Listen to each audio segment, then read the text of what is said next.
So let's go. For silicon. Black Friday sale, huh? If you have a planet that has silicon. Welcome back to another video today. It's an exciting video, guys. I can't believe it's been a year since my last little Black Friday video. So today's video, which I'm sure is very obvious by now, is going to be all about Alphalete and their Black Friday sale, which starts on the 20th of November at 4 PM UK time. So my UK people, 4 PM this Saturday, and it runs until the 30th of November. Let me just double check when it ends, at 12 AM CST, so that will be 6 PM UK time on the 30th of November. So it's running for 10 days. They're starting it a bit early this year. With that being said, I just want to say very quickly before I get into this video, I know that Black Friday is a very overwhelming time of year. It's a very marketing heavy time of year, and there's definitely a lot of FOMO marketing. Now, I'm always really careful, and I feel like I was really careful with it last year. I don't want to partake in FOMO marketing, but I also want to be like very clear that normally with Alphalete, with Black Friday stuff, the stuff does go up pretty quick. So I'm going to give you some tips on getting your hands on what you want, but I just want to say very quickly, this isn't the only sale that Alphalete will do. They will do another sale for their birthday in February, is when they normally do one, and they don't do any other big sales other than that. Those are the two main sales, but they will put things in like a last chance to buy section and discount them a bit through the year if it's super old stock and they're trying to get rid of it. You know, it's a build up to Christmas. You want to save money. It's a very expensive time of year for a lot of people, and I feel like this time last year I didn't think I would be saying this again, but honestly after the year and a half now that most of us have had, I completely understand if people actually just think, do you know what, I want to save my money. At the end of the day, your mortgage, your rent, your bills, etc., putting food on the table, Christmas presents for your family, that's the more important thing rather than a Black Friday sale. So if you cannot afford it, don't feel any pressure to buy. There is no pressure to buy anything from me. I'm just here to give you the information, give you my suggestions, and yeah, that's it. I just wanted to put that in there very quickly. The second thing to go over very quickly is that I made a PDF document last week. I think I had it up for people on Friday maybe. I think I've worked on it for like 7 hours. Sad life, what a sad little life, Jane.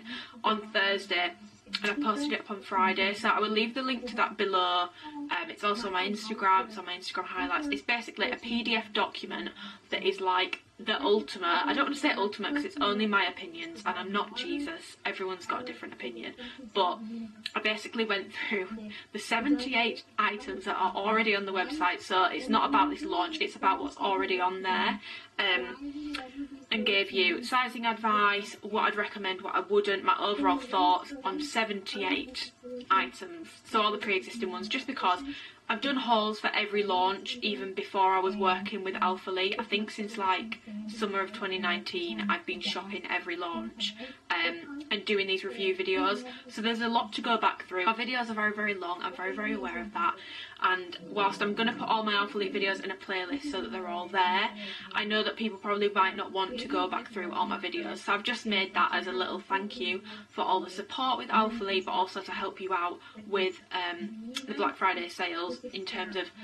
existing items. And it's also got my top picks out of everything that Alphalete do on there. It's got all the pricing information, it's got everything. It's basically a Black Friday cheat sheet. I did spend like 7 hours on it. It has got like 6,500 words in it. You know what, I'd really appreciate it if you just looked at it so that I don't feel like I've done it for nothing.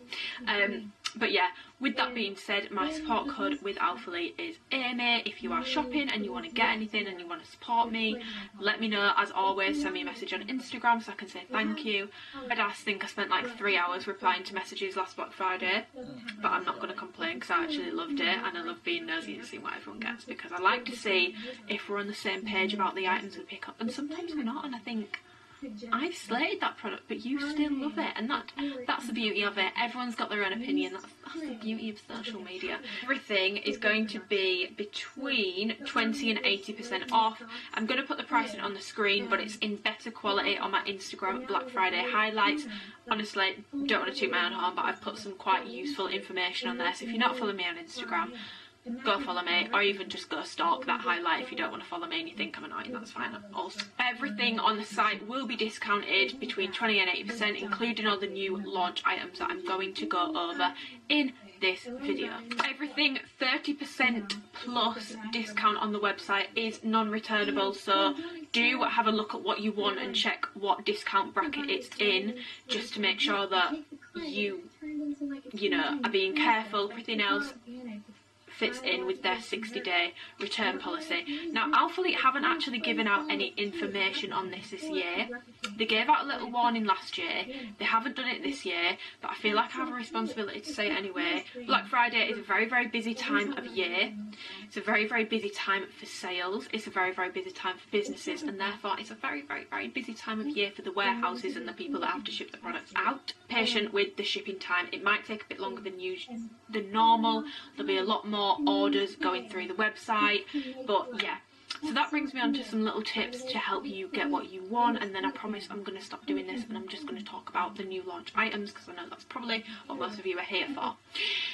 First tip would be, do not panic. When you go on the website, it normally crashes, there's normally a countdown, and then sometimes the countdown starts going into the minuses. It can sometimes be very, very stressful. I know, because I've shopped it before. This is only my second Black Friday not shopping it. I'm saying that. Am I probably going to get some bits for Dan at the weekend? Absolutely. So I will be shopping it with you all. Stay on the website. If it's not loading, try and refresh it. I would recommend that you are on the site for 4 PM UK time / 10 AM CST. If there's anything you really, really want, you're going to have to be on the site, especially if it's something seamless, anything Amplify related. Honestly, you're going to have to be on the site when the sale goes live, because I feel like that kind of stuff, especially because it's a bit more discounted, it will go quick. So, first of all, don't panic. Second of all, there will not be a cart hold. So when you put something in your cart, it's not reserved. It is not yours until you have paid for it, until you've put your card details in and your money's gone. Say you're someone that's shopping and you've got some things that you know you really, really, really, really, really want, and then you've got some things that you're like, could take it or leave it. Get the things that you really, really, really want first, and then go back for the like maybes, not sure about those, and see if they're still there. Just because I don't want you to try and do like a massive order and then end up having the issue where the things that you really, really wanted have gone, because the chances are the things that you really, really want might be the more popular items that are going to go a bit quicker. Third tip would be pay with something like PayPal, Apple Pay, anything that auto fills your details out for you. You'll check out much quicker, it's a lot quicker. If you don't have PayPal or Apple Pay, sign up for it between now and the time of the sale. I would just strongly recommend that you do that, because it'll make it a lot easier. You'll be able to check out quicker, and there's more chance of you getting what you want. Just to be very, very clear, nothing is restocking before Black Friday or for Black Friday. What's on the site is what's on the site. That's what's going to be on sale. I know it's annoying because I know a lot of the Amplify is gone and people want to get their hands on it. The only good news there is that in the black, it's restocking, but it's not restocking in any other colourway. The shorts, the leggings, the Volt bra and the Impact bra in black, that's all restocking. Nothing else is restocking, just to be clear. Anyway, on to the main haul. Now, this launch, just to give you a brief overview, there's a lot of stuff. This video might be a little bit long. I'm going to timestamp things. There's a lot of stuff. For reference, I am 5'6". The inside inseam of my leg is 28 inches. I'm a 32DD, but it is a fake 32DD, so bear that in mind when I'm talking about support. 24-inch waist, 39-inch around my glutes.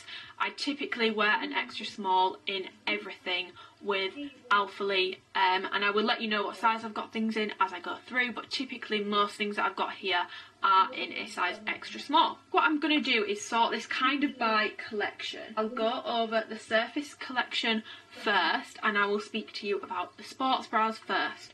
So there are 3 sports bras launching in the Surface collection. However, I only have 2 of them, so I'll put on the screen the one that I don't have, which is the women's Surface keyhole bra.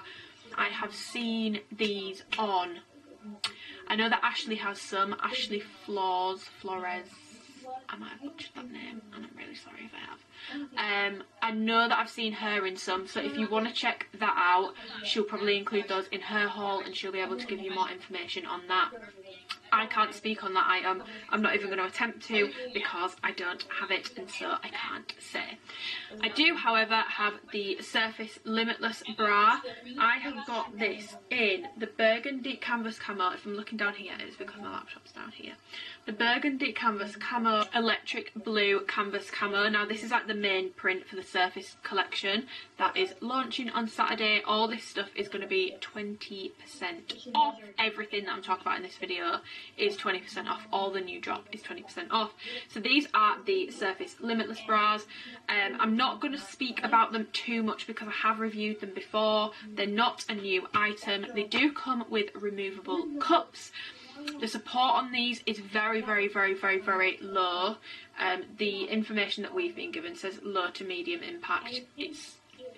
I don't think it goes into the medium realm. It's definitely a low impact bra. It does have adjustable straps, which a lot of Alphalete sports bras don't, but because it's such like a very strappy, very minimal, very short, oh, memory card, 1 second, sports bra, you're not going to get much support out of it. It's very, very plain, so if you love like just a plain small sports bra, and I would say this is more suited honestly to smaller chests. You can wear what you want. If you've got bigger boobs and you want to wear this, that's fine. I just know that for me, having a slightly bigger chest, I'm not comfortable wearing this. I wouldn't wear it for cardio, and normally I'll wear things like this for weights, but for me, when I wear it, even when I adjust the straps to make them tighter, I just feel like my boobs are way too on show. I feel way too exposed, and it's just not quite right for me. I wear these in an extra small, and I do believe that for Alphalete sports bra sizing, which if you don't know, typically runs large, these are true to size. I'm normally an extra small in all their sports bras. I would say that these are true to size. A very like short line sports bra is probably honestly one of their like plainest and shortest sports bras that they do. I mean, if you check my PDF, you're going to know there's other sports bras that I would recommend over these, but this is, I'm trying to focus on the new launch and not mention other items. But yeah, I would say smaller, boob friendly. If you have got bigger boobs, there's no way you're going to be able to do cardio in these. You will just have to stick to weights. And then the branding, just before I move on to the next product, is in the Raise Rubber logo. It's not the signature logo, so it's gone back to like the blocky standard logo rather than like the signature cursive one. But yeah, those are those bras, and you don't need to worry about this coming off in the washing machine. They don't. Like, a lot of the Alphalete branding is now done in this raised rubber, and it's very, very, very good quality raised rubber. It doesn't come off. It's never peeled for me. It's good quality, and I used to hate stuff like this. I used to prefer it stitched in, but this actually doesn't bother me anymore. That was a horrible sound. Listen to that.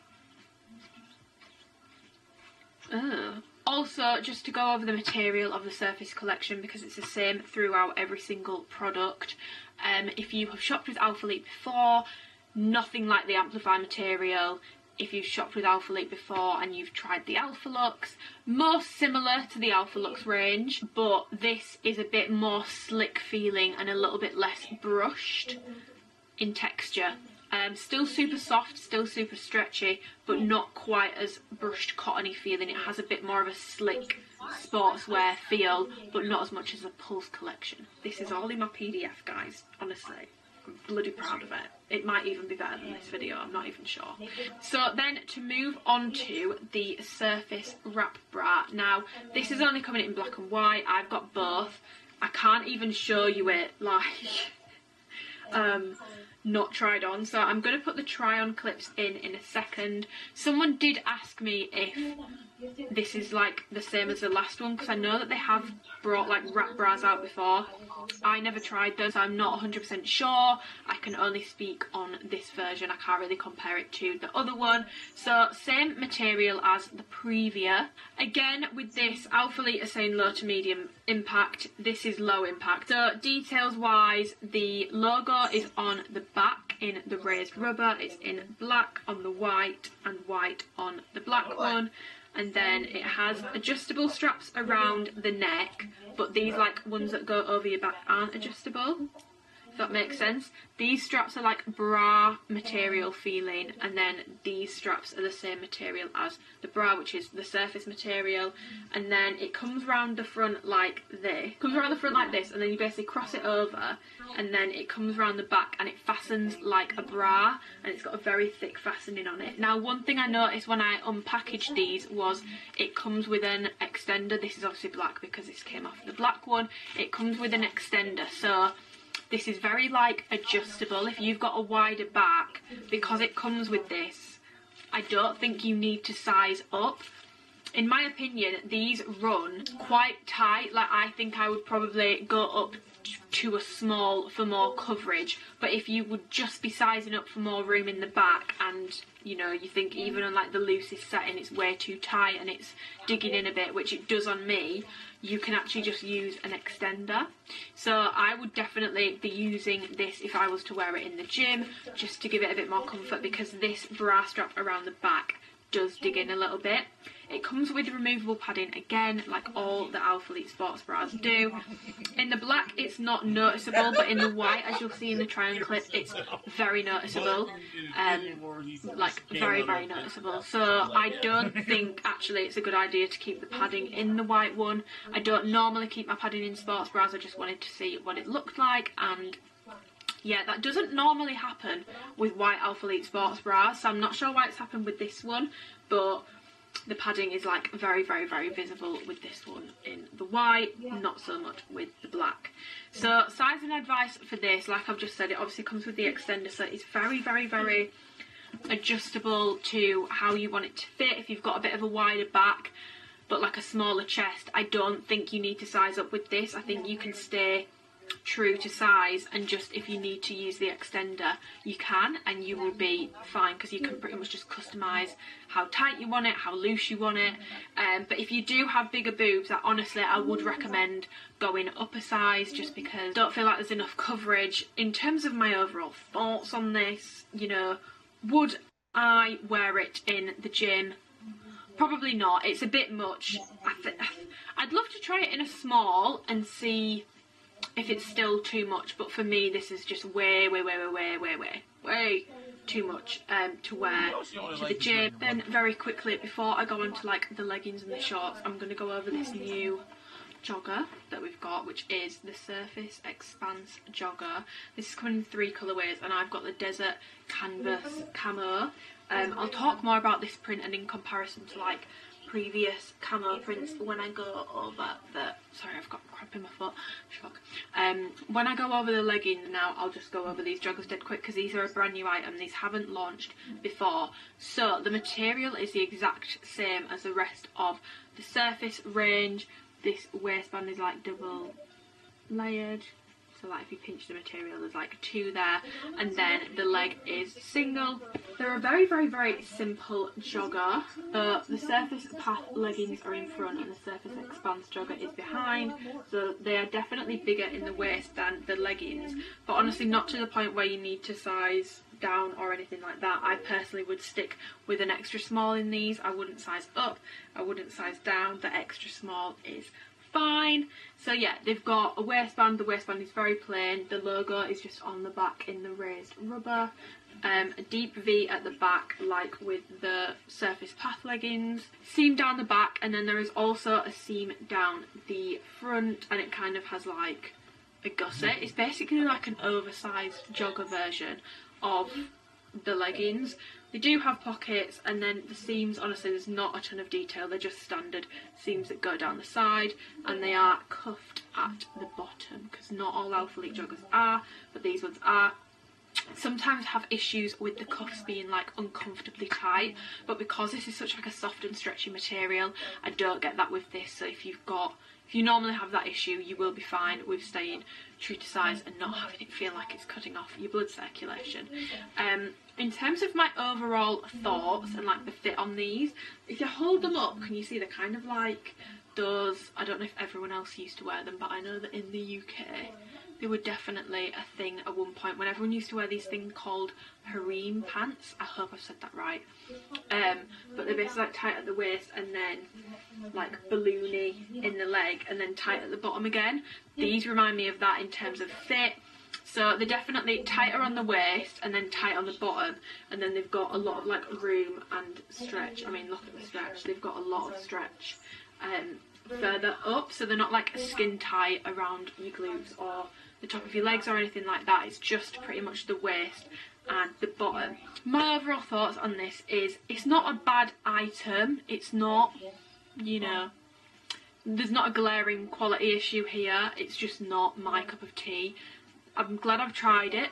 I'm glad I've, you know, pushed myself out my comfort zone, tried something I wouldn't normally try, but this is just not my cup of tea. For joggers, I'm more of an oversized person. I can get on board with a tighter fitting one sometimes, and I'll go on to that when I talk about the Identity collection. If it's the right jogger and it fits right and it's super flattering, I can get on board with it. But typically I'm more of an oversized person and more of like a cottony feel jogger kind of person rather than legging material feel jogger kind of person, if that makes sense. In terms of sizing, I would honestly say stay true to size with these. Moving on to the leggings or bottoms of the Surface range. So I'm just going to go over the Surface Power shorts very quickly. Again, I've reviewed these items before, so I don't want to go too in depth. I will leave links below to when I've like done reviews before, but they have stayed the same. There isn't any changes between the last launch and this one, so you know, there isn't any need to go like super in depth with this one. I will just signpost in the description box my reviews that I've done before. So these have a 3.5-inch inseam, and these are in the electric blue canvas camo colour. These have the, so because they're the Surface Power short, I keep on calling these Path, and they've changed the name. Everything with a cross waistband is now Power, not Path. So if I say Path, I'm referring to the crossed waistband. Power shorts. I've got these in an extra small. Yeah, they've got the crossed waistband at the front, very plain in design. No front seam, as you can see. On the back, branding in the red rubber logo. Deep V on the back to try and accentuate the glutes. Seam it down the back so that you're not having a uni-butt situation. You can like ravel it up there to make it a little bit more flattering. And then the seams on the bottom, it is like a stitched seam, but it's not one that like digs in a ton. It kind of just lays flat on me. It doesn't dig in at all. And then the only other detail is this seam that kind of curves around the front, but when they're on, they kind of curve around the side of your glutes to give you like a bit more shape to them. The shorts are squat proof in the colourway that I have them in. The surface material in my experience is not sweat proof. I've definitely worn like baby blue surface sets to training before, and they definitely do show sweat, so it's not a sweat proof material. And the camel toe situation, obviously these don't have a front seam on them, which is meant to help with the whole camel toe situation. However, I have a very long torso, and this is why I'm just not a huge fan of the Power design. I've got a very long torso, and I've seen these shorts and these leggings on other people, and I think, wow, they look amazing on you. And on me, they look bizarre because they just hit really weird on my stomach. My belly button's out, and I really don't like it. And on some people, it's not, but I've got a very long torso. If you have got a long torso and you get the Power shorts or leggings, your belly button is going to be out. You need to be comfortable with that. If you're not comfortable with that, do not get them. Get the pocket leggings if you want to stay to the Surface range. Get some Amplify leggings if you want to try something else. Get some, what are the Surface leggings that I really like? The Elevation leggings. They're the best Surface leggings. Just saying. But yeah, if you have a long torso and you don't like your belly button being out, just don't get these because you're not going to like it. And I fall into that category. It makes me very uncomfortable. So because I try to like hide the belly button, I find myself pulling these up a lot more, which then makes them too short to train in and also gives me quite a bad. So do bear in mind that the reason these probably give me such a bad one is because I do have to pull them up quite significantly. To be honest, the material of these is so thin, I don't think these are like camel toe proof anyway. It's obviously, with things like this, it does depend on your anatomy and the way you wear your leggings, but I do think it's quite unavoidable with these shorts in particular. That's just my analysis of the CT situation. So yeah, I don't really have much to say about the shorts. They're not my fave. I don't train in them. I personally don't like that these don't dig in at all. I like my shorts to dig in at least a little bit, because then it stops them.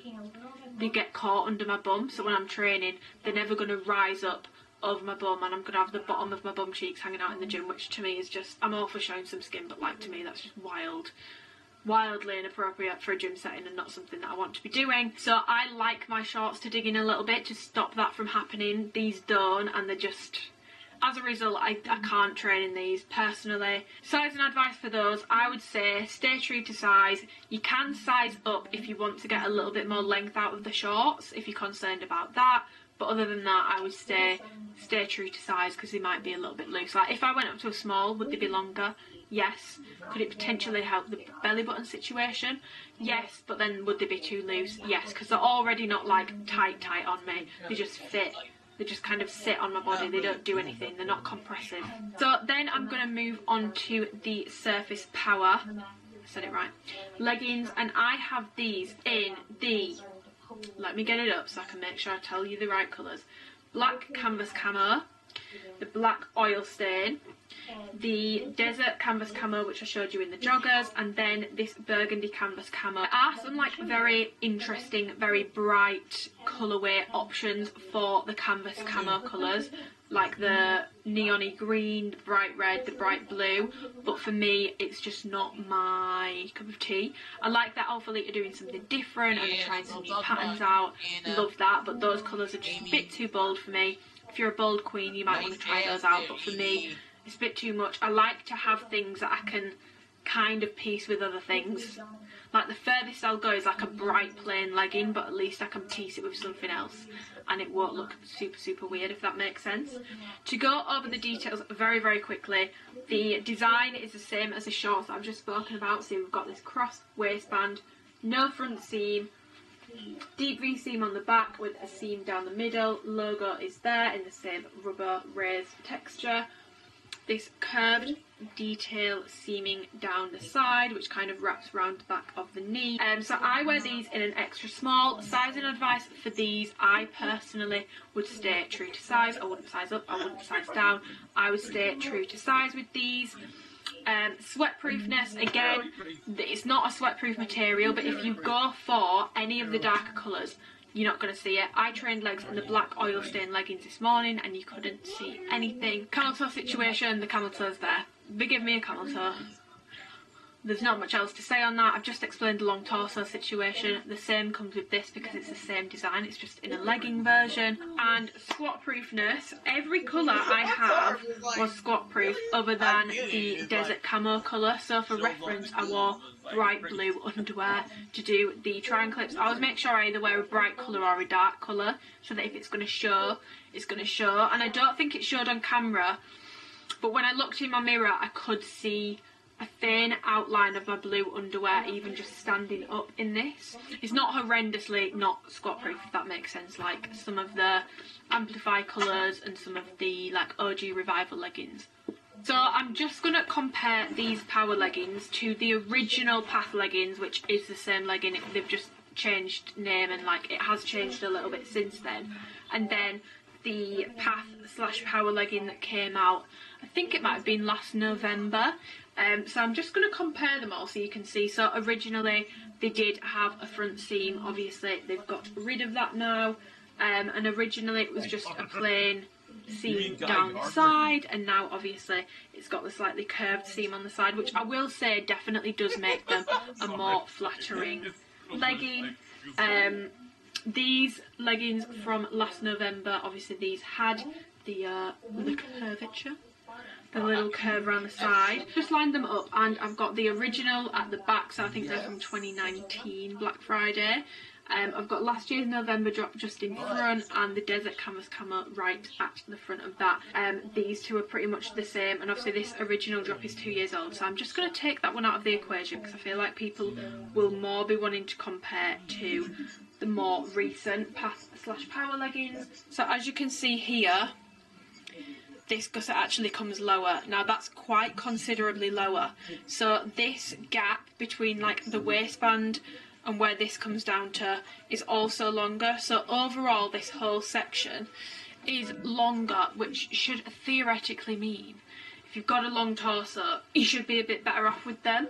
Now, I still get a camel toe and I still have to pull them up quite a lot. Not fixed it for me, but if you have a, you know, a slightly less excessively long torso, that may help you out, and that should help with camel toe situations for some people, but clearly not all. I also wanted to try and find my silver camo from the launch last year of the Surface collection to compare to this desert camo, but I can't find it, so I'm just gonna have to compare black to black where my silver camo is. But if you're wondering and you have the silver one, this new desert colour is definitely more beige, whereas the silver was more like white and grey, properly silver, whereas this is more like beigey kind of colour. Well, I mean, the clue's in the name. It's a desert camo rather than a silver, just if you were wondering. In terms of the camo print, this is the original, so it's more like a typical camo print, you know, like, I mean, it is just a normal camo print. That's a camo print everyone does.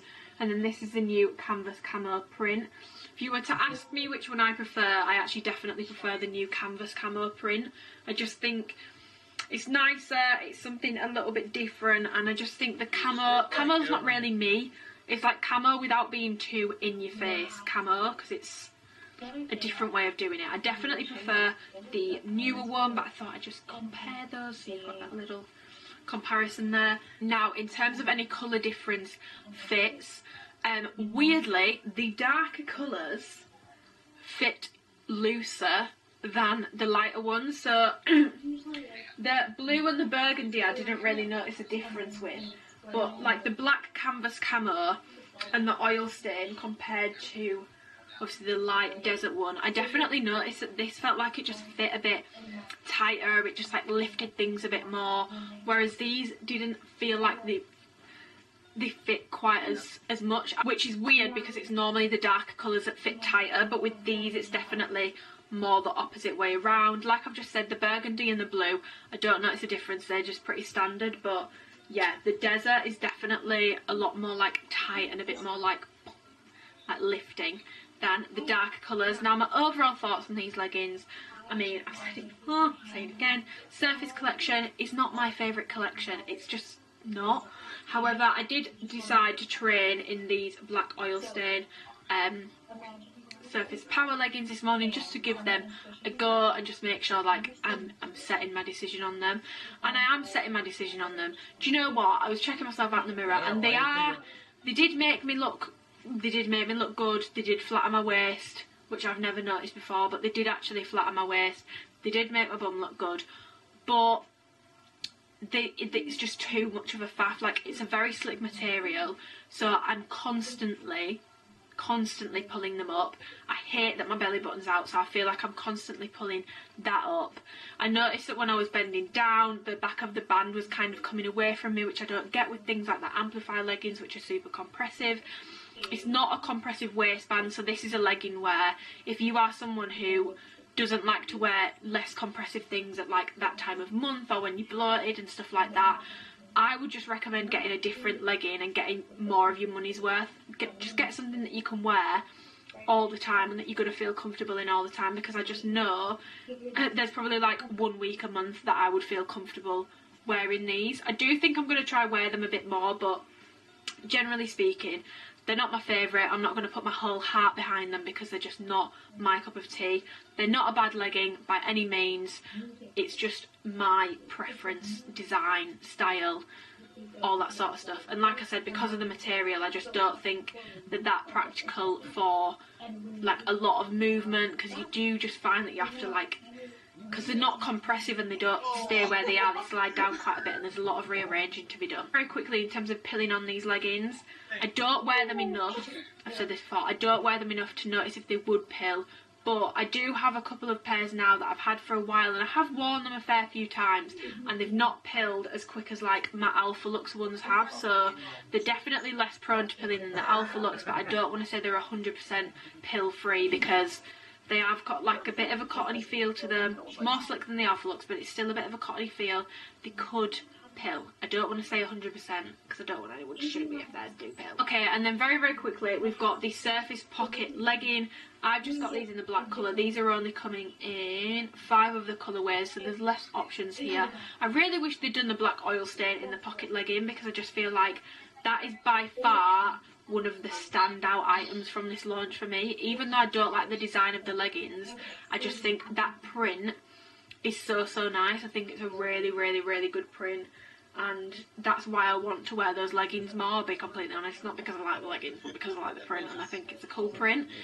So I wish they'd done it in the pocket leggings, because it would have opened it up to a lot more people, because I just know that not everyone is comfortable with that cross waistband. But yeah, the pocket leggings, as you'll see from the triangle clip, these are super high waisted. Your belly button ain't coming out of these. They are very, very, very, very, very high waisted.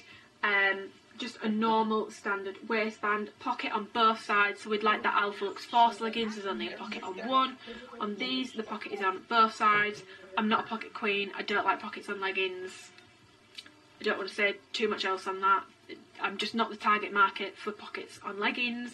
The seams down the side are a bit different. I will put in a try-on clip so you can see the difference in the seams on these compared to the Path. But other than that, they're pretty similar in the sense that there's no front seam, deep V on the back, seam down the back at the middle to make sure that you can separate your cheeks, and length and stuff, they're the same length. They come around just above the ankle for me, same as the Power leggings do.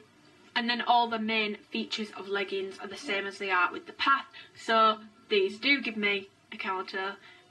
This is what I mean, like I just think, like, because I don't have to pull these up high, they're very, very naturally high-waisted. It's just in the nature of these leggings to really get up there. So these do give me a bit of a counter. They will not be sweat proof, but the darker colours you won't be able to tell, so if you get a black pair you will be completely fine. Like, there will be no issues whatsoever with that. Squat proofness, the black are completely fine on me. They're a very, very, very opaque legging. I wear an extra small, and again, tricky size for those. I feel like I've not spoken about those as much as the Surface Power, but I feel like when I've gone over the details of the leggings and it's just a different style, there's not really a need. I'm now going to move on to speaking about some tops. I'm kind of going to sort it by collection, but there's some that I feel like I don't really have enough from said collection to do it, so tops is what we're doing now. I'm going to try and do it by collection. So first of all, we have these Infinity crop tops kind of thing, which I've never launched before. I'm going to tell you something funny, and I don't want this to come across as rude or offensive, but when I first saw these get posted, like laid out flat, I think Alphalete might post it on their Instagram story maybe, I genuinely thought they were bringing out dogs' clothes. Because, hear me out, the way that the sleeves looked when it was laid flat, it looked like a t-shirt for a dog. Like, it just, I was really, really confused, and they also looked really, really small, like which is why I thought they were for dogs, but they're not for dogs, they are for humans. So we have the Women's Velocity short sleeved cropped t-shirt. This also comes in a long version, but I just got the cropped one, and I've got this in the black canvas camo and the Arctic canvas camo. Now this camo, this one, the Arctic one, is a lot more similar to the silver from like November 2020. So as you can see, desert compared to that, this is very like brown beige, whereas this is more like whitey silver. But yeah, just to go over the details of the top, so it's got these like kind of sleeves that Alphalete have never really done before. My camera battery's dying. Brilliant. 1 second. So yeah, the sleeves on this Alphalete have not done before. It's kind of like a raw cut, so it's not like got a seam on it or anything, it's very like raw, so it's kind of like roll, you know, like the crop tops kind of roll at the bottom. But yeah, there's like a raw cut sleeve, and it kind of sits, you'll see in the triangle clip how it sits different to most Alphalete tops that have dropped before. And then the logo is on the front on this like rubber sticker, yeah, right, a rubber like sticker, and then Alphalete is like carved out of that. And then on the back it's got like a mesh opening. In terms of length, these kind of like curve at the bottom to give them like a little bit of extra length, but they hit like a round belly button height, which you'll be able to see in the triangle clip. In terms of the material of this, because I don't actually think anything has launched from this collection before, so obviously because these have got like the mesh on the back, I know that these were made more so for training, because they've got very good ventilation in the back, which will obviously help to cool you down whilst you are training. In terms of the material, it's also like, it's just like a thin jersey kind of material. It's basically just like a thin, if you've got any of like the performance t-shirts or like oversized crop tops, it's that material, just like a thinner version. So it's very, very, very lightweight. I've got these in an extra small, and if you want them to fit how they're meant to fit, I would say to stay true to size. They're super stretchy, super soft, 95% cotton and 5% spandex. So yeah, very similar to their like performance t-shirts. It just feels thinner. And then we have some t-shirts from their new range, which is I think it's called heavy cotton. Let me double check that. With these, the clues in the name, heavy cotton, like even when you pick these up, they've got a lot more weight to them than, let's say, like the performance t-shirts have before. They're a very heavy feeling top. In terms of the material, so the performance range is definitely like softer. They've still got the like cool to the touch cottony feel. It's still like a cotton t-shirt, obviously it's heavy cotton, duh, it's in the name. But they're not as soft as the performance tops. They definitely feel a little heavier and a bit more like heavy duty. The only way I can describe it, oddly specific, but if you've ever felt like an off-white t-shirt or the inside of an off-white hoodie, or like a Balenciaga t-shirt, and you know they've got that kind of like, not rough texture, it's not rough textured, it's still soft, but just that kind of like tougher feel to the material, it's like that. I feel like I've nailed that description, but if you don't know what I'm talking about, it's really not going to be useful. But that is how I would describe these, and there are a few items coming in this range which I'll put on the screen. The only one I don't have is the women's heavy cotton cut off, like more like full length t-shirt. I didn't get that one because I know that I wouldn't get much wear out of it, but if you're a full length queen, then you might want to check that one out. I've just got these in the cut off and then the cropped t-shirt, so I'll go over the cut off first. So it's just like a standard cut off design. Obviously the sleeves, they're not raw, so if you can see, they look raw from the outside, but they're actually not. They've got a seam on the inside, and the bottom is not raw either. It is hemmed. Alphalete is embroidered in there. As you can see, it's got like the embroidery patch there, and that's the only branding. Other than that, they're super, super plain. So I've got that in the white, and I've also got it in the black, and the branding on that one is in white. Now, in terms of the crop on these are very cropped. These are the most cropped, non-tight fitting top that Alphalete has done in my experience, and I've tried most things from them at this point. It's definitely the shortest crop that they've done, so it's not going to be everyone's cup of tea, but for me personally, I think it's kind of cute. Now, could you wear this without a bra? If you're not going to be doing much, yeah. If you're chilling around the house, yeah. If you've got to leave the house and you're going to have to raise your arms, no, because you are going to expose a tit. Like you'll see in the try-on clips, like when I'm moving my arms around, like they do come up a lot. Like I've got the t-shirt on now, and as you can see, we're kind of like that's a sports bra. Like my whole boob would pretty much be out by that point. So if you're not a fan of super cropped, it's not going to be for you. But I actually really, really, really like these. Its only downfall is I've got these in an extra small, and I would stay true to size for the overall fit.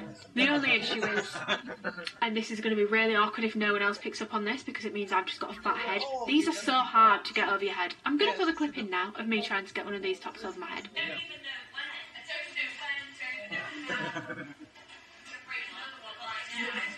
Ow. Ow. Oh. Oh. Oh, my nose. Oh my god. So that was very, very, very embarrassing. But just to really display, these are hard. Like the heads, I don't know who they've modelled these on to get these necks so tight, but like, I nearly didn't get these over my head, I'm not going to lie. They were very hard to get over my head. Stay true to size if you want them to fit how they want to fit, but if you want them super, super oversized, they're already oversized, but if you want them more oversized, you could definitely size up like 1 to 2 sizes for a super oversized fit, and it might even give you a bit more length as well, but they are super cropped in nature, so it's not going to give you a ton more length, but it might give you a little bit. The only other thing I noticed about these is where the cut off thing is here, it kind of pokes out a bit, but I think that's just because of how shortly cropped it is. I don't think that's avoidable, but it does look a little bit, funny, I'm not gonna lie. It looks a little bit weird. It just kind of like bulges out a bit. It just looks a little bit strange. And then we have the cropped t-shirt version. Now I'm just gonna say it, this cropped t-shirt is actually one of my top picks from this new launch. Spoiler alert. This is actually one of my top picks from this new launch. I love these. So I've got this in the white and I've got the concrete colour on now. I would just go for this over the cut off just because of the issue I've mentioned about like the shoulder fit. It just looks a little bit strange, and I just think this, wow, this with some oversized joggers. And to be honest, these in the gym, like I'm definitely going to be wearing these in the gym over my sports bras. They're not going to be sweat proof, they are going to show sweat, like it's a cotton t-shirt, it's going to show sweat, but because it's so oversized, you're probably not going to actually see it much because it's not tight fitted, so you're not really going to be directly sweating on it. But yeah, these are definitely a top pick from this launch for me. The quality of these, like I've already said, with like the feel of them, it's not a super soft t-shirt, but it feels very, very, very, very high quality. It's got a lot of weight to it. It feels like your off-white t-shirts. It feels like your Balenciaga t-shirts, and it's literally a fraction of the price. So yeah, I would definitely say that these t-shirts are in my top picks. Then moving on to the collective range, which I'm so excited about. Fun little fact, these tops make me feel so nostalgic because these were the first like normal tops, non-sports bras that I ever tried from Alphalete, and it was because Christian watched one of my hauls and he messaged me and he sent me just like a little package. Like there was no obligation to post, it was just like a little like thank you kind of package. I mean, I'm not entirely sure what I was being thanked for. I had some quite choice words to say about some of the launches at the time, to be honest, as I still do now, but I very much appreciated it. It was a very, very exciting time. I remember I was in my uni room and I was like, oh my god, my package is here. And I was so excited to get that package, like, so excited. It just makes me feel nostalgic. It makes me feel warm and fuzzy. That was a really, like, those, like, few months around, like, the Black Friday of 2019 was such a good time. It just makes me nostalgic. But yes, these tops were in the little package that he sent me, and this put me on to Alphalete's tops, like, this is what put me on, because otherwise I'm going to be honest, I wouldn't have tried them. So if you're watching this and you're thinking, I've never tried the tops before, this is your sign. It's your sign to try them. And if you're trying them, start with the collective range, because this has not been out, I believe, since 2019. So if it's going to be 2023 until it comes back again, we need to stock up now. Do you know what I mean?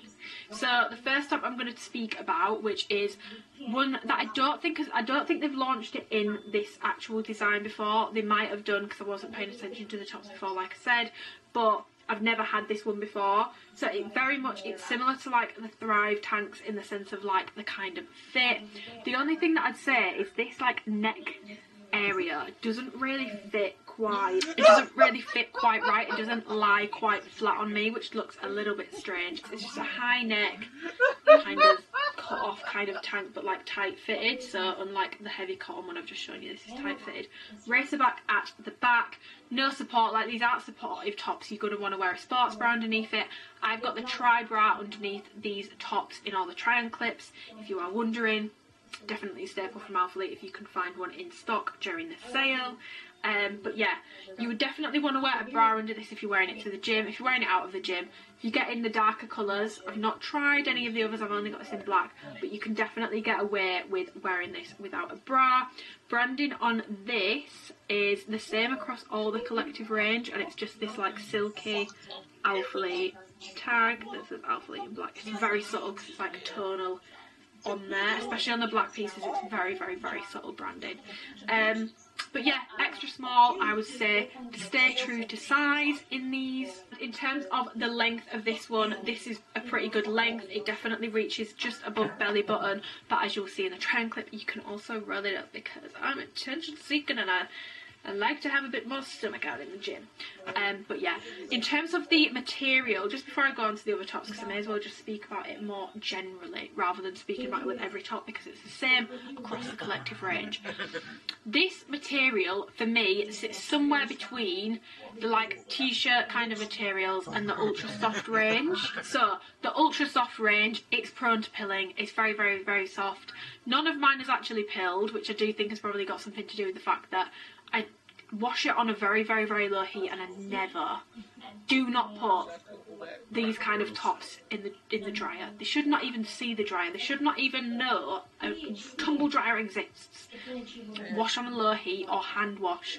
Hand washing is even better. That's what I used to do at uni, and then just dry it flat on a radiator. Do not let your Alphalete stuff even know that a tumble dryer exists. Just don't do it to yourself. Collective range, it's still super soft like the ultra soft, but instead of having that cotton feel, it's got like a borderline slinky feel, but not full slinky, because if I hold it up you can see it's still like very much matte. It's not got like a sheen to it. It's kind of like, honestly, it's the weirdest material to describe, but also the best. It's just more of like a slinky performance feel compared to the ultra soft, but still so soft and so stretchy. Now, this doesn't say that it's sweat proof, but it does say that it's moisture wicking. In my experience, it does show sweat in the gym and it does take a while to dry. I don't think it's that moisture wicking, but for me, I'm in the gym to sweat, I don't care, and these tops are such a staple for training in that I don't care. But if sweat is something that bothers you, go for a darker colour, because I'm telling you that you need to get one of these tops. Like, it's kind of non-negotiable. You kind of need to try one and let me know your thoughts on it.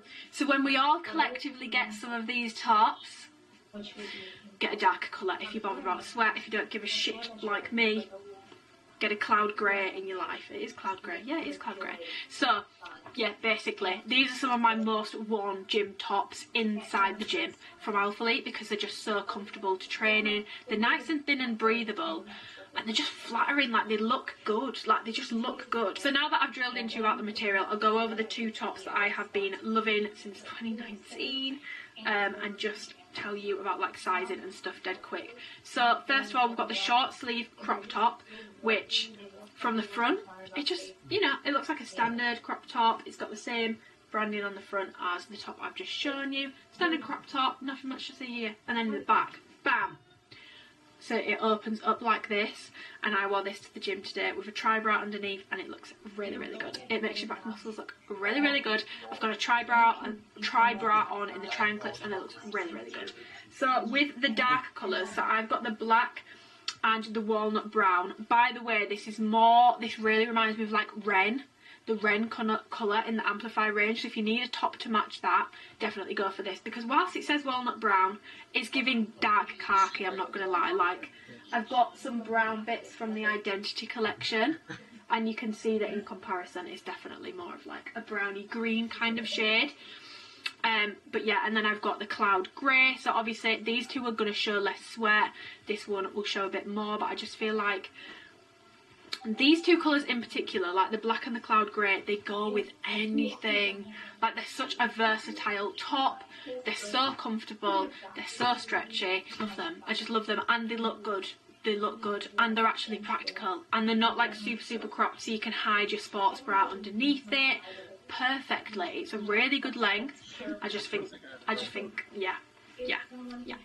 My black one of these, I wish I could find it so that I can show you that it's still in the exact same quality, but obviously because I get so much gym stuff now, I kind of have to like try things out rather than having like staples, but this is definitely still a staple, and I swear I wore this to the gym like just over a month ago.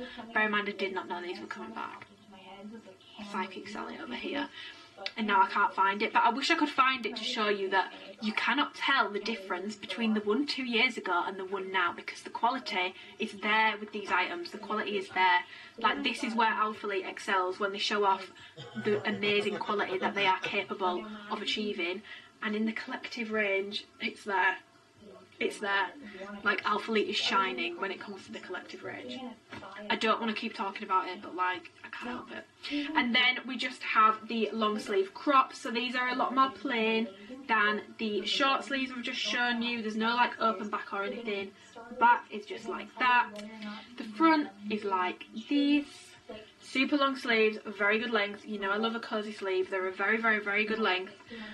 Honestly guys, I love these. I love these. The material is the same across the whole range. So all the 3 tops I've just shown you. I wear an extra small in everything, and I would stick with an extra small. True to size, just stay true to size, and you cannot go far wrong. In terms of like opaqueness, if you're getting like the cloud grey colour, you can kind of see my black sports bra through it in the triangle clip. So if you want to be like super seamless, maybe wear a white underneath it, but you can't see it loads because it is quite an opaque top. It is quite an opaque top, obviously. It's a very light colour, so if you wear black underneath it, you can see, but I don't think it looks bad. You might let me know.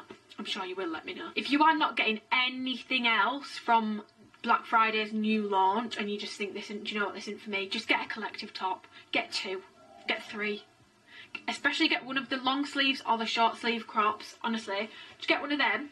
If that's all you want to get, just get one of them. That is something that I strongly, strongly, strongly recommend from this launch. Okay, so as I've just compared the ultra soft range to the collective range, I feel like it kind of makes sense to go over that now. So we have a few items which are launching in the ultra soft range. I'm going to go over the dress first because I feel like I've had a lot of questions on this which I wasn't necessarily expecting. So this is the Alert dress. Now this is double layered, so not everything in the ultra soft range is, but the dress is double layered because I think because of the back design they know that people probably aren't going to want to wear a bra with it because it would kind of ruin it, so they've double layered it, which is fab. Because actually, now I've just noticed that now. I just see, and I notice more as I go. The front is double layered but the back isn't. Don't know if you can see there. So yeah, they've definitely done that about the whole like boom situation. But yeah, this is the ultra soft material, so it's a very, very, very soft material. It's like, I can't even describe it. It's like the softest thing ever, and super, super stretchy. Just like super soft, super stretchy. Obviously it's not fluffy, but like it's very like brushed cotton. Very, very, very soft range from Alphalete. Honestly, not the most durable and gym practical just because of how soft it is, but very, very, very comfortable as a range. So we have the Allure dress. In this, I wear a size extra small. For me personally, I would say to stay true to size with the dress. You can go up or down, to be honest, because it's like so stretchy. So you wouldn't have like a ton of issues. You could probably go up or down, but to be honest, I would honestly just stay true to size. I don't think there's a need to go up or down. It's pretty true to size.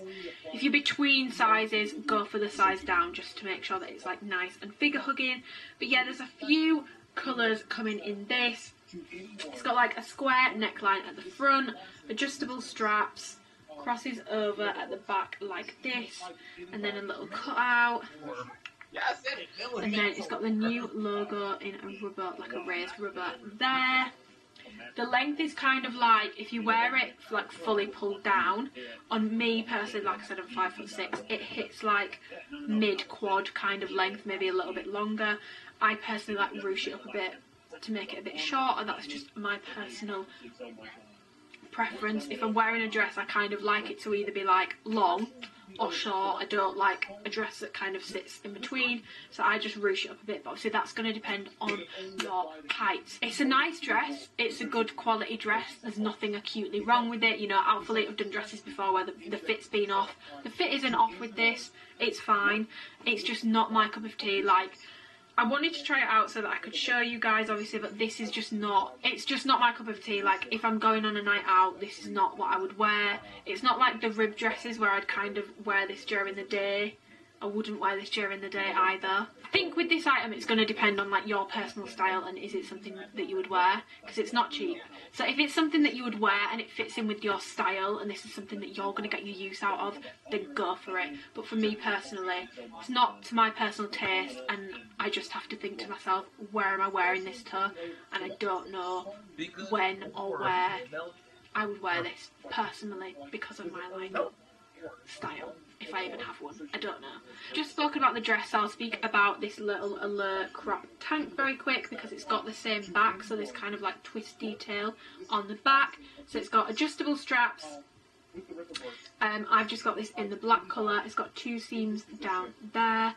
I wear this in an extra small, true to size. You don't need to size up and you don't need to size down. Now, to me personally, this isn't too training. This is more of like a chill top. I wouldn't train in this. But yeah, I think this is a really nice little top and I think it's quite underrated. I think it's cute. It's very, very, very flattering on your boobs. I'm definitely going to get a lot of use out of this, to be honest. I'm just going to wear this all the time with like joggers. Everything, like around the house, to run errands in. Not a gym top, but definitely a very, very, very comfortable chill top. And these are all double layered, so they are non-sheer, so you don't need to wear a bra under them, which I feel like they definitely did that because of the back, because they know that people won't want to wear bras, which is smart. It was a very, very smart design move. And yeah, I love these. I think these are super, super cute. Extra small, and I would say stay true to size. Okay, moving on to the final 2 tops. These are more, in my opinion, a little bit more of a gym top. So we've got, I think these have both launched before, but I'm not sure I've actually had these before.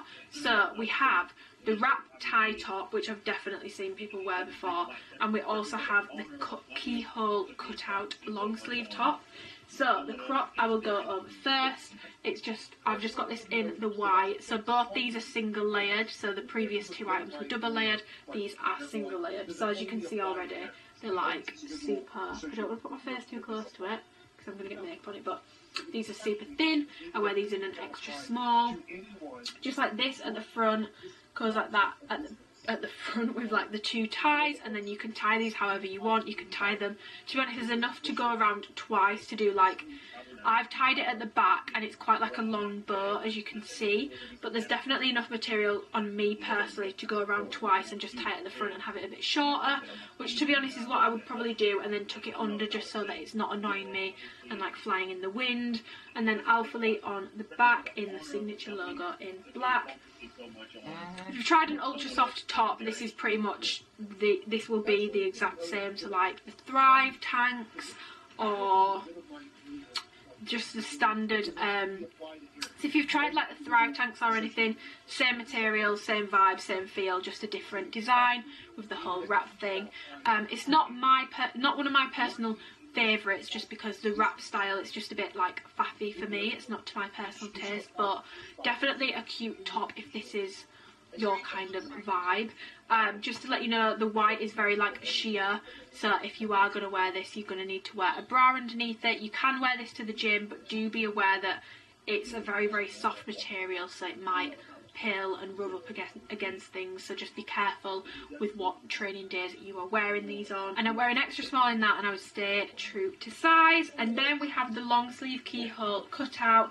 Now this is like, I'm annoyed that I didn't try this last time these were a thing. So they've got a really flattering neckline on this. So the neckline on the t-shirt comes a little bit lower, but the neckline on these is a bit higher, because then you've got this cutout detail here which basically exposes some of your chest, but it's not like tacky or anything, it's not too much, it's nice. Sleeves are a very good length, you know, I love a cozy sleeve. And then the back is just plain, and it just says Alphalete in the white signature branding. I wear this in an extra small, true to size. You can honestly size down in these because they're so stretchy, and if you are like between sizes, I would definitely say to size down just to make sure that you get the right fit out of this. But this is definitely going to be a gym staple for me because it's a nice piece without looking too much. Do you know what I mean? Like it's got like a subtle little bit of something, like the Collective open back crop. It's got a little bit of something, but it's not too much, it's not too in your face. These would definitely make my top picks from this launch. I wear an extra small and I would stay true to size. In terms of sweat wicking, by the way, the Ultra Soft range will show sweat, just like the Collective range will. So if that's something that bothers you but you want to try it out, go for a darker colour, you won't notice it as much. Moving on to the Identity range, there's a few items dropping. There are some cosy shorts, but I actually didn't get any of these because I don't ever get my use out of them, so I just decided not to be wasteful and ask for some more because I've tried them before, I know what they're like, and I just know that I'm not going to wear them. So these are just from a previous launch, but from what I've seen on people, the fit looks the same, the design looks the same, so I'm not going to dwell on these too much. I have them in an extra small. They're quite short, they're definitely more of a chill short. You wouldn't want to train in these. The material is like fluffy brushed cotton feel, like it's a fluffy brushed cotton plush thick feel is the vibe for the Identity range. I wear these in an extra small. They're not like form fitting. Do you know what, I'm actually just going to leave my video on these linked in the description and my original review because I don't want to make this video super long and I've already gone over them. They're not my fave, which is why I didn't request to have any more sent. And then we have the Identity jogger. Now I have this in 2 sizes and 2 colours because I was intrigued. I was intrigued to know about the sizing with these. So I've got these in this string colour, which is such a nice colour, by the way. It's like a beigey grey. I just think it's a really nice colour. And I've also got them in the cocoa colour, which is like a washed brown colour. It's definitely darker than Mocha. It's a much more chocolatey colour, which is what we wanted. I want them to do amplifying this like dark of a brown. But yeah, so I've got these 2. And as you can see, I've got the string in a small and the cocoa in an extra small. So there is actually a bit of a size difference between the 2, and you definitely do notice it when they are on. In terms of like the length, if I show you, it does actually add quite a bit of extra length going up a size. So if you're a bit taller, you can definitely size up. I'll just run you through the details. So they have a drawstring. The drawstring is on the outside, visible. Same very plush cotton feel, thick brushed cotton fluffy vibe that is true with the Identity range in general, and very stretchy, very stretchy. Pockets on the side, no like crazy seam detailing other than this little like zigzag print down the side. Cuffs at the bottom, and the only branding on these is just on the Alphalete tag on one of the legs. Now obviously I have these in an extra small and a small. These are a perfect jogger for like chilling in, and they're very comfortable. They're so easy to wear because they're just so comfortable. I personally, now that I've tried an extra small and a small, I definitely prefer the way the small fits. I think I get less camel toe issues with the size small, and I just think all round it just looks a bit better. So my advice for these, if you want them to just be a little bit more comfortable to wear, would actually be try going up a size, because I definitely prefer the way that the small fits. I just think it looks better. I think it's a lot more flattering in the small than it is in the extra small. But yeah, the Identity range joggers are definitely my favourite joggers that Alphalete does, other than their varsity joggers, which they don't do anymore, which is super upsetting because they were like the best joggers that they did, because I'm an oversized queen when it comes to joggers normally.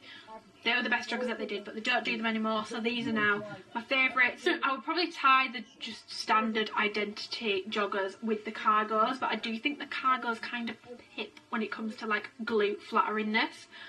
They're the exact same kind of like vibe as the other ones. I don't know what it is about these, but these just like, they do something to your glutes. I don't know what it is. So differences between the standard ones and these is obviously all this cargo detailing. Just to remind you, the back flaps are Velcro, but to be honest, I don't leave mine open, and I don't notice that they like fray or anything. They kind of look from the side. They stay pretty flat and it doesn't look bad. The drawstring is on the outside again. The only difference here is it's got more of like a crinkled waistband, and there is no cuff on the bottom of these. Brandon is on a little rubber logo at the side again. But there's no like cuff at the bottom, just a seam. Now I wear these in an extra small, and I would stay with an extra small for the cargos. I like the way that these fit in an extra small, and I have no qualms about it. Whereas now that I've tried the small in the other joggers, I would definitely size up. You want these to fit tight around your ass and your legs and everything. Stay true to size. If you want more of an oversized fit, go up 1 to 2 sizes and that will be perfect for you. This is a string colour. Definitely a good colour. This and the cocoa colour I picked well. This and the cocoa colour out of the Identity range are definitely the best colours dropping, in my personal opinion. I think they're the most wearable, and they're just nice colours. Like, it's nice to see some like rich chocolatey brown colours. So to move on to the final item in the Identity range, oh, my voice is really going, guys, I'm struggling. I have the Identity Pro crop hoodie in cocoa. Now, I've reviewed this before, so I'm not going to go over it too much, but the Alphalete logo is rubber on the front there. It has no drawstring. It's kind of like a snood kind of vibe at the front around the neck. Long sleeves, this little elastic thing around the bottom. It doesn't like cinching or anything like the crews do, like the cropped crews do. It doesn't do that. It just kind of lies flat, and then on the back it's got a bit of a seam down the back, but nothing else. It's pretty plain, to be honest. And then branding on the sleeve, you've got this Alphalete rubber tonal. I love that they've done it tonal. Tonal looks, chef's kiss, looks great. Now, I like this material in the joggers. I can't get on board with it in the hoodie. I don't know what it is. I said this last time. Something about this material in the hoodie just makes me cringe. It just makes me cringe. It's like, you know how people have a cringe about like people scratching nails on chalkboards? Mine is this material in a hoodie. I don't know what it is. Like, it just, I don't know, I think it's a sensory thing. I can't get on board with this material in a hoodie. It's in a size small. I always go up to a small in the hoodies, and I would say it fits fine. To be honest, I think I'd actually probably prefer the fit of this in an extra small, just so that this bit around here wasn't so loose. So if you want it a bit more fitted, stay true to size, but if you want it oversized, you can go up 1 to 2 sizes. Is it my favourite hoodie that Alphalete do? No. Would I recommend getting like a performance hoodie over this one on sale? It's also got a bigger discount. Yes, I would definitely recommend doing that, because those other hoodies are like chef's kiss, or one of like the crew neck crops.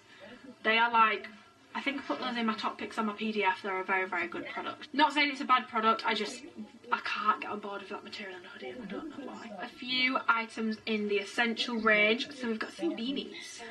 We love a beanie. There's 2 different kinds. So there is the Essential fold over beanie, and then the Essential beanie. So this is the fold over, so it comes longer and then you fold it over. And this one said on the tag that it was made out of like recycled bottles, which I thought was interesting. But the other one didn't, so I'm guessing they're like not the same. Now, I actually don't really wear beanies, so I don't even know if I've just put that on properly. But I've got this in the resin colour, and I actually think, do you know what, I might wear this. I think I'm going to like a TP thing this weekend.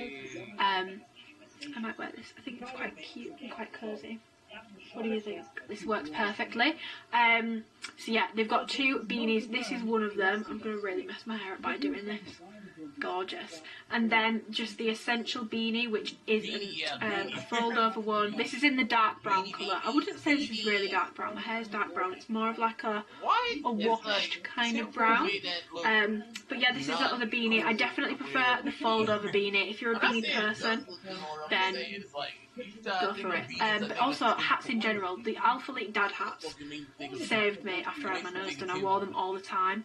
They're definitely my favourite hat that Alphalete does. So if you want a hat, the dad hats, they're fine. The last product that I'm going to talk about is part of the Essential range, and it's the Essential Oversized Jogger, and it has broken my heart.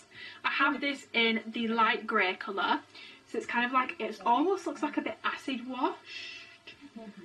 Like, do you know what I mean? Like, it's kind of like it's giving acid wash vibes. Like, it's almost got a bit of like green in it. It also has a drawstring on it, which is similar to the Varsity joggers, which I'm going to show you in a second because I have some comparison points to make. seam detailing on the back is like this around the top of your bum, which is meant to be flattering, but to be honest, they're an oversized jogger, so they're not meant to be like super glute flattering, because they're meant to be like oversized, if that makes sense. Yeah, and then these seams just run down the side, and then at the bottom it's cuffed. Now, these cuffs are a bit too big on my ankles, so I've shown in the try and clip that I actually roll them to make them not look weird, because otherwise they're just baggy on my ankle and it looks weird. And I have these in an extra small. If you just want them to fit how they're meant to fit, which is oversized, you can definitely just stay true to size. They come oversized, you don't need to size up. If you want them super big, then you can size up further. If you don't want them as oversized, you can size down. But otherwise, for a normal oversized fit, you can stay true to size. Now, I've just spoken a lot about how I love an oversized jogger, and Alphalete rarely do them. And so I was very, very excited for this one, and it's broken my heart. I thought that these joggers were going to be added to like my ultimate like favourite joggers from Alphalete. I thought these were going to like overtake the varsity ones, because they're just like a plainer jogger, and they're just not. Like, the ankles don't fit quite right, but they do on the varsity jogger. And then there's just a few bones that I have to pick with these joggers. So I've just turned the pocket inside out, and you can't feel this through the camera obviously, but when I put my hands in the pockets, I was like, the inside of the pockets just feels like a very, very thin, like just very, very, very thin. And they're not cheap joggers. Like, Alphalete joggers are not cheap. So I decided to pull out my, just bashed myself in the nose. I decided to pull out my varsity joggers to compare these to, and honestly, whilst like the general designs, like the drawstrings are the same, and like this has got a double seam down the side, this does too. Obviously there's a colour difference, but there is a stark quality difference between the two.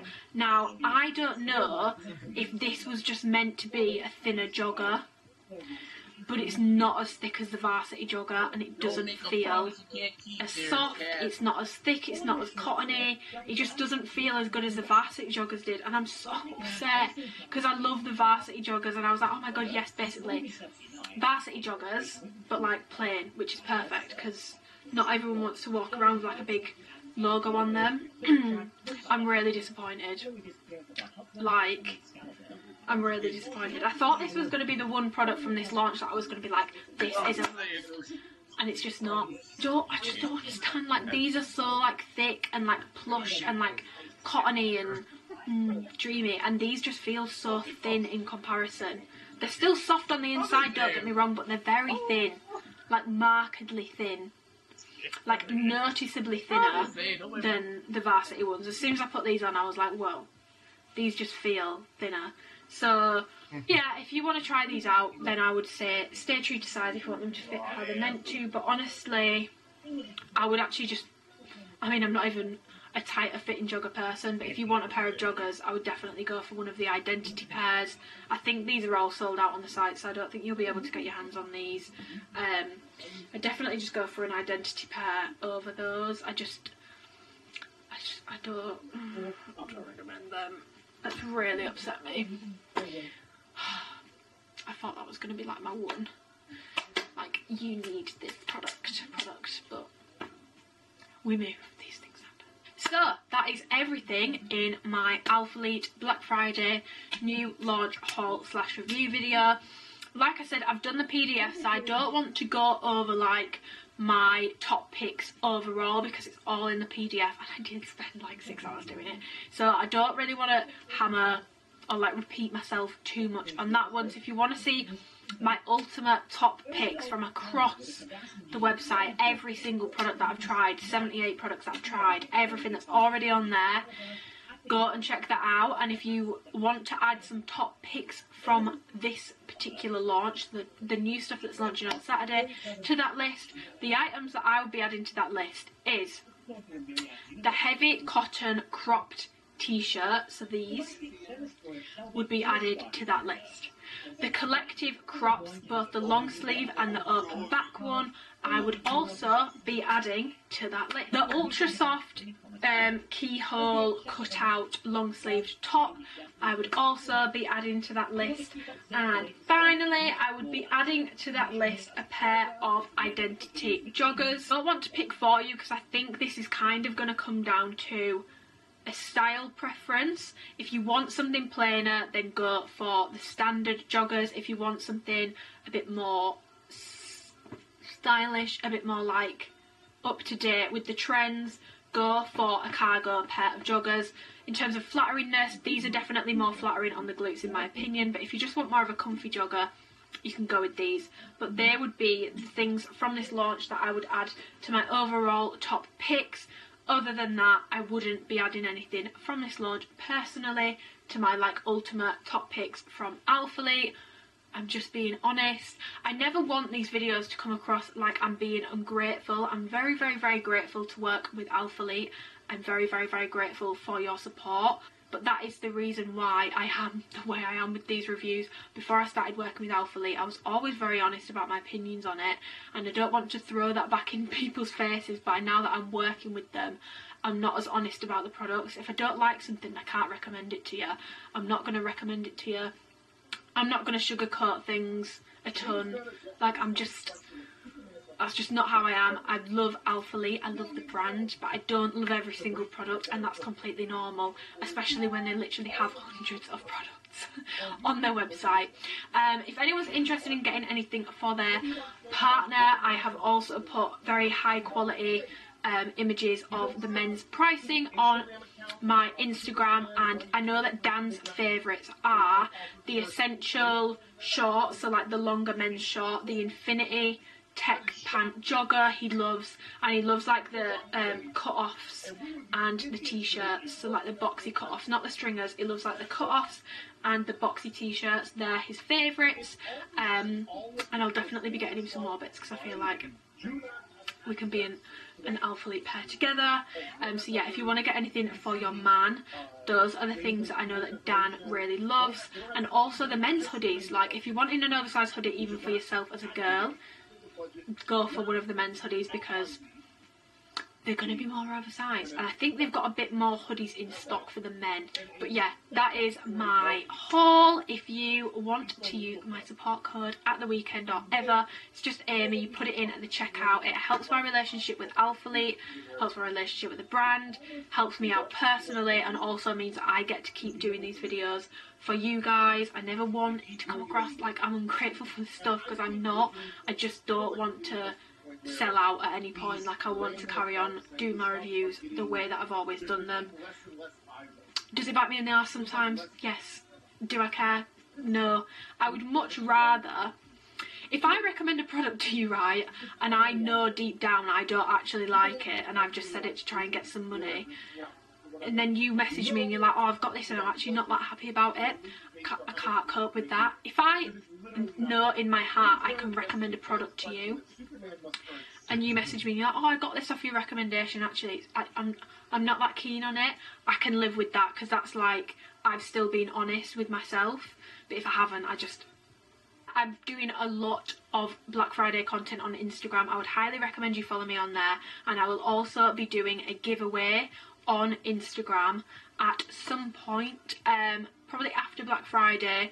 It's going to be very, very similar to how I did it last year. I don't do my giveaways to increase my following or anything like that. Last year I literally just did it where if you had, oh my god guys, no, the sky's so pretty. No, I need to show you. Look at this. Wow. Oh my god, that's so pretty. Look at that.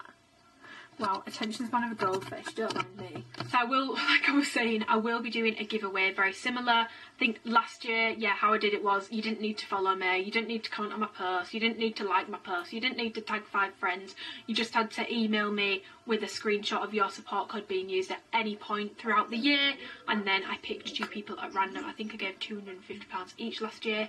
I'm not entirely sure what I'm doing this year specifically, but it will be are very similarly run. So yeah, do be following me on Instagram so that you know when that has gone live, and I will be answering all your questions on Instagram. If you have any specific sizing questions or anything you want to know that I've not covered in this video or the PDF, let me know. But yeah, I'm going to leave this video here because I kind of want to edit this video and try my best to get it up tonight. I hope this video was useful, and like I said, if you have any questions whatsoever, comment below or message me on Instagram, and I'm going to be super active and help you all out. Happy shopping for Black Friday. I'm losing my voice. I need to go. Overstuffed movie in every way. It's visually overstuffed. In terms of plot, the plot holes are big enough to drive a here, you basically kind of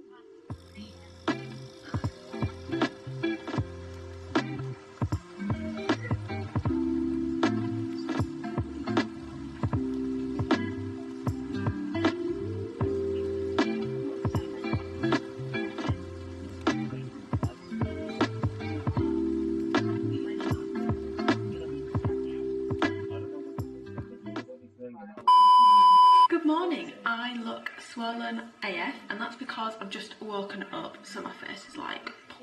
But today I'm going to film a little what I eat in a day video, and just kind of like, more like vlog style, because I've not done one in ages and I just need to get back in the habit of doing like vloggy kind of videos. And I know that people love what I eat in a day, and also I've been posting quite a lot of my meals on my Instagram and getting questions about how to make them. And I feel like it's easy to show on YouTube, so that's what we're doing. Different background for the start of this video because I stayed over at Dan's last night. But yeah, I won't chitter chatter too much. I'll leave that probably till later in the vlog. And I'm going to make my breakfast. So I got some eggs and bacon last night. I don't think Dan's got any bread, and to be fair, I didn't buy any either. So I think maybe like a scrambled egg vibe with some bacon. I might put some spinach in there, I might not. Sometimes I'm a bit weird about spinach with eggs. But yeah, I will make that and show you all to a cute little montage. I feel like I'm not doing what I eat in a day and ages, so I'm like a little bit rusty, but bear with me, we'll get there.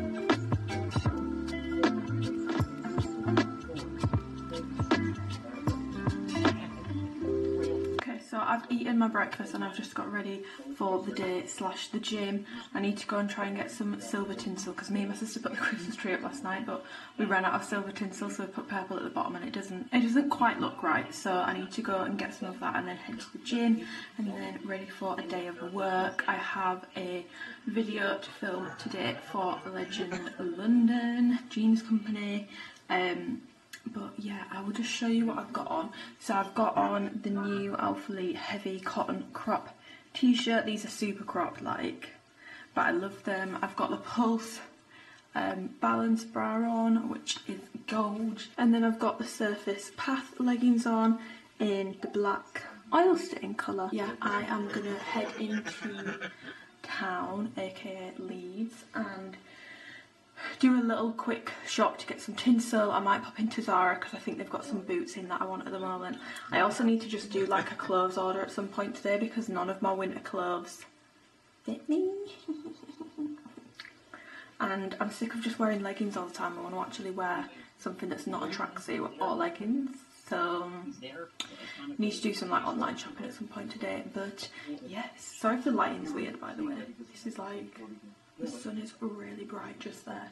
But yeah, I will catch you when I'm next eating. Oh, where did I just put it? I've just got a drink and I don't know where I put it. Excuse me. I don't know. I'm stuck. Maybe the weirdest angle I've ever filmed from, with probably the worst lighting I've ever seen in my life. But I've just got home, it's like 12:20. I kind of need to film my Legend London jeans video, so I'm just going to have a quick snack. So I'm going to have this. Sorry for this angle, by the way. It's because I'm parked on my street and I'm really paranoid about people working out where I live because I'm getting a new car. So that's the reasoning behind the slightly dodgy angle. By slightly dodgy, I mean very dodgy. Yes, I will see you when I've done my video and it's lunchtime. Hello, I've just got back from Morrison's and I'm going to make my lunch. It's now 23, so the day is getting on a bit. I've had a bit of a... I still look like this because I never ended up getting properly ready because I've had a bit of a nightmare with the other video I was meant to be filming today. So I have been trying to sort out my car instead and doing some admin bits and replying to client messages. But I'm going to make my lunch now. I've got loads of nice bits from Morrison's and I think I'm going to make a chicken, potato, veggie, like one tray sort of thing because it's super quick and easy and I'm starving and I just feel like I need to get a wide variety of veg in me because what I'm planning to make for my tea doesn't actually have any veg in it. It kind of does. That's a lie. It has an onion in it, but the sauce is tomatoes. It does have vegetables in it. But yes, I want to get like a wide variety of veg in. The papers that I'm going to use to cook the chicken in, cook the chicken in, which I'll show you, look really weird and they look like, does that even season it? Oh my god, I used it the other week at Dan's. They are so good, having to be honest. And I'm snacking on some fruit whilst I'm cooking. I've already had some of the apple out of the box, but I'll show you that as well. It was quite lazy of me to be honest, and a bit plastic wasteful, not gonna lie, because it comes in a plastic tub, but everybody makes mistakes. I'm not perfect.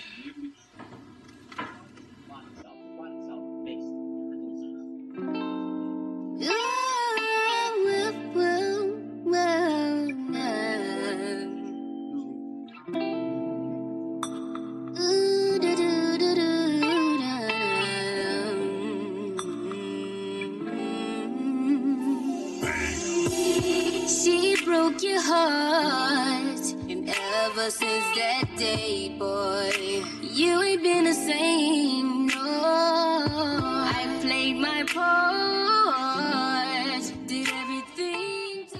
I'm going to make my tea now and I'm going to make like a gnocchi bake thing. The only thing that's not included here, by the way, I've got some chicken which I'm going to put in it. I get pre-cooked because I just find it so much easier when I'm doing something like this. 2 cloves of garlic, a bag of gnocchi, onion, chopped tomatoes and lactose-free cheese, and this will make 2 servings, but I'll just eat half. And I'll also use some sugar when I'm cooking to take the bitterness out of this, but I'll put it on a time lapse so you can see what I'm doing.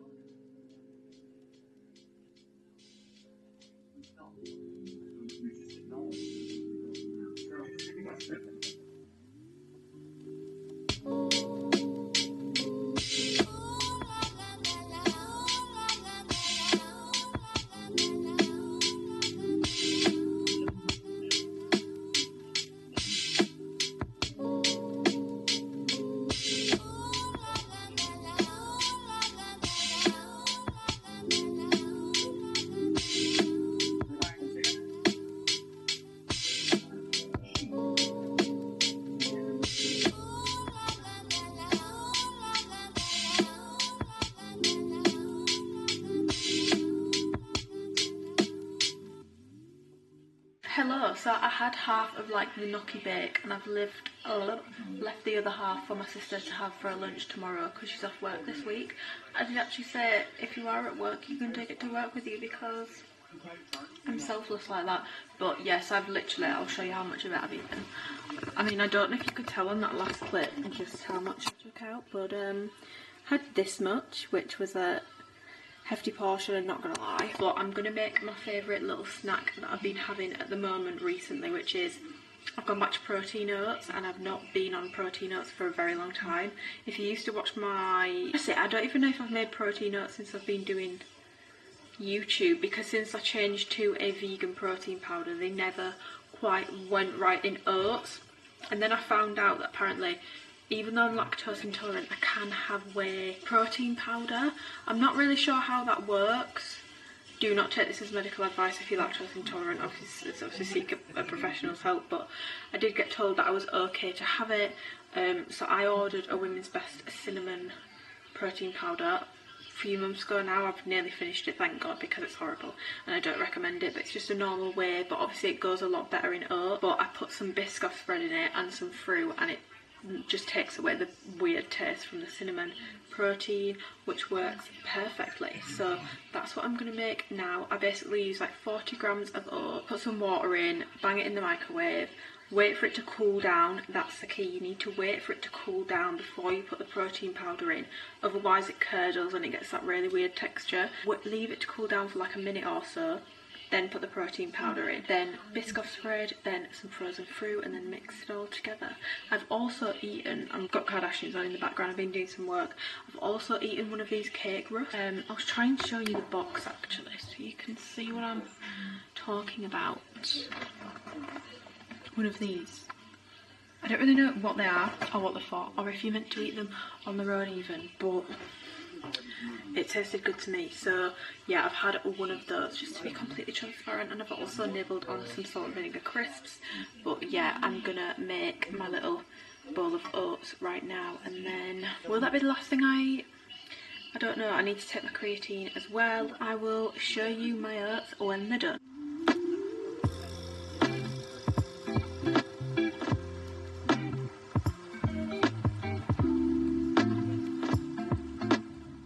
Good evening. Oh my god, how pretty does the rain look on my window.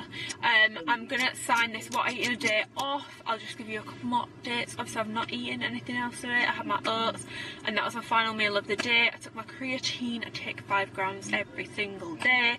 I'm gonna leave below, if I don't remember, just comment down below, Amy, you've not done this, in capitals, and I'll post it. But I'm going to post the like meta-analysis of the use of creatine supplementation in women, if anyone wants to have a read through it, because I get asked about creatine and the benefits a lot, and it's one of the most researched supplements, and it's also one of the cheapest, and it's one of the only ones really that I would ever recommend to people. So I'll leave that down below so that you can have a little bit of extra education on it. If anyone has any questions on my tracking all my calories at the moment, I roughly know how many calories I'm having. I think I'm sitting at around maintenance, but I've not been tracking.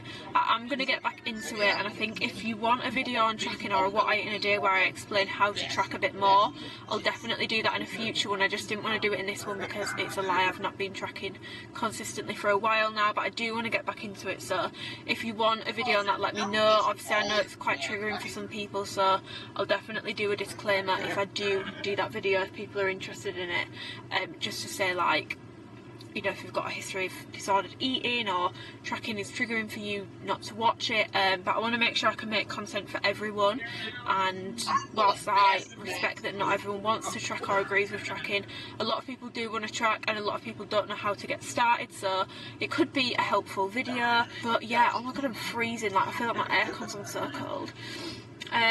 Yeah, I feel like I've not just sat and like spoke to the camera in ages. I feel like a lot of stuff has happened recently. I'm like way over a month post-op my nose, so it's been quite a while now. As you can see, it's like a super straight from the front. What I've noticed is when I film, I tend to film from this angle, and I feel like it makes my nose look not straight, but now it's like, I don't know if you can tell in this light, but my nose is like super straight, like super straight. My front profile has changed a bit, but not too much. I still very much look like me. There's still a lot of swelling in my tip. I had a Zoom consultation with my surgeon just to follow up. He's going to see me in person at like 6 months, but I had a Zoom consultation and he said basically if I drew a line like there, my nose is pretty much healed there, and all here there's still quite a lot of swelling, which I can feel. Like when I feel my nose, it literally like it goes like that, because there's like a lot of swelling in my tip. It's like rock hard, but I'm not in pain. I can breathe fine. I've got a bit of a cold at the moment, so I'm a bit blocked up. But yeah, that is my little nose. I'll show you it for anyone that's interested. This is what I eat in a day, but I feel like I've not vlogged in so long that I just want to sit and chat to you all. So yeah, that's my nose from the front, and then from this side. Then when I smile, you can see it doesn't like pull down like it used to, which I didn't like. And then from this side as well. Yeah, that is my nose. Yeah, I've got my pod point sorted, so basically I'm getting a new car. This might be one of my last clips in this car. Do you know what, now I'm sat in here, I think I'm actually going to miss having a smaller car. I've got an A1 at the moment, and I'm getting an, ooh, shall I leave it as a reveal? I'll leave it as a reveal. I'm getting another Audi, but I've got my A1 at the moment and I'm swapping it out for an electric for a couple of reasons. Reasons is because I want to switch to an electric car. I'm spending a lot on petrol at the moment. If anyone's from the UK, I don't even know if it's just a UK issue, petrol prices are like through the roof at the minute. When I first got my car I could fill it up for 40 quid and now it's costing me £56 to fill it up. And I know that'll come back down, but like, so it'll be cheaper in the long run. Not immediately, but in the long run it will be cheaper for me to have an electric car. Obviously it's more environmentally friendly, and at the moment they will stop it eventually, but in Leeds you can get a permit, which means you can park anywhere if you've got an electric car in Leeds if it's like council owned. So obviously you couldn't park in like Leeds Trinity car park because it's a commercial car park, but on like the streets and stuff, if it's council owned you can park there for free. And I am in Leeds like half the week, like 4 days a week, and I spend like, I'm just going to be completely honest, at the moment I'm spending like £400 on parking a month, which I really can't be doing. It's ridiculous, I can't be doing it, and it really stresses me out, so that'll hopefully continue for the next few months. I do think they are going to get rid of it though, which is annoying, but it'll mean I can save a bit of money. Until then, I love this car. If you want like an A1, I highly recommend them. They're such a good little car, but I've always wanted like a bigger car, and I don't know if I'll always to be able to afford to have one, like, and I'm just very much living in the moment at the moment, and I can afford to do it right now, so I want to experience it whilst I can. Also, we're not promised tomorrow. You know, I could get hit by a bus in 3 weeks. At least I'll be able to say I drove a car that I really wanted to drive. This week's been a lot quieter for work, which is good, because last week was, well, this week is actually Black Friday, but last week was Alphalete's Black Friday. It launched on Saturday, which, by the way, oh my god, wild. The amount of people who have supported me on the Black Friday launch, guys, thank you so much. And also to those of you who had issues, I'm so sorry. I'm so sorry. I feel like this happens every year and it's really frustrating, and I'm really sorry. There is an explanation coming, I believe. I have spoken to someone, and there is an explanation coming on why the early access codes didn't work on the UK store, but they did work on the US first. There is an explanation coming on that, but yeah, thank you so much for the support on the launch. I would not be able to work with Alphalete if I wasn't getting support. I've said this so many times, but it really does mean the world to me, and I love working with them. I know I don't love every product, and people probably think, why does she even work with them? There's never going to be a brand where I love every single product, but I love the brand. Christian is such a nice person, so personable, never makes you feel like you're beneath him. Just a nice guy. He's just a nice guy, and I love the brand, so I'm super happy working with them, and the support goes a long way in meaning that I can continue to do that. So fingers crossed I will be able to continue working with Alphalete. But yeah, I've yapped on for 11 minutes now, so I think I'm going to leave this video here, and I'm really sorry if you just came for food and not a life update, but I feel like I said I was going to do it vlogging and then I didn't really film much. God, my cold is really getting me down. But yeah, so thank you for watching. If you enjoyed the video, give it a thumbs up. If you're new here, subscribe, hit the like button please. It really helps me out, and it helps to push my videos out into the algorithm. I've noticed since I've not been as consistent, my videos don't get pushed out as much, so if you could like and leave a comment, I'd really appreciate it. But yeah, have a lovely evening guys, and enjoy the rest of your week. I think I'm going to try and put this up tomorrow, which will be Thursday, so we will see.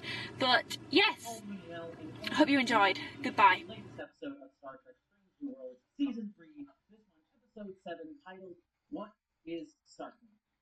I will be honest, I'm going to try to stay in non-spoiler territory like normal at the top here, but quite frankly, this episode... Hello, so welcome back to another video. I want to start off this video by addressing the elephant in the room, which is the timing of this video, which is post-launch. Basically, long story short, I did not get my package until... And most of my time speaking about the broader implications of a lot of it. I think the best way to get into this is to give you some context. Heading scenes throughout this Friday and the launch was on Saturday. Now, you guys know full well I hustle like hell with my videos. We never have ages to film a video. It's always a very short time frame, and I will always try my best to get one up, but there was no way I was able to do a video before the launch. I tried my absolute best and I did some Instagram stories on Saturday, but to be honest, it's not enough. I wasn't happy with it, and I'm really annoyed and frustrated that I did not get to do this video pre-launch. I ummed and ahed about it, and I was like, oh, do I even like do a video? Will anyone even like care about the video? And then I remembered when I started my channel, I've been doing Alphalete reviews since just over 2 years. I've been doing them for about 2.5 years because it was summer 2019. So I've been doing them for about 2.5 years. And there was a solid like 6 to 7 months of me putting my own money into my hauls and making those reviews post launches because it's what I love to do. And I do these videos because, yes, I work with Alphalete, but we don't have to do these videos. I do them because I love doing them. So I was like, why am I going to change that now and not do a video just because it's after a launch? I'm going to be completely honest and open and transparent.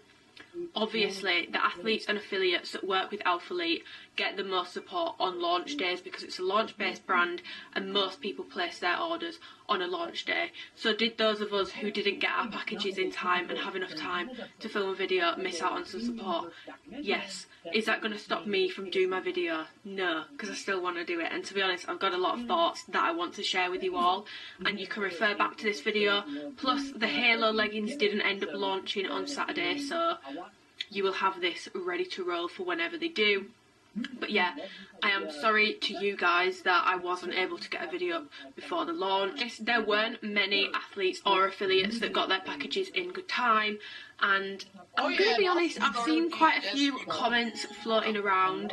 I just want to remind people that like you can give someone a compliment without dragging other people down, especially when it's not people's fault that they weren't able to do a video. And before I get into this, I just want to say a huge thank you to anyone who still shopped with my code on Saturday, because I'm not gonna lie, I wasn't really expecting anyone to use it, because I'm fully aware that people use support codes of the people that are most helpful, and obviously I could not do any content, so like I was pretty much as useless as a piece of cardboard for this particular launch. So to see that anyone even used my support code on Saturday genuinely warmed my heart, and like I am so grateful. Thank you so much, and hopefully this doesn't happen again so that I don't feel like I'm letting you guys down, because I do kind of feel like I let you guys down. But to those of you, to be honest, even to those of you who didn't shop with my support code this time round, I get it, I wasn't able to do a video, but to those of you who did still shop with it, thank you so much. Like, thank you so much. You have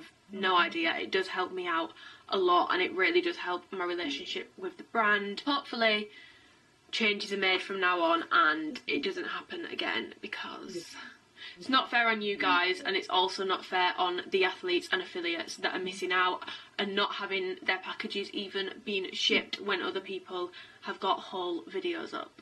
Oh, just before I get into things, sizing reference, all the things in this haul are a size extra small, and I am 5'6", 28-inch inseam on my leg, 32 double D, 24-inch waist, and around 39 around the biggest point of my glutes. Yes. So the launch has already happened, but certain things didn't launch, certain things are launching at different times because stock's not come in. So I'm going to put the email on the screen that we got before the launch. And when I checked the website, I think that still rings true. I've checked the website this morning, the US one and the UK one, and there's still things missing from both. So if you have a look at that, those are the things that might not be there. And then I will also put like the launch brief in so you can see everything that should have launched or would launch. So then you've got like the colourways and stuff for the halos, because they didn't launch. But yes, there was a launch on Saturday. So I'm just going to go through the bits, and I'm going to focus on the halos first. I'm not going to beat around the bush with this. I don't like this batch of halos. I'll run through the differences between the old and the new, but basically these were a legging that launched in 2019 originally. I plugged a lot of my own money into these leggings because I actually used to love them. If you go back on my Instagram, when I first started posting workout videos and workout content, I wore the halos all the time. I was always wearing these ones, the pink ones, the grey ones. Like, I wore them to absolute death. However, there were a lot of issues with the leggings, which I think is why they stopped doing them. So I will pop the colourways that these are coming in whenever they do launch. We don't have a date yet. I will let you know when they do launch in on the screen. But I've got them in Bloom, Frozen Spring, Ice Blue, Cheeky Coral and Black. I got all of these in an extra small other than the black. So I've got all of these in an extra small other than the black, which I sized up to a small because I remembered with the halos last time the black ran like super small, so I was like, I'm going to size up. As soon as I placed my order, I realised that when I had the halos last time I didn't have an extra small, I got a small.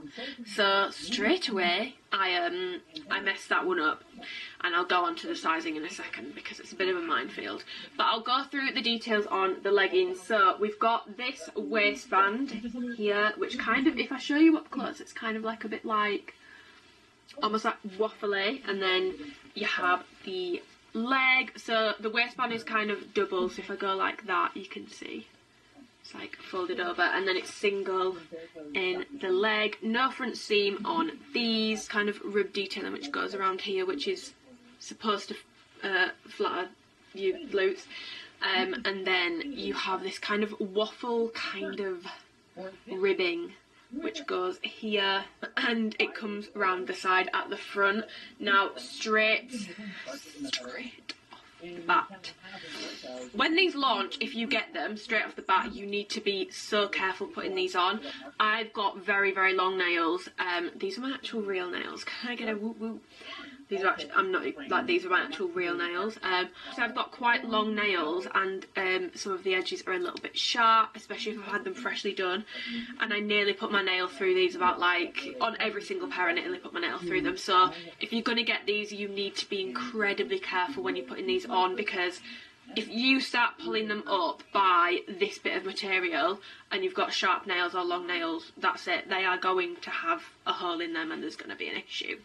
In terms of the material, when I go like this, it really stretches out and it feels soft. It feels very soft to the touch. But then when it's on, it feels a bit rougher. I'm going to try and show you up close on camera the difference. That the bottom half of the leg feels more like Amplify, very soft, very stretchy, but the bum is kind of like rougher and almost like a bit waffly and feels thicker than the rest of the leg does. So there's definitely like a gradient in thickness. I'm just looking to see, it doesn't say anything on the information we've been given about them like, you know, reinforcing the ass area, but yeah, just something to know. This bit feels a bit rougher and then the bottom half feels a lot softer and stretchier.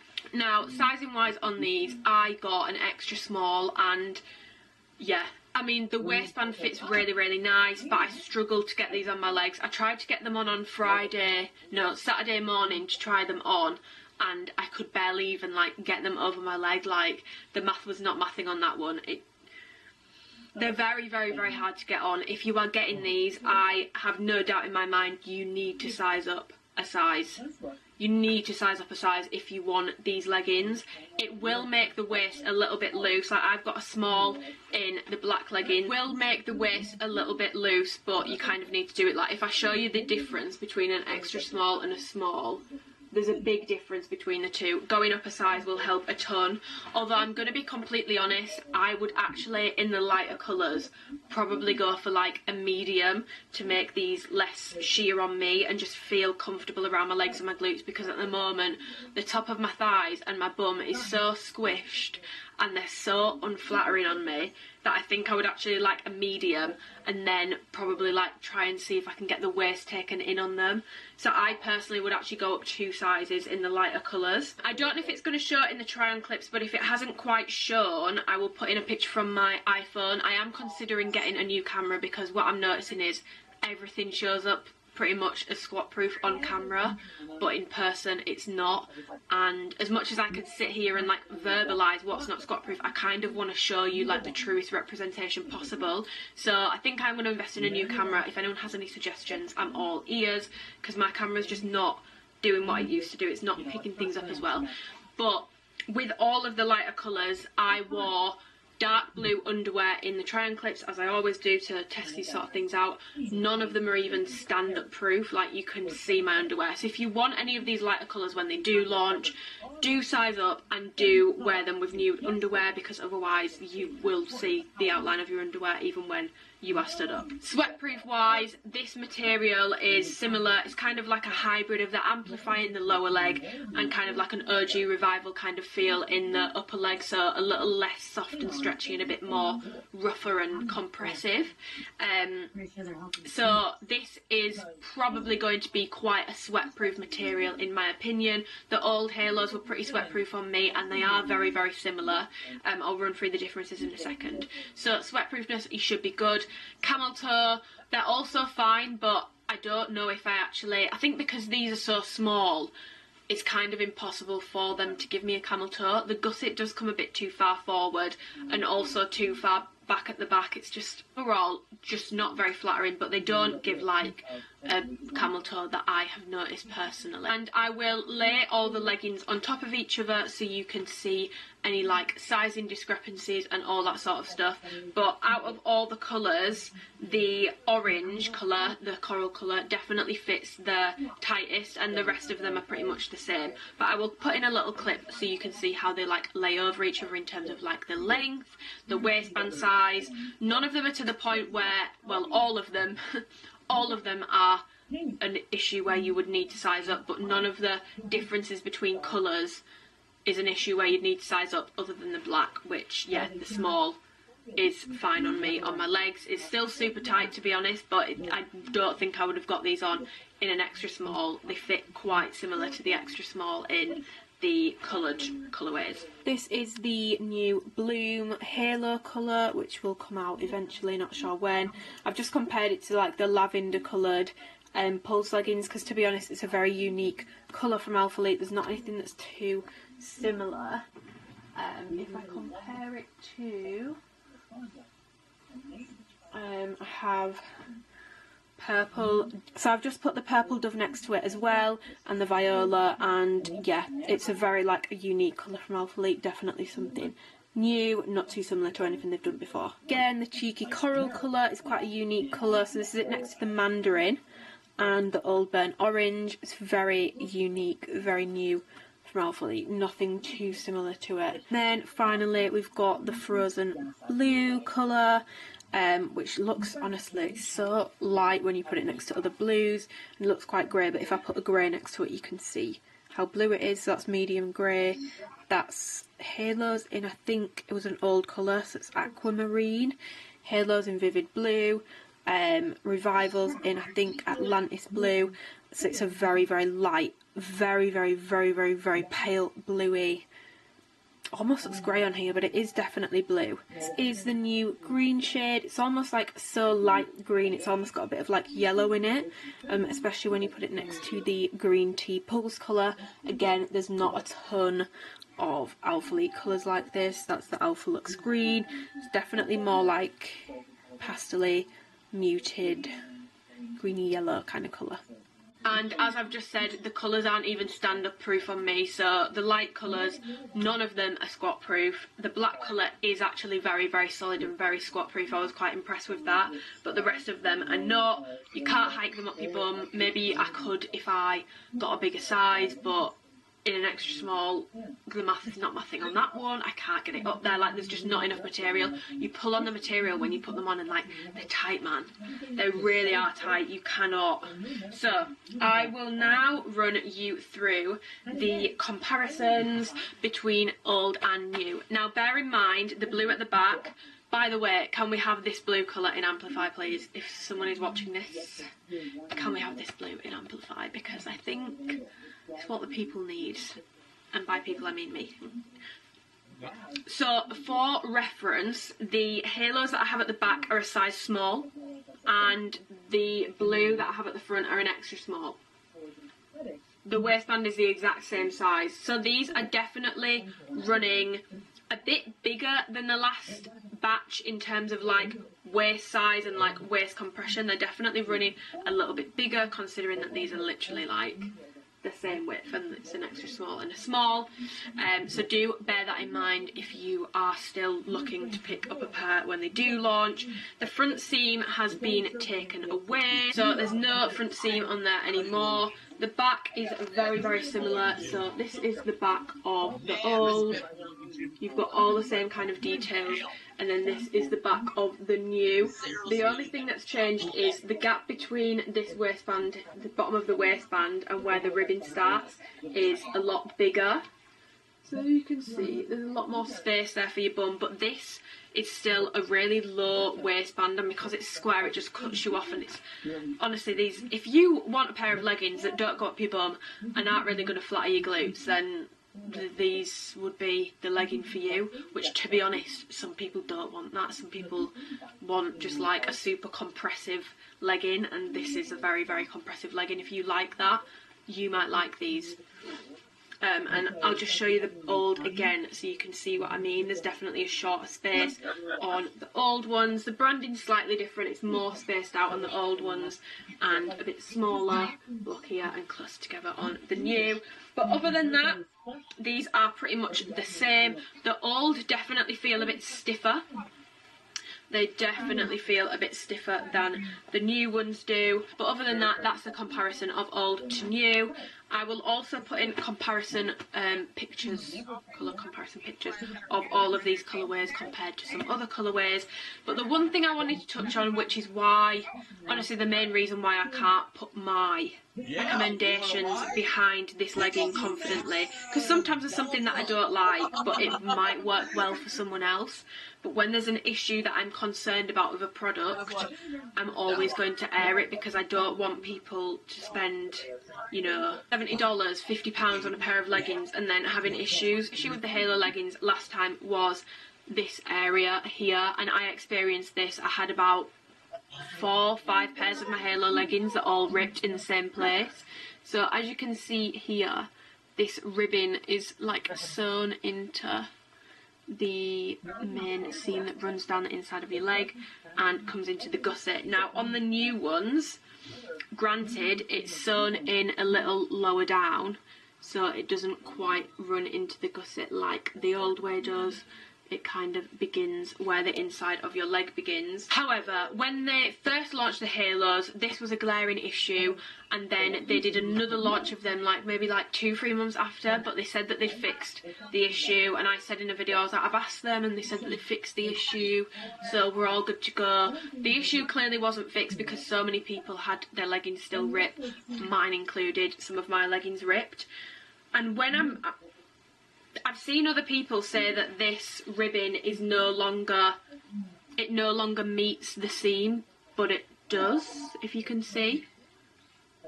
It still meets the seam, and so, yeah, it might not rip up here because it's not going into the seam up there, but I'm still concerned with how tight and compressive these are on the legs. If you're training legs in these, any of that sort of stuff, and you're stretching out the material, I'm still concerned that a rip could occur here. Granted, it'll be a little bit less embarrassing than it being right on the crotch or, you know, up your bum or something like that. But I did just want to point that out, because at the end of the day, these leggings are not going to be cheap whenever they do launch. And I am a bit concerned that we might have the same issues that we had last time. They're a very delicate legging, and yeah, I had to include that because Alphalete have so many amazing quality products that are going to stand the test of time and they're going to be durable. I would rather put my wholehearted recommendations behind them than sugarcoat things about issues, because £50 is a lot of money. Like, £50 is a lot of money. It might not seem like a lot of money to people who have like a huge legging collection and they earn quite a lot of money, or even like they're getting sent things for free. It might not seem like a lot of money, but like, it's a lot of money to be spending on a pair of leggings, and the last thing I want is to be recommending something to you and then it's ripping. Now, defaults happen with any item, accidents can happen, things can rip. No product is ever going to be completely like break proof. However, that seam issue with the ribbon is concerning me slightly. So those are my thoughts on the Halos. Overall thoughts are, would I recommend them when they do launch? if you want a really compressive legging and you're not bothered about things being super flattering on your glutes, and you want to give them a go and you're going to size up 1 or 2 sizes, go for it. If you want to try them, go for it. You can always send them back if you don't like them once you've tried them on, but do be aware of the issues I've spoken about with the seams. They're not my favourite legging from Alphalete, but that's fine because now I can speak about my favourite leggings from Alphalete, which is Amplify. So they dropped new colourways in the shorts and the leggings, just the shorts this time, not the biker shorts. I've also had quite a few questions on, by the way, when I'm looking up here, it's because I've got the PDF up here so I can refer to it. When I've had quite a few questions, and people, apparently someone said that these shorts are longer than previous shorts. I haven't noticed a change. I got my tape measure out and measured them, and they're the exact same inseam as the previous launches. I've compared them to previous launches, and yeah, they're the exact same, 3.5-inch inseam. I don't notice these are longer.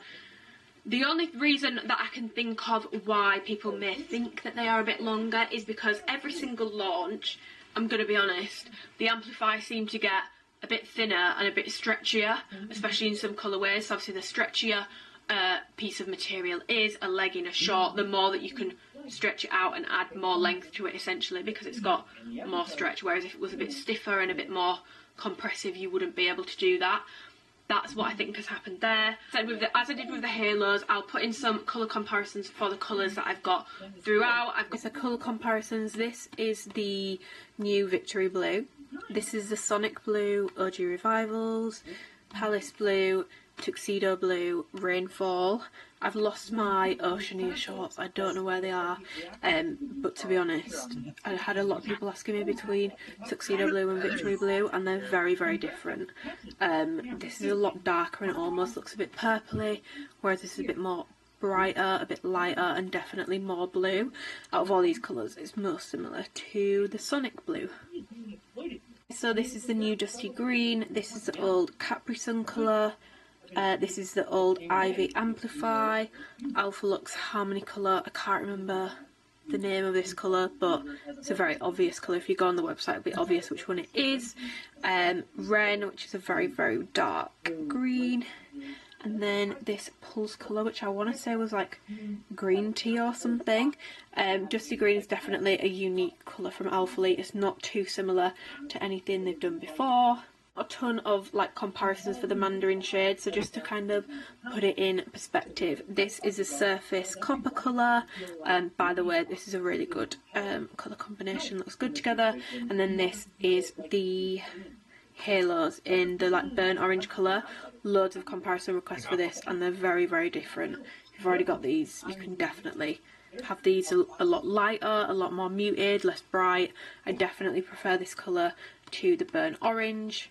Okay, so then we've got Charcoal in the middle, Medium Grey, Ivy, and Rainfall, which I've done to show you that I personally think Charcoal pulls a bit more blue than it does green. Some people say it looks more green, but to me, when you put blue next to it, definitely looks more blue. And then the Titanium Amplify, which you can see, put those like close together. It's definitely a very different colour. It's very unique. It's not like any of the other like grey kind of colours from Alphalete, so you can definitely justify it as a purchase if you've already got a lot of greys. I've got the Dusty Green, I've got the Charcoal, I've got the Victory Blue, and I've got the Mandarin colour. I know that some people are getting a bit tired of some of the colours that Alphalete are coming out with, but this Mandarin colour, guys, this is one of my favourite colours in Amplify, like, full stop. This is like Fireside's little sister, like a more summery version of Fireside. I love this colour, and I think it looks so good on my skin tone, and I've seen it on a lot of skin tones now because people have started getting their orders, and it looks beautiful on everyone. So if I'm going to recommend you to get one colour, if it's still in stock, there's a lot in stock on the UK website. US one, not so much, but the UK site, there's still a lot of shorts and leggings in stock. I'm going to recommend that you get one colour, either this, or if you don't want a colour, and you want something that's going to go with everything, get Charcoal. But yeah, so those are the colourways that I have. I'll put in some colour comparisons and all that good stuff. I won't go over the shorts and the leggings too much in terms of detail because I've reviewed them before.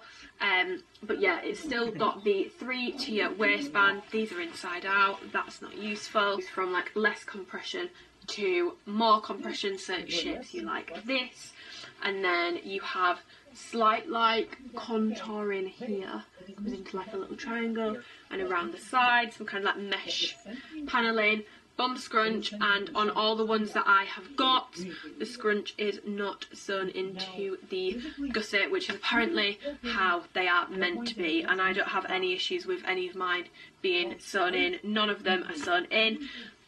I wear an extra small in these. If you want more length, you can size up and it will give you more length, but I personally like a bit more compression in the shorts, so I stick with an extra small, and the length is fine on me. They do dig into my leg a little bit, which I've spoken about before, but I like that because if something's digging into my leg, it means it's not going to roll up over my bum and expose my bum cheeks, because it'll just get trapped right under my bum before being able to expose it because of the ratios of like my leg and my bum. So I personally like that they dig in a little bit, but if you want a bit more length and you don't want them to dig in, size up. Sweatproofness, I always find Amplify to be sweatproof on me in every single colour. I've never had an issue with it. Camel toe wise, I don't really get a camel toe in the leggings or the shorts. Sometimes the gusset comes a bit too far forward and it can go up there a little bit, but it's nothing like the surface material, which gives me quite a bad one, or like a line pants, you know. It's nothing too intense. There's not really a glaring camel toe issue there. Now, as I have alluded to, and I have alluded to in most of my Alphalete hauls for like since the Twilight colour first dropped with Mocha and all those sort of shades for the first time, the Amplify material, the label has remained the same since the 2020 original drop of Amplify on that Black Friday. Since then, obviously the hype has built up a lot. They're a very popular legging and short now. The label remains the same, it says that it's the exact same, but the material feels different, and I've said this in every single haul, and there's normally some discrepancies between colourways. Now I'm going to put in some pictures so you can see sizing discrepancies between colourways in terms of the leggings and the shorts, and also the length, because there are a couple, but none of them are to the point where you need to size up, because you know it runs super small. There's like tiny little bits in it, but there is quite a big difference in the length in some of the leggings. So yeah, you can take a look at those pictures that I'm going to put in. Now, when Amplify originally dropped, like I've just said, it was still stretchy, still soft, but not quite as soft. It was a bit more compressive, and it felt a bit thicker, and it felt a lot matter in terms of the material. Like if I show you one of my original Amplify in Rainfall, which again, if someone's watching this, please bring back the Rainfall colour. In my opinion, it's one of the best kind of blues that they've done, and it's a lot more unique than like the dark kind of teals. But yeah, as you can see, this is like a very matte material. There was no issues with squat proofness other than on like the super light colours. And then since Twilight dropped, in that drop I noticed they feel thinner, they feel stretchier, they feel softer, but they've also got a bit of a sheen to them now. And since then I've never, like most of the colours in the original drop were 100% squat proof on me, and since the Twilight launch I rarely have a situation where any of the colours are entirely squat proof on me. I have tried sizing up to a small and it does fix the issue, so if you are concerned about squat proofness you can go up a size, and the recommendation is if you're between sizes to go up a size, but I like a bit more compression and I way prefer how an extra small fits. A small kind of just sits on my body and the waist is a little bit loose, whereas an extra small it fits a lot better and it looks a lot better on me, in my opinion. Even in the extra small in the original launches, I've always had an extra small. I've never had issues with squat proofness. Now in terms of this drop compared to the original and also previous ones, they still feel thinner. They seem to be getting softer and softer every launch, which I'm not going to lie, especially the charcoal colour this launch is concerning me slightly, because it's so soft it's almost starting to feel a bit cottonish, and I'm worried that this might pill. I spend a lot of the time like hip thrusting and stuff in the gym, and obviously there's quite a lot of friction when you sat on the gym floor, So I am a bit concerned about these pilling now, which is not something I ever had to be concerned about before, to be completely honest. They definitely feel softer, thinner, all that sort of stuff. But this launch, most of them have less of a sheen to them again now. They seem to be a lot more matte. So if I show you like the mandarin colour compared to the rainfall, you can see that it's, these in particular are like the most matte and like the most, these feel the closest to the original Amplify. So if you've not ordered already, I definitely recommend trying to pick up mandarin if you like the original, because it definitely feels more similar. Other colours are all very much similar to the newer material, lot softer, lot stretchier, almost like sheen-like. And when I show you in terms of like squat proofness, like if I put my fist through the original rainfall colour, you really can't see much. Like obviously you can see the outline of my rings, but you can't see like the colour of my rings or anything like that. Now if I put my fist through the new charcoal colour, you can see my ruby, you can see the diamonds, you can see a hell of a lot more. Like, so yeah, if you are wondering how these compare to past launches, mandarin is the only colour which is very similar to like the original Amplify Feel material, and then the dusty green, the victory blue and the charcoal are all a lot more similar to the more recent drops. They're a little bit less sheeny, they have kind of gone a bit more matte again, similar to the more recent drops than they are the original. In terms of squat proofness, mandarin was completely squat proof on me. Dusty green was also pretty squat proof on me, probably about 90%. The victory blue colour was also pretty squat proof on me, probably about 90%. And the charcoal was the least squat proof. I would say maybe like 80 to 85% squat proof for this. So yeah, those are my thoughts on the most recent Amplify drop colourways and all that sort of stuff. Then to quickly move on to some sports bras, we have the Impact bras, which these have launched before and I've reviewed them before, so I won't go too in detail with these. I will just run through them quickly. I've got the Cheeky Coral, the Ice Blue and the Frozen Spring. I think these sports bras are such nice colours, and I'm so glad that at least something from this launch in these colours works for me, because like I've said, I'm not a huge fan of the halos. They're not very flattering on me and I'm probably not going to get much use out of them, but I love the colour palette. I know that some people think it's disgusting, but it reminds me of a refresher and I just think it's really nice. And also, I don't tend to wear super bright coloured bottoms in the gym, so I understand why people might not like the leggings, but I do like wearing a bit of colour, and I feel like these with like a more plain legging, it's perfect. So yeah, this is the Impact bra. It launched the last time they did a restock of Amplify. Very simple bra, very low cut and quite booby, so if that's you then all aboard the Impact bra train. It's got kind of waffle print over the shoulders, waffle print down the back, band around the bottom, and like a waffle kind of triangle contouring here. Alphalete on the back, and it's racerback style. This is stitched in, all that good stuff. I wear an extra small in these, and I would say if you have like a small chest, you could definitely size down in this. I could probably do a double extra small, and I'm not even particularly like small chested. I could do an extra small in these. They don't run big, they just don't really have any support. They kind of feel like more of a lounging bra than a gym bra. Now I would wear these to training. Absolutely, I've worn my Impact bras from previous launches to training, but you wouldn't be able to do any cardio in these. It says that these are a medium to high support bra.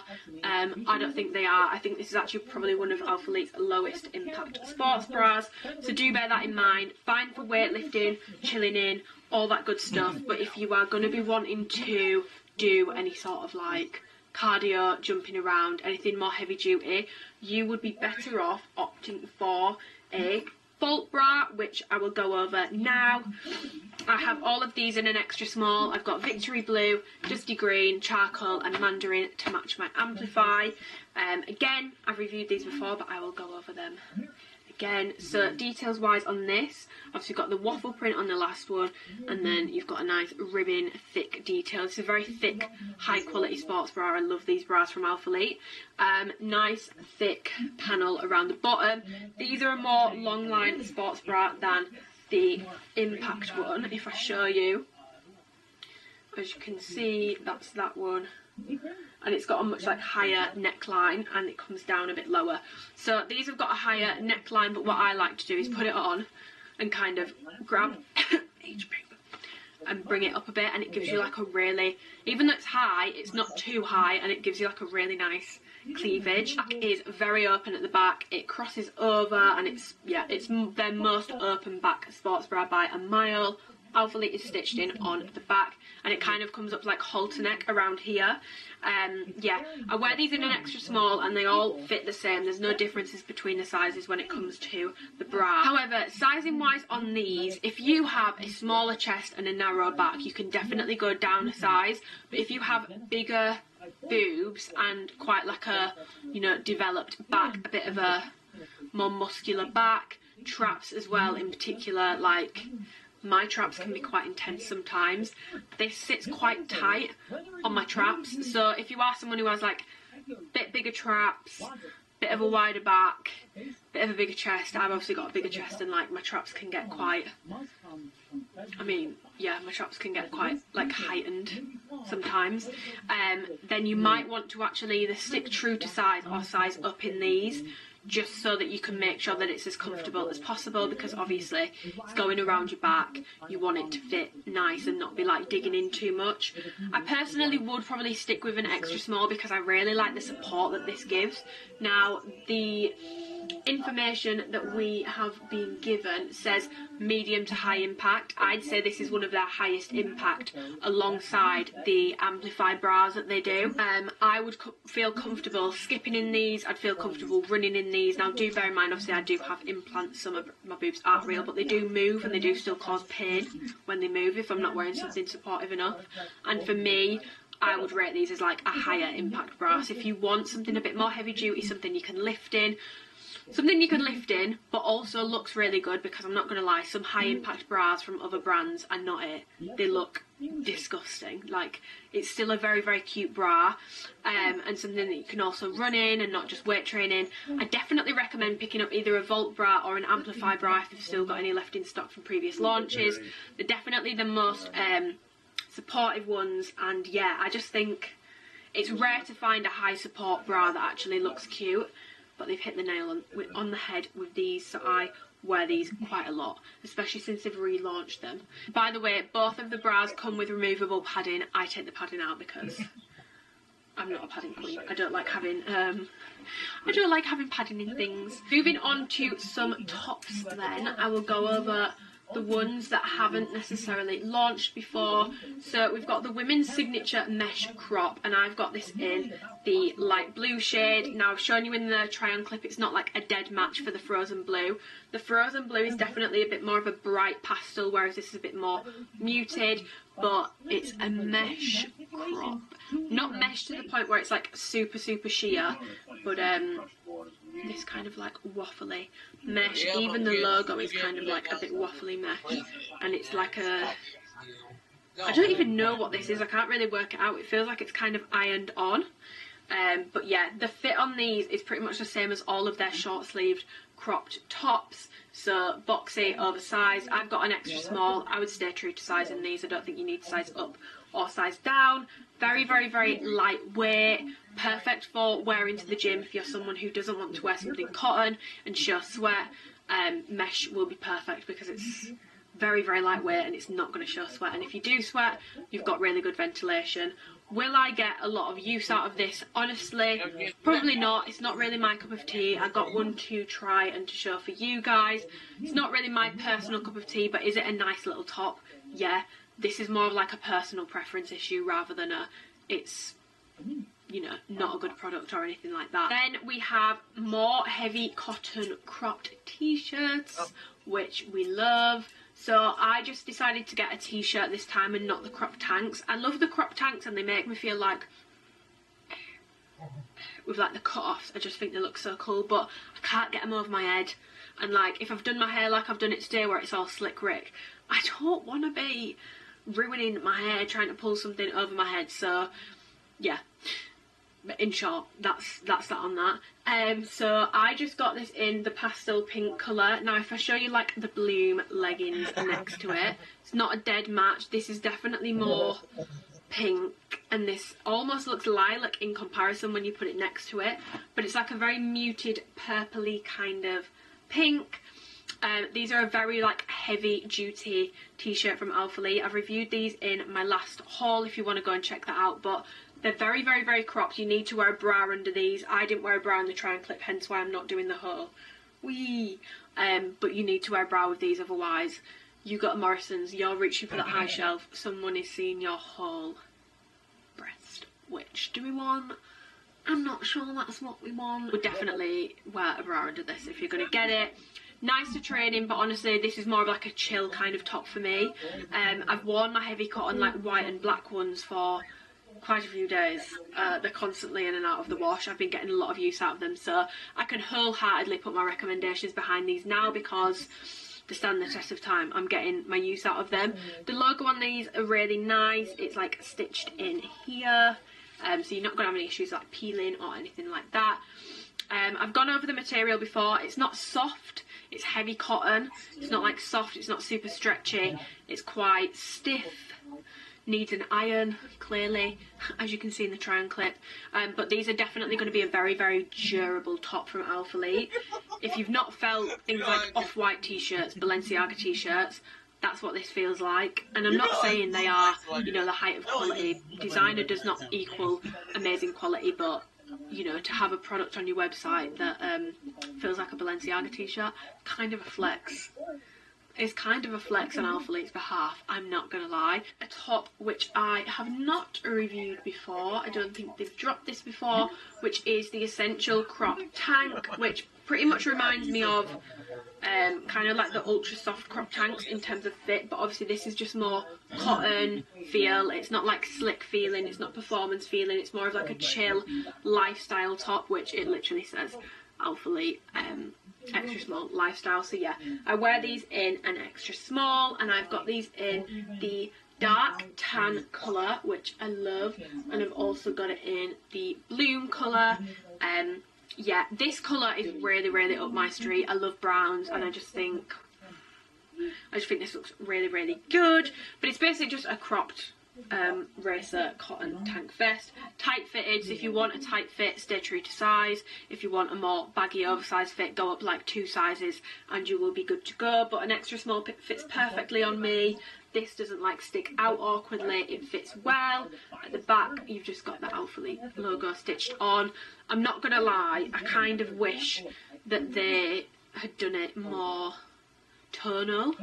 With these I just think the black on the pink looks a bit stark, but that's just just me being a little nitpick and picking up on things that I think could be improved to make the products look better. But yeah, that would be my only gripe. It doesn't look so bad on the dark tan colour, but on the pink I just think the black looks a bit stark in terms of the logo. But yeah, this, I have some brown Nikki Studios joggers. Oh my god, this looks so good with them. This looks so good. These tops are perfect for chilling in. I won't really wear these to the gym, but they are more of a lifestyle fit, so that's fine. I wear these kind of tops so much. I wear them with joggers all the time. I've then got this crop top, which is in the orange colour again, kind of like the orange frost colour, which I'm not going to lie guys, I'm getting very confused as to what top this is, because when I'm looking, there's a women's core crop, which has a logo like this on the front, but that's oversized, so this is not it. And then there's an essential crop, doesn't look like it has a logo on the top, and the orange colour isn't on the colourway there. So I'll check on the website and try and work out what exactly this is and put a screenshot on from. I'm just editing this video and I've worked out it's called the women's core crop on the website. Worked it out on the website, but this t-shirt is kind of a bit more fitted. I've got this in an extra small and it fits perfect. I love this t-shirt. The Alphalete logo is in the raised rubber logo in, so more expensive looking than just like a typical sticker, because it's raised, it looks a bit better. The orange frost colour, so It goes with the crop tank. It's a bit different to the cheeky coral colour. They're not quite a dead on match. They're a bit different, but I actually really like this colour with the mandarin colour. I know it's kind of like two different shades of orange, but I just feel like for some reason it just works and I really like it. But this colour is super flattering and I love it. These tops kind of fit like the Learn More, Dream More, Be More crops that they brought out, I want to say Black Friday 2020. I wear those tops all the time, like tucked under into a sports bra, because it's quite a long crop. It kind of comes to a round belly button height. Tucked into a sports bra, they look so good. So I might actually, you might catch me wearing this in the gym. In terms of material, this is a like cotton kind of performance-y feel, cool to touch, good quality t-shirts. Alphalete really do t-shirts well.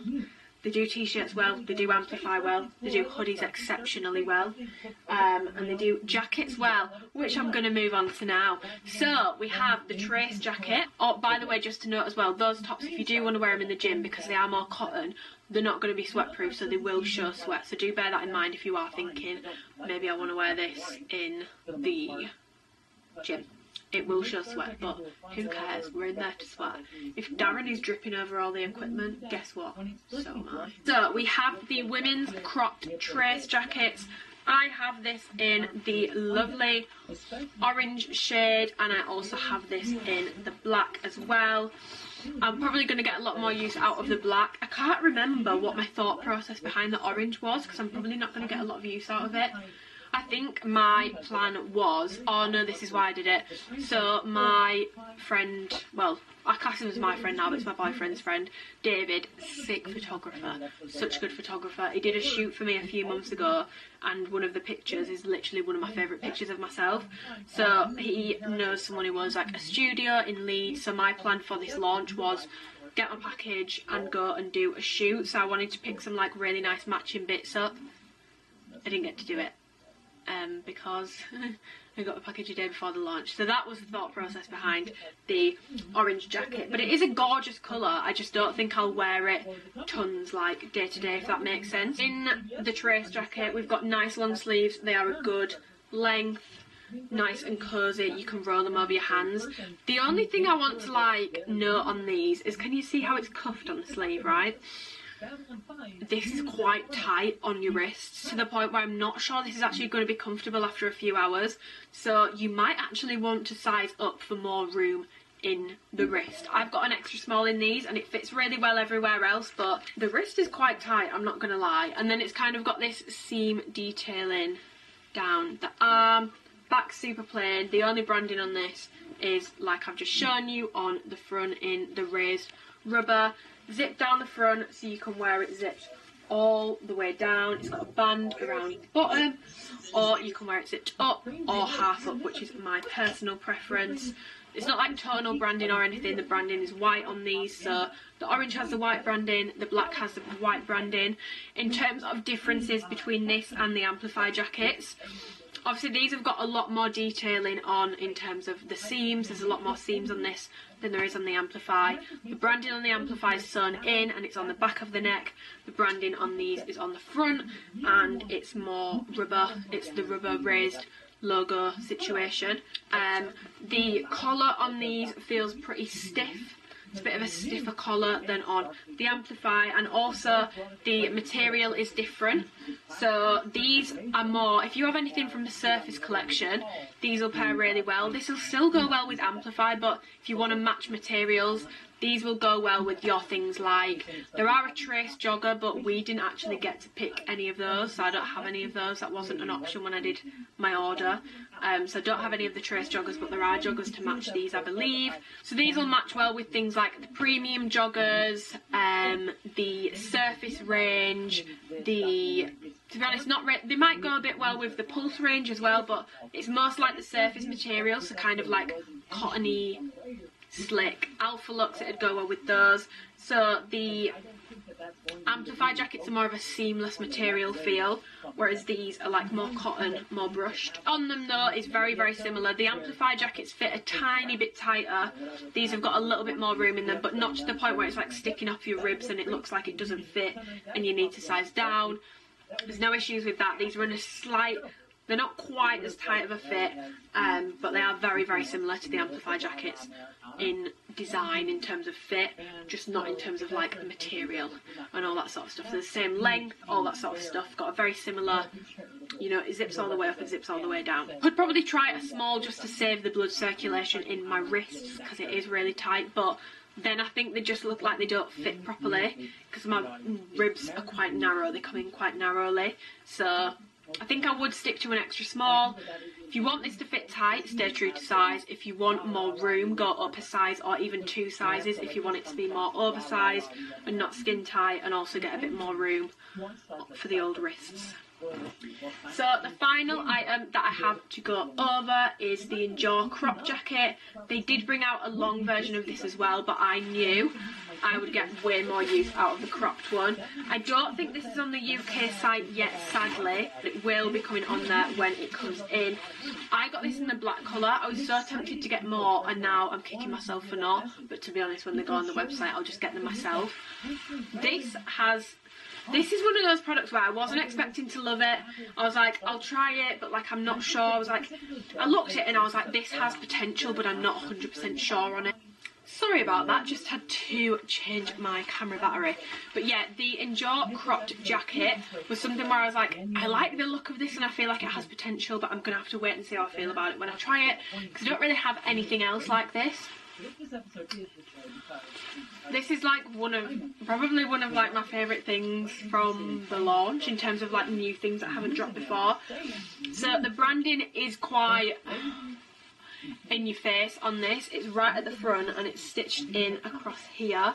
Now in the black, as you can see, like when this isn't like focused properly, you can't really notice it. So if you're not a huge fan of big branding, which to be honest I'm not, I definitely recommend getting it in the black. But even on the other colours, it is tonal, so it's not like you've got a pink jacket with like black writing on it. It is tonal, so it is more subtle, but the branding is pretty big. It's pretty big. And then the zip, it's kind of like a quarter zip, so when you have it zipped all the way down, it kind of comes down to like where the top of your sports bra would be, and then you can zip it all the way up to the neck, and then you can tighten the neck area, because when you will zip it all the way up, you'll notice that you have quite a lot of bagginess. Now I like that, but if you don't like that, you can tighten it. You can give yourself a bit of a, you might not want to do that, to be honest. The sleeves are like balloony, nice and oversized. You've also got double drawstrings on the bottom, so you can wear this wide as hell, or you can cinch it in. This looks so good cinched in. This looks expensive. Like, this is like a really good jacket. It's very thin, I'm going to be honest, it's very thin. It's probably not going to keep you very warm. It's more of like a transitional piece. Like, you wouldn't want to wear this with nothing over it in the depths of winter. You're going to freeze. Even the long one, you're going to freeze. But for like a transitional piece, or if you just go into your car and then from your car to the gym or running errands, this is perfect. But if you're going to be outdoors for ages in the deep depths of winter, you're going to be freezing in this and you'll need something else. It's a very thin, windbreaker-y, shell kind of feel jacket. I just love this. I think it looks so good, and with black leggings, this just looks clean as hell. I've got it in an extra small. Stay true to size, honestly. I don't think you need to size up or size down. If you want it massively oversized, you can size up, but it already comes oversized. It's not like a tight fit or anything like that. And also, under where the logo is a little piece of Velcro, if I can open it. So you've got a little pocket. I mean, I'm not going to lie, that's how deep the pocket is, this here. So you can't really put too much in it. You could probably put your phone in it if you don't have a Max. I've got a Max and I'm not sure the logistics of that one. I probably wouldn't use it, to be honest. I'd probably use pockets elsewhere or like have my bag with me. But there is a pocket there should you wish to use it. My only gripe with this product is, again, the little cuffs. So the wrists are like cuffed. Let me just turn them out so you can see properly. The wrists are cuffed like this. They're so tight, like so tight, to the point where, again, like the trace jackets, after a few hours, that's going to leave a mark and be so uncomfortable. So uncomfortable. The wrists are tight, and I've got small wrists. Like, look at these little babies. I've got small wrists. They're not big juicy wrists by any means. So if you've got like larger wrists, God help you with this jacket. It's elasticated, but then it's only to a certain point, and when it pings back in, it's so tight. I would love to see them add, like, I want them to keep this jacket as like a permanent thing, because I do actually think this is a good product from them, and it's something a bit different to, like, let's say, like, constantly doing like the full zip like crop jackets. This is a bit different, and I really like it. Can we just add like 0.5 millimetre, maybe 1 millimetre to the wrist, because these are tight, man. They're really tight. But yeah, I actually really love this jacket, and it has definitely met my, well, to be honest, it's exceeded my expectations, because I was like, this could go either way, and it's definitely swung one way in like an extreme direction.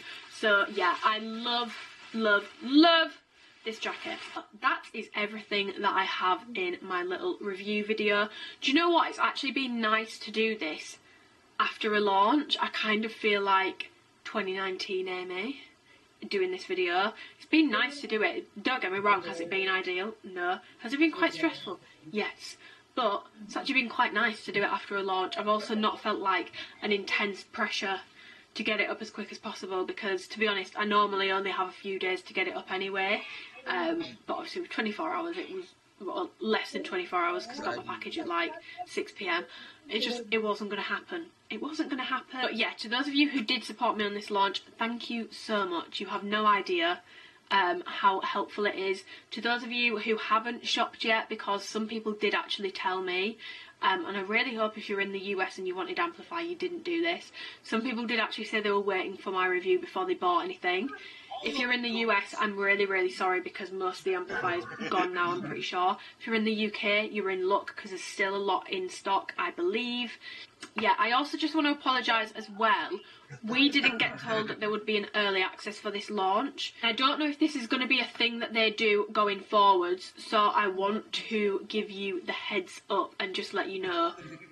They've done it on the Black Friday launch, and they've done it on this launch, so I would highly recommend going onto their website, and when you get the pop-up to sign up for SMS alerts, sign up for it, because that's how people are getting early access codes. And especially when they do an Amplify drop, it's really, I want everyone to have an equal opportunity of getting stuff, and if people are getting on the website an hour earlier and some people aren't even aware that there was an early access code, it's not really fair, because then by the time the general sale actually goes live, there's not much stuff left for the rest of the people. And some people don't live on social media, you know, they're not following all the athletes and affiliates for every single like waking living update. So yeah, if you are someone who really likes Amplify, or really likes Alphalete in general, I'd really recommend going on their website and sign up for the SMS alerts, so that this doesn't happen again, because I had quite a lot of complaints about it in my DMs, and I was just like, if I'd have known. As soon as I found out about the early access code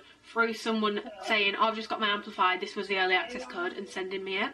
That's how I found out about it. I didn't actually know about it. But yeah, sign up for their SMS alerts. If you are still waiting to shop, and you want to shop and you want to support me, my support code is Amy.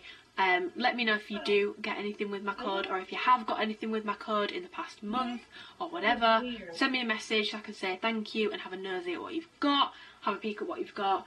And again, I'm really sorry for this video being late. I know it's not ideal, but it was out of my control. I think you guys know quite well, there's not much that will stop me from doing a video.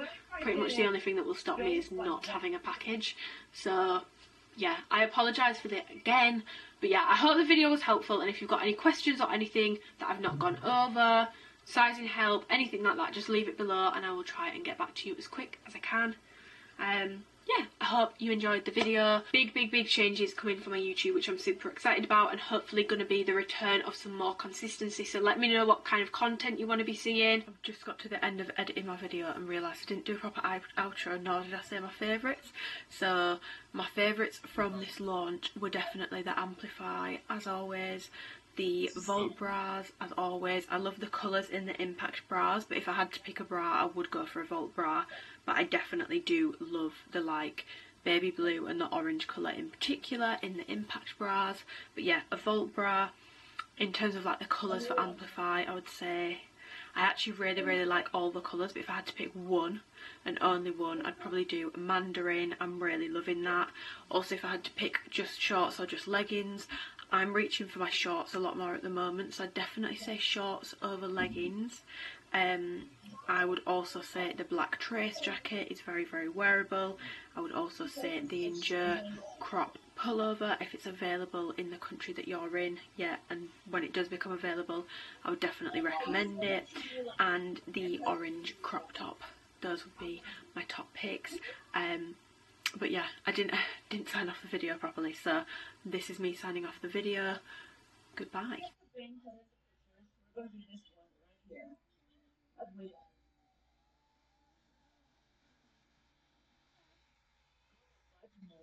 The one on the right kind of looks like a mole. There's something mullet about that. Yeah! I tried looking up like Tina bangs, like hair bangs for Latinas, cause like you have a haircut from someone who looks like you. Does that make sense? Like you want to copy a hairstyle from someone that looks like you, that looks good. So I looked up like Tina bangs.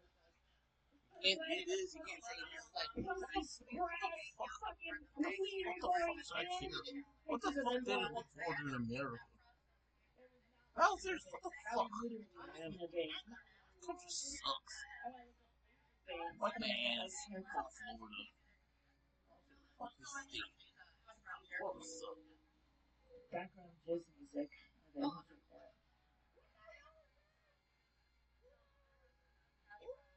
This will suck my dick. Yeah, so it is right. Somebody.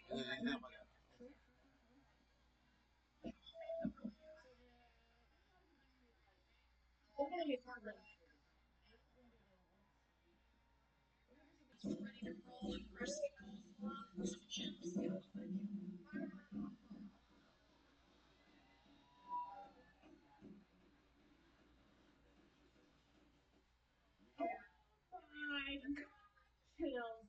I got chills. That is hard. Oh my god, that is hard.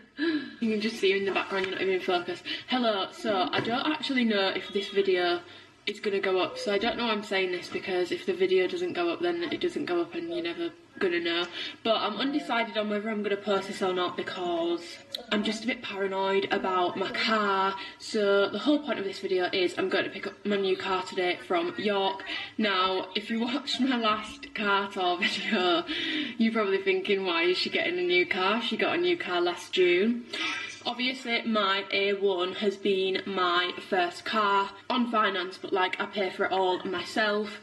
I decided that I wanted to like wait and get something I really wanted, so I did, and I've loved having my little A1 for the past year. But I've got the attention span of a goldfish, and I'm a little.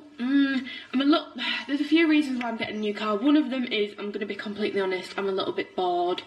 I'm really hoping that the same thing doesn't happen again in a year. It probably will, because when you buy stuff, the novelty, let's be honest, wears off pretty quick. When you get material things, the novelty of it just wears off, and then you start looking for the next best thing. I'm aware of that, but I am switching to an electric car, so it's better for the environment. I'm doing my bit. Obviously, I spend a lot of time at Dan's at the moment, which is in Leeds, and I spend like £400, £300 to £400 on parking a month at the moment. Now, if you have an electric car, they are changing it soon, so, which I didn't know at the time of ordering my car. What an idiot. They are changing it, I think, in March 2022, but I'm keeping my fingers crossed that they extend it. But basically, at the moment, with Leeds Council and quite a lot of other councils, you can apply for a permit, which means that any council-owned parking, which the parking that I use near Dan's is, you will be able to park there for free if you have an electric or your car is like below a certain amount of emissions. So it's pretty much like electric and hybrid cars. In total, my car at the moment, including my finance payment for the month, is actually costing me more than my new car is going to be costing me a month. Now, my new car is obviously more expensive. You'll see it and I'll explain more about what I'm getting, but it's an e-tron Sportback. I'll explain more because I've changed a few things on it, so you'll see that when I get it. Overall, it is probably going to work out a little bit cheaper, if not, to be honest, the exact same as what I'm spending on my car right now. So I'm not really taking a financial hit with it other than the deposit that I've put down on it, which if you watched my last car tour video you will know that with my A1 I also put down a bigger deposit to bring down my monthly payments, and I've done the same this time. Each to their own. I just prefer to do that because then I've got less to stress about each month and I could afford to do it. I've been thinking about doing it since like January, I'm not gonna lie, so I'd literally had my car for like 6 months at this point, and I didn't really spend hardly anything of what I earned last year because I was so scared about my tax, which is due in January. So yeah, now I've got all that figured out, I was like, I'm just gonna get myself a little treat.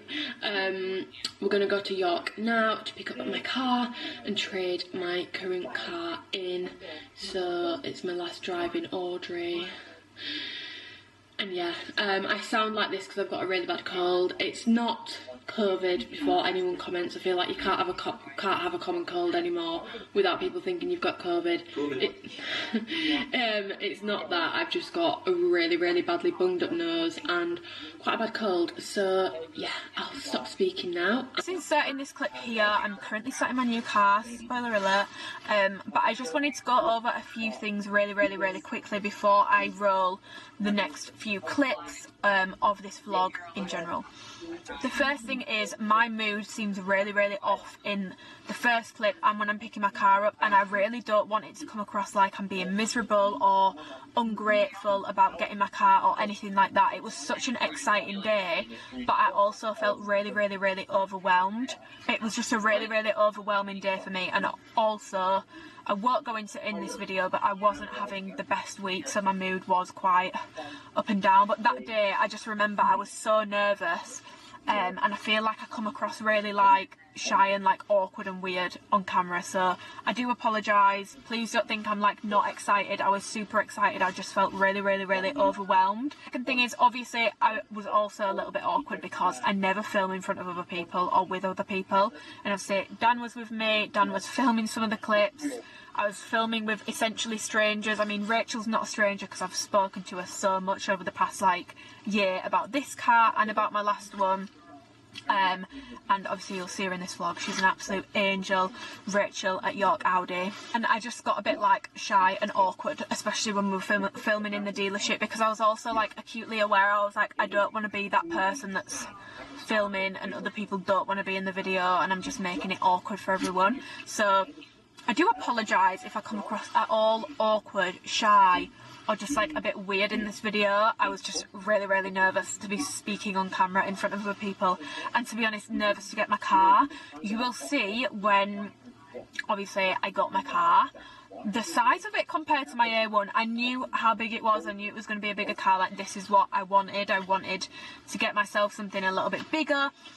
But it was still like, oh my god, like, I'm so scared to drive it. I've had it for a week or so now, just over a week, and I'm used to it now. I don't have like anxiety about driving it, but when I first got it, obviously, it's a lot bigger. It's an automatic, which I've never driven before other than on my test drive. So I was a little bit nervous, let's just say that. Things that I just want to go over, feel free to skip past this, but I know that some people might want a little bit of like the logistics of my car, so I'm just going to go over it dead quick for you all. So obviously I got my A1 last June, which was my first car, and I'm so grateful that I could even have an A1 for my first car. Like, that's sick. Like, I'm so proud of myself for having that car. It sounds stupid, it's a material thing. Does it really matter?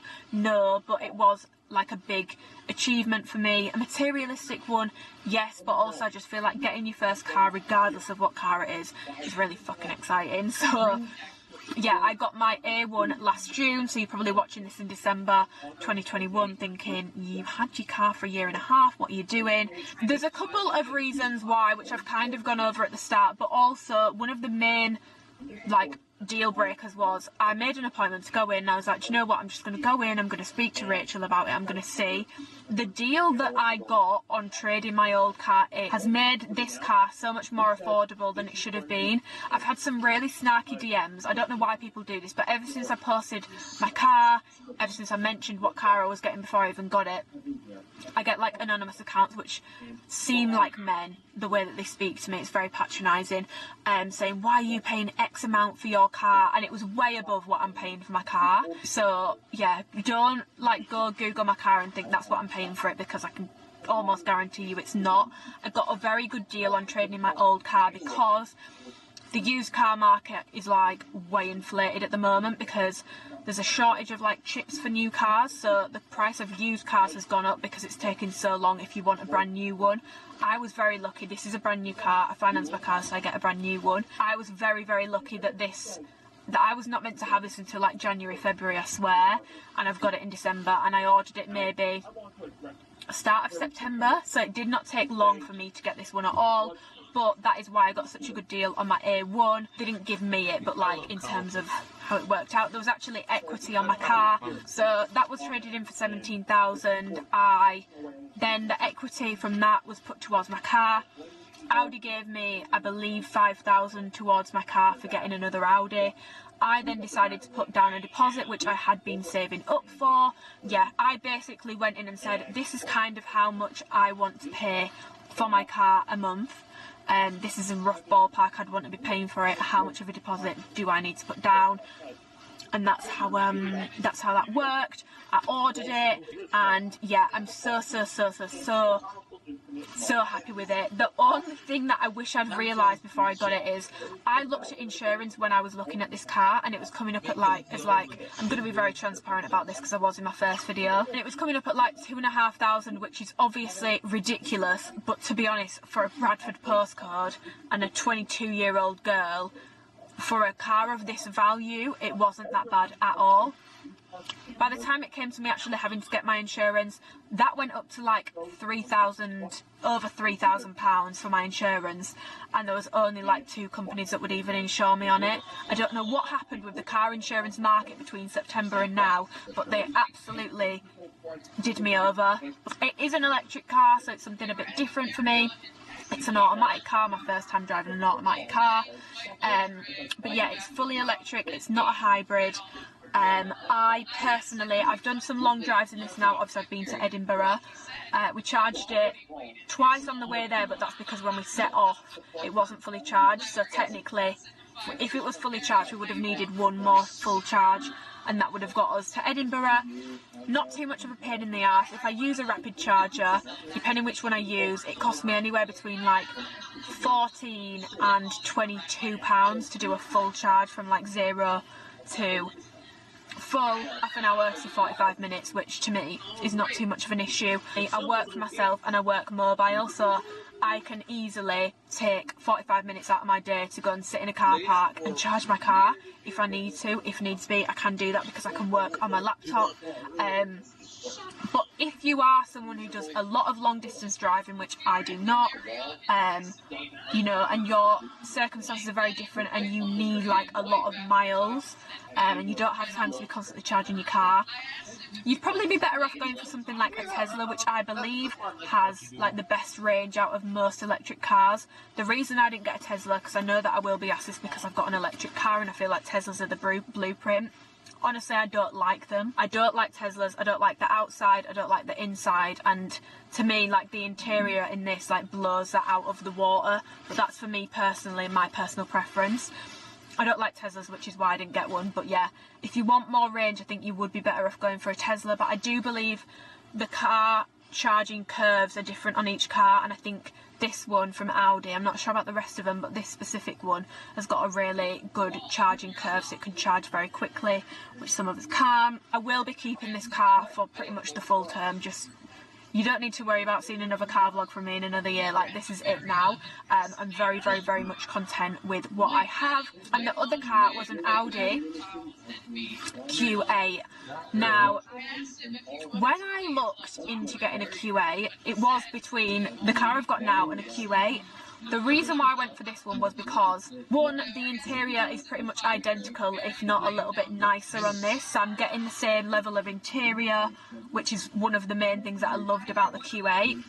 Two, when I looked at the Q8 in person, when I've seen it, I love it, but I just think the back of it looked a little bit, I'm not 100% sure about it, whereas mine is like very much sport back, very much sloped at the back, which I loved. So I do actually prefer the look of this car as well, especially from the back.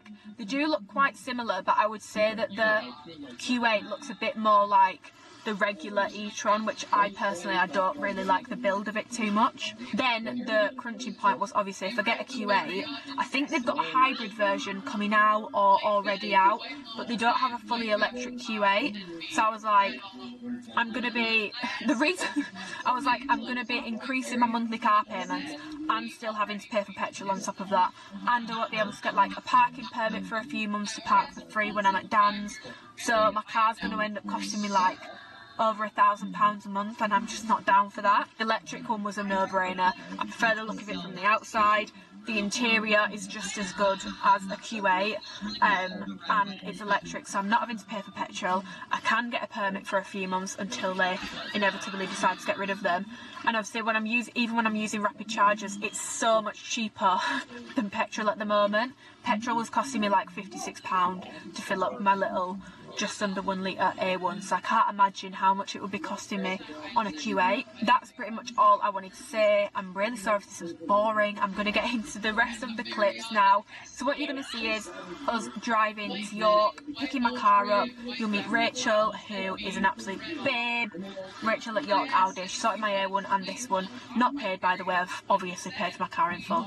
As much as I wish I was sponsored by Audi, I think I'm a bit way off on that front. And then I will give you a little car tour, show you the inside in the dark, because it looks really, really cool on the inside in the dark. I love it.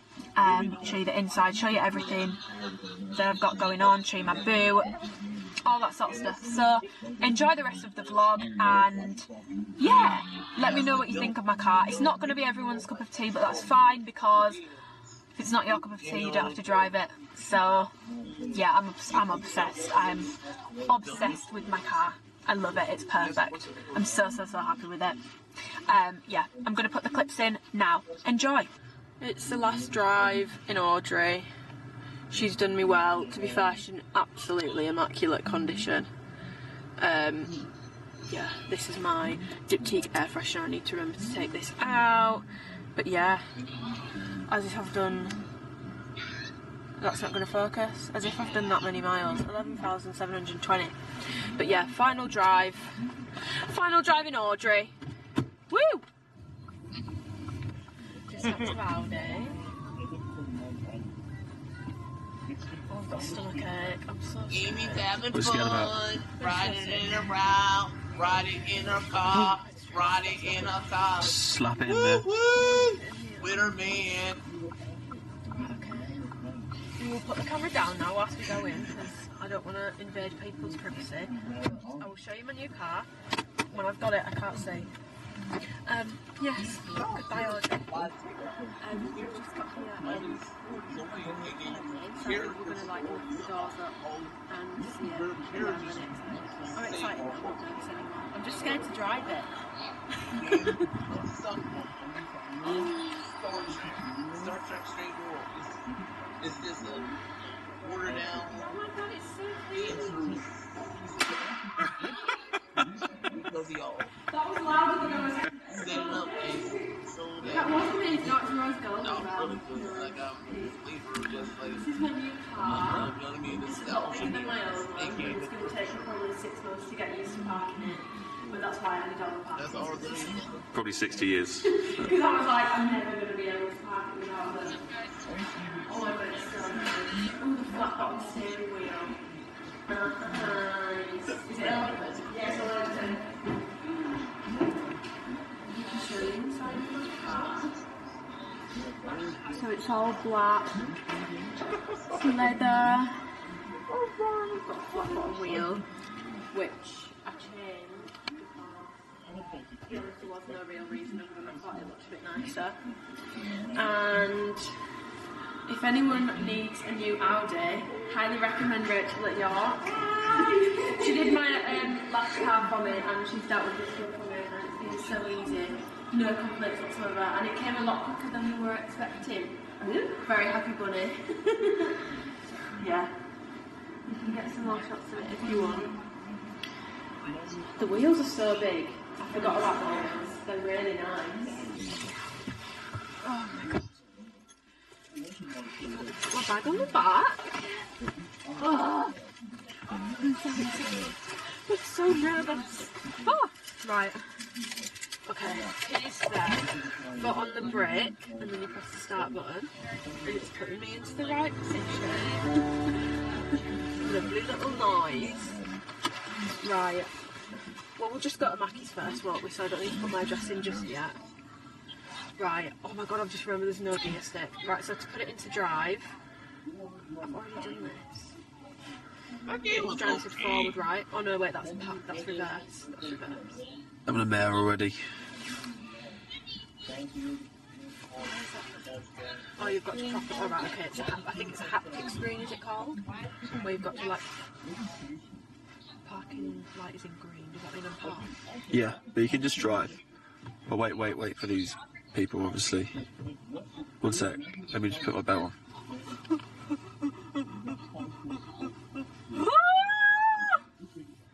Oh my god. Oh, the confetti's flying off the windscreen. Gorgeous. Indicate. Let the start as it means to go on. Not giving Audi drivers a bad reputation for not indicating. By the way, I'm just going to tell you right now, Dan, this is going to be the slowest drive home you've ever experienced, but I think it's for the best. Perfect. Would you agree? Yeah, I'm not going to lie. Is your seat positioning okay, my love? Do you want to change it? There's loads of stuff on the side. I just want. Got heated seats. Just want to go home alive. I'll do like a proper like interior tour. Should we do it when we're at mine? Yeah. Oh my god, you know what we should film? We should film Garth's reaction. 100%. He has no idea what my car looks like. And actually, there's a Mercedes that's very similar to the size of this car. And I was driving with my dad like a month ago, and he was like, "Who on earth needs a car that big?" I was just like, maybe me. But yeah, come on, we'll go like this. Okay, so this is my car in the daylight. As you can see, it's a lot bigger than my little A1. It's a sportback version, so it doesn't have like the bigger back. It's a lot more sporty looking. Clues in the name. There's not really, to be honest, much to show you from the outside. You'll have seen the front on the like collection clips. I'll show you the boot. So if I open the boot is huge. Like, there's so much room in here. I've not filled it up with absolute shit yet. I've just got my screen wash, my charger. This is the one that I use most often because this is what I plug into what do I plug this into?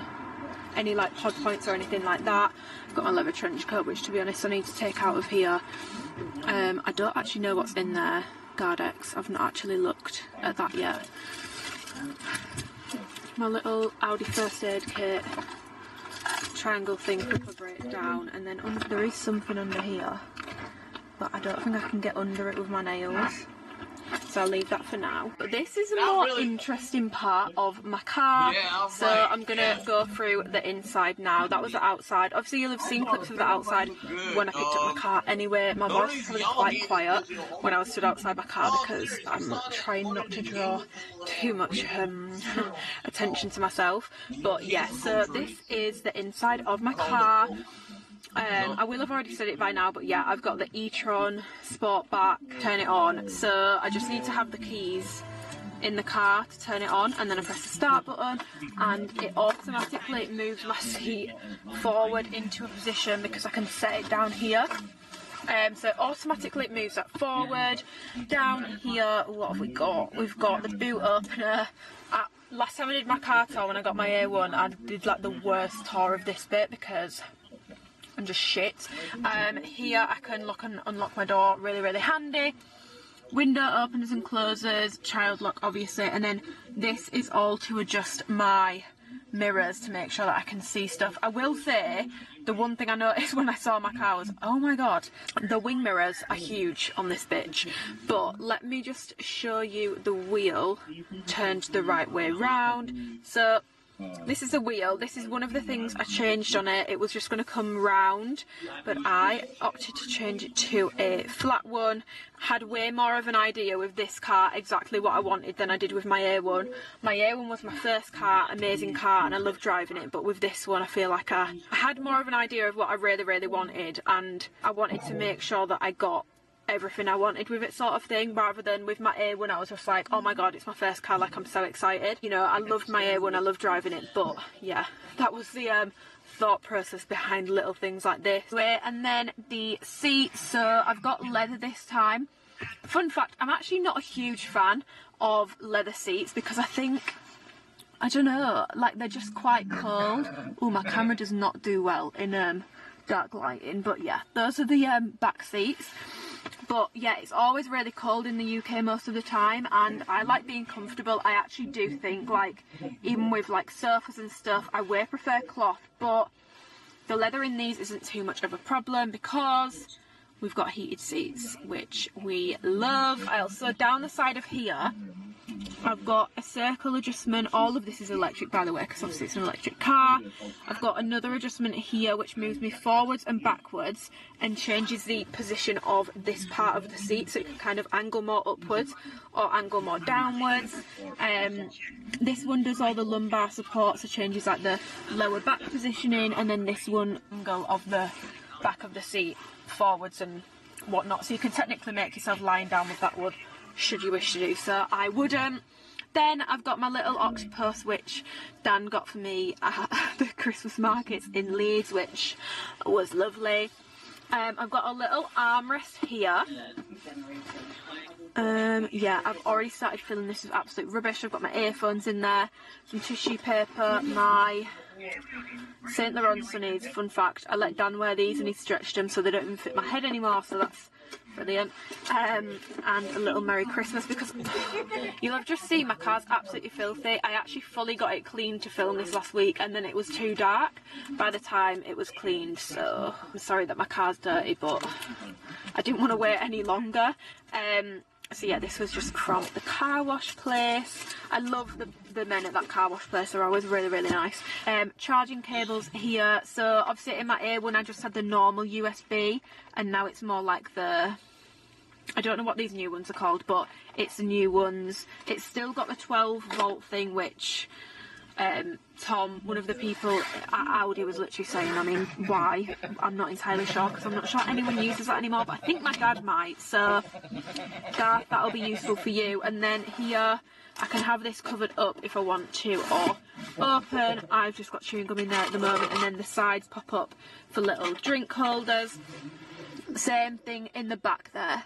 This middle thing pops down so that if people are sat in the back, they've got somewhere to put their food. Then moving up to here, here is the parking button, so I put that on when I'm parked. Start and stop button, volume button, this button here, which brings up all my parking sensors. Now this was another thing that I added on, and this is incredible. I can never gauge how close I am to a curb, and especially with my car now, my wheels are so big and there's more alloy than actual tyre on them, so I really don't want to be scratching and scraping those, because that shit racks up very, very quickly. So I'm glad I've got this now, because it's honestly life-changing. And then I've got my rear, my front cameras. I've got loads of options, to be honest. I can look at my car like this, like that. And these yellow lines are so helpful because it basically shows you the lining of your car based on like the positioning of your wheels. It's honestly just really, really helpful. It's a bit excessive, I'm not going to lie, but for someone like me, okay, I haven't even looked at this one yet. That's quite sick, innit? If you're wondering what my car looks like, that's what it looks like, but it's in black. Let's do a full little tour of my car. Oh, I hadn't actually looked at this one yet. I'm not really sure what the point in that one is, but this one, life-changing. What else have we got? So this is what I use on my car with an e-tron. I'm not sure if this is on any of the other Audis, but it probably is. So this, if I jolt it forwards, it's into reverse, back into drive mode. And then all this, so that's really, really easy to use. It took a bit of getting used to. Obviously this is automatic, all electric cars are. I'm not used to it, but I'm definitely used to it now. And to be honest, I could not have a car of this size with a manual with my driving skills. The math is not mathing on that one, and it would be way too much for me to think about whilst also thinking about the size of my car and trying not to bump into anything else. So I'm definitely liking the automatic live climate control section. So I've got the aircon, so I can set it to whatever temperature I want, and if I want a different temperature on each side, I can do that. And then this is like the strength of everything. Here, obviously I can turn it off, and then these here are heated seats, so if I press that, that's on full now. I'll turn that down because I actually don't want it on. But the heated seats are life-changing. Like I said, I'm not too keen on leather, but that makes me not bothered by having leather seats because it just makes it very, very, very comfortable. Then an infotainment screen. This is the exact same pretty much, just a tiny bit different than it was in my A1. So obviously I've got Apple CarPlay, and I'll insert bits here of it in the dark because I think I've shown you some like different colourway options and stuff for my car and how all that works, and I'll go over like how, because you can't really see, it's still light. I'll insert those here so you can see the lights on my boot in the dark because I love those, they're sick, and you can also see the lighting, the different options and all that sort of stuff because I've done that in the dark so you can see it a bit better. As I've just said, I'm going to show you my car from the inside. I will insert a clip here of my like backlights because I think they look sick in the dark and I just want to show you. But when I get in my car at night, it's kind of already lit up before I've even turned it on, so like all this lighting comes on automatically on the door. It's in the back as well, it's on that side, and then I've got this cute little detail in there which isn't going to focus, but it basically is the S for my car, and that's on both the front driver's side and front non-driver's side. And then if I turn it on, I'm not going to obviously go through everything that I have in my, oh let me turn burner boy off.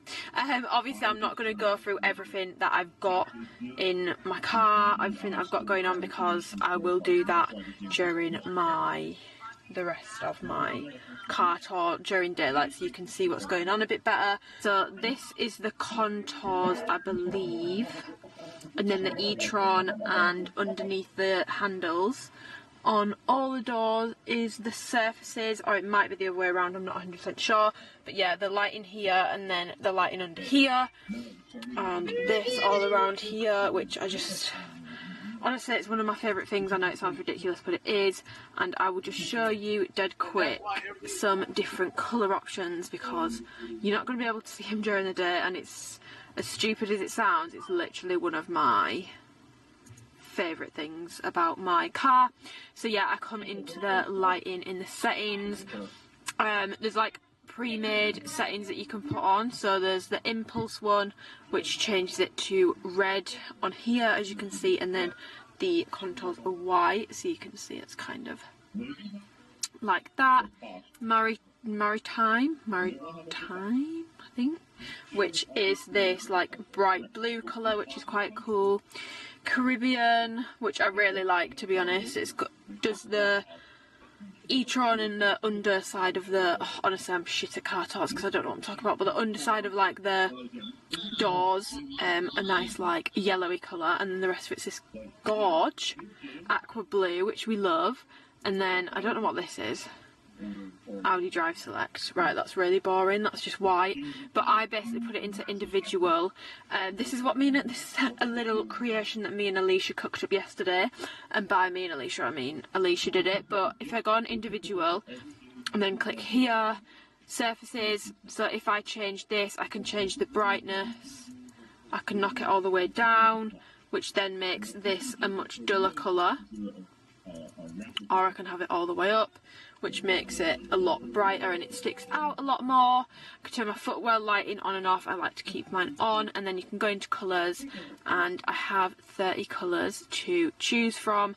I am going to keep it with the like pink and yellow because I think it looks really good and I like it, but I've got lots of options. So yeah, that's my car in the dark because I feel like the lighting's easier to see. Yeah, I definitely love driving my car in the dark. I definitely enjoy driving it in the dark. Don't get me wrong, I love it during the day, but I just feel like at night it feels like a little spaceship. It's so comfortable, and I know the lighting sounds really stupid, but it's just a nice little addition. Back to the normal vlog, I guess. This is the best thing ever. So I drove to Edinburgh for my 1 year anniversary like 2 days after getting this car, basically with the inbuilt navigation system, obviously you can still use CarPlay and use your phone, but with this you search destination. So let's say I wanted to go to, should we do Edinburgh again? Yeah, let's go. Click on this and click on your destination, and then when you click start, it'll basically come up and say, look, you're not going to have enough miles to get to where you need to be.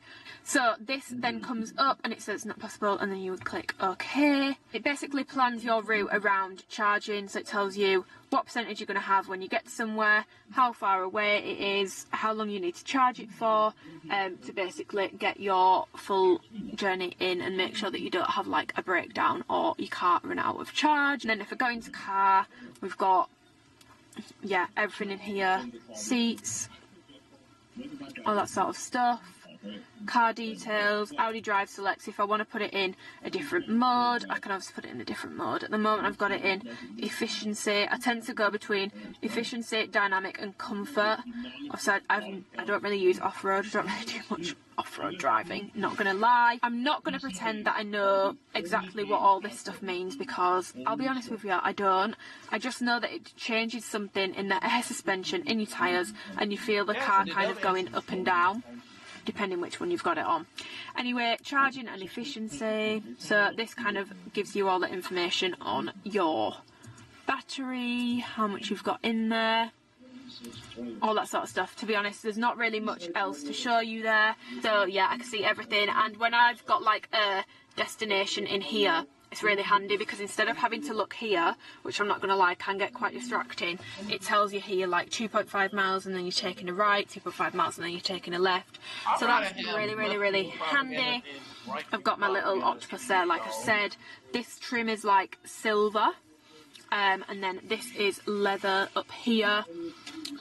e-tron, it just says that there, but I'll have shown you more about that in the dark. My little glove box is in here with a microfiber cloth, which is a godsend for this, because oh my god, you can probably see fingerprints on it already, from literally just me filming this bit. I would show you the inside of my front boot, but it's really boring. All that's in there is all my charging cables.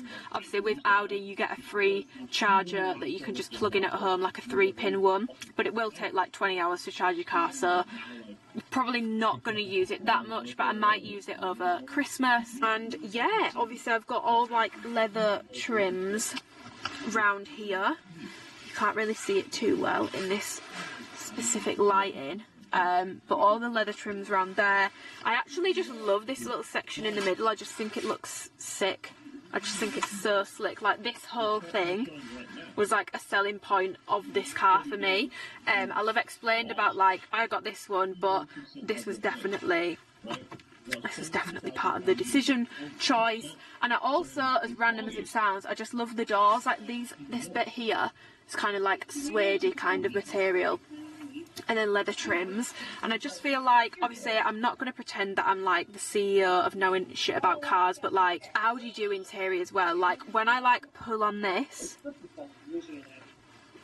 like you don't hear anything. And I feel like in some cars when you start pressing on like the plasticky bits, it's all like squeaky and cracky, but it's not in here. It's just not. I love it. Steering wheel, love. Seats, I love this car so much. I'm so happy with it.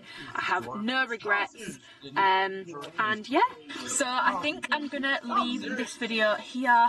If you enjoyed it, then give it a thumbs up, subscribe if you want to and you haven't already, and yeah, thank you for watching. This has probably been a bit of a lengthy vlog, and like I said at the start, I proper ummed and ahed about whether I was going to post this or not, but I just feel like you guys are part of the reason why I can even afford to do something like this. I want to share it with you, if that makes sense, and I don't ever want this to come across in like a braggy way.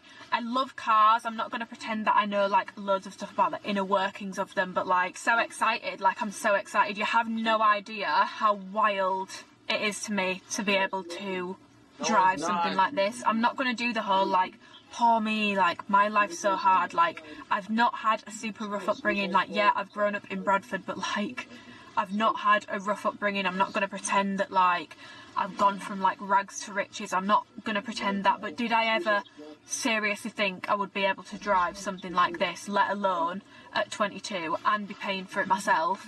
No. Like, this is wild to me, and I'm so grateful to be able to have something like this, full stop, but to have it at 22. I'm very proud of myself, and I'm also very grateful for all the opportunities that I've had. YouTube as a platform has led me to a lot of opportunities, and yeah, I'm just really grateful. This is wild to me. Absolutely wild. But yeah, I will see you in my next video, which I think I might actually film in my car, and I might do like a little chatty Q&A life update thing. I think that's what I'm going to film tomorrow, and hopefully have it up next week for like the new year. And I'm saying it now and putting it out there, I'm going back to posting at least one time a week, and if I don't do it one week, then you'll get 2 videos the next week, because I want to get consistent again. But yeah, thank you for watching. If you're not interested in cars, I'm so sorry, because this has probably been really boring, but because I shared my first one and I said I had 3 dream cars in that video, I kind of feel an obligation to share it. Plus I actually did get a comment from someone saying I've subscribed just to see what cars you get next. But yeah, I'm gonna leave this here and go get some food. Thanks for watching.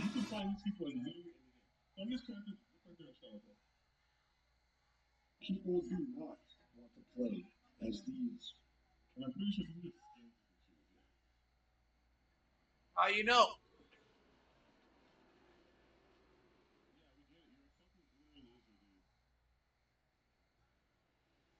I'm gonna say it's Samantha Dale.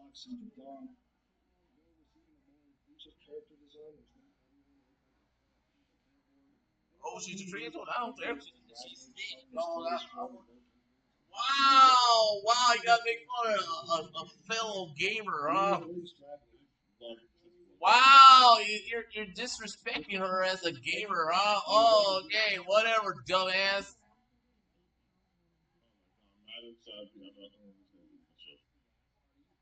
She is such a pick-me-hole. No, Madam Sam is a whore. She's a whore.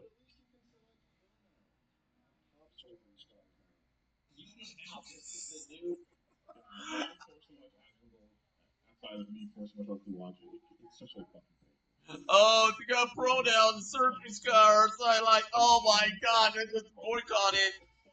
Dumbasses.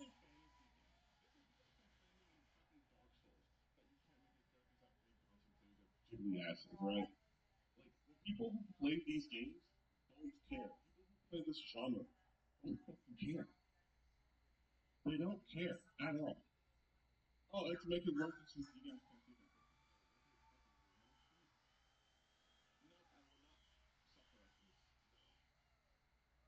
that. I will go and speak as well. I'm serious. No, I'm serious. The downfall of the fandom / entertainment is because y'all dumbasses. So, way to go, dumbass. You ruined entertainment because you're a bunch of retards.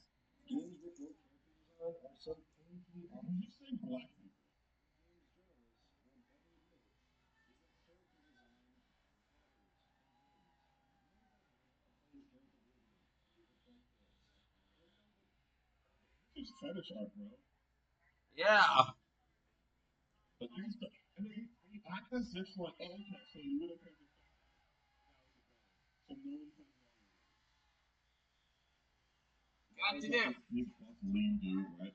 Fucking Kirby's a giant skull. Fucking marshmallow. No one plays Kirby games. Right? No one's ever played Soul Reaper. No one's ever played that guy. No one's ever played. That's why America's garbage. Yeah, that's it. America's garbage. You never catch anyone cosplaying as a comic book character. Making fan art character. Unless it's people trying to improve the character design, which looks terrible. Yeah, it does. I've always said that these people don't know anything about character design. They're just fucking weird. In his whole video, it's just him complaining that he took his dirt off the character.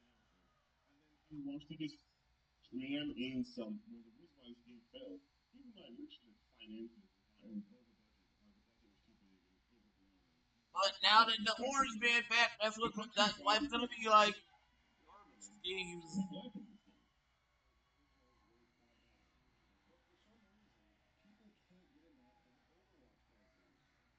And honestly, people in general want to see beauty, masculinity, My.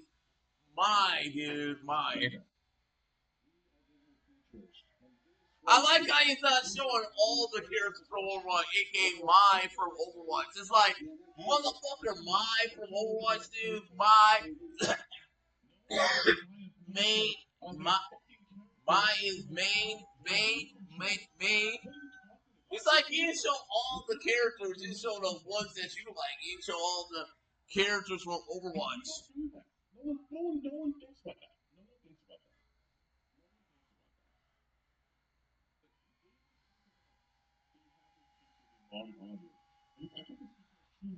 And people like to have their opinions, and they're gonna let you know their opinions. And banks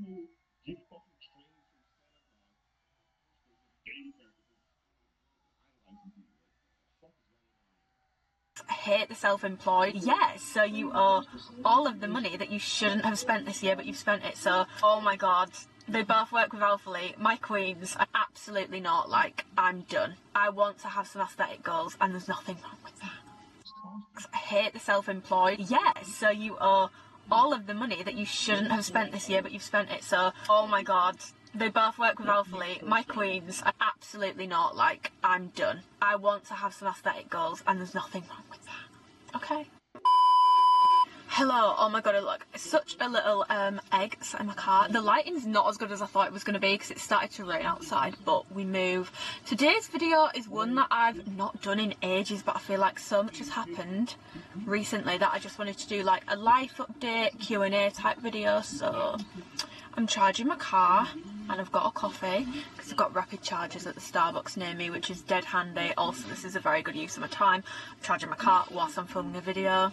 I'm going to kind of let the questions that you guys have asked me on Instagram, by the way, if you don't follow me on Instagram, it's just amyrookes, and I highly recommend that you do follow me on there because whenever I do Q&As, whenever I ask for what content people want, I tend to do it a lot on Instagram, so definitely follow me on there if you're not already. Oh my god, this coffee's really hot. I've got a toffee nut latte, soy milk, milk cream. I never normally engage in the festive drinks, but I must say, I've been enjoying them this time round. Yeah, if you see me like looking around, it's because I'm getting distracted by like people and cars and stuff.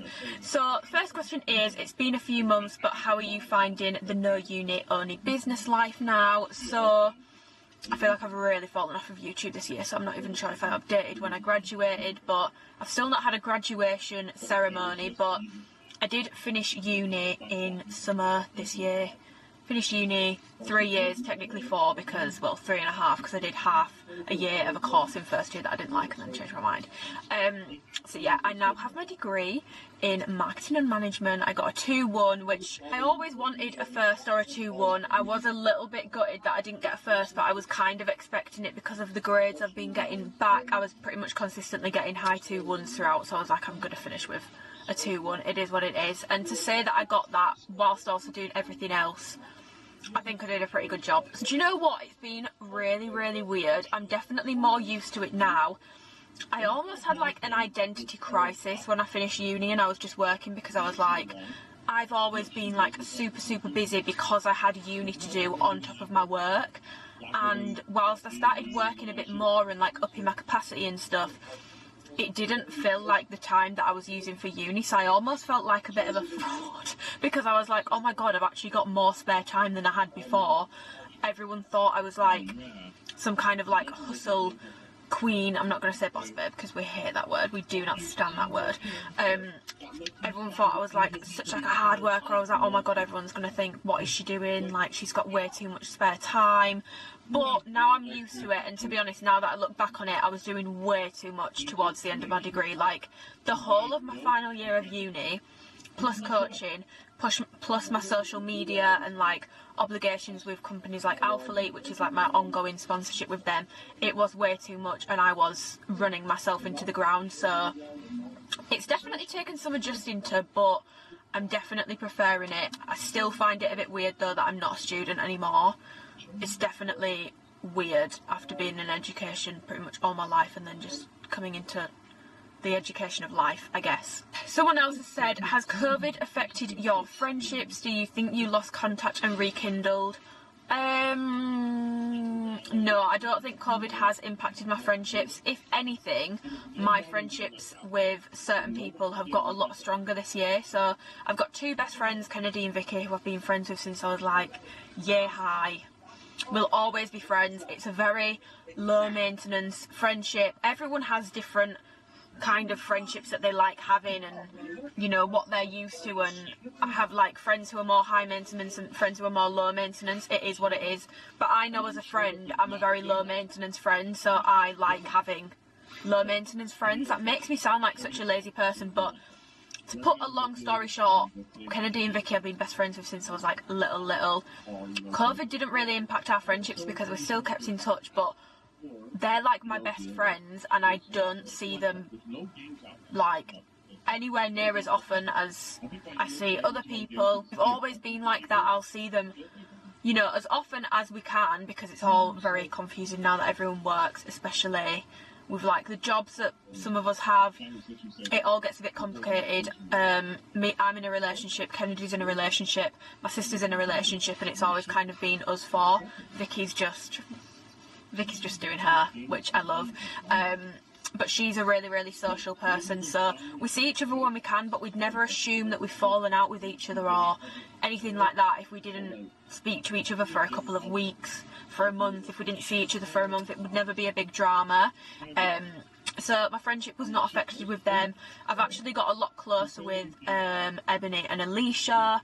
Like, I'm a lot closer with them now, and that's unfortunately kind of come from a friendship fallout that I had. Not so much a fallout, we're just, you know, we've gone our separate ways, and I'm not going to discuss it because it's not really fair, to be honest, and I don't wish to discuss it. But essentially, I'm going to be honest, I never made an effort with Ebony or Alicia because I relied on this friend to invite me to things if they were invited to things with them, because they were closer to them than I was. We all went to school together, but they were like the glue kind of thing between me and them. And since I obviously stopped speaking to them, I've just made a conscious effort. It's kind of given me a kick up the arse to make an effort with people that I want to see and that I want to spend time with. So I've definitely got a way better friendship with them, and that's happened over the course of COVID. So yeah, that would be my answer to that question, and I'm super happy with like the friendships that I have now. Question number 3 is, are you saving to buy a house? I am saving to buy a house. I've been saving to buy a house since I started saving money. I have a lifetime ISA, which, if you don't know, you can put £4,000 a year into maximum, and the government will give you 25% of whatever you put in. So I always try and put as much in as I can. So say if you put £4,000 in a year, you will then get £1,000 from the government. That's then £5,000. So you've turned £4,000 into £5,000 over a year. It does have to be spent on a house, but that's the purpose of that money. Like, I'm putting that money away for a house. Banks hate the self-employed. I did look into, essentially, most mortgage companies want you to have 2 or 3 years of books if you're self-employed before they will approve you for a mortgage, which I understand, you know, it's not as consistent as having a job. But to be honest, you can apply for a mortgage after having an employed job for a few months, and like in the current climate, people could get made redundant at any point. So I kind of feel like, I do think it's a bit unfair against self-employed people. I'm probably biased because I'm self-employed, but I do think it's a bit unfair. You can get, with some lenders, they will do 1 year of books, but the rates that you get and the deals that you get on mortgages when you're doing that are like, it's just not worth it. So I'm going to wait. Obviously I will pay my tax in January, that's 1 year of books, and then I will be working out my tax for this year, submitting that to my accountant, and I may actually pay that off like when he gets back to me on that one, so that then I've got 2 years of books done. Start saving up more. I do not spend hardly anything of what I earn because I'm so scared of it getting to tax time and then being like, yes, so you owe all of the money that you shouldn't have spent this year, but you've spent it. So I try not to spend as much money as possible because it really, really scares me. Tax terrifies me. Student loan repayments terrify me. I'm not going to put a time frame on it, but I would love to have my own little property. Obviously, I'm in a relationship and with Dan, we've spoken about this, but obviously he has his own apartment in Leeds, which he owns. He doesn't rent it, it is his. We will cross that bridge when we come to it, but am I saving to put money towards a house? Yes, I am. Wow! Yeah. Excited. Wow, And to be honest, I'll definitely still be doing YouTube by the time I'm doing that. So if people would want like this is so way off. This is so way off. I'm really getting ahead of myself. But if people would want moving vlogs in like 2023, let a girl know, because I will happily do it. How did you meet Brit Shaheen? I don't know if that's how you say his second name, but I love Brit. That is one of my favourite people that I've not met her in person, but one of my favourite people that I've met through social media. Her and Wick, oh my god, they both work with Alphalete, my queens, I love them. So yeah, someone said, how did you meet Brit? Are you friends with any other Alphalete athletes? So yeah, that pretty much explains that one. I am friendly with Wick and I'm friendly with Brit. They're the only two that I really speak to consistently. I don't know how Brit came across my page, but she did. She followed me a few months ago and I feel like we're quite similar. Same with me and Wick. We're all very honest humans. I feel like we just I get on with them, I can speak to them, I'm very comfortable speaking to them. They've obviously got a way larger following than I do, especially on like Instagram, but there's never been any kind of like vibes of them like looking down on me for having less followers. Never been like that. I love those two. But yeah, they're the only two that I speak to, and it's not out of choice necessarily. It's not out of like, you know, I don't like anyone else. It's more just that oh, by the way, Kelsey, who works with Alphalete, is also really, really lovely. But yeah, it's not by choice or like any drama or anything that I don't speak to any of the others. It's just that obviously I have like, what, 18,000 followers on Instagram. Most of the people working with Alphalete have like hundreds of thousands of followers on Instagram, and there's no like introduction to the team, there's no like big group chat, there's no like big team sort of things where everyone gets to speak to each other or even be made aware of each other's existence. So to be honest, people probably don't even know I exist, so that answers that one. Lots of influencers are sponsored by supplement companies. Why do you choose not to be? I'm going to be completely honest. If you could think of like 3 supplement companies off the top of your head, they have probably approached me about working with them. Honestly, the only reason why I don't is because I don't buy, I'm not like dead into supplements. I take creatine, I take pre-workout on the occasional, you know, thing. I take protein powder when I need it. I'm not like dead into supplements, and I feel like a lot of companies want you to promote all their supplements across the board, and there's so many that I just don't use, so it just kind of feels pointless to me. What new or return items do you want to see Alphalete release in the new year? 2022 vibes. I don't know what they've got coming up. I'd love to see some more Amplify, but I would personally love to see them go back to the original material where it was a bit thicker and a bit matter. I would love to see them do that. I'd love to see them do some pattern in Amplify. I know that they're doing the ombre sets, they look really cute, but I'd love to see some like muted colours. I know that everyone hates that, but I'd love to see some more like subtle colours in the ombre, because obviously bright blues and oranges aren't going to be for everyone, but I understand they've done a lot of muted colours this year, so maybe we should just let the bright queens have their time. Yeah, I would love to see Amplify. I would love to see actually the revivals come back if they could get them, like the 2017 2018 ones. Would love to see those come back. Biker shorts, oh my god, biker shorts top of the list. Please bring the biker shorts back, the Amplify biker shorts, or even just the normal ones. I'm begging you. Like, I've been wearing the short shorts recently, and don't get me wrong, I love them, but like the biker shorts hit different in terms of how flattering they are on your bum. How did you start your journey to being an influencer?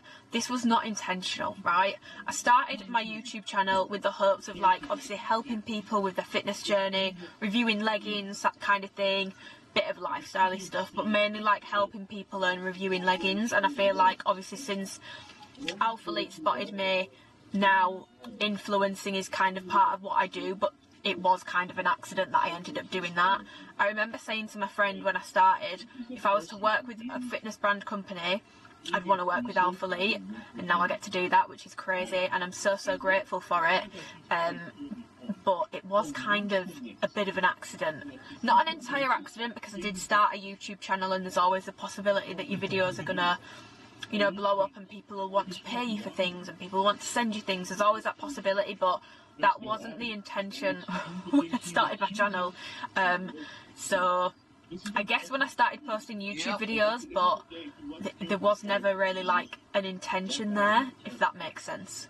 Someone has said, nose update. There's honestly not much to update you on. I'll just get a little bit closer. So as we can see, it's dead straight from the front. I can breathe fine, all that shenanigans. And then I'll turn to the side so you can see.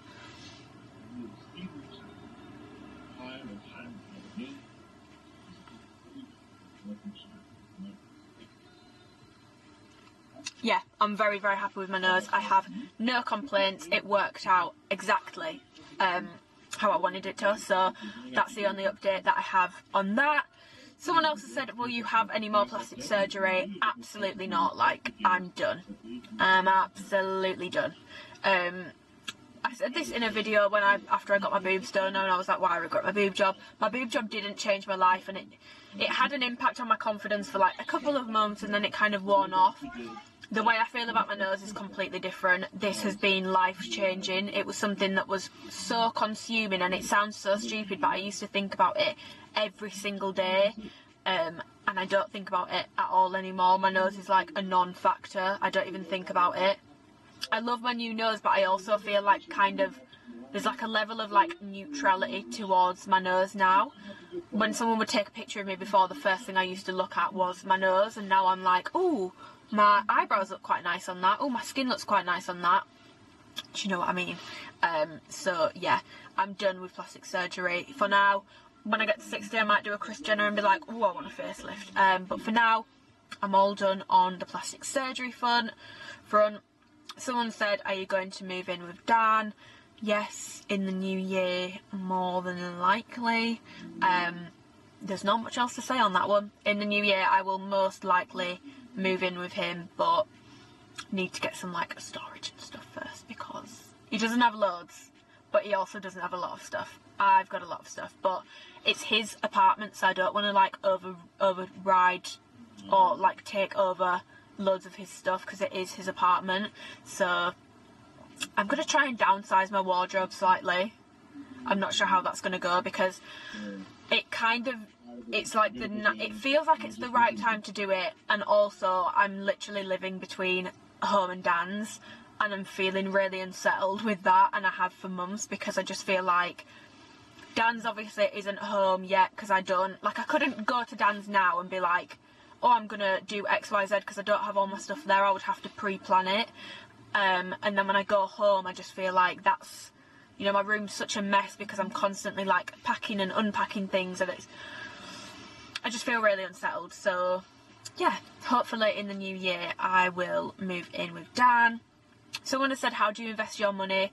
As I spoke about the LISA, that's all I do at the moment. I am considering, I don't know if I need a financial advisor, but I'm considering maybe asking my accountant for some advice on investing money, because I am aware that whilst my money's sat in the bank, I am literally losing money because of inflation. So I do need to start putting at least some of it into some investments, but I've got no idea what I'm doing. I'm not going to sit here and pretend that I know about any kind of like stock, shares, Bitcoin, property. I don't know about any of this stuff. I've got no idea. So I'm going to get some advice from someone who's more qualified on that, and then hopefully start making some investments maybe next year. But to be honest, I'm just enjoying, you know, I'm 22. I feel like there's a lot of pressure for me to understand absolutely everything, but I feel like I'm in a position that's not necessarily normal for most 22-year-olds. So I'm kind of stuck between being super sensible and mature and also just being a 22-year-old and just enjoying my life. By that I don't mean stuffing all my money up the wall, I just mean not having all my money tied up in investments. I'm kind of conflicted, but I'm going to get a qualified opinion on that one. Someone else has said, why don't you post on Instagram anymore? I do post. I post on my stories all the time. I'm annoying as hell on my stories. Sorry to anyone that follows me on there. The reason I post less on my feed is just because I feel like over this year, so many things have happened. Like, we were in lockdown for the first bit of it, then we came out of lockdown, but I feel like we've been constantly living in uneasiness in the UK, and especially at the moment, I'm filming this 3 days before Christmas. Like, there's so much uncertainty, and it's just really, it has affected me mentally this year, and it's just, taking pictures has just felt like such a, it sounds mean, and I don't mean it in this way, but taking pictures just felt like such a pointless, vain thing to be doing, which sounds ridiculous because it's literally part of my job when it comes to the influencing side and the social media side. It sounds so stupid to say that, but taking pictures has just been like the last thing on my mind. I've really struggled with body image this year. Probably more than I ever have before, especially over the past few months. I don't know what it is, but it's just got to the point where I'm getting better with it now. I feel like I'm coming out the other end of it, but I wasn't wanting to post things, I wasn't wanting to take pictures because I just felt like, oh, I'll be having a really good day body image wise, and then someone will take a picture and I won't like the picture and it'll just set me back, sort of thing. It sounds really stupid, and I'm sure it probably is really stupid, especially in the grand scheme of things when so many people have got so many other issues. But yeah, that's pretty much the answer to that one. That's why I've not been posting as consistently. Also, when it comes to workouts and stuff, like I said, I'm just kind of feeling boxed in with fitness content. Like, how many workouts can we post? Also, I don't want to start making up random exercises to post on Instagram just so I have new fresh content. My training's really boring, and if you are interested in seeing that still, let me know and I'll happily share it when I've overcome my like anxiety over filming in the gym again. My training is so boring in comparison to other people's workout posts. Like, other people post way more interesting stuff than I could ever dream of. So yeah. Someone else has asked, what do your parents think of your job? I don't know, because I don't speak to them about it loads. I don't think this is like an issue with me or what I do. I'm pretty sure that my mum and dad don't ask my sister about her workloads either. I just think they kind of let us get on with what we're doing. My dad is definitely more inquisitive than my mum. Like, I'll mention something about Alphalete or my coaching to my dad, and my dad's actually quite inquisitive about it. He'll ask me quite a few questions. He'll be like, so how does this work? How does that work? Oh, so this is how that works. Could you do this instead? Would there be another way of doing that? Blah, blah, blah. And it's quite sweet that he takes an interest in it when I do bring things up, but yeah, I actually wouldn't be able to tell you what they think of my job because they don't really speak about it too much. Fitness goals for 2022. I want to get super strong.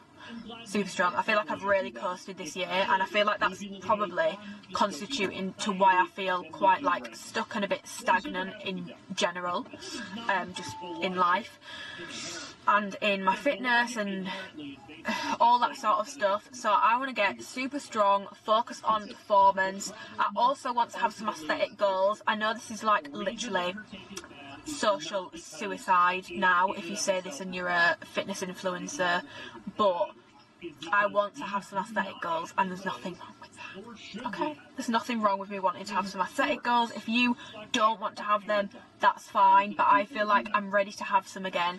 I've not had any for like the majority of this year, especially the past 6 months. I've just kind of been enjoying my training. Obviously I had my surgery, and then since then I've not even followed a program. I've just been doing what I wanted to do in the gym, which has been really fun, and I needed that to get my love back for training, because after like lockdowns and stuff it was completely gone, even with the gyms reopening. But now I'm back in my groove. I want to follow a program, I want to get strong, I want to focus on my back, I want to focus on my quads, I kind of want to get some baby calves going on maybe, I want to focus on my glutes, as always, boring, my arms, I really want to get some nice like arms going on. I also want to focus on my flexibility and mobility. Flexibility in terms of, obviously I used to be able to do the splits. I've not stretched in ages, so I can't do them anymore. I want to get those back. I want to start working on my box splits. It's unrealistic that I'll get them in a year because I'm not a flexible person, and they're very hard to get if you're not. But I want to at least try working towards them. Mobility, I want to work on that. I want to work on my squat, all that sort of stuff. Yeah, they would be like my main fitness goals for 2022. Someone else has asked, what's the hardest part of your job? I don't really think there's a hard, I can't think of anything off the top of my head that's a hard part to the coaching. The influencing side, people always, they like to make assumptions, and people like to have their opinions, and they're going to let you know their opinions, and I understand that's the price you pay, and I don't like to complain about it, to be honest, because it's a very small price to pay for the position I'm in. I'm very lucky to be in the position I'm in, and I don't want to grumble about it, but people have a lot of assumptions, and a lot of the assumptions are very unfair, and I'm a very sensitive person, so I definitely struggle with that, and I really struggle to not, like Dan always says, why are you explaining yourself to this person, why are you even responding? And he's got a point, because I feel like the people that share their really quite cutting assumptions with me and quite rude assumptions with me, they're never going to understand me. Like, they're probably committed to misunderstanding what I'm saying, because the chances are I've posted something and they've completely taken it in a way that it was not intended. And there'll be one out of like 100 nice messages, and there'll be one, and it'll just really affect me. And Dan's got a point, like, these people are committed to misunderstanding what I'm saying, so there is no point in explaining, but I always feel like I want to explain, because I always want everyone to like me, and that's just not possible. Like, that's just not realistic. It's not going to happen. People assume that because you've posted about like one of your achievements or something that you're really proud of, that all of a sudden you're materialistic, you don't care about anything, you're insensitive to other people's situations. Like, if we're going to realistically go down the line of, you can't post, for example, I can't post about my new car because other people are in a really bad financial position at the moment. I understand that, and I really sympathise with those people, and believe it or not, I do what I can to help the causes and all that sort of stuff that I really care about, and even that my followers care about.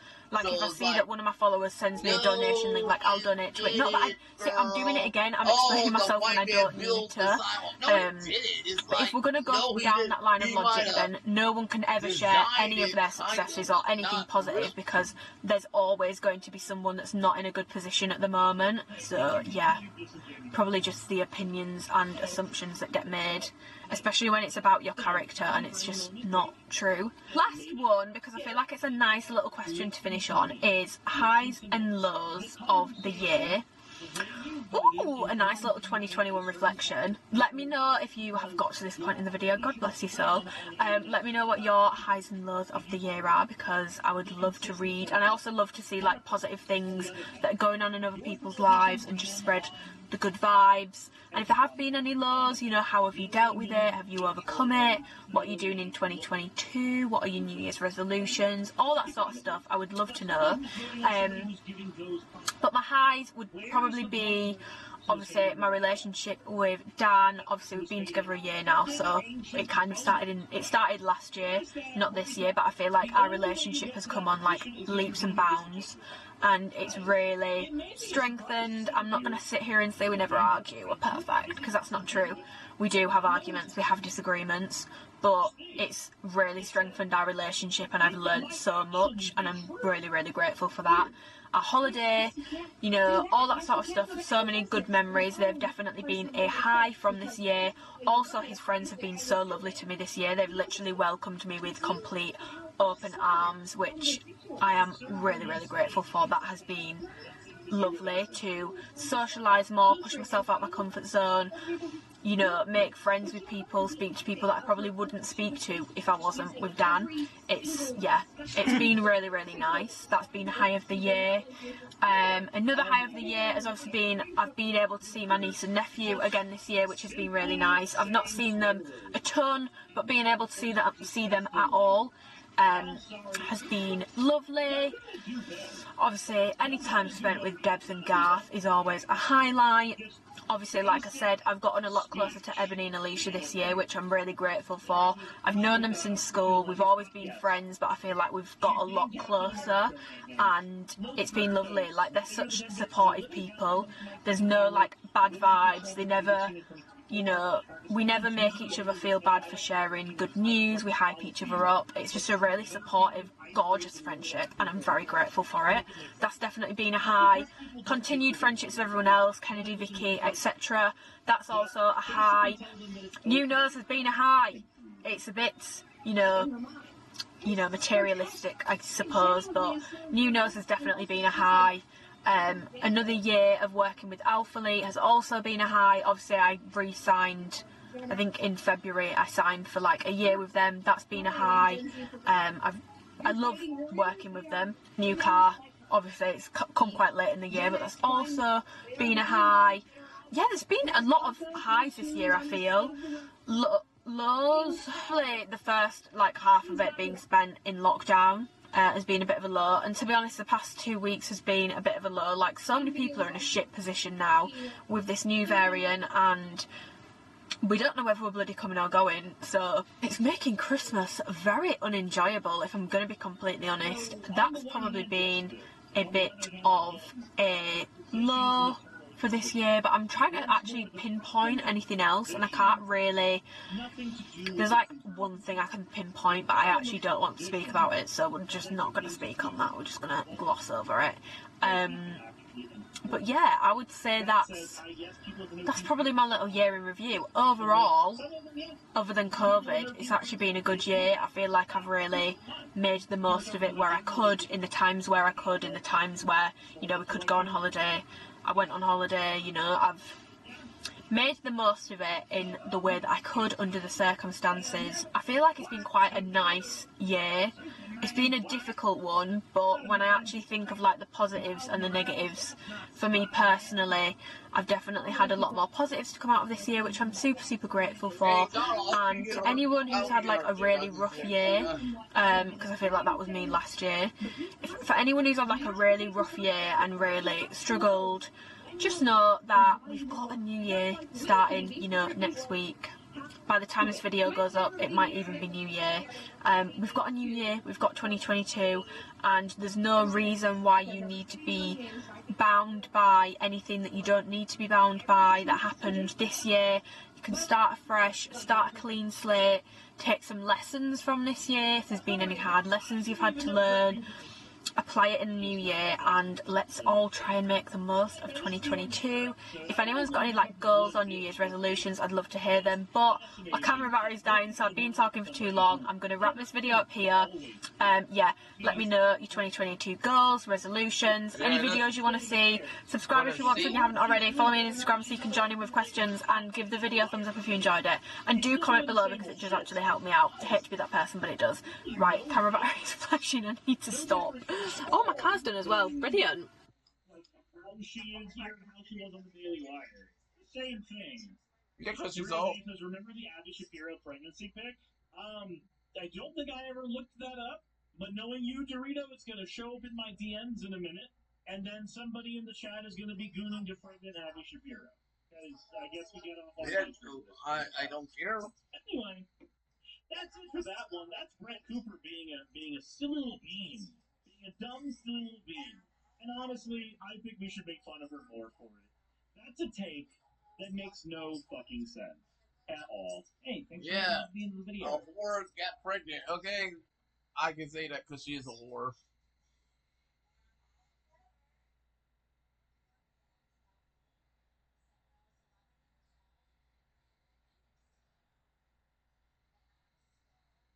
Daniel's on.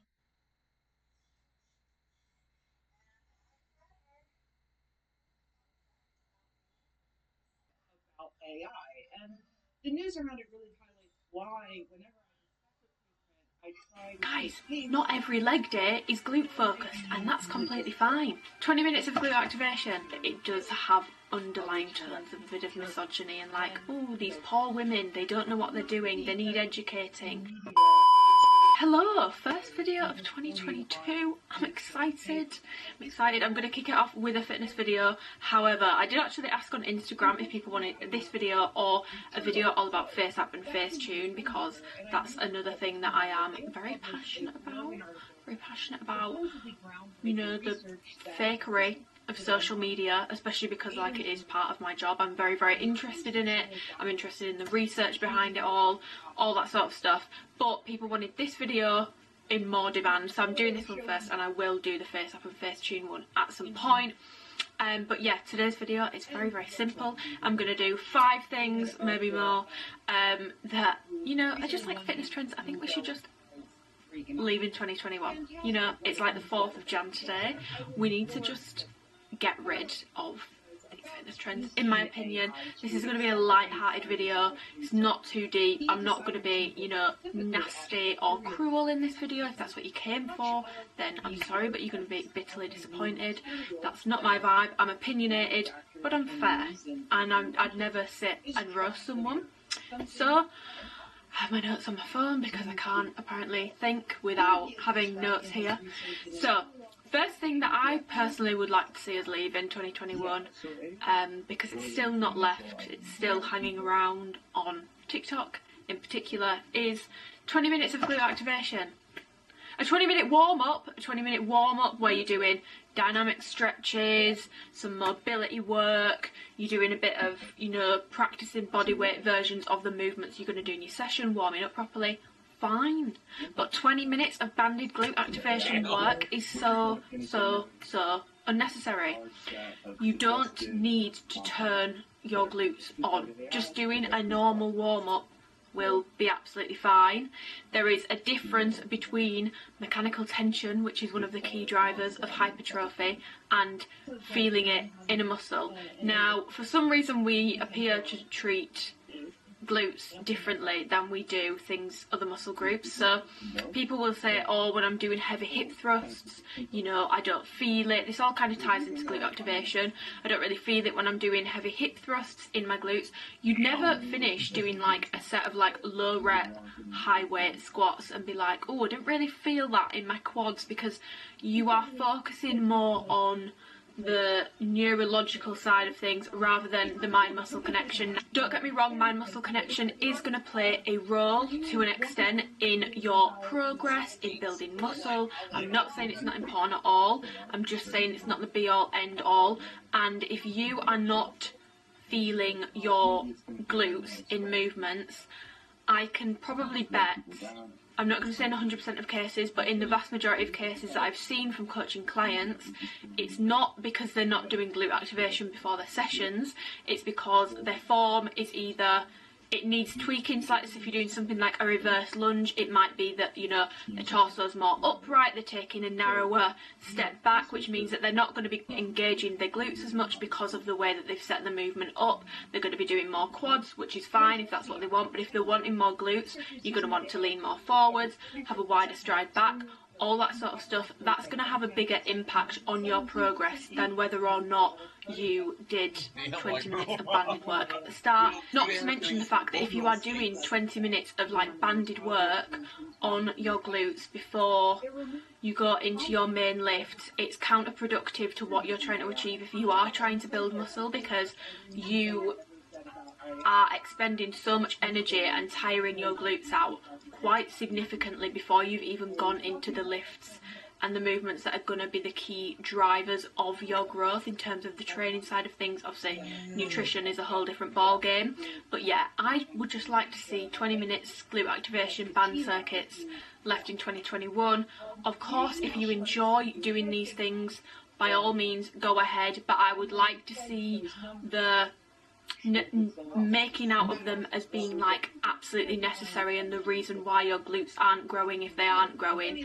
That's the trend that I would like to see pass away on the glute activation front. Warm up, just do your dynamic stretches, your mobility work if you need to be working on that. do some body weight versions of the movements that you're going to go into, do some warm-up sets of your lifts. That will be sufficient for a warm-up. You don't need to do 20 minutes banded glute work before a session. I promise your glutes will still grow if you stop doing that. And you'll probably actually find that you can lift a lot more in your sessions, and therefore you'll be seeing more progress, trust me. Point number 2 is again kind of specific to TikTok, which is tagging at JPG Coaching underneath every single person's workout videos. And you know what? My For You page is probably biased because I engage more with women's fitness content than I do men's, so I have to be honest, maybe I just don't see it on men's, but I see him tagged under people's videos way more when it's women, and it's never even men tagging this at JPG Coaching. Sometimes it is, but in the vast majority of cases it's actually other women tagging JPG Coaching. Now, I have nothing against him, his content's good, he comes from my For You page all the time, I've used his content, I've utilised some of his tips, I think his content is good. This is nothing against him personally, but when it's getting to the point where people are scared to post a workout in case he duets it because people start, you know, spamming the comments by tagging him, I think we need to look at ourselves and think maybe it's time to stop tagging him. I don't know who died and made him the be-all and end-all CEO of fitness, but he's not. And he even admits this himself, you know, people will tag him in things saying, he is my gospel, and he'll be like, you need to do your own research on top of my stuff, which I really admire about him, that he does encourage his followers to go and do further research and not just take what he says as gospel. Yeah, because of the kind of content that I see him getting consistently tagged under, for me personally, it does have underlying tones of a bit of misogyny and like, oh, these poor women, they don't know what they're doing, they need educating. You can't trust that a woman knows what she's doing and the tips that she's given is useful without having it verified by a man. I don't really particularly like that. That is something that I would like to see. I wouldn't like to see his account die. I wouldn't like to see him, you know, fall off the face of the earth. I wish him all the success. I just want to stop seeing him commented under every single workout video that I see on my For You page, particularly from the girlies. I just think, let's give it a rest. Let's give it a rest. I'm not gonna lie, I kind of feel like this stemmed from JPG Coaching's content, but it's not just his, it is other people's, is everything having to be optimal for glutes. Now, I've seen people comment under people's leg days, so bear in mind they've not even said this is a glute day. This is on TikTok, by the way. They've not even said this is a glute workout. They've just said leg day, and people are commenting telling them how they could, the movements they're doing, the type of deadlift they're doing is wrong for their glutes, the type of this is wrong. And I just think, guys, not every leg day is glute focused, and that's completely fine.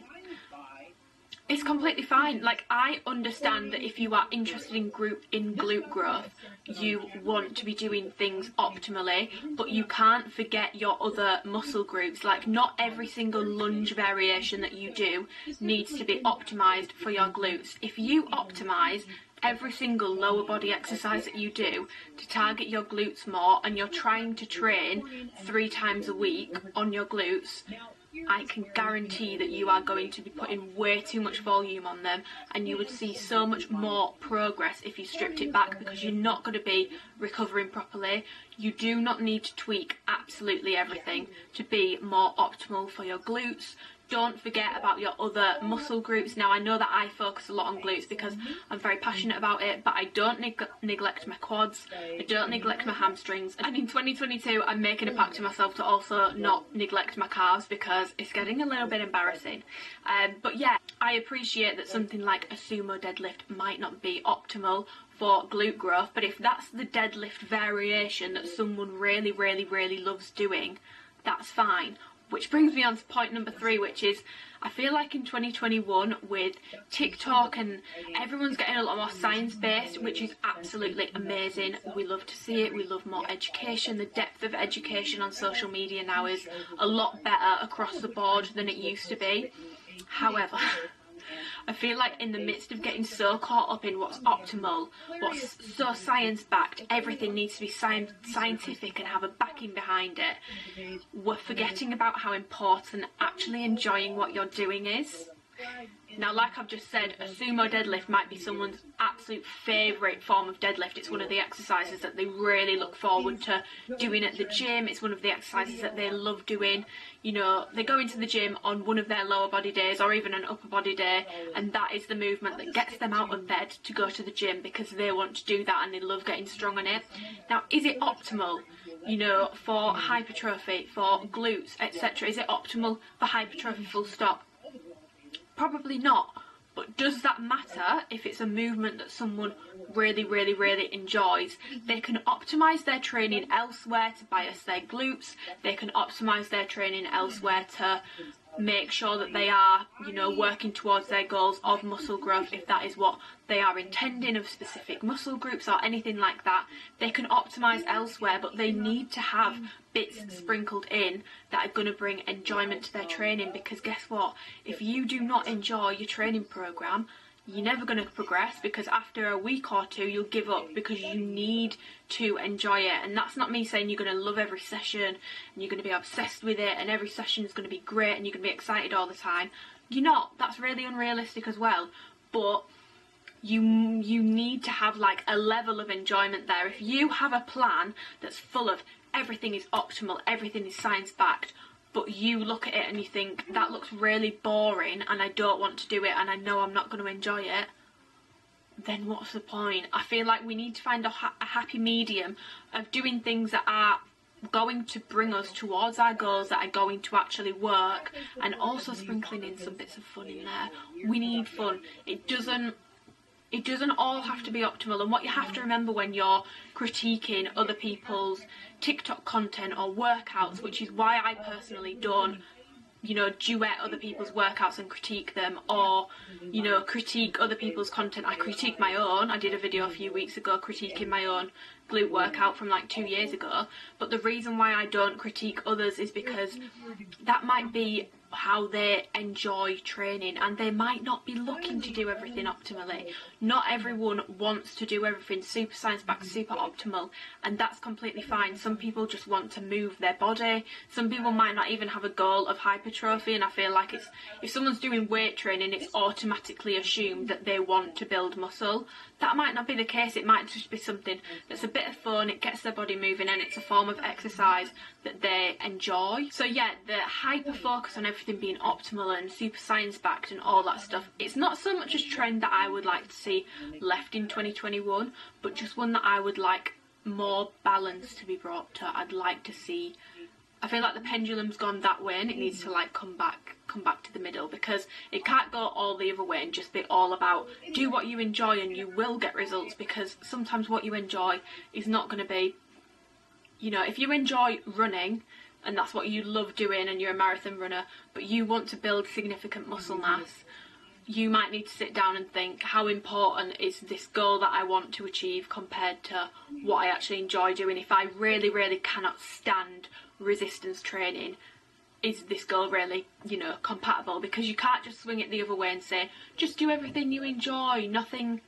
matters. If you have a specific goal, you do need to have an element of, you know, things that actually work towards your goals within your training. But yeah, I just think we need a bit more balance. It's just gone way too far this way. Not to mention, a lot of the people who are doing this science-based content don't actually understand what they are speaking about. They're just regurgitating it or parroting it because they've heard it elsewhere. And it still gets the information out there, which is great, but then it just means that if your followers are then coming to you and, you know, asking for further elaborations, they want a deeper explanation, you can't provide it, or you might end up actually giving out misinformation or the wrong information because you don't truly understand what you are actually talking about. And number 5, to finish this off, which I feel like kind of ties into the commenting JPG coaching under every single person and their dog's TikTok, which is taking one person's opinion as gospel. I am guilty of this. In my first like 2 to 3 years of getting seriously into training, Brett Contreras was the only person I listened to. I was like weirdly protective. I will hold my hands up. If someone sent me a message and they were like, oh, this person's posted this, but it goes against what Brett says, like they're challenging him on it, I'd be like, Brett Contreras is the glute specialist. These people don't know what they're talking about. Only he knows what he's talking about. And that was so wrong of me. Like, I can hold my hands up and say that was so wrong of me. And it's something that I've definitely worked on through 2021. And this is why I kind of want to leave this trend in 2021, so I can continue on my journey of, like, education and growth. Because as a coach, I need to expand my knowledge, and I can't just do that based off one person's teachings.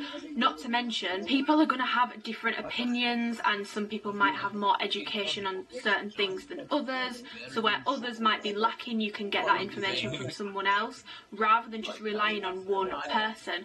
And JPG Coaching encourages this to his followers, which, like I've said, I really respect about him, is when people tag him in things and they say, oh, like, you know, if he's not doing it, I'm not doing it, I take his word as gospel, all that sort of stuff. He says, no, you need to do your own research on top of what I say. Take what I say and then go and do your own research. And I would encourage everyone who watches my content to do the same. Anyone who's consuming fitness content online, I would encourage to take multiple opinions. So if you need some suggestions of people to follow on Instagram, you've got Brett Contreras, you can follow him if you want to. I know that he's not everyone's favourite person, and I totally understand that.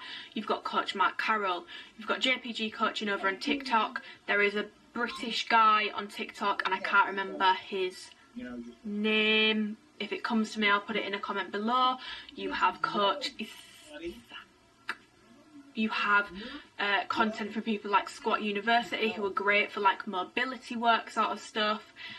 Paul Carter, you have Coach Cass.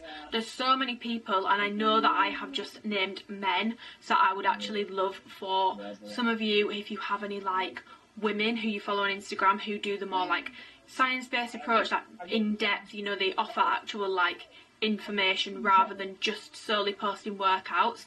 I would actually love to have your suggestions of women to follow, because at the moment I don't really follow any, but that's just because I have not come across any just yet, but I know that they will be out there, because women are smart as hell. It's not just men who know about the fitness stuff, and also women have that knack where they can actually, you know, the information and apply it to women, because women were not the same as men.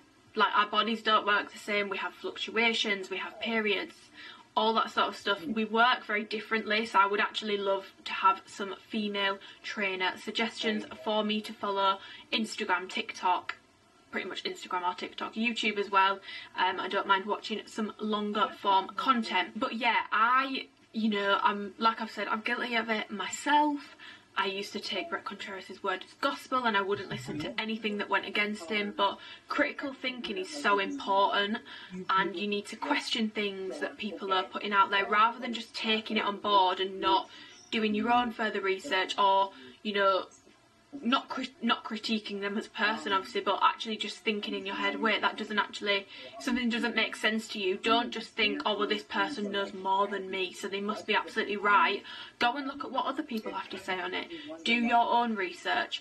Google is free, there's so much information out there, journal articles, all that sort of stuff. If you are looking at supplements, examine.com is a really, really good website. So yeah, I would like to leave the trend of just taking one person as gospel, or putting one person on a pedestal and making them the, like, CEO of glutes, or like the CEO of muscle growth, or like the CEO of, you know, gaining weight, losing weight, all that sort of stuff, and actually just using multiple opinions, listening to multiple opinions, applying critical thinking, and educating and expanding your knowledge beyond what just one person has to say. So those would be 5 things. I'm going to pop on the screen, because I did actually do a question box where I asked for, like, fitness trends that people want to see, and I'll put in some of the ones that people that follow me on Instagram came up with, some of which I've gone over in this video. Some of them are a bit more judgmental and a bit more harsh, and some of them I definitely don't agree with. But you can see if there's any you agree with, and if there is any you agree with, whether I've said it or they're on the screen here, I would definitely be intrigued to hear your thoughts in the comments below on any you agree with, any you disagree with, any that aren't mentioned that you have come up with, and your thoughts on anything that I've said in this video, because I'm always up for listening. Yeah, this was probably not as harsh or as savage or as, like, personal attacky as maybe some people would have wanted out of this video, but it's just not really my cup cup of tea nor my brand to just attack individuals. So I feel like I've done this video the right kind of way. If there are any other kind of videos that you want to be seen from me this year, definitely let me know, because I am back to trying to do at least one upload a week. Fitness content, more lifestyle content, Q&A sort of things, anything that you want to see, just let me know and I will try and film it. But yeah, I hope you enjoyed the video. If you did, then give it a thumbs up, subscribe if you want to and you haven't already, and follow me on Instagram if you're not, because when I do like question boxes or polls on what kind of videos that people want to see, that's where I always do them. So that's probably it's also the easiest way to get in touch with me. If you want to ask me a question about anything, you can DM me. I won't always respond in a timely manner, and some DMs get lost and I don't see them, but there is more chance of me responding on there than there is to YouTube comments most of the time. But yeah. Just stay out. And I'm really curious where it's going to go, partially because, like, okay. And there's a lot of information on the internet, and there's also a lot of misinformation on the internet. I'm not going to be telling people that follow me to pay. We did the stuff that you would innately expect the show to do from the pitch, the kinds of aliens that are in alien movies end up on Earth. They've shown up, killed people, they've caused a whole mess. Yeah, they did. Captured and contained. Not that I expect them to stay that way, but we're 3 episodes into an 8-episode season. What do we do now? What story do we tell now that we've already done the alien races postseason? That's what I've been curious about that. Me too. It's like, what do you now? The mystery. Here's the hump. Obviously, everybody expects it. Yeah, we did that. Something else. Yeah. Surprise. Yeah. And while it hasn't really surprised me yet, I am thinking more setting character. Me too. Again, I am shockingly engaged by these kids. Like these kids, adult hybrid things. I don't know what he's like. That's right. Consider them. Yes, I They hate you. are fascinating and shockingly compelling. Because I feel like often, you know, John, ideas that it seems like, just end up being very. Oh, the fucking one characters, like the characterization doesn't make a ton of sense. It doesn't quite follow the pitch or concept of the character. No, actually, it makes sense based off what we know about them, how they're behaving. They don't all behave the same. They are unique in the way that they act and behave and are reacting to their own existence, much less what's going on around them. I'm really drawn into this. I know.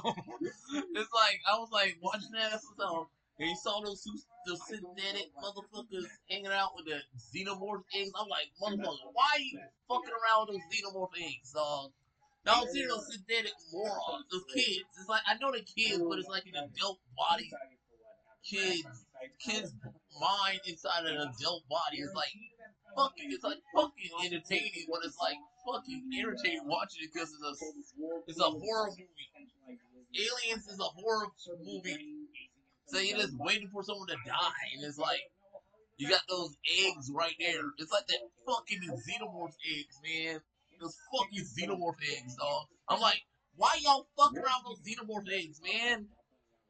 And you know that's why they doing it, because what kid wouldn't fuck around with a bunch of dangerous stuff? It's their curiosity, and that's what makes it more interesting. That's what I'm like saying all that shit, because I know why. It's just kind of dumb seeing it, because you know, and I'm enjoying it, but it's like, fucking kids fucking around these eggs.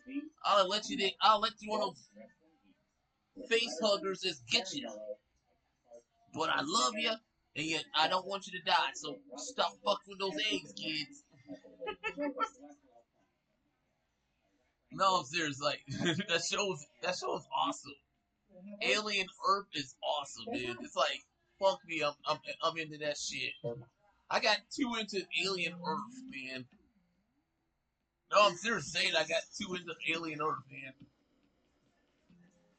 That's why it's like, it's better than Alien Romulus, man. I'm like, and then also it's better than Prometheus that is based 10 years before it. So yeah, there you go. It's in the same time as Prometheus, setting up Alien content that was also not that good of a movie. I'm just saying, it wasn't that good of a movie, dog. It wasn't that good of a movie.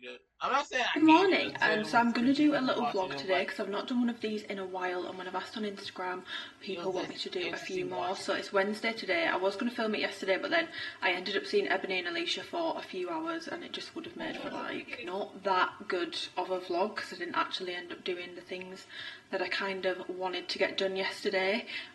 But January is quite a busy month for me, so I might end up doing some more vlogs if you enjoy this one. Just let a girl know. But yeah, it's Wednesday today. It's just coming up to 10 AM. I got up at like 8 this morning. You already know if you watch What I Eat in a Days, I am like incapable of filming myself when I've just got up in the morning. Like, I can't do it. Like, I don't want to speak to anyone. I just want to sit and just like chill.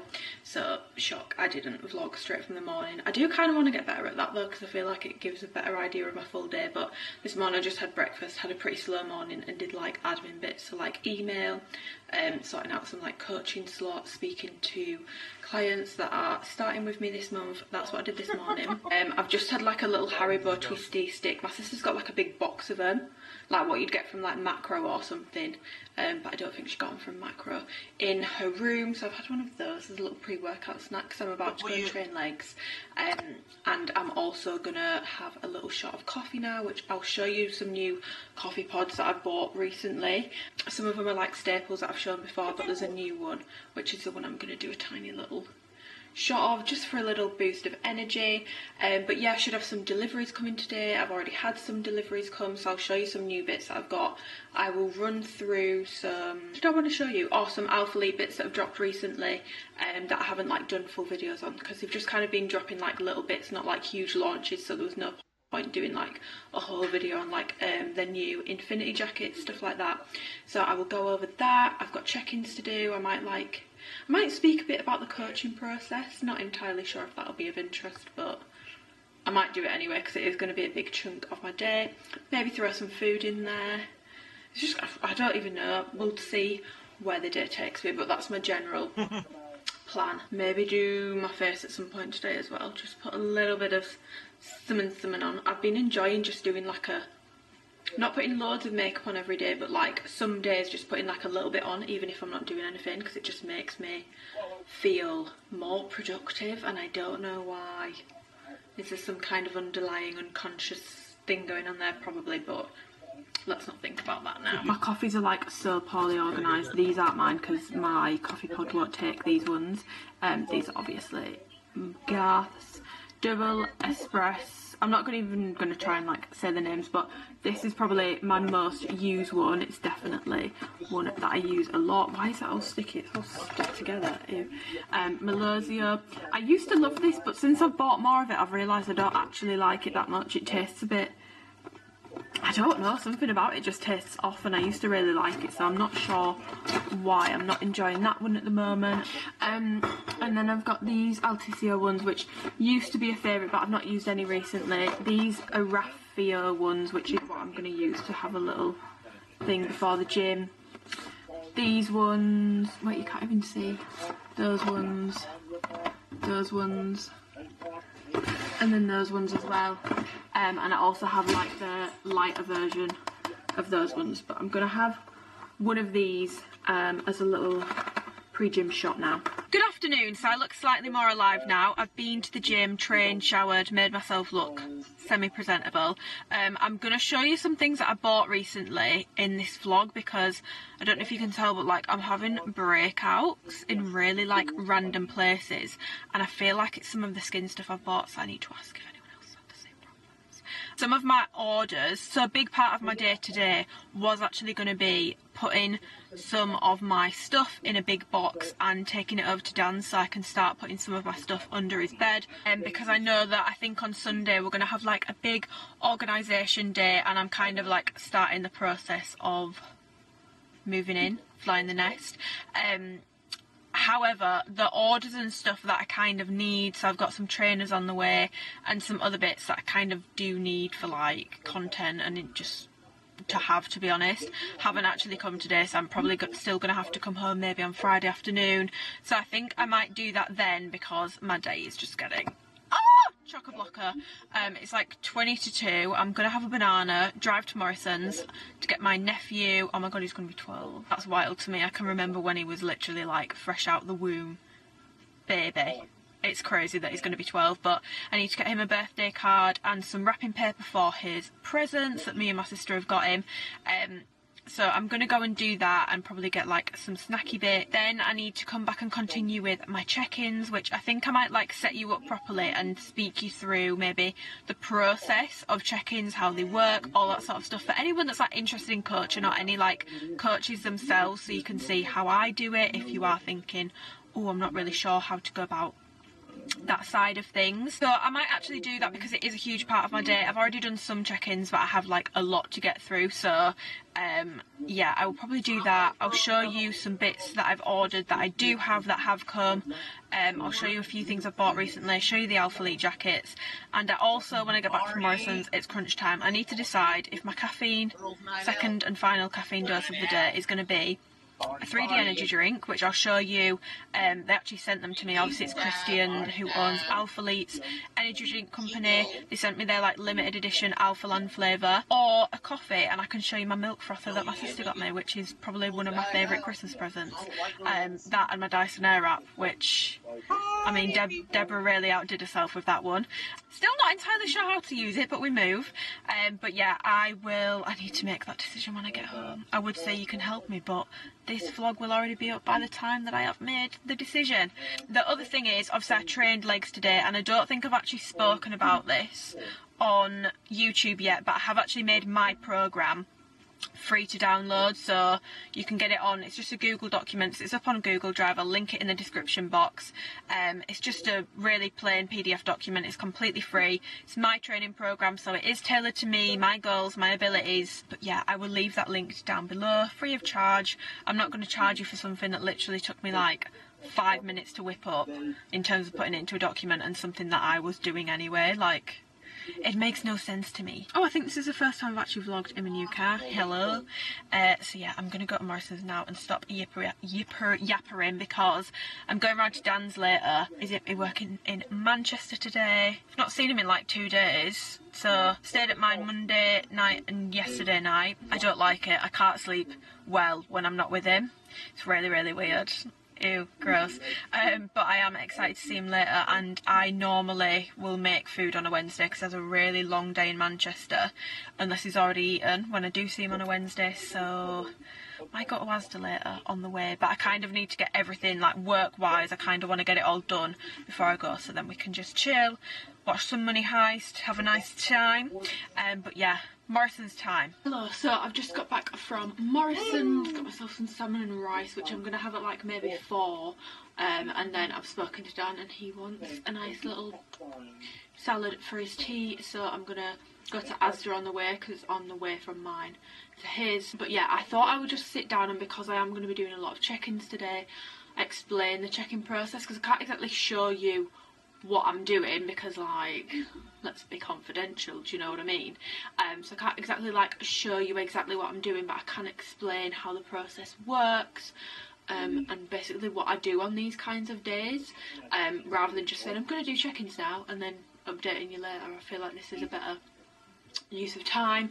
But yeah, I'm sat in my extension because this is probably going to be the most peace and quiet I can get in this house. 10 out of 10, do not recommend working from home if your parents are retired and everyone is always in the house. But yeah, I've got some water so that I don't need to leave the room, because I've got the attention span of a goldfish, so like as soon as my attention goes on to something else, I can't concentrate. I need to get like in a proper like a flow state, especially when I'm doing check-ins, because I want to make sure I'm being thorough and actually giving people good responses rather than not paying attention to what they're actually saying. My caffeine kick, I've gone for a 3D. I'll show you my milk frother in another vlog because it really is life-changing. But yeah, I'm going to have a 3D. These, like I said, 3D is Christian's energy drink company. Christian, who also owns Alphalete. Obviously I work with Alphalete. They sent me like a box of these. So this is a Alphaland flavour. This is more of like a lemonade flavour it's meant to be. 15 calories. I'll show you the back of it. They're only energy drinks that don't aggravate my stomach, bloat me, give me a lot of like stomach issues. Monster, as much as I like the taste of like a white Monster, I'm partial to a bit of a white Monster, they used to give me really, really bad bloating and stomach pains. These do not. The only thing I will say is there is a lot of caffeine in these. I had one the other day at maybe like 4 PM and I didn't get to sleep until 2, and even then I was like forcing myself to sleep. I wasn't tired, so definitely like make the cut-off point a bit earlier in the day than like 4 or 5 PM for these. Flavour wise, it's meant to be lemonade. I think it's got a bit, it tastes a bit more like 7-Up or like a Sprite. Is it Sprite I'm thinking of? I think it might be Sprite I'm thinking of, so like lemon and lime. I don't think this just tastes like lemonade, I think it tastes like it's got a bit of lime in it. So, the check-in process. So basically my check-in days are Wednesdays and Thursdays, and I split my clients across both. I split my clients across 2 days so that I'm giving adequate time to each check-in response. As I take on more clients, I check my spreadsheet, so I keep it on a spreadsheet and I can see how many clients I'm checking in on a Wednesday and how many I'm checking in Thursday, and kind of try and make it as even as possible. I do tend to put a few more on a Wednesday than a Thursday, just so I can kind of almost wind down slightly on a Thursday a bit. I don't know, I used to split evenly, but I definitely prefer doing quite a bit more on a Wednesday and having a super busy day, and then doing a little bit less on a Thursday. So my clients will check in with me, they will update their progress pictures. I always ask for these to be as unposed as possible. The best way to take progress pictures, by the way, if you are ever curious, is don't do it in a mirror, because with a mirror you can't get the angle the same bang on every single time, and it makes it really hard to spot progress. Easiest way, front camera, do a video, do like front, side, other side, back, screenshot those angles, upload those if you have a coach or if you just want progress pictures for yourself. That's how I've always done it, and I've been doing pictures like that for like 3 years maybe now. That's definitely the easiest way to make sure that they're accurate every week, as similar as possible, so that you can really spot the progress. If you're going to do like progress pictures, you always want to kind of do like to like, so like if you do want to do a posed one, compare it to another posed one. If you want to do an unposed one, compare it to an unposed one, and you see progress a lot better that way. So they will upload those, they will upload their metrics, so things like weight, if they want to. If a client says to me they don't want to do weight as a metric to measure, that's completely fine. I don't force anyone to do it. Measurements, so like centimetres, inches around certain body parts. The most important part, in my opinion, which is the verbal feedback. So I run all mine via WhatsApp, and I send them basically a list of questions that they then send back over to me, answered, and I basically respond to their answers. Now, in terms of like how long a check-in takes, the length and all that sort of stuff, it really depends how much someone has given me. If someone is giving me like 1-sentence responses to each question, it gets very, very hard to do a very lengthy reply, because I don't have much to reply back to. Whereas if someone sends me a super lengthy check-in, great, there's so much info for me to respond to, questions for me to respond to, all that sort of stuff. So it kind of depends on the nature of that check-in. You know, if you've had a busier week, it might be a lengthier check-in. You know, if they've had a week where they've maybe not done as much or not been able to train for whatever reason, there might be a bit of a shorter check-in, but then I will always, you know, if there's a underlying issue going on or a reason why they're not training, I'll try and ask them about that. If it's like a routine issue, all that sort of stuff, and basically try and work out what's going on in their life. If they are doing well, great, fantastic, pat on the back, set some goals. If they've already hit the goals, set some new ones so they've got something to work towards. If people aren't doing well, and I always say this, when people aren't doing well, they're less likely to check in with you. But when you aren't doing well is when your check-ins are most important. I can be way more helpful, to be honest, to someone that's struggling than to someone that's breezing through it and has no issues, no questions, no nothing. But I can only help people if they are actually checking in and being honest with me. But yeah, that is basically how my check-ins work with clients. I always say about coaching, which I've kind of just said, is like it's very much a two-way thing. Like, you cannot sign up for a coach and expect to get results just because you've paid someone money. me. You have to put the work in as well. For me as well, as a coach, I cannot like sign people up to work with me and expect them to get results without me helping them at all. I can't expect them to just get on with it. Like, that's why we do things like weekly check-ins, so that I can help people as they go. Can ASMR. Ooh.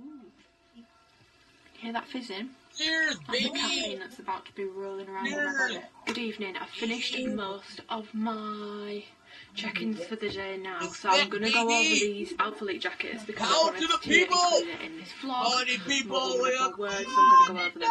These are called, let me actually just double check what they're actually called. Okay, yeah, got it. These are called the Infinity EXP jackets. I think they have other jackets called Infinity jackets, which are like their windbreaker jackets, but I'm going to be completely honest, I didn't like those jackets at all. They were like super thin. The only windbreaker style jacket that Alphalete have done so far that I've liked is the cropped one. I have that in black and I wear that quite a lot. These are a bit different to like a classic windbreaker. When I seen the pictures of these, I wasn't expecting what I actually received. So I've got these in a size small and they're not like a standard windbreaker.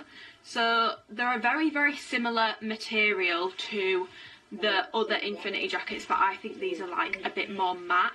Like they don't feel or look as shiny. They're definitely a more matte jacket and they are way thicker. So they've got this like mesh lining all around the inside of them, but even just like the material of the actual windbreaker kind of material feels thicker on these.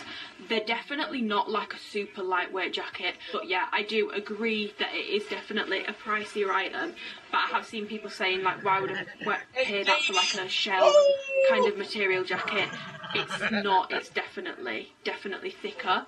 So I've got mine in a size small. I'm gonna try it on. I can't tell whether I should shower before I touch down or shower after. I don't know. The branding is like very in your face on this, which I'll go on to in a second. They've got hoods and they're like full length. So I've got mine in, I've got mine in a size small, so as you can see, the hood, this is like the white and grey colourway. The women's and men's colourways are different, I believe, so you'll have to check on the website to see what colour what is, because we didn't get given like a PDF or anything like we normally do. It has like a zip that comes down to here, so you can zip that up and down. I look like my mum, that's embarrassing. Alphalete logo is here. It's not like stuck on or anything, it's basically like in the material. Alphalete branding down both sleeves, very much in your face. So you've got like the grey panel here, then it's all white. You've got two huge zips down the side which go into zip pockets, which are fleece lined. I feel like there's so many like unexpected textures on this jacket. It cinches at the bottom just like it does on the wrist. The wrists are cuffed. If you look, they are like a decent length, but they're not as long as some of Alphalete sleeves. This, if I pull this like right down and stretch it out, which I think looks a bit weird, it hits like halfway over my bum. I'm 5'6", but I do have a long, pretty long torso, but you wouldn't wear it like that. You'd wear it more like this, so it will pretty much fit hip kind of high. I'm 5'6" for reference, and then I'll just show you the back. So you've just got like a black line down the back. Yeah, it's a very warm jacket. It's not like your standard very thin, very lightweight windbreaker kind of thing. But yeah, for me personally, the small fits well, but I feel like with stuff like this, I'd rather it be like a bit bigger and a bit more oversized. So I would probably actually go up to a medium in these to get more like length in the sleeve. Even in the small, these are quite big on my wrist, but I'd rather that than them be like suffocating me. But for me personally, I would probably go up to a medium in this. Would I personally recommend this if you have like the same likes and dislikes as me? No, I have to be honest. Like, it's a good quality product, there's not a glaring quality issue, but to be balanced and to be honest with like my personal style and opinions and all that sort of stuff. Oh, it's quite hard to get off. 1 second. You definitely can't get it off like that. God damn, lady. And I know I'm not going to get use out of it because it's just not my personal cup of tea. There's nothing wrong with the product, it's just not my style and not my cup of tea. I would much rather have the infinity cropped kind of jackets, and I'm pretty sure you could nearly get like 2 of those for the same price as one of them. Also launched some socks recently, which really annoyingly I don't have to hand, but they launched hot socks and like longer trainer socks. For some reason they only do medium and large. Like they sent me mediums and I was like, do I look like I've got medium feet? Because I don't. They're a small. The pop socks fit fine, but the longer trainer socks are way too big. Like there's like excess material on like the toes and the heel, like it's too big for my feet. I'm a size 4, so if you are a size 4 or smaller, unless they update the website and put a small on there, probably not going to recommend those to you. The mediums in the long trainer socks, which is more the kind of socks I'd wear, are way too big on me. I definitely need a small. I've actually found with the trainer socks, I've worn them a couple of times now, and like where the heel joins into like the leg of the sock, the stitching's starting to break down. I'm getting little like holes, and I'm not sure why. I'm not sure if that's because they're too big or whatever, but I think I might have like a faulty pair of them. But just be warned about that because they're not exactly cheap. I think they're like £8.50 a pair. But yeah, that's enough for Alphalete chats because this is meant to be a daily vlog, not an Alphalete haul, so I will shut my little mouth. But other things I have bought recently, so I was actually going to show you this package, but because of the way my day's gone, I needed to package it up. And my plan was to send it off earlier, but then I didn't get a chance to. But basically, I did a Mistress Rocks order the other day. Did I bring my stuff down here? Yes, I did. Sorry, but I actually just like had to put my hair up whilst I cleared some stuff off my memory card because I'm getting way too hot. Anywho, I ordered some like chocolate coloured stuff from their new in section. I got like this twist knot front skirt, and I got this brown like corset kind of style top. Both in an extra small. The skirt fits weird on my waist, it's a bit big, and then the top is like insanely tight around my boobs and back to the point where I can zip it up, but it gives me like basically like cleavage on my back, and it's quite uncomfortable how tight it is. So I've packaged those up and they're going back, but I did get this little set which I'm super happy with, which I think I'm going to wear next Thursday because I'm going to this place called Playroom, I think it's called Playrooms, in Leeds, which is new. It's Tom Zanetti's, I think it's Tom Zanetti's, pretty sure it's Tom Zanetti's. Tom Zanetti's new venture in Leeds. It's basically like food, drink, and then like dance, so like a club, basically like a club, I think. I've not been, like it's not open yet. It's like a club but with food, if that makes sense. Kind of like, people are saying it's going to be like STK vibes. I've not been. I will report back on what it's like, but I've got the opening, I think, of that on Thursday, which I'm excited for. And I wanted like some different options because I always end up wearing the same things. Don't get me wrong, the same outfits that I will repeat time after time on a night out. Do they look great? Am I comfortable in them? Am I confident in them? Yes, but I want to shake things up a little bit. So I got this, like, these bandage shorts, which I'm going to be completely honest, I will wear these two things together or not at all. So yeah, this will be worn as a collard or not at all. So it's like thick bandage material shorts. And they're not too short either. Normally when I get tight fitting shorts they expose my bum cheeks, but these actually fit quite well. Not quite perfect on my waist, but that doesn't matter because then to go over the top, it's basically like this bandage material cardigan. It's not like tight to my waist, but like you can see the shape of me with this on, if that makes sense. Like it's shaping without being skin tight. I don't know how it works, but it's the same material and it's very like low cut here, so you don't look like you've gone out in a cardigan and shorts. It looks like a proper like vibe, very low cut.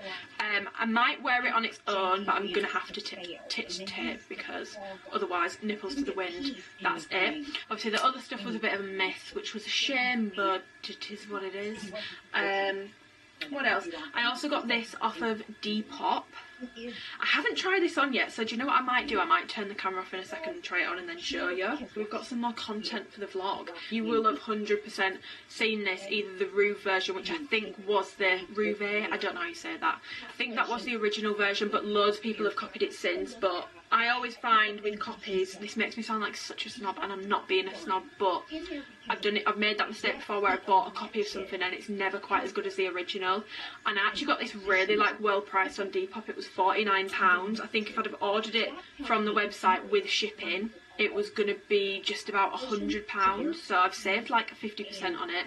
And it's in perfect condition. The girl had never actually worn it, so I'm gonna try this on. It's basically like the jumpsuit cardigan thing, and I've kind of got this for everyday kind of wear, to wear with my new trainers. Let me actually show you my new trainers. So this is what I thought was going to come today, and I was excited to show you, but it doesn't look like they're coming anymore.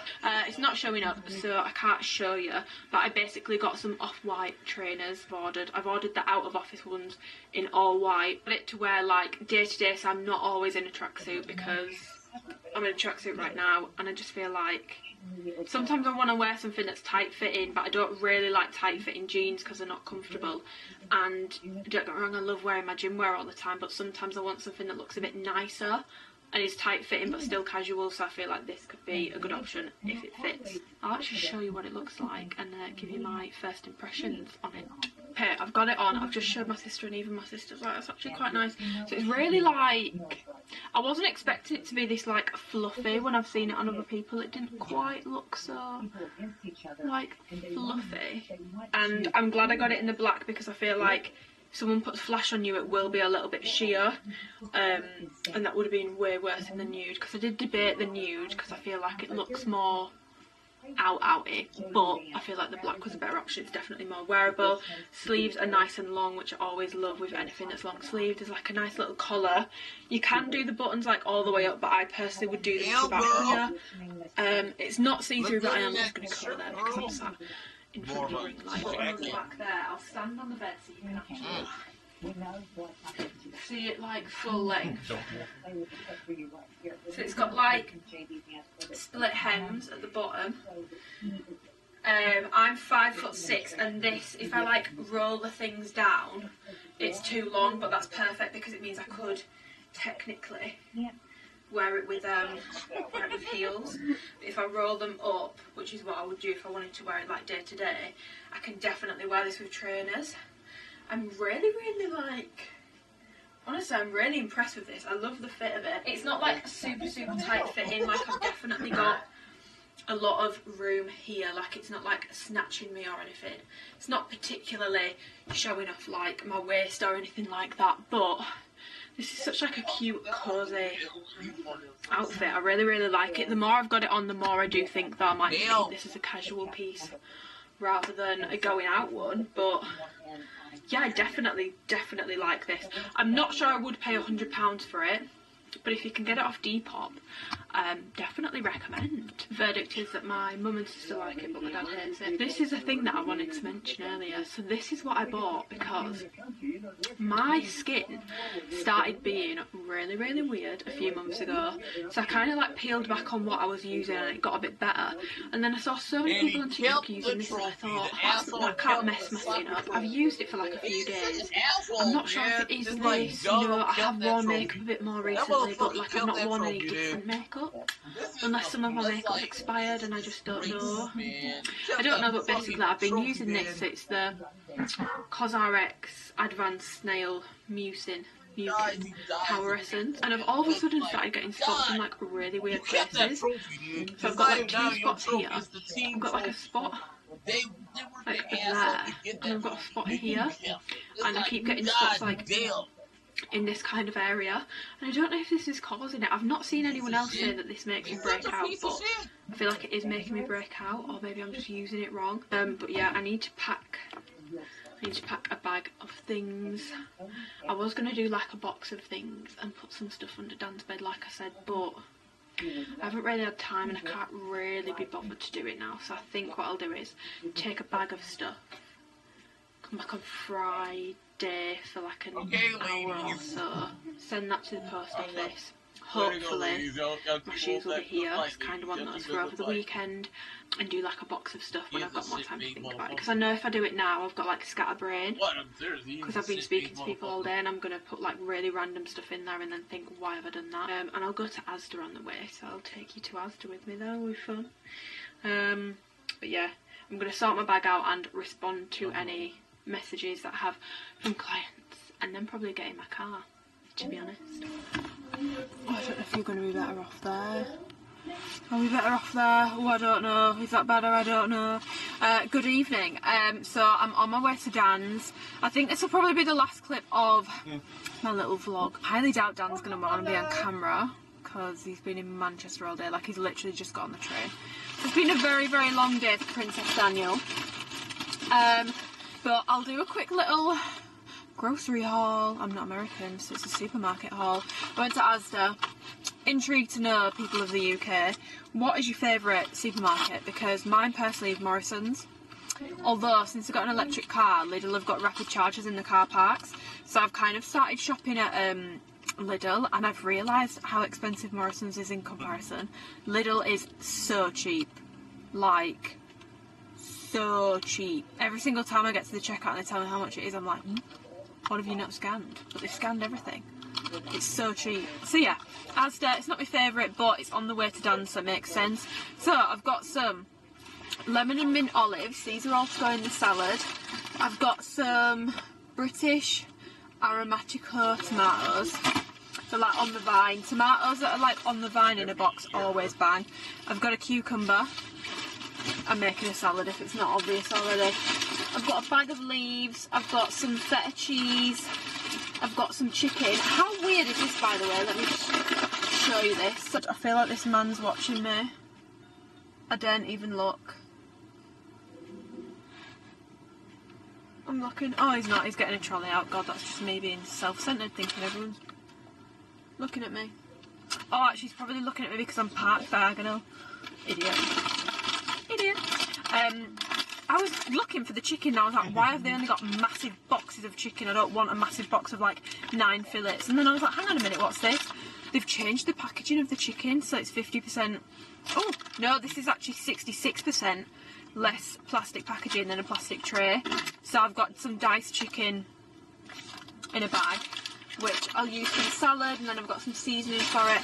And then I've got these, which I'm going to do a taste test of for you. These, I've not seen this flavour before. It's cookies and cream. It's the Fibre One 90-calorie squares. I used to have an obsession with these, but these are definitely one of those things where you think, wow, this is amazing to start with.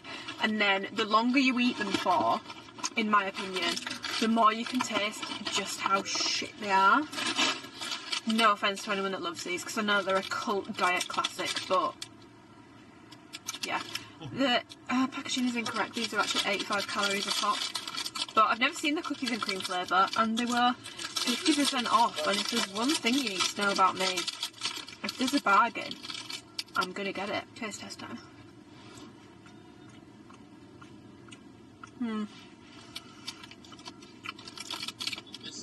It's not bad, but I think I prefer just the normal brownie ones of these, to be honest. My memory card is on the mad one today, it keeps running out. Yeah, I think I'm going to leave this vlog here. That's my Wednesday done.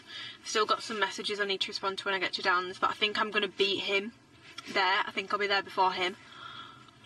So, my plan is get in, take all my stuff in, put my stuff upstairs, unpack all the shopping, put it away, messages, and then start cooking. Because if he comes home whilst I'm cooking, I'm not bothered, but I don't really want him to come home to me working. I think that's a bit depressing after he's been at work all day. I don't think there's anything else I need to like speak to you about that's happened today. I feel like I would have showed you if anything interesting happened. Ooh, my teeth. I've not updated you on my teeth in a while. I might actually do like a whole video on like the whole like aligners process, because it's been a lengthy one. I've probably got chocolate stuck in my teeth now, but these are my teeth at the moment. And they're definitely better, but I made a mistake last week and I put my final aligner, which I was going to need more anyway because they're not done yet. Like, let me show you. This tooth is still too far behind and my bottom ones aren't quite straight yet. I had gaps put in. I had gaps put in so that my teeth would have room to move. Oh, my teeth really need whitening. And then that closed up. Oh, you can see all the chocolate between my teeth. Oops. So I was going to need more anyway, but I was like, I don't want to just clean my aligners. I want to sterilise these bitches. So I put them in boiling hot water and they melted. So don't do that. I don't know why I did that. I've never done that. I've had aligners for like the best part of this year and I've never done that once. I don't know what come over me. I need new aligners anyway. So I'm going on to my second set of aligners. 23 down. We'll see how many more to go, but I think it's very slight movements that I need now. Like, there's a big difference now from my teeth before. Other people might not notice it. I'll definitely notice it. So I've got the dentist tomorrow because I'm getting my teeth scanned again for my second set of aligners. Then hopefully get those aligners. I'm going to be dead strict with them again. I've not been strict with my aligners for like the past couple of months because ever since my operation I think I've just got quite lazy with them. But yeah, super strict with my aligners for my next set. Hopefully that'll be done, and then I'm going to get a little bit of bonding. I've got some chipped teeth, a little bit of bonding and whitening. I feel like my teeth really need whitening. It's not giving white, you know? I'll leave this video here. Hope you enjoyed. If you want more vlogs, let me know. Let me know some improvement tips for my vlogs as well, because I've not vlogged in a while, so I feel like I'm a bit rusty. I've tried to like include as much of my day as I could, but I feel like maybe I did pick the wrong day to film because I've just sat on my laptop for the majority of the day doing check-ins. But let me know what you want to see in vlogs. Let me know what videos you want to see. A bitch is back. One upload a week, every week. This year I'm committing to it. I'm going to do it. Yeah, give the video a thumbs up if you did enjoy it. Leave a comment below, because it does actually really help me out. I feel like since I've been inconsistent, I need the help, because YouTube does not like an inconsistent YouTube channel. Absolutely not. So yeah, give the video a thumbs up if you enjoyed it. Drop me a comment. Subscribe if you want to and you haven't already. And yeah, I'll see you in my next video, whenever that is. Hopefully next week.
Mm.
I know.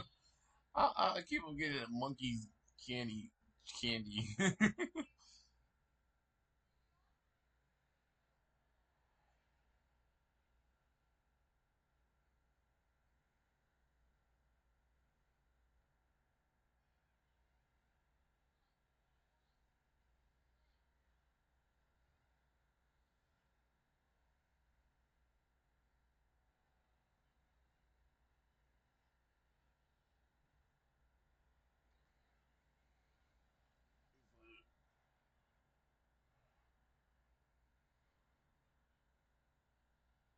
Taco tits.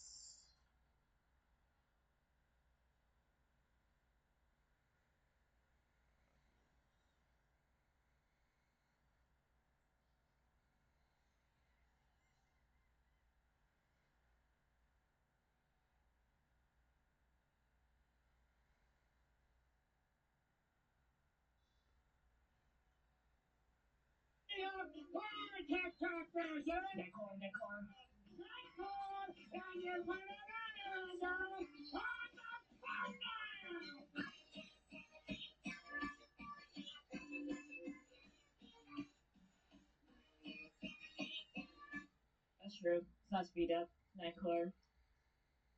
You ever see the word CNC? You know what that looks like? I'm not that much of a glitter, but it makes you think. What does CNC mean? All right, what we got? Oh, we got giant ice cream sellers. You can't really mess. I gotta go pee. You guys can. Wait. You guys get something on loop. Let me give you guys something while I pee. Do we have any glitter content available?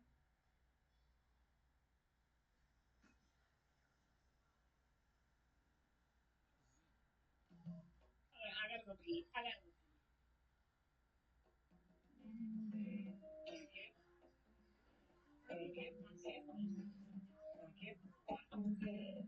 Good. Okay. Okay. Hello, welcome back to another video. As I'm sure you can tell by the title of this video, we're back with another Alphalete haul, review, try on, etc.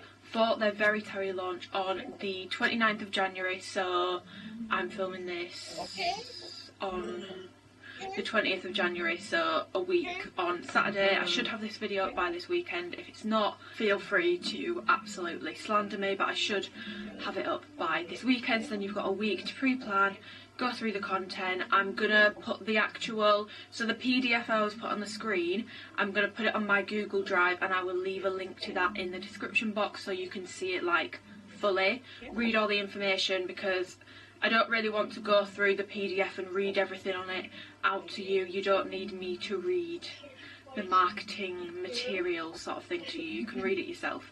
So I will leave that linked below. I will also put the PDF on the screen here with a screen recording like I always do, so you can see everything that's dropping. But yeah, 29th of January at 12 PM CST. I believe they used to do their drops at 10 AM CST, so that was 4 PM UK time, but recently they've been doing them at 12, so I believe that's 6 PM UK time. Before I get into the very tarot product, all that sort of stuff, I just want to say really quickly, not even really quickly, I actually just want to address the ongoing issues that people are having with Alphalete, because I've said this in a pinned comment on, I think, my last Alphalete haul. Whilst I am like so far removed from the back end of the business, actual like what goes on in the business, the day-to-day running of it, all that sort of stuff, I'm so far removed from that. However, I am promoting the brand, whether I'm, you know, saying I like a product or I don't. I'm working with them, I'm promoting the brand, and so it is partly my responsibility when people are having issues, because there's plenty of people who have messaged me on Instagram before who have literally just bought products from Alphalete, who have never bought from them before based off my recommendations, and the last thing I want is for people to be having bad experiences. And to be honest, I would be a huge hypocrite if I just like went into this video and didn't address it, because I'm not gonna lie, I am the worst person if a company is not responding to my emails, or like I've had a bad experience with their customer service, I will let people know about it. So I don't want to be a hypocrite. I do want to address it, and I am really genuinely sorry to anyone who has had any issues with Alphalete. I know it's been going on for a while, but I promise they are trying to sort things out. And also, I just want to say about their customer service team, I know a few of them personally now. They are doing their absolute best with what they have available to them. It's not their personal fault, so just be mindful of that when you are speaking to the customer service team, because yeah, they are good people. The people at Alphalete are good people. They're not poor meaning people, they mean well. But yeah, there's no denying that there are issues with things like customer service that absolutely need to be ironed out, and I just want to say I completely understand if people want to wait to order things until these issues have been sorted out. And yeah, I am genuinely sorry. But yeah, I just didn't want to do this video without addressing that, because I've had so many DMs recently. Every time I do a question box on Instagram, I'm asked about it, and you know, whilst I have spoken about it on Instagram as well, those stories are only there for 24 hours. So that is that. I'm going to move on to the haul now. In all of these pieces, I have the hoodies in a small, I have the cropped sweatshirts in a small, and everything else is in an extra small, so extra small shorts, extra small joggers, and I also have the cut off crops in a small as well. For reference, I'm 5'6", my bust is 32DD, waist is about 24, glutes are around 39, so yeah, that's my sizing info for this launch. It's Amy from the end of the video, and I forgot to mention this, but I'm just going to plug it dead quick. If you are shopping with Alphalete, I do have a support code, which is just Amy. I forget to mention it now because I just assume that everyone that watches my videos knows I work with Alphalete and knows my code, but there might be people that don't. So yeah, my support code with Alphalete is Amy. If you do ever use it, drop me a message so I can say a big fat thank you, and see what you got, because I always love to see what the girlies are buying. Another just quick note before I get into this video is, one of my most frequently asked questions is, when is Amplify restocking? When are Amplify bits going back up?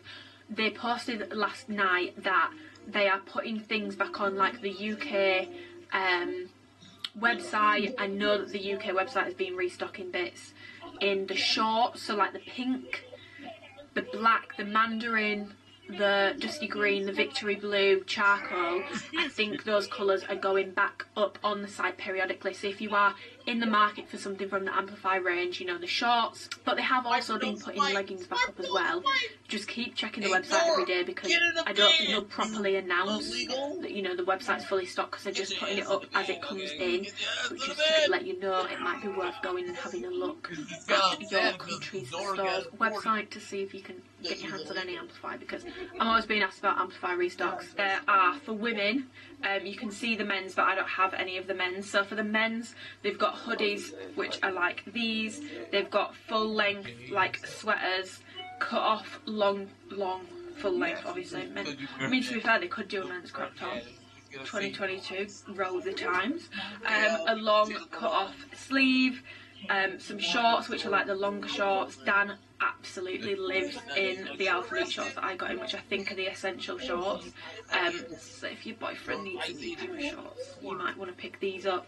And joggers for the men, and then for the women, hoodies, cropped sweaters, cropped cut off tops, short shorts and joggers, which I have in a few different colours, and I will go through those with you in this video. I'll go through the colours that I have in things very quickly. So I've got the onyx colour, which is like a black kind of shade. I have the moonstone colour. I have the smoky quartz colour in this top, which is like a it reminds me of mocha. I think this would pair really well with mocha. Moonstone again, let me not show you that again. Bloodstone, which is like this rusted coppery kind of shade, and then rose quartz, which looks pink on here, but honestly in person I personally think it's a bit more of like a lilac-y kind of shade.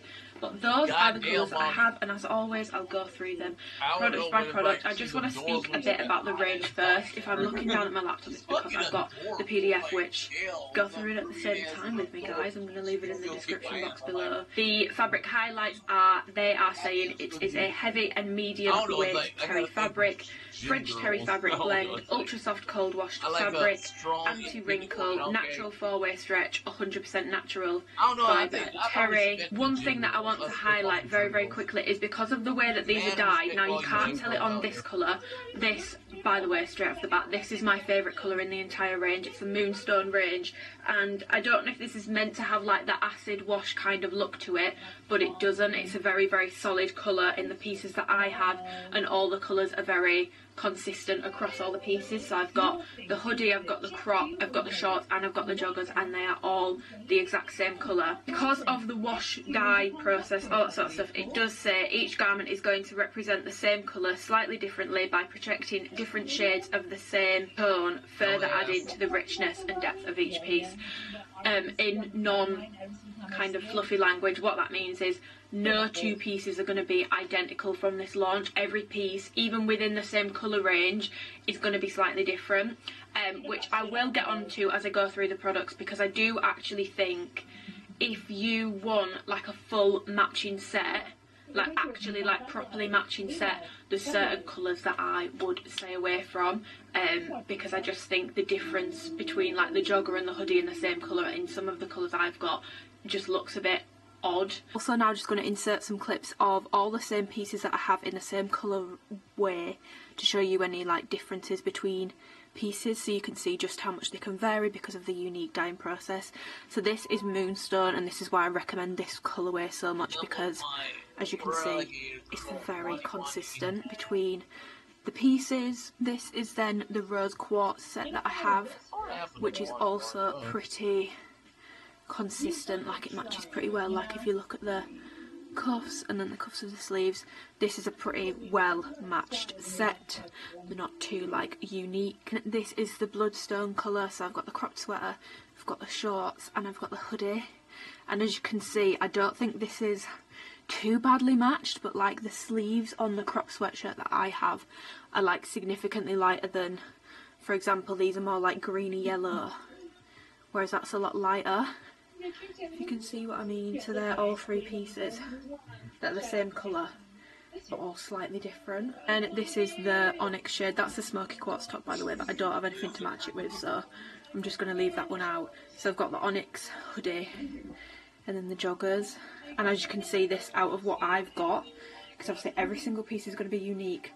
Even like me doing this is very specific to me because each piece is unique, so take what I'm saying with a pinch of salt. I'm basically just doing it to show you how different the pieces can be. But yeah, as you can see, the hoodie is a lot darker and the joggers are a lot lighter. It doesn't look horrendous, but like it's not completely matching, by the way. my mum and dad love this rug. Not my personal taste, but to each their own. This is like the biggest difference. Like, to me, that's just not, it's not quite matching. But yeah, I hope this helps. So I'll start by going over the hoodies. When I speak about the hoodies, I will speak about the material at the same time, and then the material is consistent across every single piece. So once the material has been spoken about, doesn't need to be spoken about again, and then I'll just go over the details of individual items because they've all got slightly different detailing on them. So these are the women's Terry oversized hoodies. I have this in the Moonstone colour, which I've currently got on.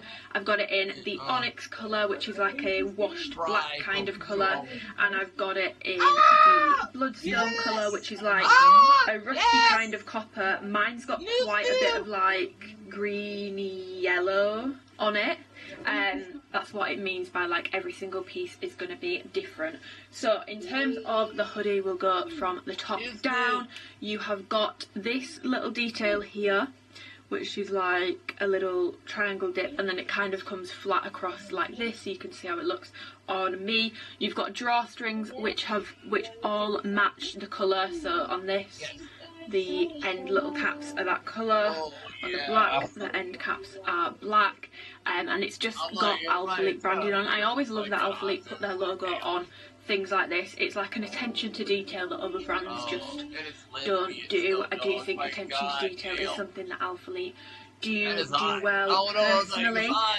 With this collection, it's very like raw kind of vibes, so there's a lot of like raw hem seam detailing, so it almost kind of looks like it's being worn inside out. So as you can see on my shoulder, I feel like it's easier to see in the lighter colours. It's kind of got this like raw seam detailing. Alphalete little black tag logo on the side.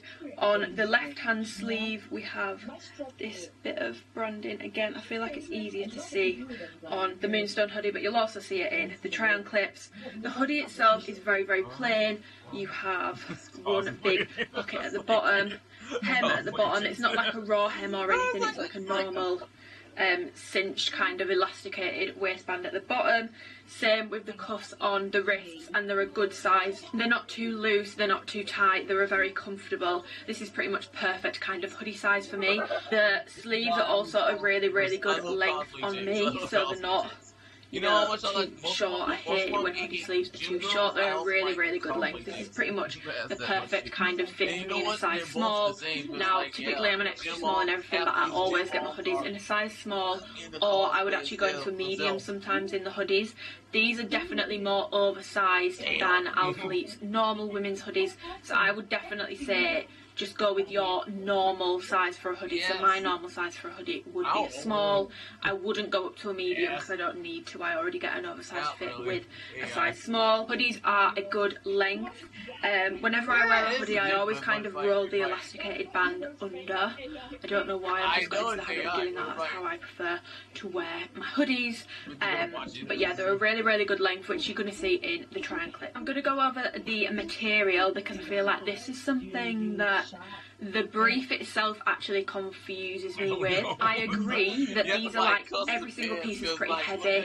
It feels good quality, it feels like it's going to be durable, it's a heavy, they're all very heavy garments, they're not lightweight, they're pretty heavy. However, I have seen things about the words soft and plush mentioned. Now, soft and plush are not words I would personally associate with this range. You guys know I live in joggers, I live in hoodies, I live in tracksuits. Pretty much all I wear day to day. If I'm not in gym wear, I will be in a tracksuit. And I always get my stuff from places like Nikki Studios, who do like the very soft cotton kind of jogger feeling. So when on the inside it's kind of like fluffy. So if you have any of the essential joggers from Alphalete or the varsity joggers, the inside being like a fluffy kind of cotton texture, that to me is like soft and plush. These, however, have a very, very different texture. So if I show you the inside, you can see it's more kind of like, I don't want to say rough because it's not uncomfortable on your skin, it's still soft, it's just not, you know, that cotton kind of feel. If you have had a hoodie from, I recently got a I don't know how you say it. This is definitely not how you say it, but I'm going to say Pangea.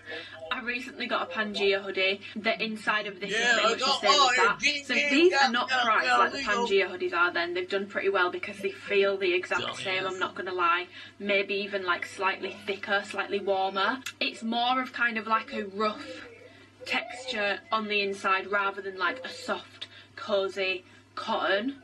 It's more of like a durable tracksuit rather than like a comfort one, which I do think will make it less prone to pilling. I'm going to be honest, I have joggers from places like Nikki Studios that have that very cotton feel. I've had them for about a year now. I wear them every week. They've been washed loads and they've not pilled once. So I don't think it's just inherent to the cotton thing, and this is why they've done this, because it's more durable. So yeah, soft and plush, no, heavyweight, durable, rougher on the inside, not super comfortable. But to be honest, if you go into any kind of like higher end store, so for example, I'm trying to think, for example, if you were looking at an off-white hoodie, the inside of those is exactly how this feels. It's not soft, but you can tell it's probably gonna last a little bit longer. So yeah, the material is not like the Essentials, it's not like the Varsity joggers, it is different. It's less of like a comfy, cosy cotton feel and more of like a woven kind of waffly almost feel. This is the new Very Terry texture on the inside. So, I mean, if I go like that, you can like hear it. It's kind of like, it's like towel-y. Oh my god, that's a perfect way of describing it. It's like a towel kind of texture on the inside. That is literally the perfect way of describing it. It's towel-like texture. This is the inside of a performance hoodie. If I scratch that, it's like, it's just soft. It's very soft. Very cottony. Big difference between those. And then this is the inside of the Essential joggers compared to it. So this is definitely the softest and thickest, the performance.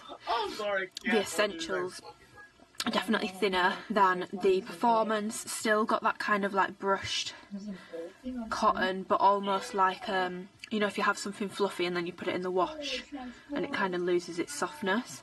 Kind of more like that kind of a feel, but still softer than this, and it's more of a brushed cottony feel than this like towel kind of texture. So those are like the comparisons of those. And then I just want to show you really quick the difference between the heavyweight terry fabric, which is in the joggers, the shorts, the hoodies and the cropped sweatshirts, and then the more lightweight terry fabric, which is the cropped tank tops. So as you can see, it's just like a bit thinner, and I feel like it's not as thickly woven as the heavy terry material. So this is definitely rougher, more like towel texture. This is more like tea towel texture. Yeah, a small for me is good in these hoodies. If you normally size up for a more oversized fit, just go a size down with these if you want them to fit how they're meant to fit, because they already come oversized. In seeing the like product pictures, campaign pictures of this colour, that's what sold me on it, because it looked really good on everyone else. But I would rather have the pieces that the models have rather than this one. I just feel like the models' pieces that I've seen are way more like copper, rusty orange, and I feel like my stuff in this colour has just got a bit too much yellowy greeniness going on for my personal liking, which is why I do think if you want to go for something like Moonstone, it's a safer option. I think the lighter colours are slightly safer options, to be honest. Okay, next product I'm going to go through is the Terry oversized crop pullover. Now I've got this in the rose quartz colour, I've got it in the bloodstone colour, and I've got it in the moonstone colour. Anyway, the detailing on these are very similar to the detailing on the hoodies, with a few slight differences. So obviously these are cropped, they have no hood, they also don't have this kind of triangle more like deep V kind of thing. It's more of a higher neckline with these ones. They do, however, have the same detailing on the shoulders, which I really do like. Alphalete tag on the side, again in black. I don't personally like that it's in black on every single colour. I think on some colours it looks a bit out of place, but that's just my personal opinion on that. You can have a different one, that's fine. The sleeves are cuffed at the end like the hoodies are. They are a shorter cuff though compared to the hoodie, as you can see, but the sleeves are still a really good length on these, which you will see in the try-on clip. Then at the bottom it's like a raw hem, so if you roll it down it is actually hemmed there, but it kind of naturally rolls up on both sides. So you've got a roll there, you've got a roll on the other side, and I think because it's already rolled, it's not going to roll up a ton more because it already is rolled. I've not put these through the washing machine, so I can't say 100% certain, but I think you should be okay and these shouldn't get any shorter. In terms of what you need to wear under these, do not go braless with these if you're going anywhere where you need to be lifting up, because as you're going to see in the try-on clips, when you move your arms around, the bottom does come up and they're a little bit too short to be going bra free if you're going to be moving around. If you're just lounging around the house, you're fine, but if you need to be moving around, you will expose a tit if you go out without a bra on. So I would personally wear a bra with these. The material, like the thickness of it, everything is the exact same across all the pieces. Also this tag on the bottom left side, so instead of having a tag on the sleeve like you do the hoodie, it's on the bottom left side. I have these in a small. I would personally stick with a small. Yeah, I would say from your normal top size and bra size, go up one size in these for them to fit like a nice kind of oversized fit but not too big. If you want them to fit less oversized, stick with your normal top size. So next I'm gonna go over the women's terry crop cut off. I have this in smoky quartz and moonstone. These are such a cute little top. I've got these in a size small again, and I would say size small is fine for me. I normally do get an extra small in tops like this, but I wanted to try a small just because sometimes my boobs can make it stick out a bit weird, especially when it's got the cut off shoulder details, and a small definitely fits better with me for these. If you have got a bigger chest, I would definitely recommend going up one size so you don't get the awkward like where it like fits here and then it goes boom and it just looks a bit like you've got a tent on the top of you.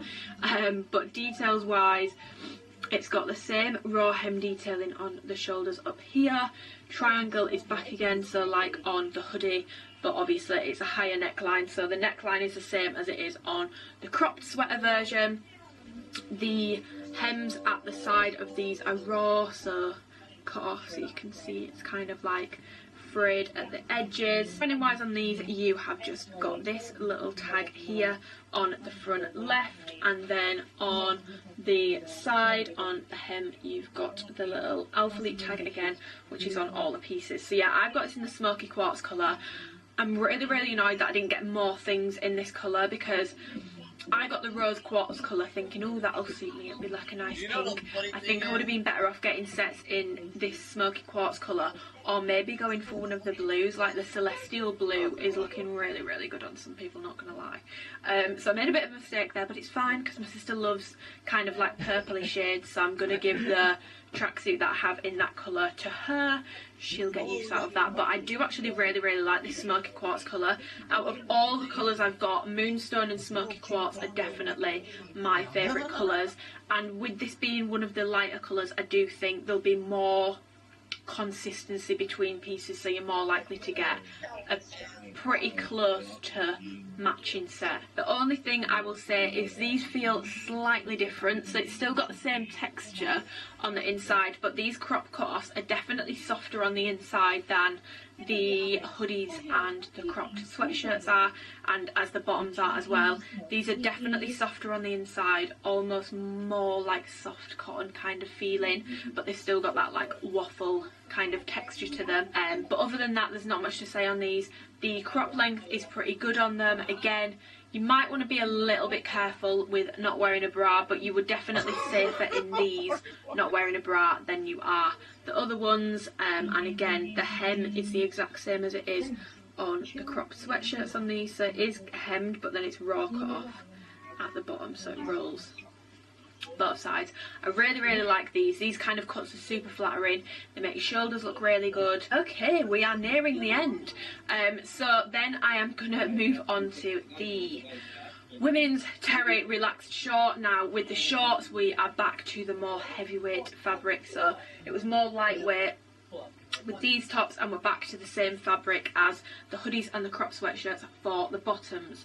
So these are the women's terry relaxed fit shorts. I have these in the bloodstone colour and the moonstone colour, but I've currently got the moonstone ones on, so I can't show you, but you will see in the triangle clips. But details wise on these, you've got an elasticated waistband with a drawstring. The tags are the same as they are on the hoodies, so you've got some nice branding going on there. You've got this kind of like raw hem detailing at the bottom of the waistband. I'm not personally a huge fan of this detail just because it looks a bit like frilly. Like, it doesn't look edgy on some of the pieces I have. It just looks like there's a bit of like a frill around the bottom of the waistband, so I'm not entirely sure on that. You then have pockets which are really nice and deep. You can fit your phone in there. I have a Pro Max iPhone, so like one of the bigger ones, and I can fit my phone in there, no problem. Tag again, same, front left hand side. Alphalete tag on these is on the back, on the left bum cheek. They have a seam down the front and a seam down the back. The side of these kind of have this curved detail with like a little cut up, which is very similar to the Identity range cozy lounge short sort of thing, but because of the material of these are definitely more of a, you'd feel comfortable leaving the house in these, and the length on these is a lot better as well. You're less likely to have like the bottom of your bum cheeks, in my opinion. I've got these in an extra small, and I would say stay true to size. I personally wouldn't go up to a size small in these. I think an extra small is completely fine. You don't really need to size up or down in these. As you're going to see in the try on clips, the length on these is actually pretty good, so it almost kind of, if you have like glutes, like significant like glute muscle or like mommy, it's kind of gonna, the material almost kind of like molds to my bum, and then there's like this much material at the bottom, and then it just kind of sticks out. I do think it looks a little bit strange. I don't think I'm gonna get loads of use out of these just because it's not, like, for me personally, Alphalete's essential shorts are like the go of their material kind of lounging shorts, not necessarily workout range shorts. And I'm not super keen on this kind of like side detailing. It is meant to be flattering, but I just find it a bit exposing. I'm not super keen on it, and I just think you'll see what I mean in the try and clip. The way that the material sits on the back of these looks a little bit weird on me. I'm not a huge fan. The other thing to note with the bottoms is there's kind of like this square patch here, which you can see on the back, which is where the inside is sewn in on the logo. I personally am not a huge fan of that. I just think it looks a little bit strange. Yeah, I'm not a huge fan of the shorts. They're definitely better than the Identity shorts, so if you like the style of those but they just weren't very practical and you want something that's a bit more, I can wear it out of the house and feel comfortable in, I definitely recommend trying these out. But for me personally, they're not my cup of tea. I will wear them around the house, but I probably won't wear them out. I would rather wear something like the joggers, which I will go on to in a second. If anyone is wondering about the length on these, they're a 4-inch inseam, so they are a bit longer than some of the shorts that Alphalete do, because I know that some of them are like 3 inches or like 3.5 inches. Okay, and moving on to the women's terry oversized joggers. Straight off the bat, I actually love how these fit in an extra small. Now, bit of background on my preference for joggers. I normally love an oversized jogger, but recently I wear my Nikki Studios ones all the time. I think they're in a size small maybe, or maybe an extra small, but they just fit big. But recently sometimes I look in the mirror and I'm like, do I look a bit like a genie in these joggers? I'm not entirely sure. So I have been thinking recently I want to kind of get some more still relaxed fit, but not super oversized joggers. And then I literally got the email from Alphalete about the very terry launch, so I was like, let's have a look. And these are kind of like the perfect kind of fit if you're someone who wants something that's oversized and relaxed, but not super like, whoa, they look like genie pants sort of thing. I personally still like it. I'll still wear on my Nikki Studios joggers, but it's nice to have the option, because I do think sometimes something that's just slightly more fitted looks a little bit smarter and you look a little bit more put together. And with you being able to get matching sets in these, which I'll get onto in a second, you can definitely create like a really put together kind of chill tracksuit sort of look. So I have these in the onyx colour, the moonstone colour and the rose quartz colour, which I think I've shown you already, but I just want to show you again. This is definitely more of like a lilac than a pink. Camera battery is flashing 1 second. The version I've got of it is definitely more kind of like purpley lilac, which is, it really suits my sister. These colours really suit her, but for me they kind of just make me look a bit ill, like I look a bit washed out. So this is definitely more a Catherine colour than an Amy colour, but that's fine. Moonstone, which this is like, I mean I've said it, favourite colour that's dropping. I just think it's the easiest one to get if you want to pair it with literally anything. You can wear this colour with literally any other colour. The other colours, not so much, even with the onyx colour, I'll get onto it in a second, but depending what yours kind of comes like is kind of going to depend how you can style it and stuff. But the moonstone, like all my pieces are consistent in this colour, so yeah. Anyway, on to the details. So very similar to the shorts, we have the waistband, which is elasticated and ribbed drawstring, this like raw hem frill thing, which I'm not a huge fan of, but it is what it is. Alphalete tag is on the left hip on these. Pockets, again, these are nice and deep, you can fit loads in these. And because of the angle of them, I did wear the moonstone ones yesterday. Because of the angle of them, like even when I got in the car, my phone was in my jogger pocket, it doesn't like slip out. Really like oddly specific thing to comment on, but I just feel like they've angled these pockets really well. Sometimes jogger pockets, you put something in and every time you sit down it falls out. You don't get that with these, in my opinion. Branding wise, you've got the little tag thing on the left thigh there. And then they come down. I haven't managed to measure the inseam of these yet, and it doesn't say it on here, so I am going to measure the inseam and I will put it in a pinned comment below. And then they have a ribbed bottom. Now, I've had so many questions about this ribbed bottom on the ankle. So many questions. It is, in my opinion, the perfect kind of size. Now with Alphalete joggers, so with the essential joggers, the cuff at the bottom is way too loose on my ankles. Like even if I roll it, it's super loose. I don't know, I don't really like the essential oversized joggers personally. The varsity joggers are fine, and then some other Alphalete joggers, so the less like comfort ones, the more like performance ones, are very tight on my ankles to the point where I'm left with marks and they're kind of cutting off blood circulation. This is perfect for me. I don't have particularly tiny ankles, I don't have particularly large ankles. I'd say my ankles are pretty slap bang in the middle. If anyone else has a different opinion on that, feel free to let me know. But I do think my ankles are a pretty standard ankle size, and this, in my opinion, is perfect. It's got a lot of stretch to it. Because they're not like super big in the leg, you don't look like, it's not giving genie pant vibes. You don't look like a genie in these because the legs aren't super balloonish.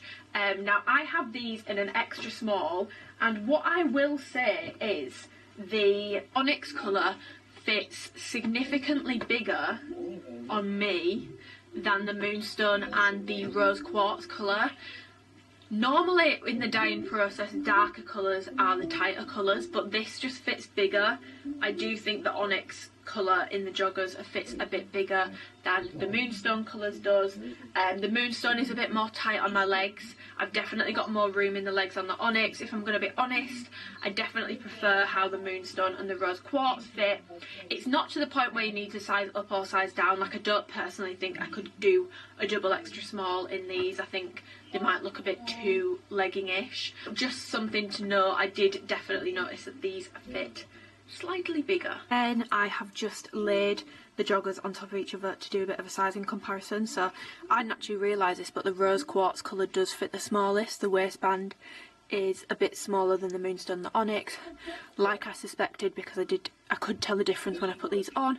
The Onyx runs biggest, then Moonstone, then the rose quartz colour out of the colours I have, but the length on the joggers is pretty consistent. Like, they're all lined up there and they're pretty, there's not too much in it. The Onyx are maybe a tiny bit longer, but not too much in terms of like one of them coming up super short. But there is a bit of a difference in the waistbands. Not a huge issue because it is elasticated with a drawstring, but just something to bear in mind. Material wise, it's the same as the hoodies and the crop sweatshirts. It's the heavy terry fabric, not super soft, not super like plush, not super cottony vibes, cottony feels. Obviously it is cotton, but it's more of like that waffle kind of rough-ish texture. But I really like the fit of these. Like I was saying, these are kind of like the perfect happy medium between a more fitted jogger, so like Alphalete's like premium joggers, super oversized ones. To be honest, none of them are super oversized on me.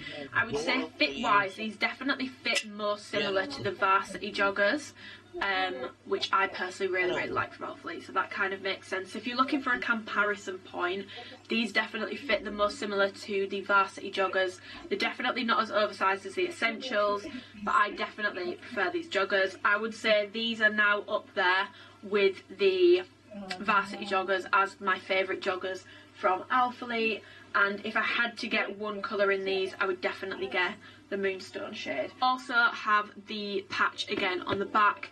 This is in like the product description, so I know that they've done it on purpose, but for me, I just think in some colours it just looks a bit weird. I don't know. I think this whole range is kind of going for like an unfinished, raw kind of look. So maybe that's the point of it, but for me personally, I'm not a huge fan of that little patch on the back. It's less obvious in the lighter colours, which is probably another reason why I prefer those. You are going into this and you're like, look, it might not be the exact same, but it's going to be like a kind of complementary set.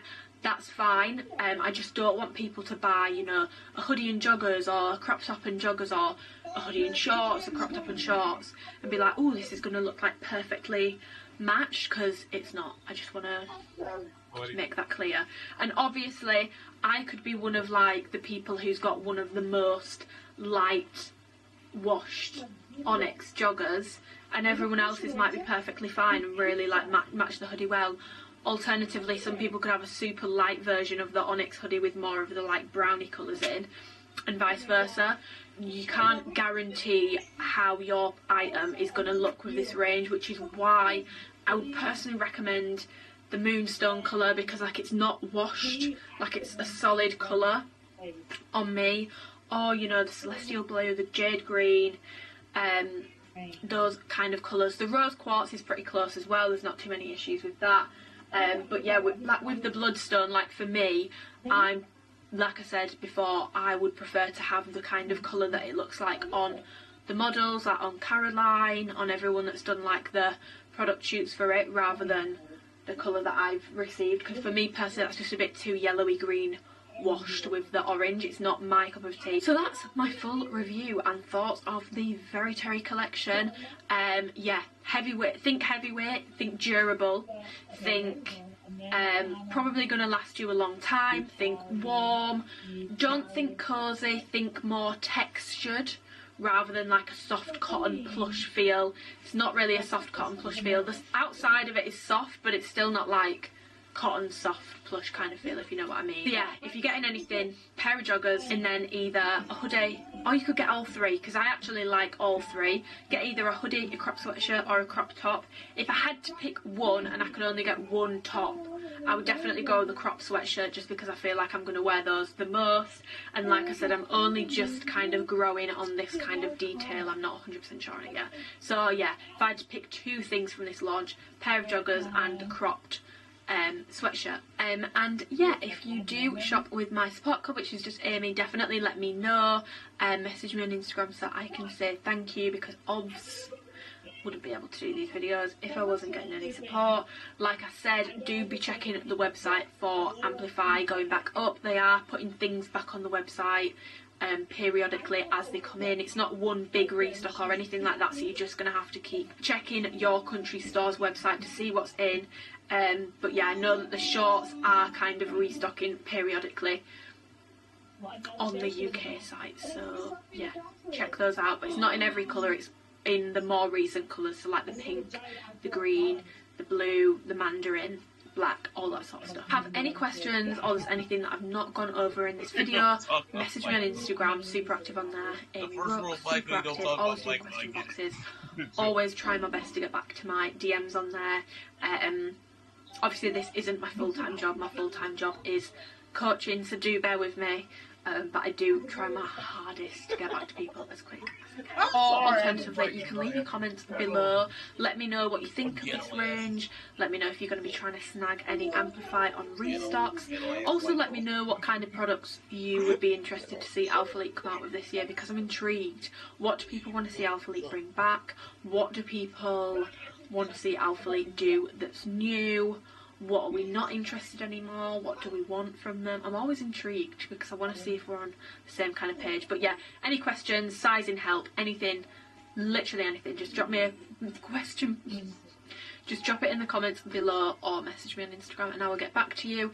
PDF document will be linked on my Google Drive in the description box. Go and check that out. Free workout program, which is my current program that I am training, will also be linked in the description box underneath that. Go and check that out. Not beginner friendly, but if you are more, you know, experienced in the gym, let's train together, let's enjoy it. I'm a couple weeks in now, progressed pretty well. It's going pretty well. But yeah, let me know any videos you want to see, any recommendations. Give the video a thumbs up if you enjoyed it and subscribe if you want to and you haven't already, because I feel like I'm really back in the swing of YouTube. Also, Skims haul is coming. I am doing it.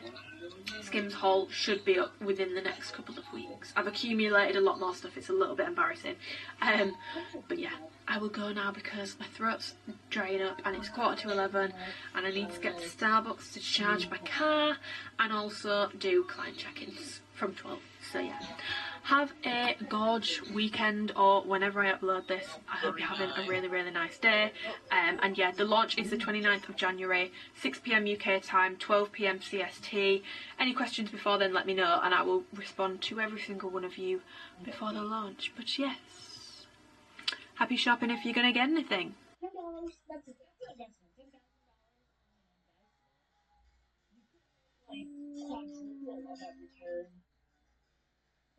Really good ROI.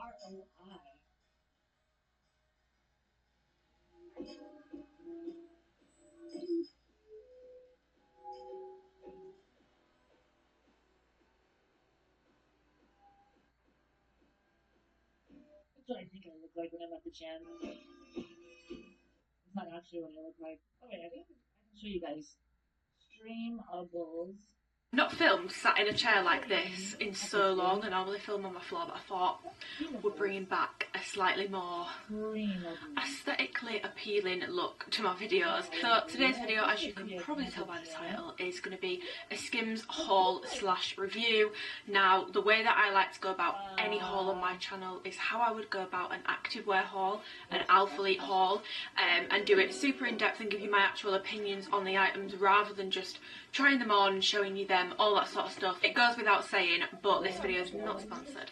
All opinions are my own. I spent my own money on this stuff, which is here, which I'm going to go through. I did do a Skims haul a while ago, but I've since bought quite a few other things from Skims, so I thought I would show you them. I'm going to insert try-on clips, all that sort of stuff, so you can see pictures of what they look like on. And yeah, I thought I'd just do a haul because everyone always asks me on Instagram what like tops and stuff I'm wearing, and it's normally Skims nowadays. Like, I'm slowly but surely just getting rid of all my old bodysuits and tops and just replacing all my basics with Skims because, spoiler alert, I'm kind of obsessed with their stuff. I think the quality is definitely there. Now, it's definitely more expensive than something like Pretty Little Thing, Misguided. Quality is reflected in the price when it comes to this. Now, that doesn't go for everything. You can get something designer and it can be of very similar quality to something that you could get for hundreds of pounds cheaper. So that's not always the case, but definitely with the Skims stuff, the price point kind of makes sense for how high quality everything feels. So the first thing that I got was a double pack, like a twin pack, so these came together. I didn't pay for them separately, of the Scoop bralettes that they dropped.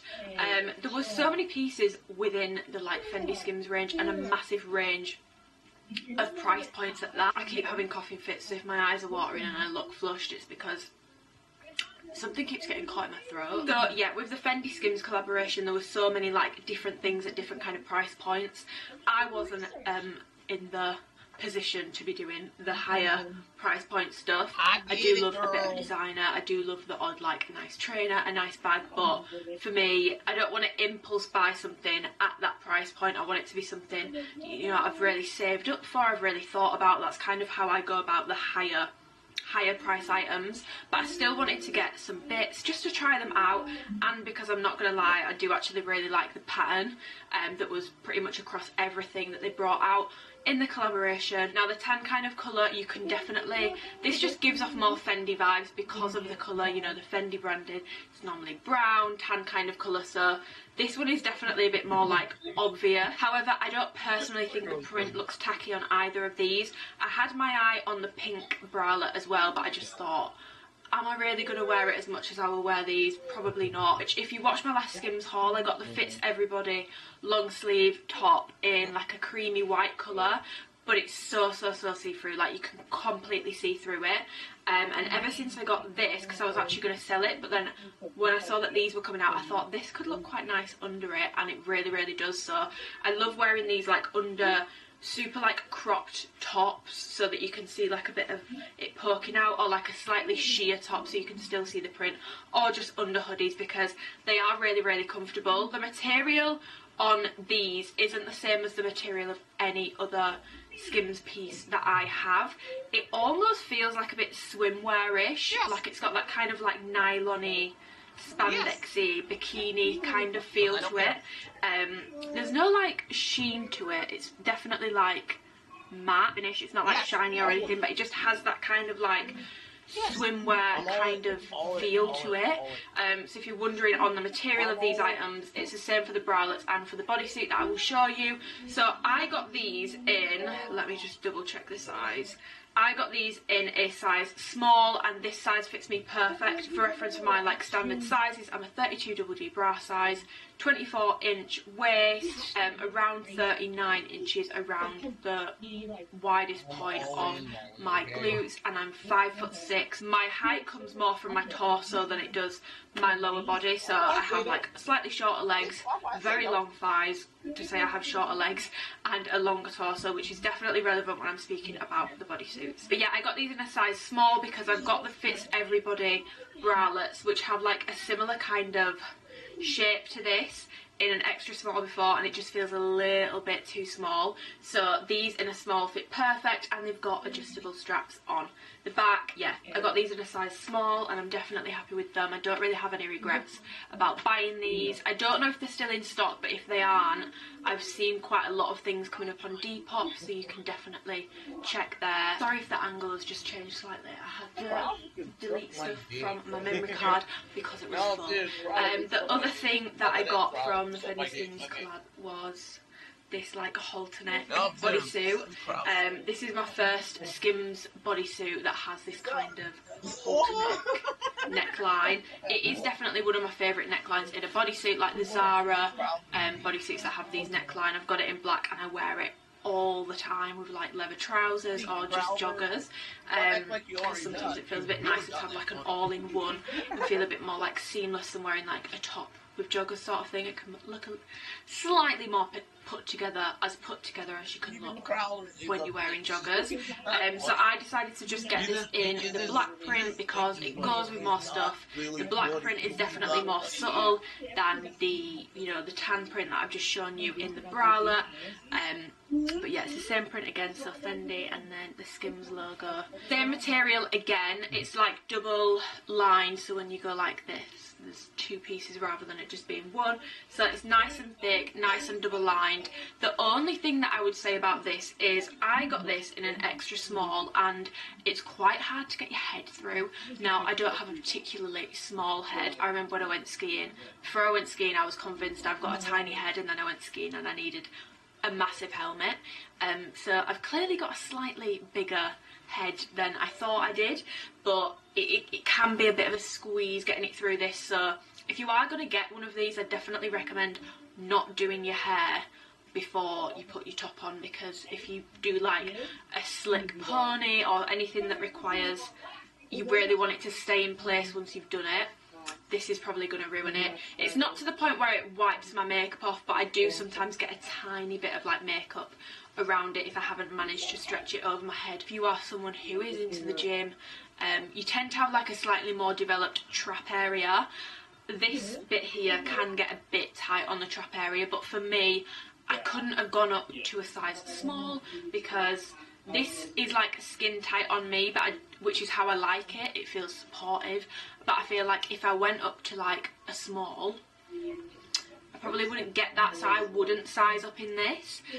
But it's not like sheer or anything in an extra small on me. Like I said, it's double lined. You don't need to wear a bra with it. You can't see anything through it. I have worn a bra under it in the triangle clip, but that's just because I was doing all my triangle clips and I needed the bra on for some of them and I couldn't be bothered to take it off. But I don't normally wear a bra with this, and you don't need one. It's very supportive. And in terms of like the length of this, it's not uncomfortable at all. It's a really, really good length. I would say that this is definitely long torso friendly. Buttons, the bits around here, there's no like harsh seams, and it doesn't dig in. It's not uncomfortable. It doesn't make you feel like you're being strangled. It's definitely a comfortable fit. So yeah, again, if these are in stock or if you can find them on Depop for resale and it's a piece that you maybe were interested in but you didn't pick up, I definitely say it's worth it. It wasn't ridiculously priced, and I kind of like this collaboration because it gives people, you can get a bit of designer, you can get something that has that designer name on it without paying what you would probably normally pay for something from Fendi. It's kind of brought the price point down a little bit. Not everyone's bothered about names, not everyone's bothered about labels, but if you are, I know sometimes it can be quite how expensive things are, so I think it was quite nice that there was some affordable pieces in here because it's affordable luxury at the end of the day. I mean, how affordable is affordable? I think this was just over £100, but in terms of like a Fendi piece, that's very affordable compared to their other products. So yeah, that's everything that I got from the Fendi Skims collaboration. The next thing that I want to go over is these t-shirts that they do. Now I think these are called like the boyfriend t-shirts. I'm going to leave everything linked down below with like sizes and stuff, so if I misname anything it will be down below. So I get these in a size medium. Like I said, I've got the grey and I've got the black. These, oh my god, they're so like lightweight, so soft, so comfortable, not like too thick, not too sweaty, so they're perfect for like lounging around. But if you're into the gym, and I'm going to put like a little gym get ready with me that I've done including this t-shirt so you can see kind of how I wear it in the gym. If you are someone who's looking for like a lightweight, nice, plain, oversized t-shirt to wear in the gym that's nice and soft, feels nice on your skin, doesn't get you too sweaty, I cannot recommend these enough. Like, they're perfect. Yeah, you know those I wear the only other t-shirts I wear for the gym are from Urban Outfitters, like printed kind of ones, but they're kind of more like stiff and a little bit thicker, and I find I get a little bit warmer in those. This shade of grey, it's like a very specific grey, and I just think it's really, really, really flattering. So these t-shirts are really underrated from Skims in my opinion, because I never see anyone speaking about these, which I kind of get because, you know, it's a shapewear brand, it's not an never that good of an actress, oversized t-shirt brand, but and it's kind of funny, honestly one of their best items in my opinion. Well worth the money. It's a really, really good quality t-shirt. I have worn these so many times, washed them so many times, they've not shrank, they've not, the material's not gone stiff and horrible, they maintain their like feel, their size, all that sort of stuff. Paris I really do a recommend nice these. person. Even if you're I not say like that a about gym goer and you Paris. just want like a nice plain grew up, oversized t-shirt, Came because along these are and like a became a nice high person. quality plain You know who's oversized not a nice t-shirt, person and you who is can the mom? really Right. not dress it up, but like if you want to wear it with joggers or if you want to wear it with She's gonna leggings suck and then as a do mom like because she's gonna your hair, serve it your in. makeup, put a bit And of the reason jewellery she on, became a you still mom look really is put because her together, mother told but her you've just to. got like a big t-shirt on. Because Yeah, she's such like a I said, I've pick-me got this hoe. in the grey and the black. The black is at Dan's, I'm but it's just the saying, exact it's same like, thing, exact same fit. There's no God, differences I hope between she the does colours. good as. Got a medium in both, I'm and glad I she love has a these. baby, Love. but it's I like, need to put this in the wash you now know, because I've worn it to the gym, and it needs washing because it's a let's little have a baby. Okay, so the next thing that I'm just going to go over dead quick is this Skims bra. Now, I've not put a try-in clip of this, but you can see it in the top that I'll speak about next try-on clip. You can see it very clearly in what it looks like. The only reason I've not put the try-on clip in is just because I felt a bit like... I don't know, I was... their Fits Everybody range is by far my favourite range that Skims do. Oh my god, like the black t-shirt, the black long sleeve t-shirt that I showed you guys in my last Skims haul, wearing it to death still, all the time, with leggings, if I'd want like an all black fit that just looks really put together, with more like going out stuff, leather trousers, joggers, everything. I will wear that top with everything. That is probably one of the best items that I have got from Skims. It's one of my most worn. I just love it. I think it's a really good piece, and their Fits Everybody range is just, the material is just really nice. And I'll go over like the differences between different pieces now that I've bought some more. But yeah, so the Fits Everybody bralette, it's the same material, so it's kind of like, it's like a super soft, like it's like a thick tight, but for your body. The bra has like netting, mesh netting on the inside of it. At the front it kind of like crosses over here, then you've got the band, adjustable straps, and then you've got a clasp back on it. Now I've got this in a size small and this fits me perfect. No issues with it. I wouldn't size up, I wouldn't size down. It fits me perfect. There's still like a bit of like it can really, if you like tighten the straps and do the straps around the back on a tighter setting, it can really like give you a bit of a lift, give you a bit more cleavage under a top, or even just on its own. And I think the fact that the triangle kind of cut comes over and crosses over like this and isn't just a straight triangle makes it even more flattering. So yeah, I wear this under so much stuff, under the tighter stuff, under looser clothing. Really comfortable to sleep in as well. I wear it a lot, I get a lot of wear out of it. No signs of wear on it yet. No like fraying, it's been through the washes multiple times. This is what I mean when I say about like price and like quality. Personally, in my experience, when I've bought things like this or t-shirts, bodysuits from places like Pretty Little Thing, Misguided, they might feel nice at first but they don't last. You put them through the wash and they either start falling to bits, they get holes in them, they feel rough, they start fraying, the seams start going, and they just look a bit meh. I've not experienced that with any of my Skims stuff, and like I said, it's pretty much all I wear. I mean, I've got it on today, kind of for this video, but like I wanted to wear this bodysuit with joggers anyway. So whilst we are on the topic of the Fits Everybody range, because I had that like love affair with my black long sleeved Fits Everybody t-shirt, I just knew I needed to get another black t-shirt in the Fits Everybody range. So I got the black short sleeve crop. Now the long sleeve one isn't a crop, it fits kind of like around hip height, just below the belly button kind of area, whereas this one is definitely more of a crop.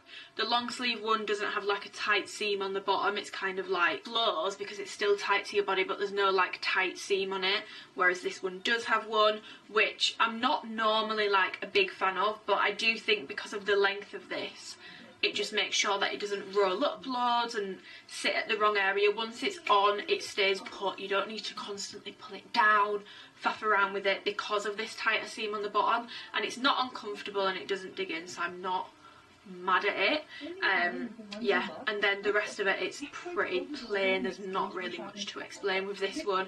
I got this in an extra small and it fits perfectly. I could probably size up to a small, to be honest, if I wanted it to be slightly less sheer, because as you'll see in the try and clip, I've got that bra on underneath, but it's quite stretched over it, like it does look like tights, which is what I say this material feels like anyway. It's like tights but in tops. I really, really like it, but it won't be everyone's cup of tea because it is sheer in some of the pieces. So these pieces are sheer, the long sleeve t-shirts are sheer, but I will go on to the bodysuits in a second because they're actually a different story. I could maybe size up to a size small in this, but I like how the extra small fits. I wouldn't be seen dead in it without a bra. Don't get me wrong, I'd probably need a medium to wear it without a bra so it's not so stretched over my chest.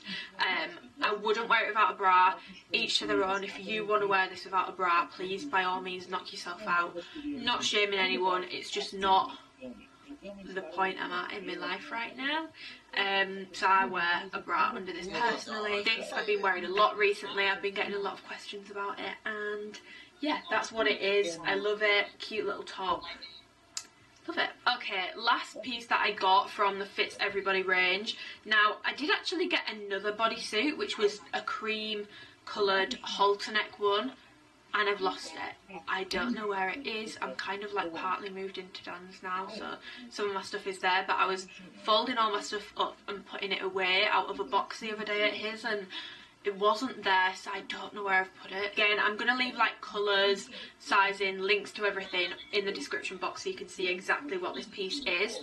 But I got this, the t-shirt version, and I got a halter neck version in the Fits Everybody bodysuit, like the Fendi Skims kind of fit bodysuit. The bodysuits are double lined, so you don't need to worry about that with that.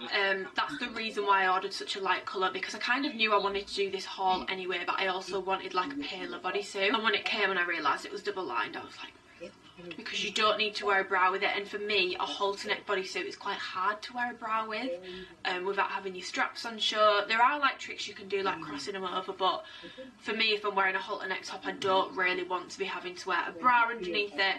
So if you are looking at the Fits Everybody range bodysuits in the lighter colours, you won't need to wear a bra with them because they are double lined, unlike the other pieces that I've shown you.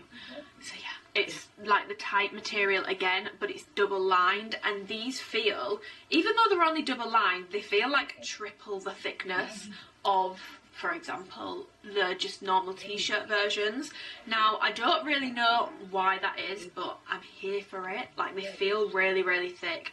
These are very, very, very high quality bodysuits in my opinion, and the great thing about these is you would expect them to pill, but if you follow the washing instructions, which I personally have been doing, they will not pill. Very high quality, very thick, probably their warmest piece out of like everything that I've tried, because it has that kind of tight feeling. It feels very like insulated. It's a very warm piece, so for me, I'll probably get a lot more use out of these now during the colder months rather than in summer, where I'd maybe be opting more for like the typical Fits Everybody kind of material that's just single line because it's a bit lighter. These are super thick, but they're going to keep you super warm. Because of that bit thicker, you don't need to wear a bra with it. I am kind of like covering my chest in the try and clip, but that's just because you can see like my nipple. Not actually see it, but like the outline, so I just like to, you know, cover things up. It's a finished finish, so unlike the Essential range, which I'll get onto next, there's no like raw hems. Everything is like, it's got proper seams, and it's a really random little thing on this, but I quite like how the seams look on these. Like, when I look in person, they look kind of the same colour, but they are actually a bit lighter, and I just feel like it's a nice little detail. Extra small, wouldn't need to size up, wouldn't need to size down. They fit really, really well. Nice and thick, feels nice and supportive. You don't really need to wear a bra with these, to be honest. If you want to, you can, but you don't need to. I feel like they, because of how tight they are, they kind of hold everything in place. Goes without saying, the Fits Everybody range in a bodysuit is so comfortable because it's so stretchy and it's so soft. You don't need to worry about things digging in. Like, it's not uncomfortable at all. Like, it's got a seam around the edges, but it doesn't dig in. It's not rough. It doesn't leave me with lines. It's really, really, really comfortable, and the buttons also no issue. They don't come undone, they don't dig in. There's literally no issues. The only thing that you need to be aware of with this is, yes, it is long torso friendly, but the back, it's like a fuller bum on the back. So if you're wanting to wear it with tight things, it can be a bit like, ooh, you can get a bit of a line. You can pull it up there and kind of turn it into like a thong, but then you've got quite a lot of gathered material and it doesn't look that amazing when you're trying to wear skin tight pants with it. So I do wear this more with joggers. I probably wouldn't wear it with something super tight, but yeah, definitely recommend, provided that you are probably going to wear it with more things like joggers and stuff, because otherwise the VPL will drive you insane. So finally, I'm going to go over my essential range pieces. Now these kind of run like slash sizes, so in this range I get an extra small to extra small, and the first time I did it with my last order I was like, oh my god, there's no way it's going to fit, but it does fit. So don't worry about like the slash sizing. It's got a lot of stretch to it, and it is more of like a shapewear feel to this material, which I think is the intended purpose. So you kind of want that tighter sizing anyway, so that it fits nice and tight. So I already have something from this range in the long sleeve, which was in my last haul. Then when they did a big restock the other week, I went and bought this t-shirt bodysuit, which I'll go over first. So again, I'll leave the colours and stuff below because I don't want to say the colour and it'd be wrong. So I will leave it linked below with like the sizing and all that sort of stuff. But yeah, I got the black t-shirt. One thing that I really like about the Essentials range is it's a bit different to the other pieces because it has kind of like an unfinished detailing to it. So the hems are like raw, so they kind of roll a bit, and I just think it looks really nice. Like the neckline on these are a bit different to the necklines on everything else. It's more kind of like a cross. It's kind of like a bit of a wider neckline on these pieces, but I personally like that. It's something a bit different. Material wise, it's kind of like a thin shapewear material, so it's not got a sheen to it. It is matte, but it has that like shapewear kind of feel to it. I feel like you can tell by looking at the triangle clips how it feels, so I'll leave you with those because it's really hard to explain. But yeah, I've got the t-shirt, and then I've also got a nice brown cut off one. It's in the exact same sizing. Now when I got this one I was like, whoa, this looks like it might fit a bit weird. And what I will say is this one in particular is definitely a little bit less long torso friendly. I do get a bit of a strangulation feeling with this specific one. I don't get it with the t-shirt one, but with this one I do. You'll see in the triangle clip how these are kind of like cut. They're quite like a high cut, they're not super long. I think the Fits Everybody bodysuits have a bit of a longer cut. These are a bit more high cut, they come up a bit higher on the hip, so you do kind of need to think about what you're wearing them with. You need to wear them with something a bit more high-waisted, like these joggers, which by the way from Nikki Studios, because I know I'll get asked, are fine, and all my joggers are pretty high, medium to high waist, so they're all fine with it. But if I pull them down a little bit, you can see my skin, you can see where they come up to, so just something to be aware of. They're not quite skin tight on me. Now bear in mind I got these in an extra small to extra small, so they kind of should be based on my like sizing, based on my measurements, but there's definitely a little bit of extra material around like the waist area. Like they don't come like pre-shaped or anything. Like this has like no shape to it. It's quite like a boxy kind of fit. It'd be nice if they had a bit more like tailoring to them to make sure that they're gonna really like hug people's curves. So I do still like this range, but if I had to pick one I'd definitely go Fits Everybody. I just feel like it fits me a bit better. It's a more comfortable range, and I can still get the same kind of styles, they're just a bit different, and the material's a bit different. The material of the Essentials range is not as thick as the bodysuits in the Fits Everybody range because they're double lined. These are single lined. They're not sheer, they're not see-through, you don't need to wear a bra underneath them. They're still a thick material, but they're quite light. These are thinner than the Fits Everybody range bodysuits, but thicker than the Fits Everybody range standard tops, which are like very, very sheer. These are not sheer, these are very opaque. I think opaque is the word. But yeah, like I said throughout this video, I'm going to leave everything that I bought linked down below, specific colourways, sizing, all that sort of stuff. If you've got any questions about anything that I've shown you in this video, then let me know, comment down below. But yeah, I need to go because I need to have some food, and then I'm going to get my lips done. I've not touched them since 2020, so no one even lectured me on it. I just want like a little, just a little some shim. To be fair, my lips look bigger at the moment because I've got really shiny lip balm on. I just want a little, hello. Just want a little, you know. I'm gonna go. Bye. Accidentally sets off an incursion that kind of creates a domino effect.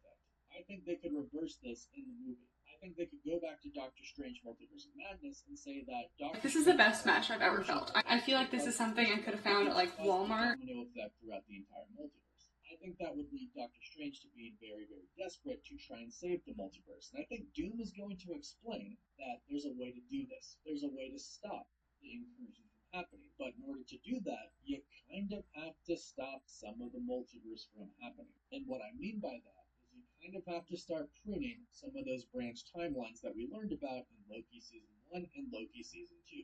Because remember what He Who Remains said, not pruning the timelines is how the multiversal war comes, and also how incursions happen. So I think Doom is going to explain to Strange that this guy Kang created the TVA and was basically playing God over the entire multiverse. Now there's somebody new on the throne, Loki. Doctor Strange probably at this point in time will think that Loki is a villain, the god of mischief. So the only way that they can go and save the multiverse is to go and get to Loki. And this could lead to some serious conflict between Strange and the Avengers, because from what we've heard about the movie, the Avengers are going to be trying to protect Loki. But again, Strange is desperate to save the multiverse because he could have possibly caused the beginning of the destruction of the multiverse. That was the case.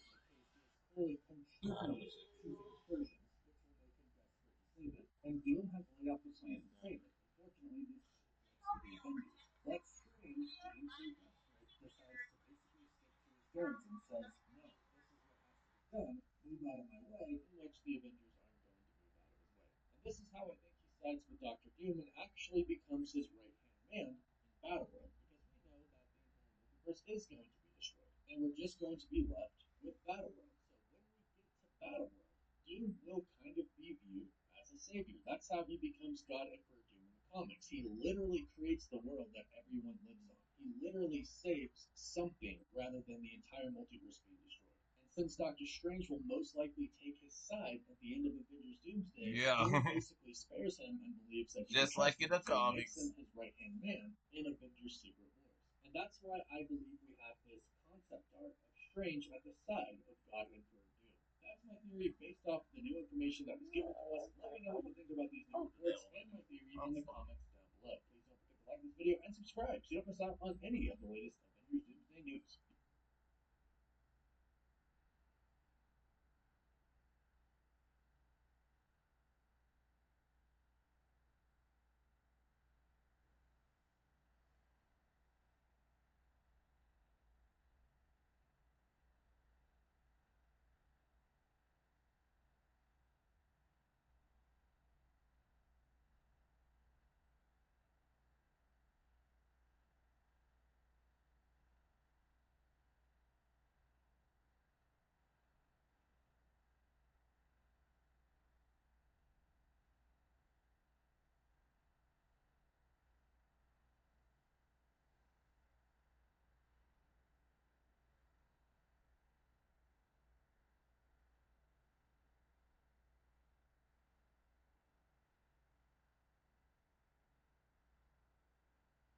Hi guys, welcome back to another video.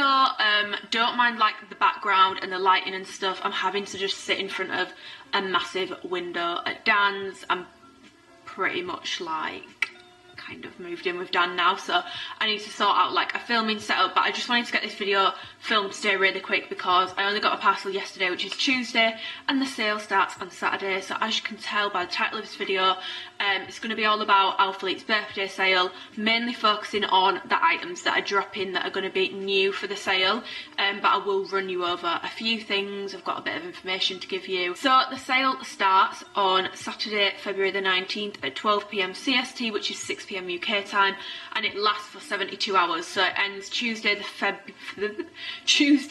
February the 22nd, 12 PM CST. So that's 6 PM. Again, all existing items will be discounted up to 70% off, and there will be over 150 discounted items. Now, we've got like all this information available now, so in the description box there will be linked the launch guide PDF for the new stuff, the link for the women's discounts, and the link for the men's discounts, so you can see exactly how much things are going to be, what they're going to be discounted by. It will only show one colourway on the discount sheets, by the way, because otherwise that's like literally like thousands of items to go through. But typically that means that all colourways will be that price, if that makes sense, other than like the Amplify shorts.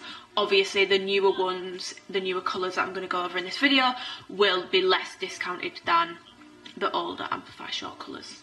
Kind of just think the longer something's been on the site, the more discount it's likely to have, and think of colourways in that way as well. I'll link all that down below. I will also link below my Alphalete product Bible. Thank you to the girl on Instagram who named it that for me.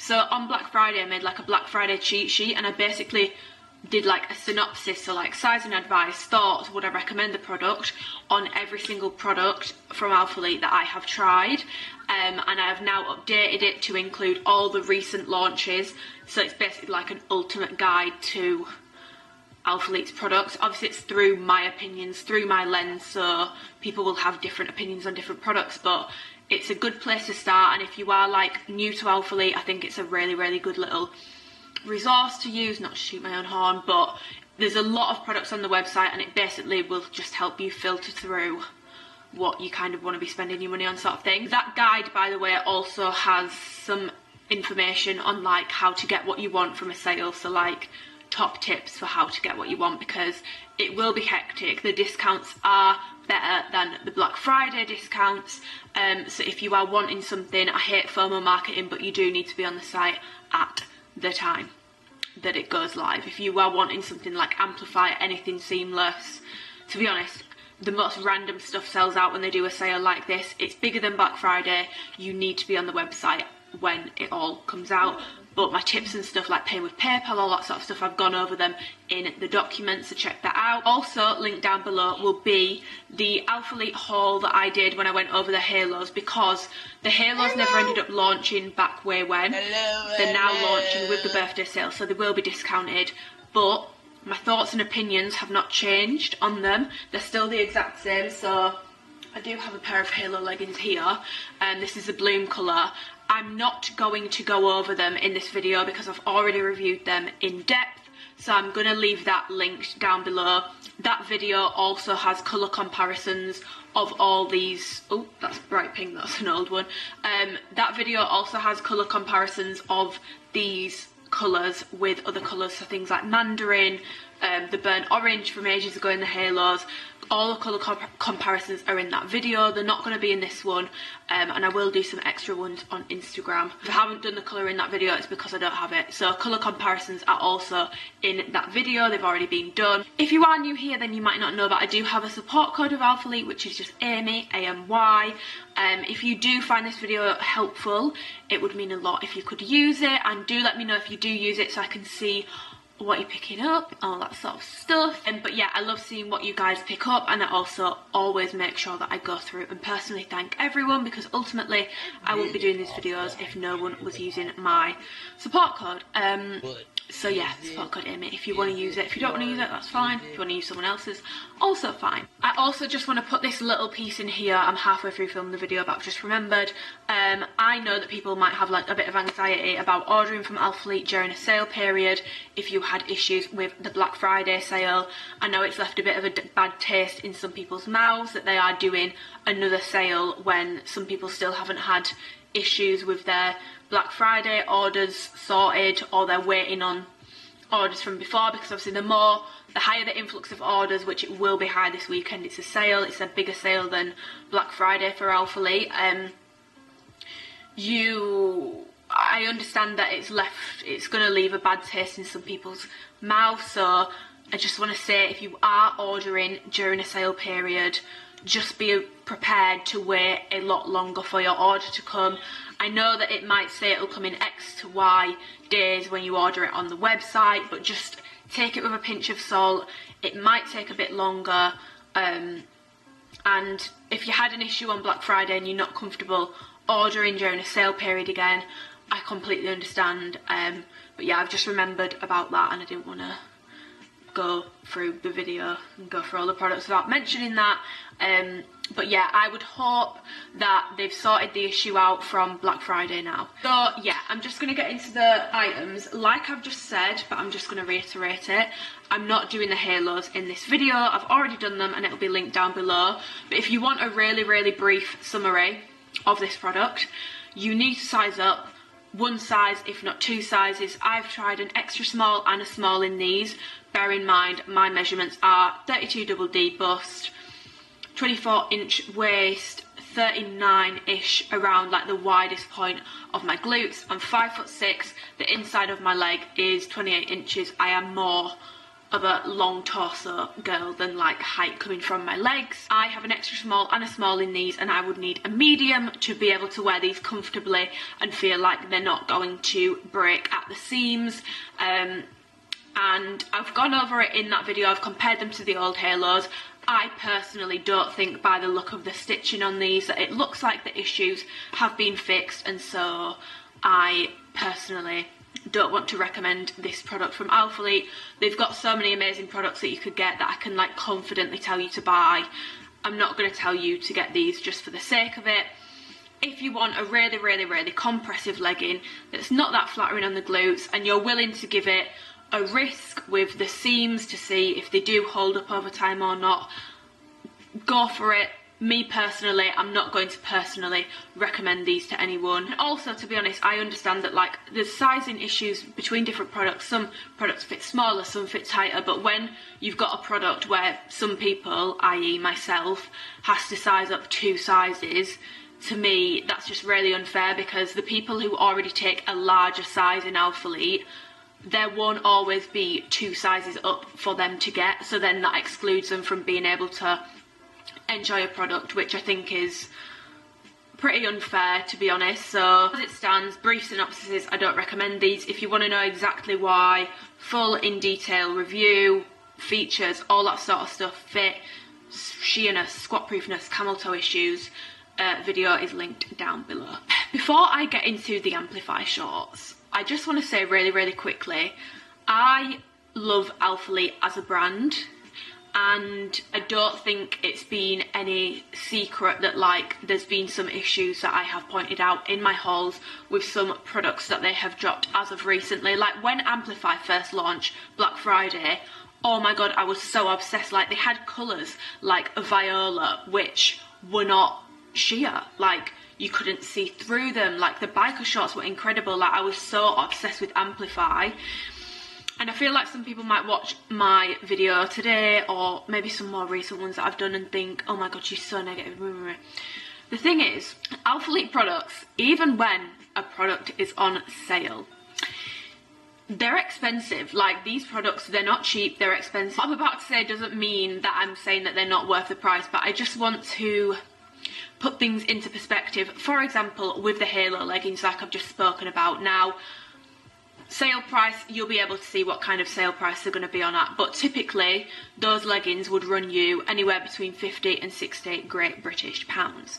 Now, when you are an influencer, fitness influencer, any kind of influencer, you get sent so much stuff for free, and I'm really grateful that I get the chance to do these videos in advance, that I get to have so many bloody gym outfit options. Like, it's obscene, and I'm so grateful for it.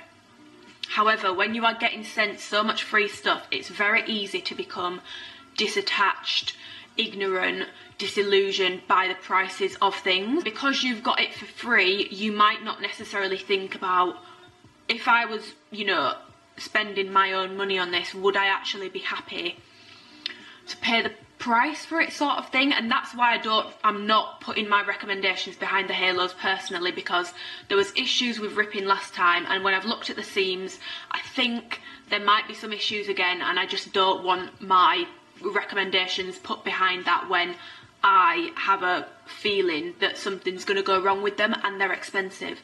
Like, when I used to work at TK Maxx, I remember that hours used to go by and I used to be thinking, oh my god, I've done like 4 hours now. I can't remember what I was on. I think I was on like maybe like £8 something an hour. And I used to think, oh my god, like that's a pair of like gym leggings, because I just started going to the gym. I was like, ooh, that's a pair of like Vans, whatever, as like the hours went by. Ultimately, a lot of the people who make hauls for any brand, even if it's Beyond Fitness, are earning significantly more than the audience that they are making those videos for.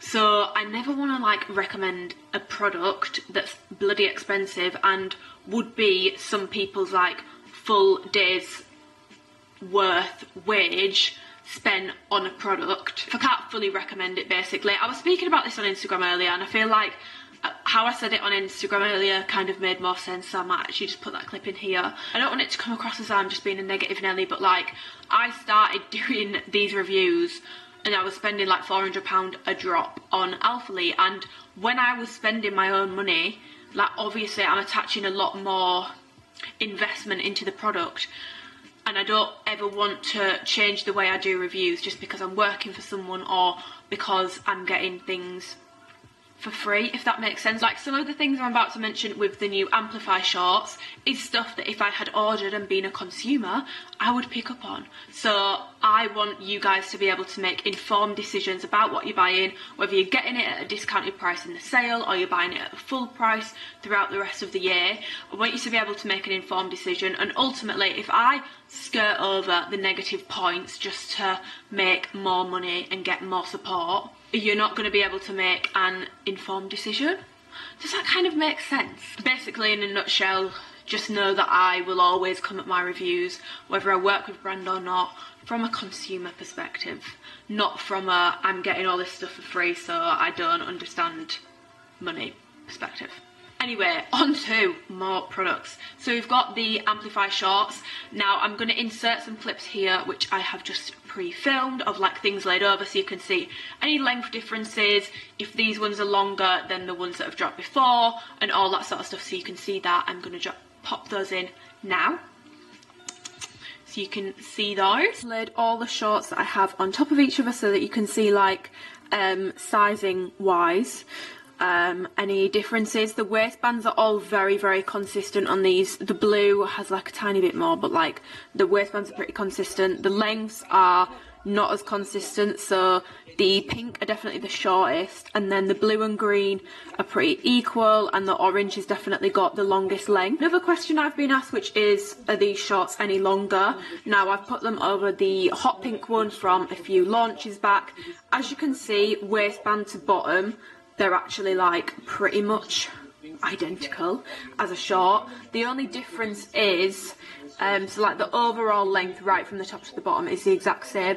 The only difference is here, so where this part meets here, if I compare that point to this one, there's basically like an extra width of this seam on the new ones, but I've only actually found this to be true for the orange colour, so they're not inherently longer.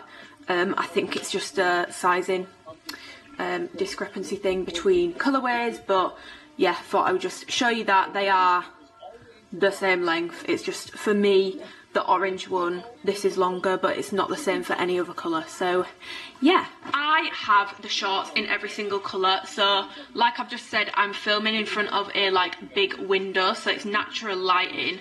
But my camera's really shit, guys. Can someone recommend me a new camera? Because I've got a Canon G7X currently, and like it's not, I don't think it's picking up the colours quite spot on. Yeah, I've got the Frozen Spring colour, which is like a green. I've got the Bloom colour, which this is very unique. This Alphalete haven't done a colour like this before. Now when I put it next to this baby pink hoodie, I feel like you can tell it's got more purple in it. If I was to describe this colour, I'd say it's more like magenta, like a pinky purple magenta. It's showing up a bit more purple on camera, I think, because it's next to my hoodie, but yeah, if I had to describe it, I would say magenta. We've got the cheeky coral colour, and we've also got the ice blue colour.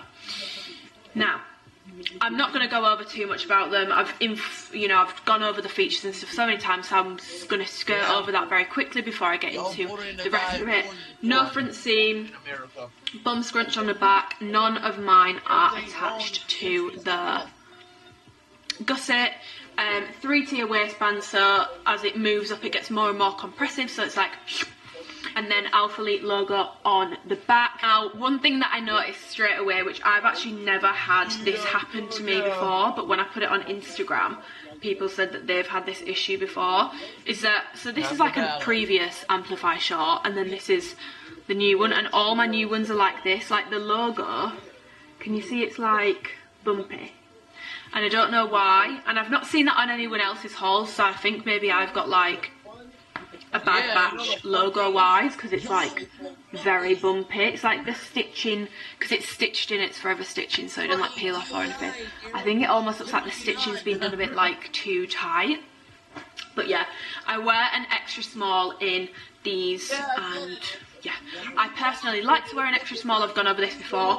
I could size up to a small, but then it's not quite as compressive on my waist, so I don't find it to be as flattering. I don't find it as like form fitting, and also in a small they don't dig into my thigh as much. Now some people don't want a short that digs into their thigh, but for me personally I quite like it, because I've said it before, it stops it from rolling up too high and exposing my bum cheek. So I like a short to dig in a little bit. Now it's not digging in to the point where it's uncomfortable, but it's just something to be aware of, that they will dig into your thigh. So if you don't want them to dig into your thigh and you want a bit more room and a little bit less with Amplify, if you are between sizes, I would always advise you to go up a size. But for me personally, I've tried a small, I've tried an extra small, and I definitely prefer the way that an extra small fits me. We're going to get into the shenanigans that I have personally had issues with these shorts. Now, in the try on clips, like I've just said, my camera, I don't know what's wrong with it, but it doesn't pick things up quite as well as my actual eye does, or my iPhone. So I'm going to put some iPhone clips in for you to see, because we're going to talk about squat proofness, or should I say stand proofness. Now the camera hasn't picked it up as much, so very realistically, I'm going to be completely honest guys, if I wanted to, I could be like, yeah guys, there's no issue with these, they're not sheer, because I'm not sure if the camera has picked it up, and I wore nude underwear for these try on clips. I normally wear a dark colour, but I've already got some dark colour clips, so I thought I'll wear nude and be fair, because let's be honest, you're a bit of an idiot, no offence, you're a bit of an idiot if you want to wear a dark coloured underwear with colours this light. Like, you're obviously going to be able to see it. I'm going to put in a clip, or a picture should we say, of what these look like with dark grey underwear on in the coral colour. And I'm going to put in a picture of what these look like in the coral colour, again for consistency, with nude underwear, like skin coloured Skims underwear is what I had on in that picture, and also what I had on in the try-on clips that I did. I just assumed that these colours were solid, because on everyone's pictures and stuff that I've seen, they look solid to me.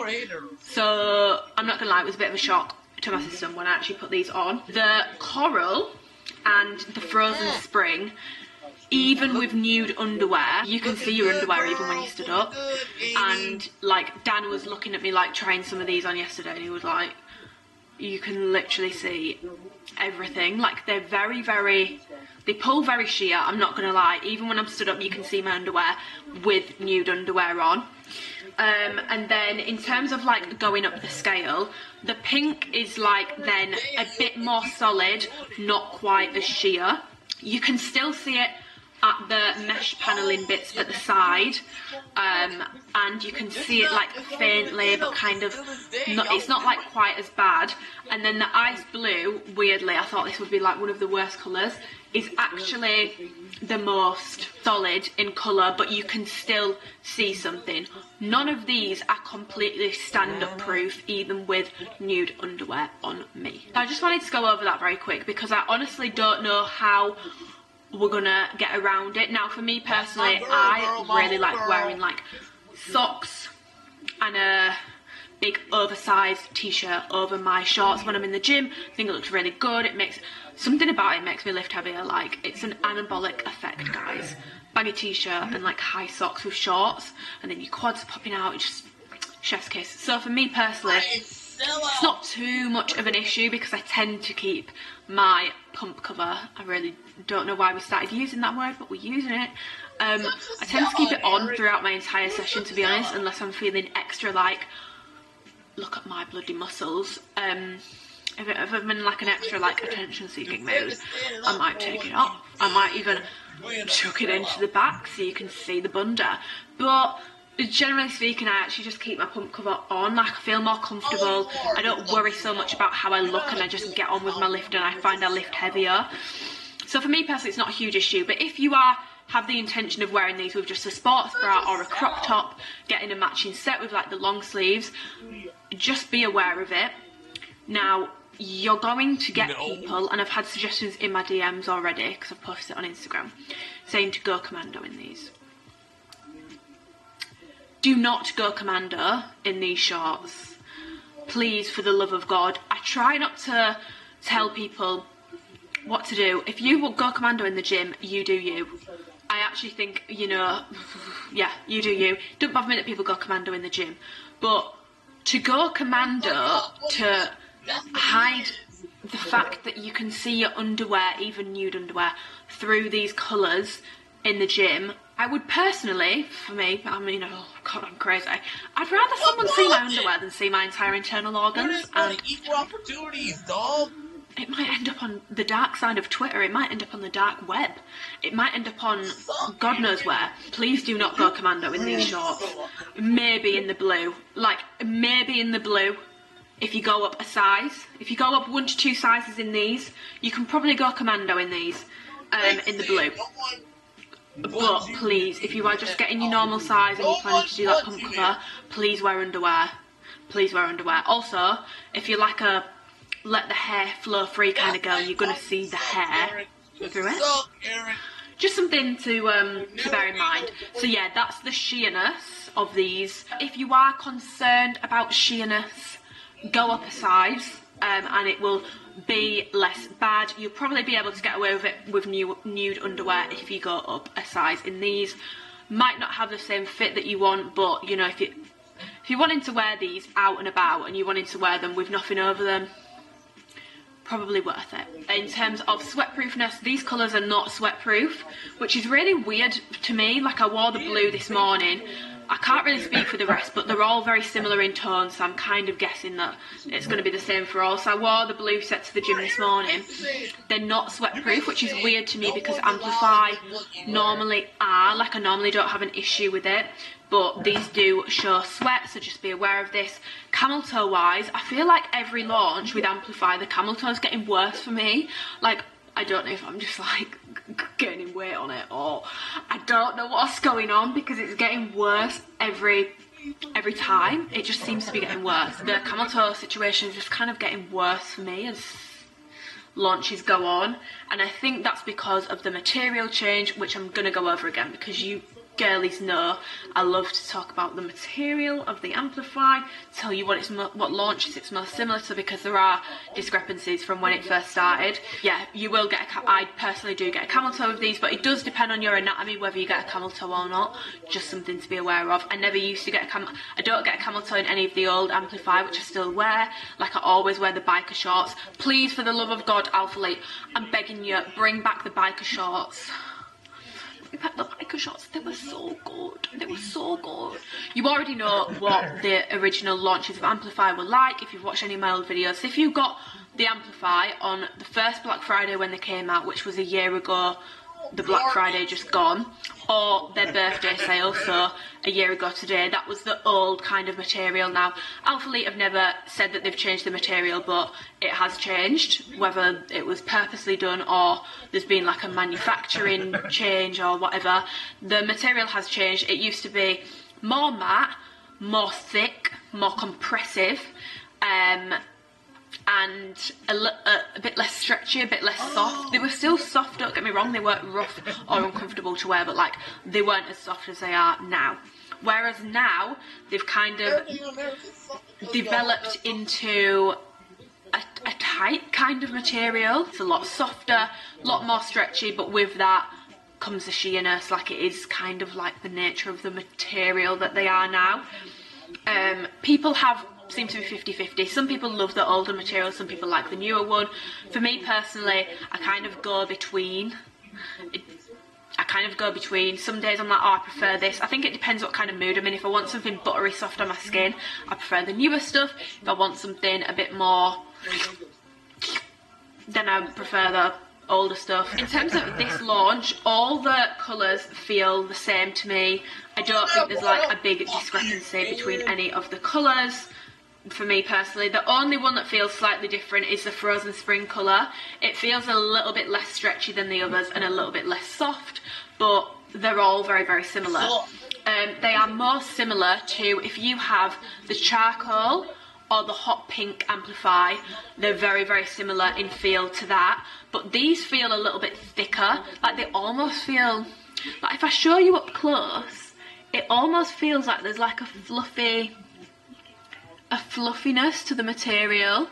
Like, they definitely feel like a thicker type now. If I show you my trusty ring test, they're definitely, you know, much sheerer than the originals were. You can see my rings through it, and that's pretty much the same across all colours. Even the Frozen Spring, which feels a bit rougher, you can see my nickel. Oh my god, you can see my nails. Let me do it on all the colours actually, so you can see what I mean. You can see my nails there, you can see my ring, knuckles, all that sort of stuff. This is what I mean. The icy blue has definitely got the most, the least see-throughness to it. But if you did that to any of the old Amplifiers, you wouldn't see anything through it from like the first two launches. So like Ivy, Rainfall, they were very solid colours. So yeah, material-wise, on the same path as recent launches, similar to the hot pink, similar to the charcoal, soft, fluffy almost feeling, thick type material. This material, like this thicker kind of like tight like material, is more prone to pilling. If you're going to do like hip thrusts and stuff, honestly, make sure that you've got a baggy t-shirt that can kind of go under the shorts or leggings, because especially if you're doing it off like the gym kind of rough texture floor, feeling floors, they are susceptible to pilling now, so it is something that you do need to be aware of. The material is more susceptible to snagging as well, so be aware of that also.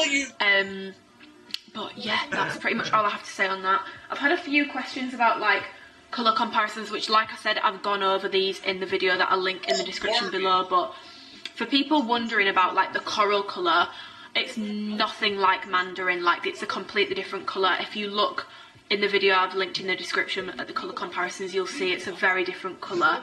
I know that people think these are just different shades of the last drop, but they're actually not. They're completely different in tone, brightness. They're not like one shade lighter, they're like a completely different vibe. It's like a bright pastel kind of colour. If I was going to recommend any colour, I like the coral on me most, but it's the most sheer, so I'm like, not 100% sure about it. So I would recommend the icy blue the most out of all the colours. If you're looking for a more solid one, more likely to be squat proof, but still not 100% squat proof. None of them are on me, none of them are 100% stand up proof on me. Okay, so the next thing I'm going to go over is the Revival bras. The Impact bra is also coming out in this drop, which you will see, but I didn't pick one of those up because I will wear these more. I like the Impact bra, but I didn't really need 2 bras in the bloom colour, and I'd rather have the Revival bra. I'm going to put a clip in now which shows you a comparison between the old Revival bras, if you've had one before, and the new ones, because they are slightly different. Something else that I wanted to show you is a comparison of the old Revival bra. Now I've had this for like a long while, maybe like 2 years, to the new one. So as you can see, they're fitting a bit smaller. I'd say, I mean, that's probably a good like inch, half an inch. So yeah, they're definitely running a bit smaller, and they're also lower in neckline. The back detail is the same, but they are lower in neckline. For me, it hasn't impacted sizing. I'm still an extra small in both, but just something to be aware of. I actually prefer the newer one. I think it's more flattering, makes your boobs look really good, and I don't really get anything hanging out of the side in these. But yeah, I thought I'd just show you that dead quick. Ooh, broken nail, getting it fixed tomorrow, don't worry. So now that you can see the difference between the two, I will just run you over the features dead quick. They're a very plain bra, and I highly recommend this bra from Alphalete. It's a very simple, plain bra, and the colours are really cute, and they are bringing it out in black, so you can get something that's going to go with everything. So from the front, very, very plain. It's got a deeper neckline than the old Revival bras did, but it's kind of like a scoop neck, and then the straps at the top come into these 2 little thinner ones, crosses over at the back, and they're kind of interlace like that, and then you've got the Alphalete logo branding in forever stitching on the bottom. Now a lot of these bras match the shorts, and they are like dead on colour matches. You don't need to worry about them being a little bit off. I've got the icy blue, I've got the bloom, and I've got the charcoal colour. This is a dead match for the charcoal that launched previously, so if you're wanting a matching set, definitely recommend picking up one of these bras. There's also the long sleeve tops, which I'll go over in a second. There's not much to talk about with these. They come with padding. I personally take the padding out because I don't like it. They are flattering on your boobs. I personally, sometimes with Alphalete, so I get these in an extra small. Sometimes with Alphalete, I wish they did an extra small plus for people who've got bigger boobs but still a smaller back size, because if I size up to a small, the bands are too big in Alphalete, but sometimes my boobs spill out of the side here in an extra small. I don't get any side spilling with these. They're a really, really good fit, really, really comfortable. Support-wise, they're not super high support. They're like low to medium support. I've got fake boobs, so do take what I'm saying about support with a pinch of salt. But yeah, material-wise, they are the exact same material as the seamless Amplify range. They match really well. You've obviously got the ribbon at the bottom where it comes a little bit tighter. Honestly, these are just really comfortable. They're not too tight on your traps. Obviously, they don't have adjustable straps, so you can't like customise it, but to be honest, I don't really think you need to. They're just a really comfortable bra. Staple, I love a bit of a crissy-crossy back. I love this bra from Alphalete. If you are picking something up this weekend, I would definitely recommend getting your little paws on a Revival bra, and if you do, let me know, because I want to know that you've got one based off my recommendation. The sports bras go quick, especially in like extra small and small, so if you want one of these, you need to be on the site at the time.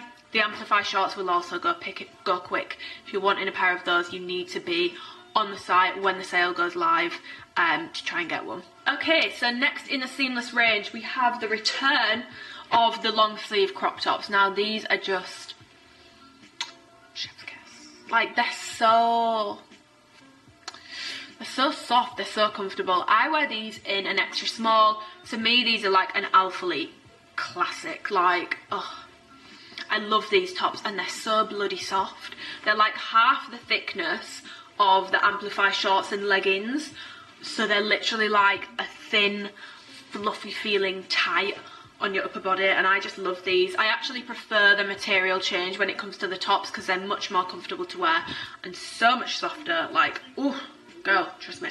So I've got these in the blue, the icy blue, the charcoal, which I love. This is such an underrated colour from Alphalete, can I just say. And also, if you're looking for like a colour combo that's not a dead match, the charcoal and the cheeky coral colour goes really well together.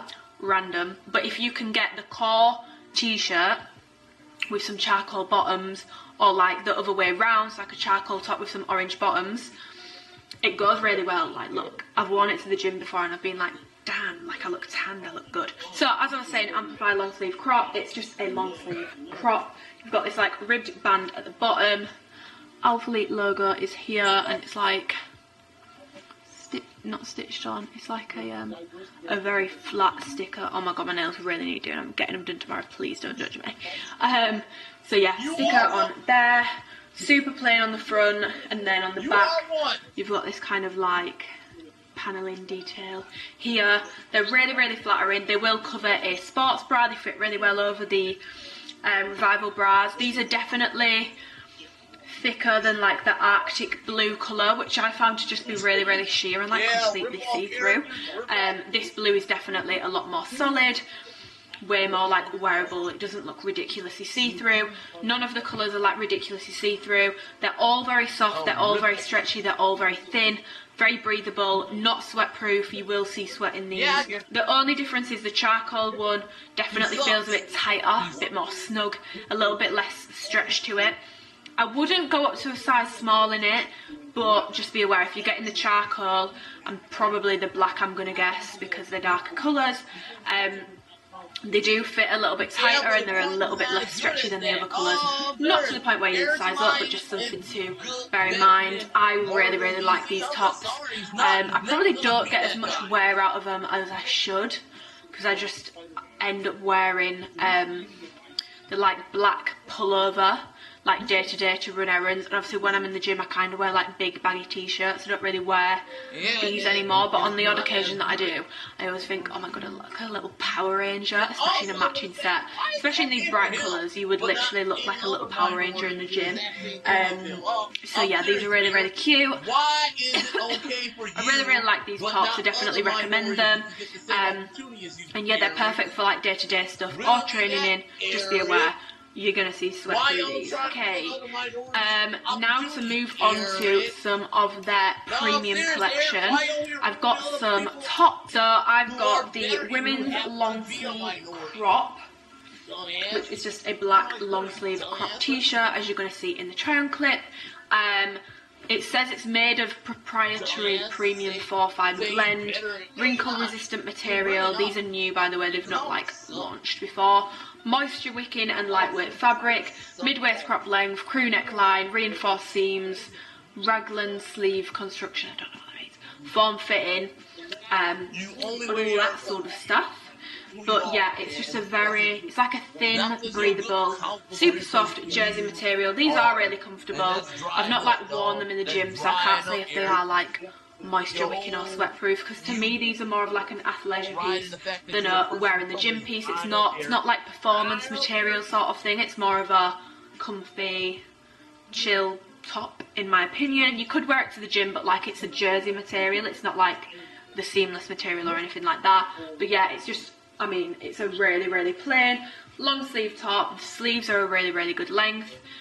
You've got the Alphalete logo on this like embossed thick rubber sticker on the back, which I actually really like. I think they're really nice. And then the only thing to note is it kind of like dips down. The hem kind of dips down at the back, so it's a little bit longer at the back than it is at the front. But yeah, it covers like the bottom of like my ribs, comes to like just above belly button kind of area.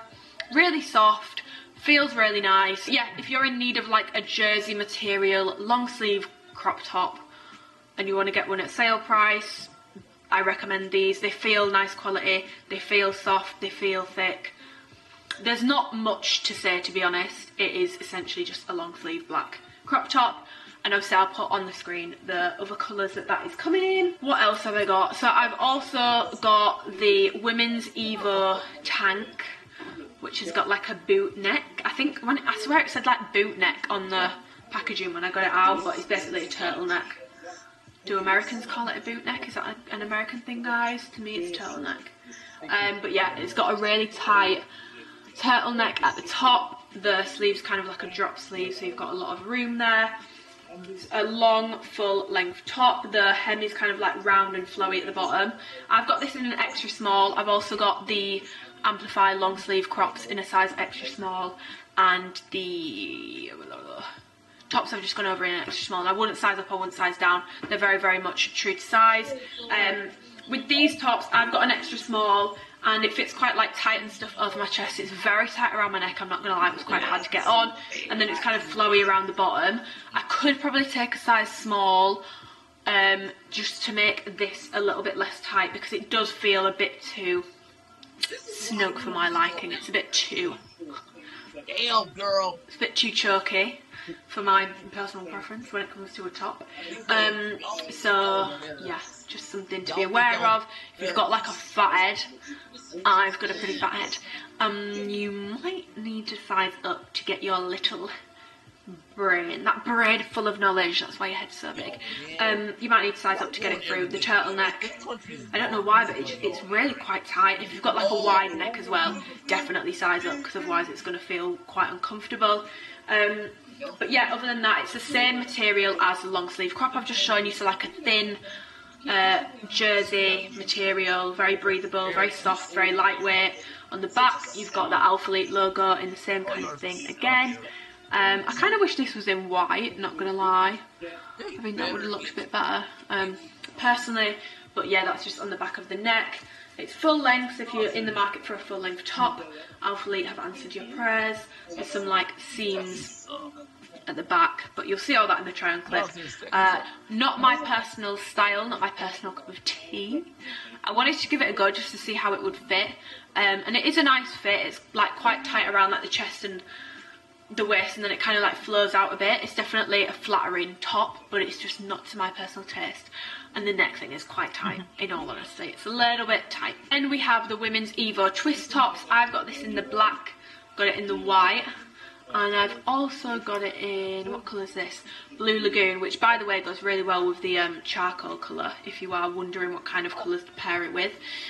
These are just a short sleeved crop top with, I mean, it says it in the name, the clue's in the name, a twist at the front. So it kind of like goes into a cute little knot. These kind of hit like, they cover like your ribs, and then they kind of come up a bit in the middle. So your belly button is out in these. They're not like a longer crop, they're very much a pretty standard crop. It hits just above the belly button if it didn't have the twist, but because the twist goes up, it's a little bit shorter in that middle area. Other than the twist, there's no like other like detailing to note on it. Got the Alphalete logo on the back and the embossed like rubber thing again. Yeah, there's not much to say on these. I've got an extra small. I personally think these fit true to size. I wouldn't need to size up, wouldn't need to size down. Yeah, I think they're a cute top. I think the Blue Lagoon colour is definitely my favourite. I think this is actually a really nice colour, and I feel like it looks really nice with my hair. They're super soft, and I'm definitely actually going to wear these a lot to chill in, because I think they're like a nicer crop top to wear, like with the twist it just looks a little bit nicer. So yeah, I actually really do like these. Out of all the tops that I'm kind of showing you, these are probably my favourite from the premium range that are coming out. But yeah, those are the women's Evo twist crop tops. And have the women's Evo crop, which I've got in the stone grey colour. Love this grey that Alphalete do. It's kind of like a concrete kind of colour. I just think it's a really nice shade of grey. This top is just a crop top, and then it's got this kind of detailing. The difference with this one is that the logo thing is on the left shoulder, but it's the same as the other tops in the range. Again, same material, so like thin, lightweight jersey material. But yeah, details wise, it's kind of got this like split detail and like a bit of a cut across the front, which you're going to be able to tell more about in the try and clip. But yeah, and then it's got those seams on the back. To be honest, I'm not a huge fan of this top, which is why I only got in one colourway. That's purely just because it's not really my cup of tea. I don't really wear these kinds of tops. It's not like a skin tight fit, it's kind of more of like a flowy crop top fit, and I feel like because I have boobs it looks a bit weird on me. It might look a bit better if I went up to a size small, so maybe if you've got a bigger chest, size up in this if you are interested. It's definitely a longer crop than the other crop tops in the range, so if you want a bit of a longer, more like free-flowing crop top, this will definitely be your cup of tea, but it's definitely not my personal cup of tea. But yeah. Moving on to the final two things, which is two pairs of joggers. So I've got the women's Trace joggers in the colour Coffee, which, sorry, can we have this colour in Amplify? Because, yes, like, don't get me wrong, I love mocha, but like, we need a rich brown.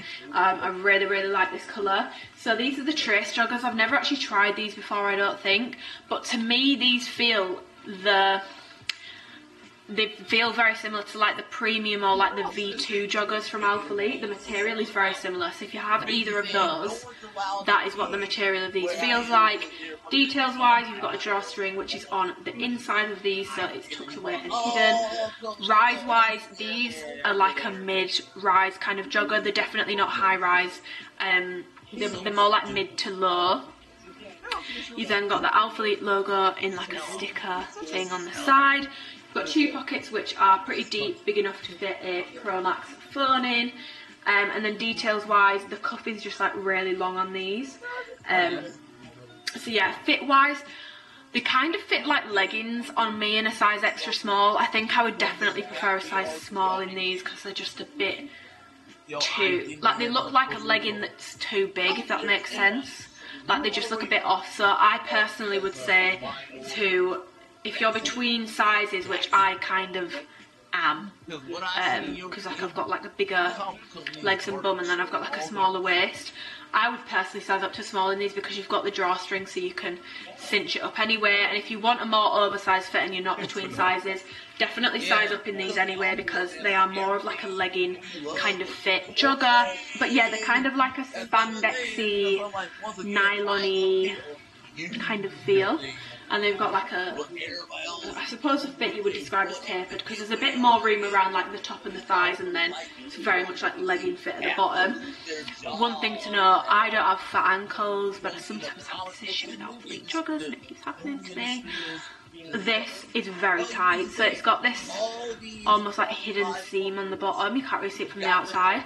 So if I show you like during the rest of the cuff, like there's a lot of stretch there, but like I'm trying to pull the bottom seam apart at the same time, and like look how much the calf area is stretching compared to the bottom. Like this really does not have much give in it. So if you've got big ankles, honestly, go up 1 or 2 sizes in these to make room for them because they're tight. Like they're actually uncomfortably tight to the point where, as much as I like this colour, I'm probably not going to get the most wear out of these. They're definitely a smarter looking jogger because they've got that kind of like sheen to the material and they're a bit of a tighter fit. Definitely more of a smart looking jogger than a like comfy fit kind of jogger. But they are soft, they are comfortable to wear. Not my personal favourite jogger from Alphalete because I think they're quite unflattering on the bum. Like this seam just cuts me off in a weird point. They also have a front seam, so if you pull these up too high you are going to get a camel toe, so just be aware of that. But yeah, the back seam kind of cuts me off in a weird place and makes my bum look a bit weird. Am I going to realistically wear it if I think about it? No. I'll reach for my very terry joggers, I'll reach for joggers that I've got from other things. I won't reach for these loads, and I know I won't, so I'm not going to pretend that I will. They're not a bad product, just not something I'm going to reach for loads, I know I won't. Moving on to the final product that I have to show you, which is actually a new product from Alphalete. I've just got these in black, and these are the Women's Infinity EXP Studio Pant. So it says high stretch jacquard waistband, water resistant, quick drying, elastic ankle cuffs, custom branded Alphalete flat profile drawstrings, Alphalete athletics in reflective print on the left hip, reinforced seam construction, reflective tape detailing on the left leg. So if I show you, I'll show you the drawstrings first before I turn them the right way around. They're kind of like this stretchy, So it was like, yeah, thin, flat drawstring. I've never seen Alphalete do a drawstring like this before. I wear these in an extra small anyway, by the way, and I wouldn't size up or size down. I think these fit fine on me in an extra small in the way they're meant to fit. So the waistband is this kind of like, let me try and focus it. The waistband is this kind of like netted vibe. Like if I stretch it, you can see through it. It's really quite unique for Alphalete. This product's completely different to anything that they've done for women in particular. Before, then you've got the drawstrings, which are like this, they're like flat. So you have 2 pockets on this, on the right hand side. So you've got 2 pockets here, which are like super deep, like really, really deep pockets. You can fit plenty in them. And then on the right hand side, you've got a separate compartment zip away pocket. You can fit a phone in here, so it's more secure for a phone if that's your prerogative. And yeah, they've just got a cuff at the bottom, reflective print there, and then the Alphalete Athletics thing is here on the left hand side, and that's also reflective. So I've got these in the black colour. Material wise, they're kind of like, if you've had anything from the Infinity range, it's that kind of material, kind of like windbreaker running material, but like matte. Your legs will go like this when you walk. I feel like that's the best way to tell you what this material is like. Breathable joggers, they're not like a warm jogger, they're like a thin jogger. Like I don't think I'm going to get much wear out of these. I'll probably wear them like around the house, but like the sound when I'm walking in them kind of annoys me, I'm not going to lie. I was walking around them earlier and I was like, okay, the sound's kind of a little bit annoying. Yeah, kind of similar to like Very Terry and the Essential fit, but not quite as oversized. Yeah, I mean, I would say stay true to size with these if you want them to fit how they're intended to. If you want more of like an oversized fit, you can definitely go up a size because they've got the drawstring on the inside so you can tighten them. But for me personally, an extra small is fine. I just don't think I'm going to get much wear out of them, but they're not like a bad product. And to be honest, it's quite nice to see Alphalete doing something a bit. So that is everything that I had to show you for this haul. Just to reiterate, the birthday sale will begin this Saturday, the 19th at 6 PM UK time and will end on Tuesday the 22nd at 6 PM UK time. The discounts, specific products will be linked down below. The launch PDF for all the new bits will be linked down below. Any product I've not gone over that's on that PDF is because I didn't receive it, because I didn't ask for it. My personal PDF that I made that's got every single product that I've tried from Alphalete on it, sizing advice, all that sort of stuff will also be linked down below. I've got all my YouTube hauls from like the past few years which people can refer to. I have a playlist of those which I will also leave linked down below. I'm trying to think if there's anything else that I need to leave linked down below, but if I think of anything, it'll be linked down below. I hope this video was helpful. If you are interested in what my whole top picks are from like the entire Alphalete website, they are included in the PDF which will be in the description box. They're like Alphalete product bible. If you go to the last page, they are on that page and you'll be able to see what my ultimate top picks are from Alphalete. If you've got any questions, feel free to leave them in the comments below or message me on Instagram. I will make sure I get back to everyone before the sale begins at the weekend. Support code Amy if you found this video useful and you want to support me. Yeah, I never want it to come off like ungrateful that I'm honest in these videos. I know that because I know that some people will look at it and think, oh my god, that's so ungrateful, like you've got sent all this stuff for free and you're saying like these negative things about it, but like there's no point. If I recommend something to you and I know that there's like an issue and something that I've purposely held back to like get you more likely to buy it or to be more positive, I just think, ooh, like no, I don't want to do that. I want to be honest, I want to keep doing my reviews how I've always done them. It's not going to change whether I work with a brand or not. I review how I review. That's kind of it. I kind of do what I say on the tin. Some people like it, some people hate it, and that's fine. I'm also going to timestamp below because this video will be long. I know it will. I know we're all like doing our sale videos and we'll be probably posting a lot of Instagram stories if you follow a lot of like the affiliates or athletes over the next few days. Please don't feel pressured to buy anything. You do not need to buy something just because it's on sale. Is it a good time to buy things that you've been wanting a while or that you've had your eye on or that you really want, or you might want to buy a gift for someone? Yeah, it's a good time to buy it when it's on sale. But if you are not in the position to do so right now, please do not buy it just because it's a sale. The last thing I want is anyone ended up in like a financial hole because they've spent too much on a sale. I don't want to preach at people over what to spend the money on. You can spend your money on what you want, but I know that there's like almost like a pressure to buy just because it's on sale. So just like give yourself some time over the next few days to watch videos, ask people questions, look at the PDFs, look at, you know, the product thing that I put together for you guys, and really think about what you want. Get your list kind of like whittled down and all that sort of stuff, so that you're going in with like a clear mindset and not just buying things because it's on sale. Also, if you don't want to shop the sale, that's also completely fine. You don't have to shop just because it's a sale. There's literally no pressure from me for you to buy. That is that. Last thing, very, very quickly, I know I said that was the last thing, no restocks. Nothing will restock for the sale. The purpose of the sale is to shift product. You know, the things that have been on there a while, they want to get rid of them. They're not going to be restocking for this sale. So anything that's not in stock on the website right now, it's not going to be in stock for the sale. I know that some people were a bit upset on Black Friday because the things that they wanted were sold out immediately in their sizes, in certain things, in certain colours, but the truth is it was already out of stock before the sale began and they were never gonna restock. And I don't know, I feel like we all made that quite clear, so I just want to make it clear again. They are not restocking things. Amplify leggings will not be restocked for the sale. If they're not currently in stock in your size, in the colour that you want, you're not going to be able to get them in the sale because they're not going to restock them. Any questions, any of that sort of stuff, let me know. Give the video a thumbs up if you enjoyed it. Let me know if you found the video useful. Subscribe if you want to and you haven't already. And yeah, follow me on Instagram because I'll do some more colour comparisons on Instagram over the weekend, just at amyrookes. But yeah, I need to go now because I've been filming for like, what, 1.5 hours? But yeah, happy shopping. Enjoy. Let me know what you get if you get anything.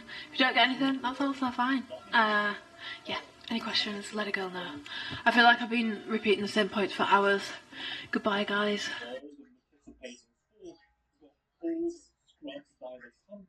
Because of fears that it might upset the conservative Republican Trump overlords that they feel the need to appease to.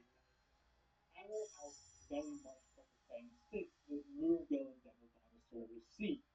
Something that we know because the creator Dana Terrace has been very vocal about how hard she had to fight with Disney to get any clearance that she wanted into the show.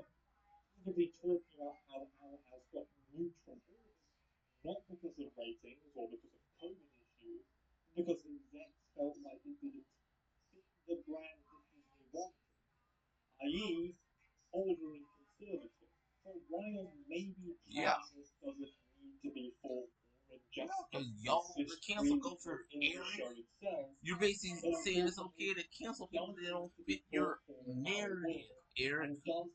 So yeah, you are what we said you are, because you are. I'm like, oh, no, you're not. You're a bunch of assholes. No, dude, y'all a bunch of assholes. Y'all a bunch of assholes. You need to go fuck yourself. Yeah, I said, Eric, go fuck yourself, Eric. No, seriously, fuck you. I will lay this necklace down on you, Eric. I will lay this necklace down on you, Eric. You suck, Eric.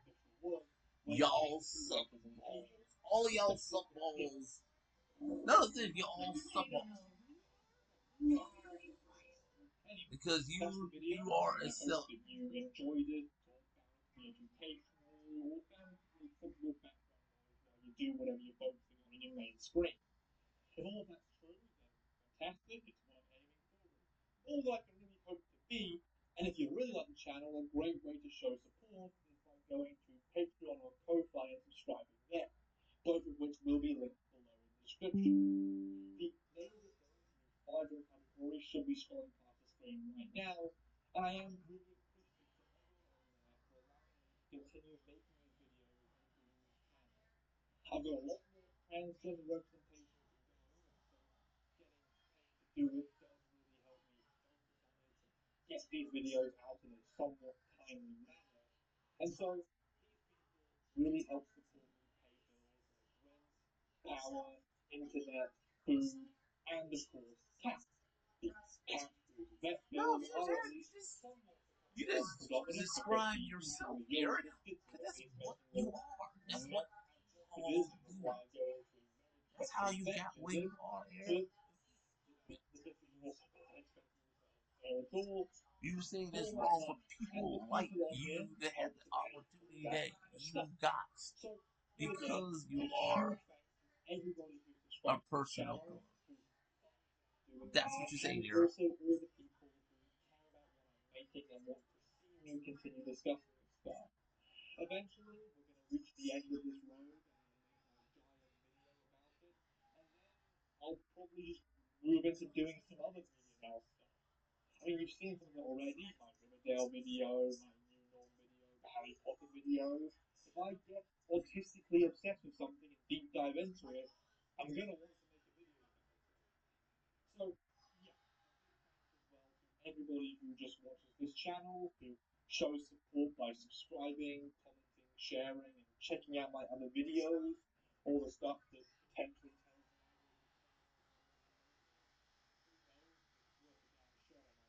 and the very least lets me see the support. So through the algorithm, let's just kind of maintain that.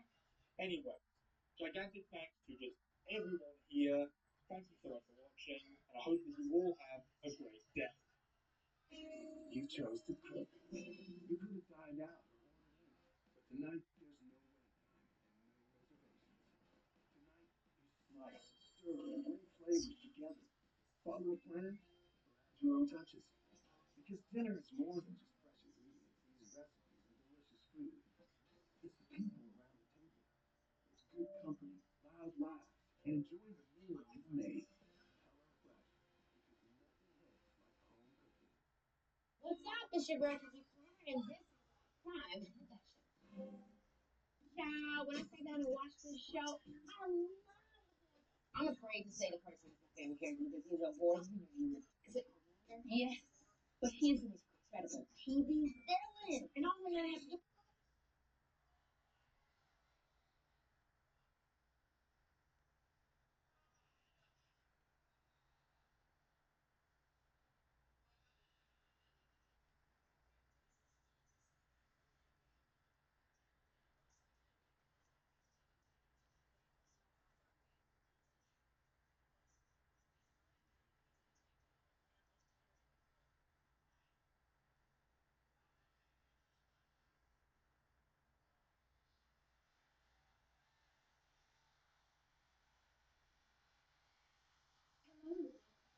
Another video. So today's video, I'm just gonna do a like fitness Q&A sort of thing because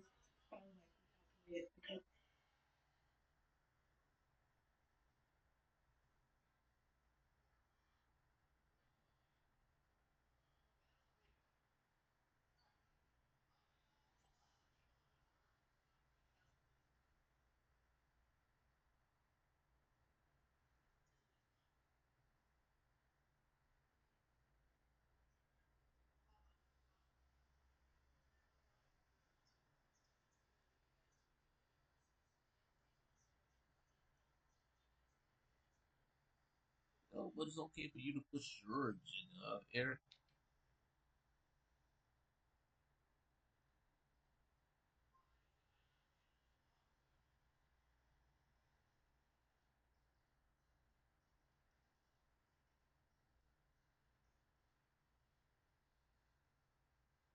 No, you're basically saying no one's allowed.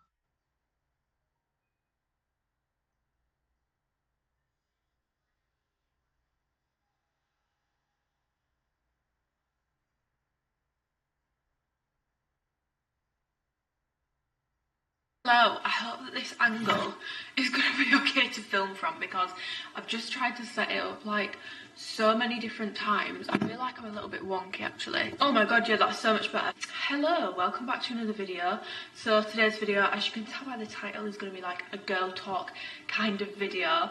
Before I even get into this video, I just want to say, without, you know, sounding like the girls' bathroom intro, this is going to be a very light-hearted video. I'm just going to share my opinions. I'm going to try and offer some different points of view on certain topics, all that sort of stuff. But ultimately, you know, if people have asked me questions about relationships, every relationship is different.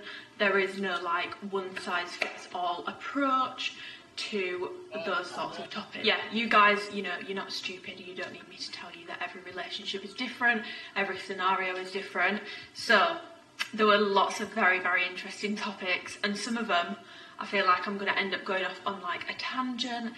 Any opinions that you have on anything that I say, any of the questions that have been asked, please do feel free to leave a comment below, because some of these topics would not have been a topic like years and years ago, and now they are. And I feel like no one has the answers, because we're the first generation that's living through like the social media age, because I'm not going to lie, a lot of these questions were to do with relationships and to do with social media. So the first one, which I think is the most interesting topic, is, should I be concerned if my boyfriend is following OF accounts? OF stands for OnlyFans accounts. Now, I put this on my Instagram story, I put it to a poll, I put it to the people, and it was like 87% said yes, and 13% said no, and it was like over 1,000 people voted yes. So it was very heavy on the people would have an issue with that sort of stuff. Now, with like following OnlyFans accounts, I'm assuming this girl meant following the pages on social media. I think subscribing to OnlyFans is like a whole different kettle of fish. To answer the question, like in summary, should you be concerned? Not inherently, because every relationship has different boundaries. It might be something that you and your partner are comfortable with, but the fact that you have asked me this question kind of shows me that you're not comfortable with it, or maybe you are comfortable with it but you feel like you're weird for being comfortable with it. You're not weird if you are comfortable with it. Equally, you're not an insecure psychopath if you're not comfortable with it, because people love any girl who has boundaries to do with things like this. They love to call them insecure psychopath. So I think it's very like context dependent. For example, my partner has friends who do OnlyFans, that is their job, and so he does follow them on Instagram. I don't see a problem with that personally. Now, I know that some people might not even want their partner to be friends with people who do OnlyFans.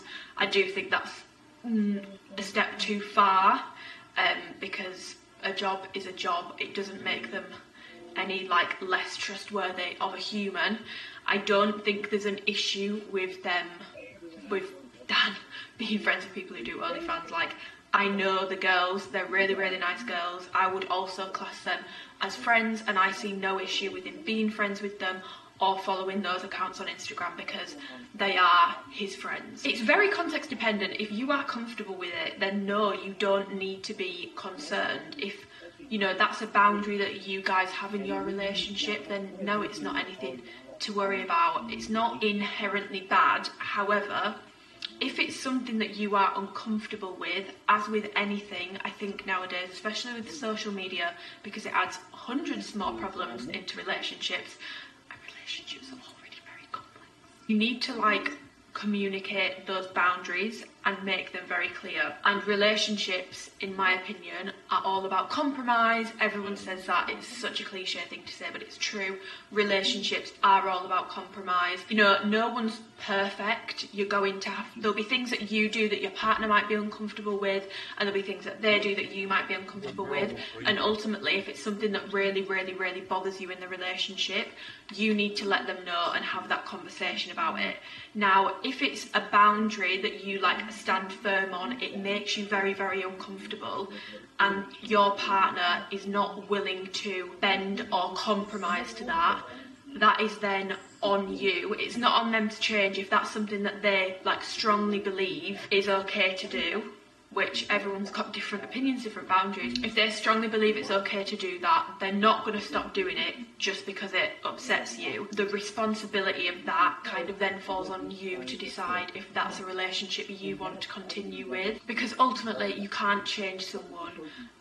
And yes, it's about compromise, but if someone is not willing to compromise, then you need to really think, is this something that I can live with? Is it something that I can get over? Or would I be better off exiting the relationship and finding someone whose boundaries are more in line with mine? Don't want this video to turn into me being like, plenty more fish in the sea, dump your man, because all relationships have problems. I don't care what anyone says, all relationships have problems, all relationships have disagreements, all relationships have arguments, shit happens, like you'll go through good phases, you'll go through little dips, like it's not just going to be like all rainbows and sunshines, all rainbows and sunshine. However, I think when it's like fundamental values and boundaries that if someone was to cross it, it really makes you uncomfortable. For example, your partner following OnlyFans accounts and they don't see an issue with it, they're not going to stop doing it. You need to think long and hard about the future of that relationship and if it's something that you can accept. And if it is something that you can get over and accept, great. And if it's not, probably time to exit the relationship. My personal stance on this is, like I said, my partner has friends who do OnlyFans, so him following those accounts is not inherently a red flag or an issue for me. It's not something that bothers me. However, if it was girls that I've never heard of and they're not his friends and he was following these accounts, for me personally, that is crossing one of my personal boundaries, because for me, I would be thinking, and I'm not saying that this is how everyone needs to think, this is just how I'm thinking, why do you want to follow accounts that post half-naked pictures whilst you're in a relationship? Like I said, if it's someone that they are friends with, if it's someone that they're really close with, I get it, but if it's just random girls, even if they follow them back, I personally don't care. I know that everyone has a huge ick about guys following girls who don't follow them back. Even if they did follow them back, I'm still thinking, hun, what are you doing? And I don't want to go too into like the boundaries in my current relationship, because you know what, it would have been interesting to do this video with Dan, to be honest, but I don't want to talk about what Dan's boundaries are. I don't want to go too much into what mine are, but I always think a pretty foolproof rule you can follow in a relationship when it comes to things like this, you know, should I be concerned about XYZ, this really bothers me about social media, is if you are going to put a boundary in place, you need to make sure that you also follow that boundary. I cannot stand double standards. Like, if you think of something, and by the way, we all make mistakes. I have made mistakes in the past, previous relationships, current one right at the start. I've made mistakes when it comes to social media. There is something that you know would make you uncomfortable if your partner was doing it. I think it's pretty foolproof. Just don't do it to them. I know everyone's got different boundaries, but I just think you end up in a very awkward double standard kind of situation. So to answer the question, no, you shouldn't inherently be bothered if your partner is doing that. For me personally, would it bother me? Yes. And if it does bother you, you need to have that conversation with your partner. Although I'm not going to lie, it's going to be a pretty awkward one, because how do you know who they're following on Instagram? We've all been there. We've all been down those rabbit holes, but like... And this kind of weaves in quite well with the next question that I had, which was, boyfriend is liking bikini pictures, am I psycho for being bothered? No, if something makes you uncomfortable, it makes you uncomfortable. Let them know, see if they are willing to compromise on it, and like I've just said about the whole boundaries thing, apply the same logic there. One thing that I cannot stand is, and I hate it when girls do it to other girls, the branding of girls as psycho, insecure, hard to be with, difficult for having boundaries and actually putting those boundaries in place. This whole notion that you are meant to be, and if you are, that's completely fine. I'm not judging, but I feel like people who are comfortable with XYZ judge people who aren't a lot harder than the other way around, and I just don't understand it. If you are comfortable with your partner following OnlyFans girls on Instagram, your partner, you know, liking half-naked pictures, your partner liking bikini pictures, all that sort of stuff, if you are comfortable with that, that's fine, but that does not mean that the people who aren't comfortable with it are insecure. You know, it doesn't mean they're psychopaths. The cool girl monologue in Gone Girl sums it up so well. It sums it up so well. It's such a good monologue. If you've not seen the film, I definitely recommend you watch it. Nowadays, I think we're expected to be comfortable with like a lot of stuff that it's just against our nature to be comfortable with it. And if you're not comfortable with it, you're a psychopath, oh, you're really insecure. And ultimately, a lot of these girls' partners, and I'm not saying it's all guys who do this, because there's a lot of girls that are hypocrites as well, let me make that very clear, but a lot of these girls' partners, you know, if the girl's uncomfortable with their partner, liking certain pictures, all that sort of stuff, if the shoe was on the other foot, he would be going crazy. And they are also probably the same partners who would be kicking, crying, screaming, throwing up in a corner if their partner was to post that sort of content. And I just think, if you want to be going around dropping likes under those kind of pictures, you better be comfortable with your partner posting those pictures. A lot of insecure people get into relationships, they want a really hot partner, they bag the hot partner, they get them, but then they project their own insecurities onto their partner. They stop them from doing XYZ and they crush them down to be as small as possible, and then they go and like and engage with all the sort of stuff that they have stopped their partner from doing. And I'm not here for that, guys or girls. I'm not here for that behaviour, and I see it happen a lot of negging as well. If you don't know what negging is, Google it, because it's one of my absolute pet peeves. So no, you are not a psychopath if you don't like your partner following OnlyFans girls on Instagram, if you don't like your partner liking half-naked pictures on Instagram. You're not a psychopath, you're not insecure, and I can probably bet money on it that if the situation was the other way around, your partner probably wouldn't like it either. So have that conversation with stuff like this. But yeah, I feel like I've gone on like really big tangents with those two questions, but I feel like they were so intertwined. Like, I like to think I'm quite reasonable when it comes to my relationship. Dan has said I'm very reasonable. I think I'm quite fair, but I still have boundaries. And like, what I really just despise is the pick-me girls who are cool with everything. And if you are cool with everything, that's fine. It doesn't inherently make you a pick-me. What makes you a pick-me is being like, oh my god, if you have X boundary, you're just insecure and a psychopath.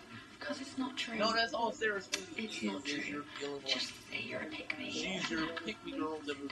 I had so many questions, moving on guys and girls being friends, you know, can platonic friendships be a thing? And this is very short and sweet answer for me. Yes. I grew up all through school with a lot of male friends. I would not touch any of them with a barge pole. There's nothing there. Jordan Burt, my very good friend, my god, I miss him. I'm going to message him when I finish filming this, because he lives in Manchester, but I think I will. I need to see him. I'm missing the good vibes. He's very, very good vibes. He is he's one of few people that I have stayed in touch with in terms of like my male friends that I had at school. I had a lot of male friends, and it was never weird or anything like that. It just wasn't like that. So I firmly believe guys and girls can have friendships. If you're in a relationship, I really do think you've got nothing to worry about. Now, if your partner is being super sneaky about a friendship that they've got with a guy or a girl, you know, they're being quite sneaky about it, you've not met them, they don't really show an interest in meeting you, they don't make an effort with you, that's a bit different, that's a bit weird, but that's just not an experience that I've had. Dan has so many female friends, and they've all been really lovely, really welcoming to me. I don't get the vibe that they're trying to shag him. I also don't get the vibe that he's trying to shag them. So for me personally, I think male and female friendships can be platonic. It's fine.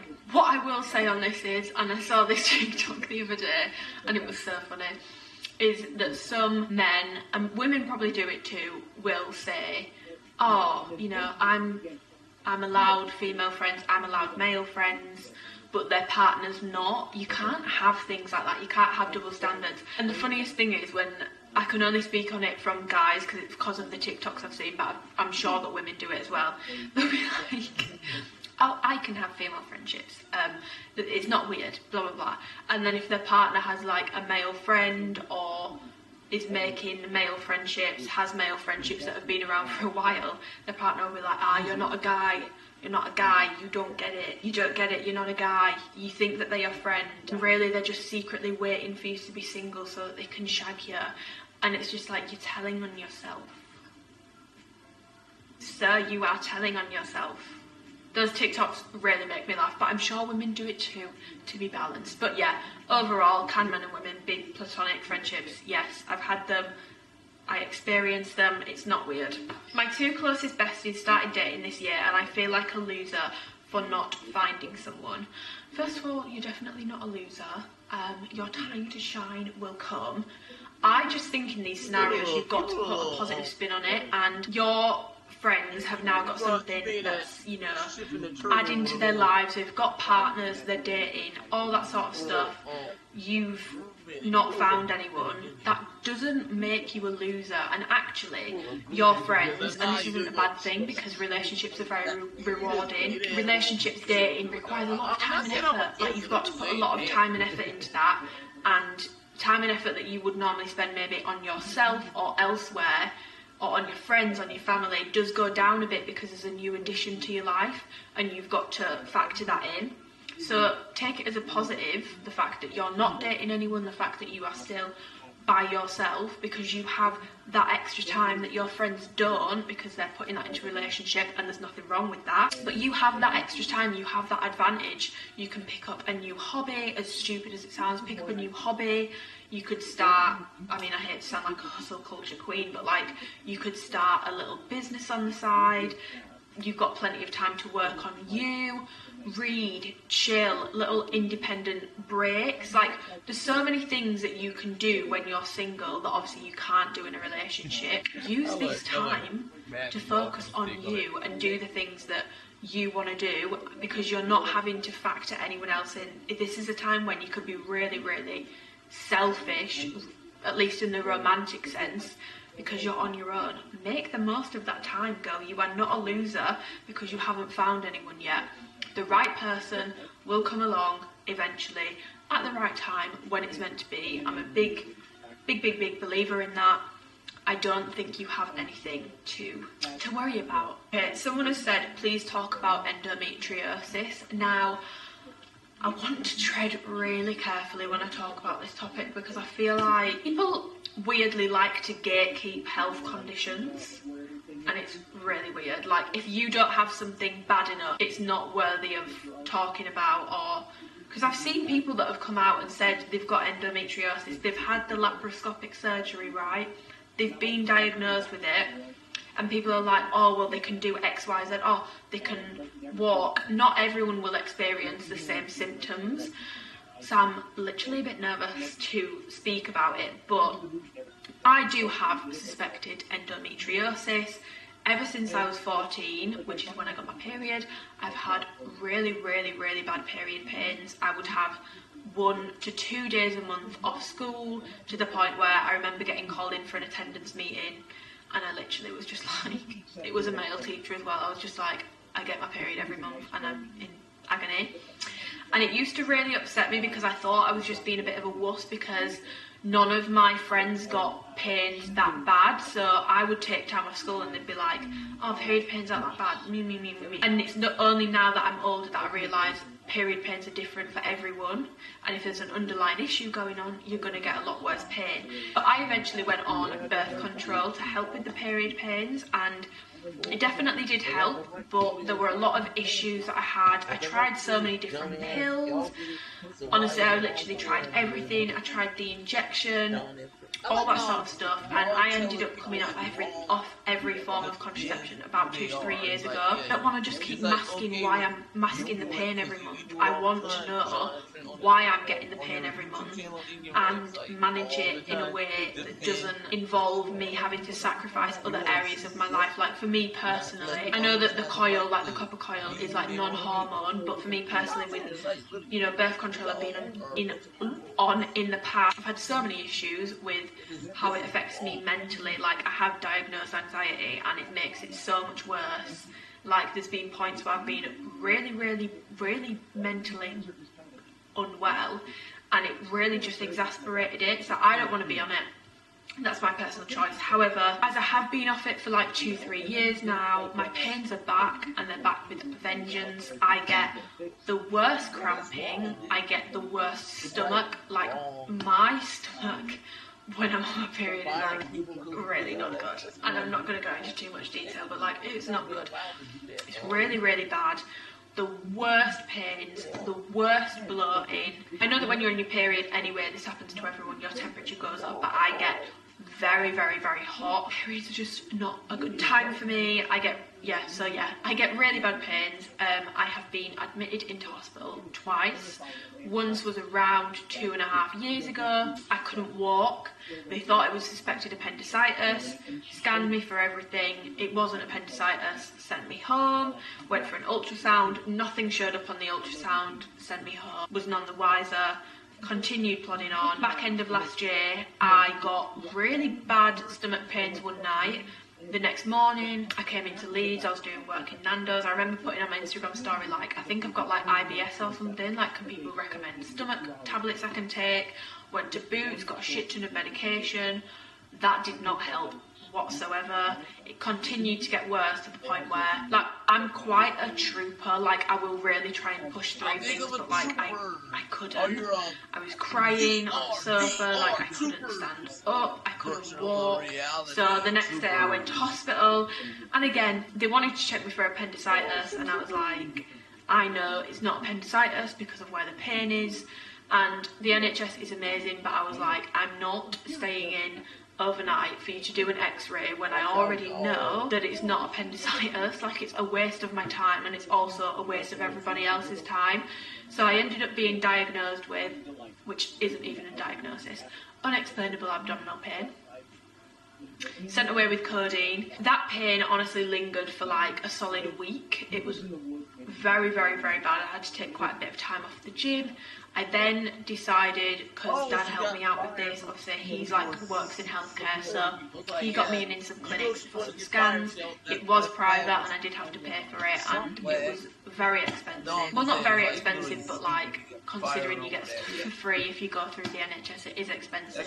So I had ultrasound scans again, blood work, urine test, swabs, all that sort of stuff, to basically rule every other thing that it could be out. Everything else was ruled out, and the next step for me is to have the laparoscopic surgery. Now, if I want to do that through the NHS, it will be a very, very long wait. If I want to do it private, I can get it done a lot quicker, but it's going to be very expensive. It's actually wild to me that I have been like thrown off, like sent away so many times ever since I was 14, masked the pain. No one's asking questions, they're just saying, oh, it's just period pains, oh, it's just period pains, it's normal. For me to then, you know, potentially, because I've not had the laparoscopic surgery, I don't know for sure, it could be something else, but we have ruled everything else that it could be out now, that it could be something a bit more serious is just really frustrating. And I think there's a lot of statistics around endometriosis. It takes years and years on average for a woman to get a diagnosis, because, like I say, you are just sent away so many times with multiple different forms of contraception, painkillers, oh, it's just period pains, oh, it's just something that you have to live with. If your periods are so bad to the point where you cannot function and go about your day-to-day activities, it's not normal. Keep pushing, keep trying to get answers, and do not take no for an answer. Your health is so important. It's way more than just working out in the gym and eating good food. Please just keep pushing if you are concerned about things like that and anything to do with your health. Okay, next question. Should our boyfriends be scared of period sex? No. Well, yeah, if they're not comfortable with it, then they're not comfortable with it. Like I said earlier, boundaries, they're very important. If someone's not comfortable with it, I don't think it's, you know, wrong. Some people just won't be comfortable with it, and I don't think it makes them a terrible person. Some people are comfortable with it, and that's great, we love that.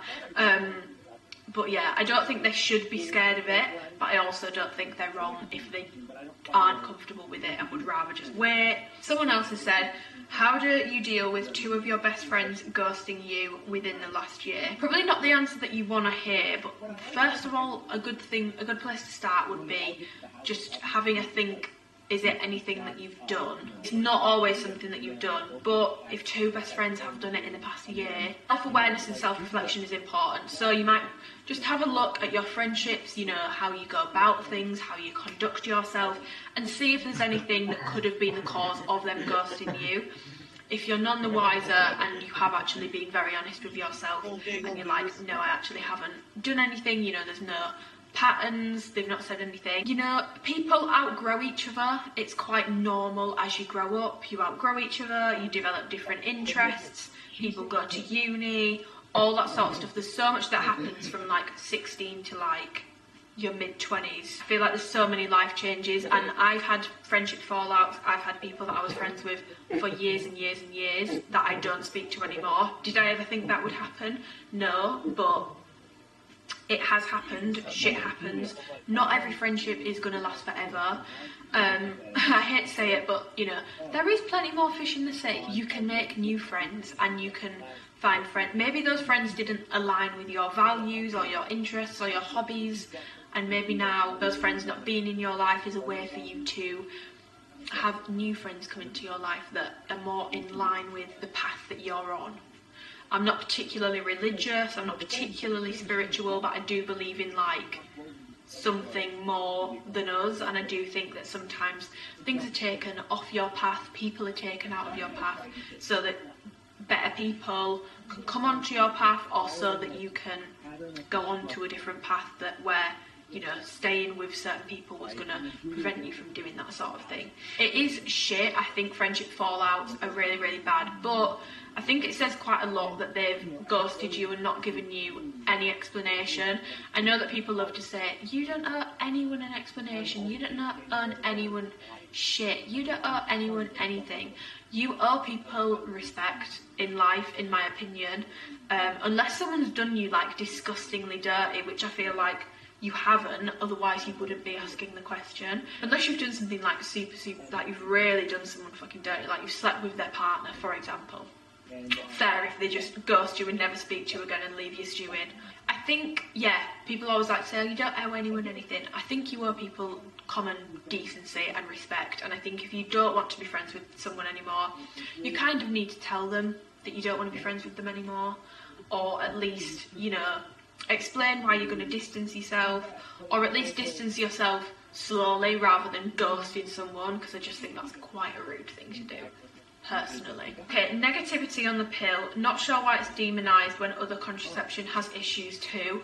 I'm 100% on board with this. Now, as I've just spoken about, contraception doesn't agree with me, but I would never, ever, ever sit here and tell people not to go on contraception, because I have friends that it works so well for. And also, you know what, there are very valid concerns about hormonal contraception. There are very real side effects that some people will experience. But as soon as you start putting out false claims, you completely lose any validity to your argument. I have seen Instagram posts recently saying that contraception causes PCOS. It was never a thing before contraception was created. Yes, it was. It literally was. And because you've now put that misinformation out there, it's just fear-mongering, and I'm not here for it. I don't like it. Yes, some people have issues when they're on contraception, but what you have to remember is it's like reviews of a brand. It's like opinions on something.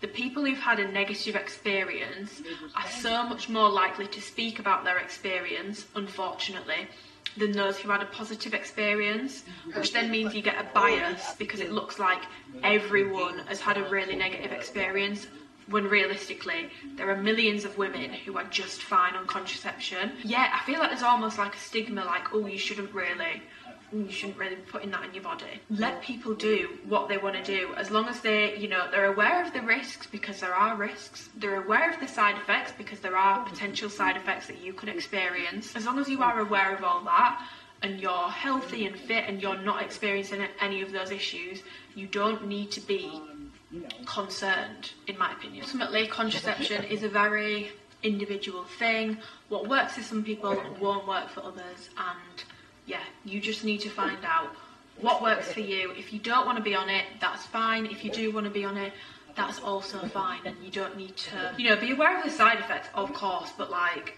do not listen to some of the absolutely absurd false claims on social media.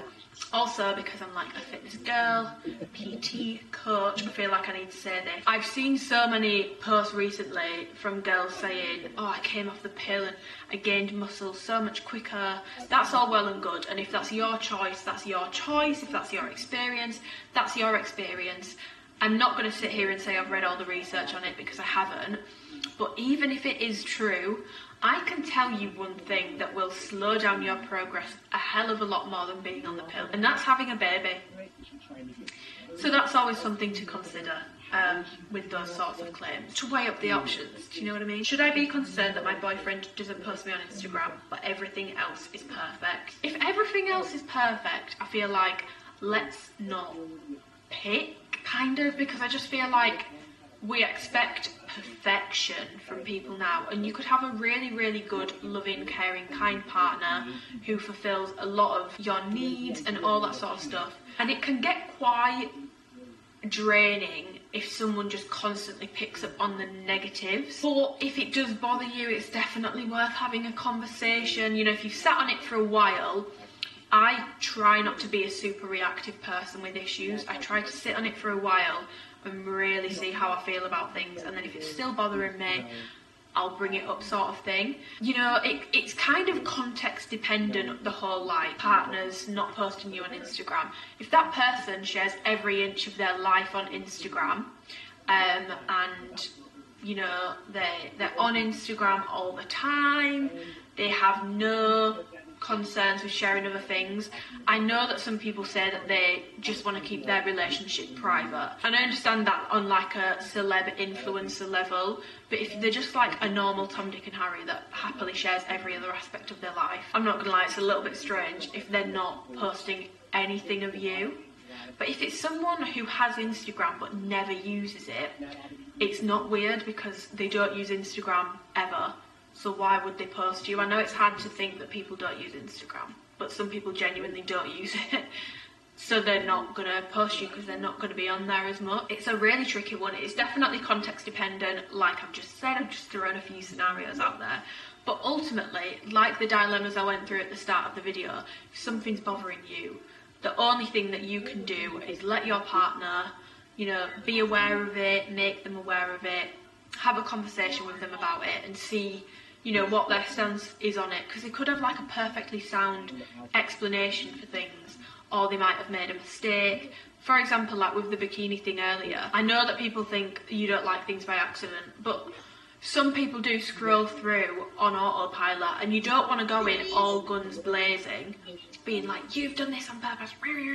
You need to go in and just ask why certain things have been done. You know, if they're not posting you on Instagram, say, oh, you know, how come you don't really post me on Instagram?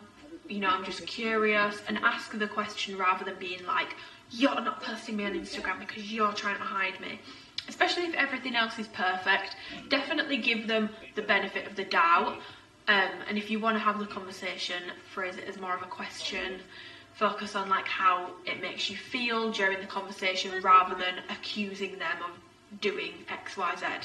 You know, for example, with the bikini scenario, you would say something like how to approach the conversation. So you'd ask them about it, they'd give you a response, and you wouldn't want to then accuse them and say something like, you're liking her pictures because you want her attention. You would instead say something like, oh, when you do X act, for example, you know, or when you don't do X, so when you don't post me on Instagram, or when you do like these pictures, it makes me feel a bit insecure, it makes me feel a bit disrespected, it makes me feel like you don't want to share me, that sort of stuff. So there's a way, you know, you can say it makes me feel this kind of way, it makes me feel X, Y, Z. Try focus it more on how you feel rather than being like accusatory in your tone, because you want to make sure that any issue you're bringing up is going to be received well, and some people just shut down. As soon as you accuse them of something, they just shut down and they're not going to listen to what you're actually saying. So I would always try and phrase it in that way if you're bringing up these kind of issues. But to answer the question about the Instagram thing, I just think it really is context dependent. I don't know your relationship. There is no like right or wrong answer. Someone is really going out of their way to hide the fact that they're in a relationship and they're posting like they're single. It's a bit weird. I think it's a bit weird, personally. That's all the questions that I'm going to go through.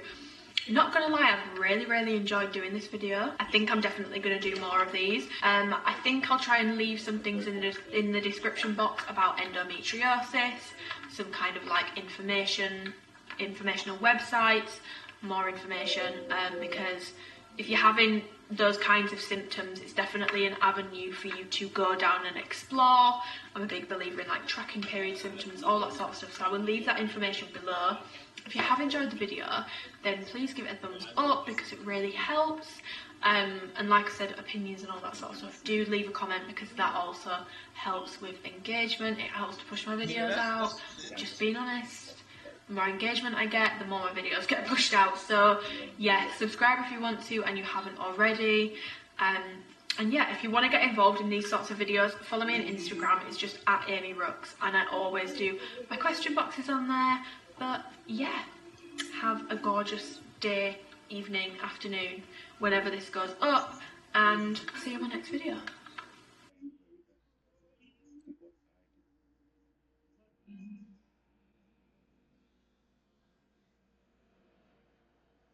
If you are someone who is trying to grow your glutes, but no matter what you do in your training sessions, you are feeling those movements anywhere but the glutes, this video should help you out a lot. Hello, welcome back to another video, and this is going to be a little bit more of an... It's almost seems like it's like old-timey, old-timey, like we're in the future and apparently there's a destruction in like the 50s or something. And then we're in the future where it's all like everything's been destroyed. But the dialogue is revealing no. All the 50s stuff that appears to be which is the past series, is actually our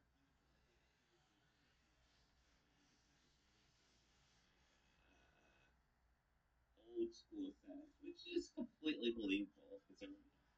Hello, I hope that this angle is going to be okay to film from. I like that. The twist of this is all. I like that. I know there's a war. And of course, the thing being about the world being destroyed just because of that.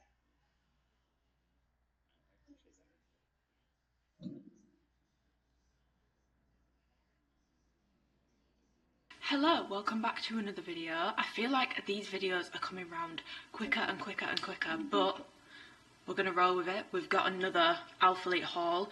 This haul is for the items that are dropping on March the 26th at 12 PM CST, which is 6 PM UK time. I know what you're thinking. Oh my god, you've actually got your parcel like 2.5 weeks in advance. I know. I'm just as pleased as you guys are because it's quite nice to have time to actually test out the products, which I have been doing since I received them at the end of last week, and then actually review them rather than having like 2 days to turn it around. So this is actually really nice. Props to Alphalete for that. There are some new bits. This launch is pretty much the Elements range, which is a brand new range from Alphalete, so I'll probably spend a bit more time going over that, and then some ultra soft items and also Pulse range items and also some accessories. So I will go over those. Normal kind of style video from me. You already know I'm going to give you my opinions. They're all my opinions. Yes, I work with Alphalete, but it really doesn't matter because my opinions are my opinions and I'm going to give you them regardless of whether I'm working with a brand or not. I've also pre-filmed some like comparison clips between to show like sizing discrepancies if there are any, which there aren't, to be honest. Any like material differences, measurements for the bag, all that sort of stuff, which I will put in through the video where they are relevant, where they need to be. There are a couple of things that I just want to go over first. So the first thing, which is the most important thing for me to mention in this video, is I just want to speak very, very briefly about what is going on in Ukraine. Absolutely horrendous what is happening. And it just felt a little bit wrong to me, to be honest, to do this video without mentioning it. So I didn't want to just mention it and then move on because, yes, it's raising awareness, but like we've all seen the news. We all know what's happening. I don't think anyone needs me to be their news anchor. So I have already made some personal donations over the past couple of weeks, but I just wanted to let you guys know that a portion of any money that I earn both from this haul video and also from this launch is going to be donated. I'm going to leave in the description box a really helpful resourceful website which basically has a load of links which have all been checked They're all legit charities, causes that you can donate to if you wish to help. I won't talk about it too much because I'm sure that we have all been watching the news, and like I said, you don't need me to be a news anchor, but I just didn't want to do this video without mentioning it. It just felt a bit, yeah. Moving on from that, the launch PDF, which I will put on the screen now, which shows you basically everything that's launching, all the colourways, all the information, product descriptions, all that sort of stuff. I'm going to put that on the screen, and I will also pop a link to that in the description box below. Now, I would just recommend that you follow me on Instagram at this point, guys, because I always post the launch brief PDF as soon as I get it. I always put a link up on Instagram, so if you want to see stuff like as soon as I'm aware of it, definitely recommend that you follow me on Instagram. Just a little plug there. My measurements for reference are, I'm 5'6". I weigh anywhere between 58 and 61 kilograms, depending on the day. My waist is about 24, glutes are about 39. I'm a 32 double D. Did I say 28-inch inseam on my leg? I'm a lot more torso than I am legs. My bra size, like I said, 32 double D, but they are fake, so take that with a pinch of salt. Fake boobs tend to, like a fake 32 double D is actually a bit smaller than a real 32 double D, if that makes sense. Next thing is, I just wanted to get your guys' feedback on this just very, very quickly before I go into this haul, because with this collection, there was a lot of things that I just... Well, I say a lot. There was a couple of things that I just wasn't interested in. Like, I knew if I picked that, I'm going to review it. And, like, I just know it could be, like, a great quality product, but I'm not going to like it. Like, I don't want a crop t-shirt with a hood on it. I just don't. To me, it's not something that I would wear, and I think it's quite ugly to me. I'm not sure who would wear that, but I'm sure that there are people who would wear that. It's just a difference in opinion. So I had the option of choosing, I think I had up to 30 items on this launch, and I didn't actually fill my full items. One, because I don't have all the room in the world to store all this stuff, but two, because, like I've just said, not all the items were, like, speaking to me sort of thing. So I just want to get your guys' feedback. Do you want me to make sure that I get one of everything from each launch? Because I absolutely can make sure that I do that, even if, you know, you think I might not be interested in it, especially when it's new items. Let me know if you want me to do that, because I just want your guys' feedback on that so I can make these hauls as useful as possible.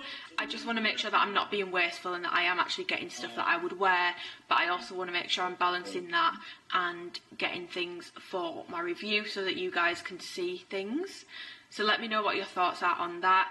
And the final thing is, in this video, I'm going to be doing a little giveaway.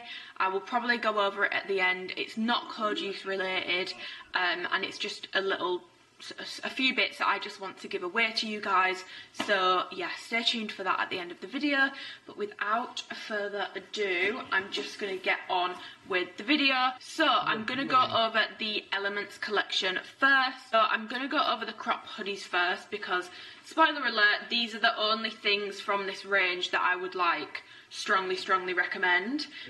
Everything else has got just things that I'm not super mad about, but I'll go over that when I get to it. So if you follow me on Instagram, you have already seen these jackets, because I've been living in the cream one. Oh, I've got dirt on the navy one. That's not great. It looks like I've spilled tomato sauce down it. These in the cream colour, and I've also got them in the blue colour. Now let me try and find something that's like white. This sea salt crystals should do. I've had a couple of questions asking about this colour. It is cream, like it's cream. It's not white. So as you can see, you've got the salt there. This is the weirdest comparison I've ever done. It's definitely like a cream, but I actually like this because it's a little bit less stark, and I think it pairs with things really well because it is a little bit like warmer almost. I will run you through the features of these jackets. So branding wise on these, we have these new kind of, they feel almost like rubbery. Like if you look at that, it's got a bit of a stretch to it. It's not like a material tag, how these normally are, but one of these tags on the hood in the centre, which just says Alphalete.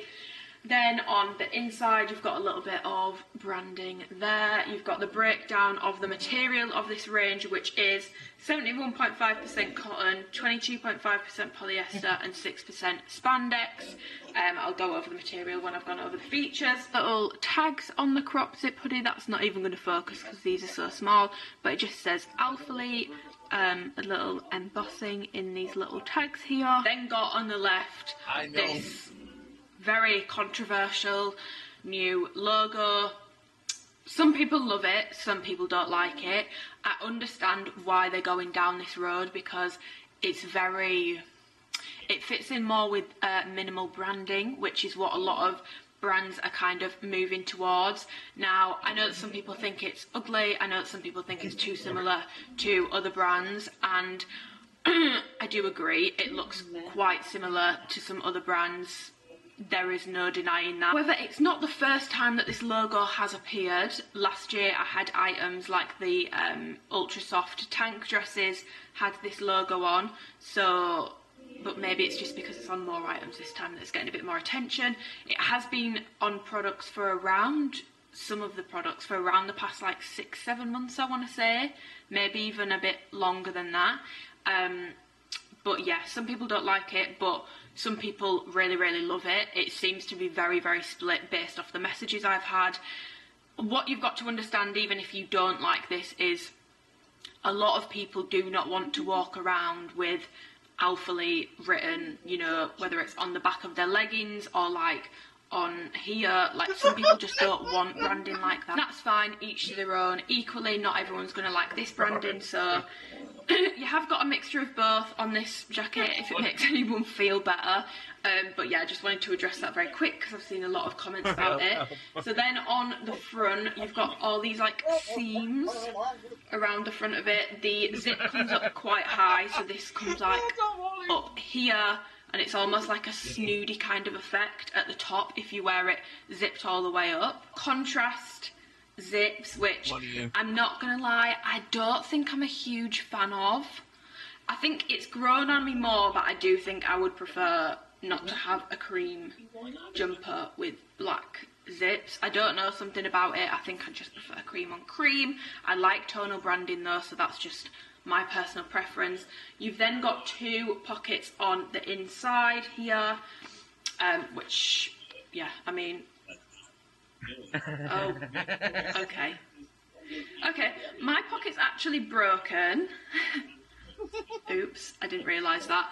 So my zip is actually broken there. Okay, zips have got the new logo on. These are very discreet, so when it's on you can't really see this black bit down the side unless someone's looking at you from the side. Hoods, you've got like little panels on the back. It's very plain, there's no like branding on the back. At the bottom it comes in with like this seam.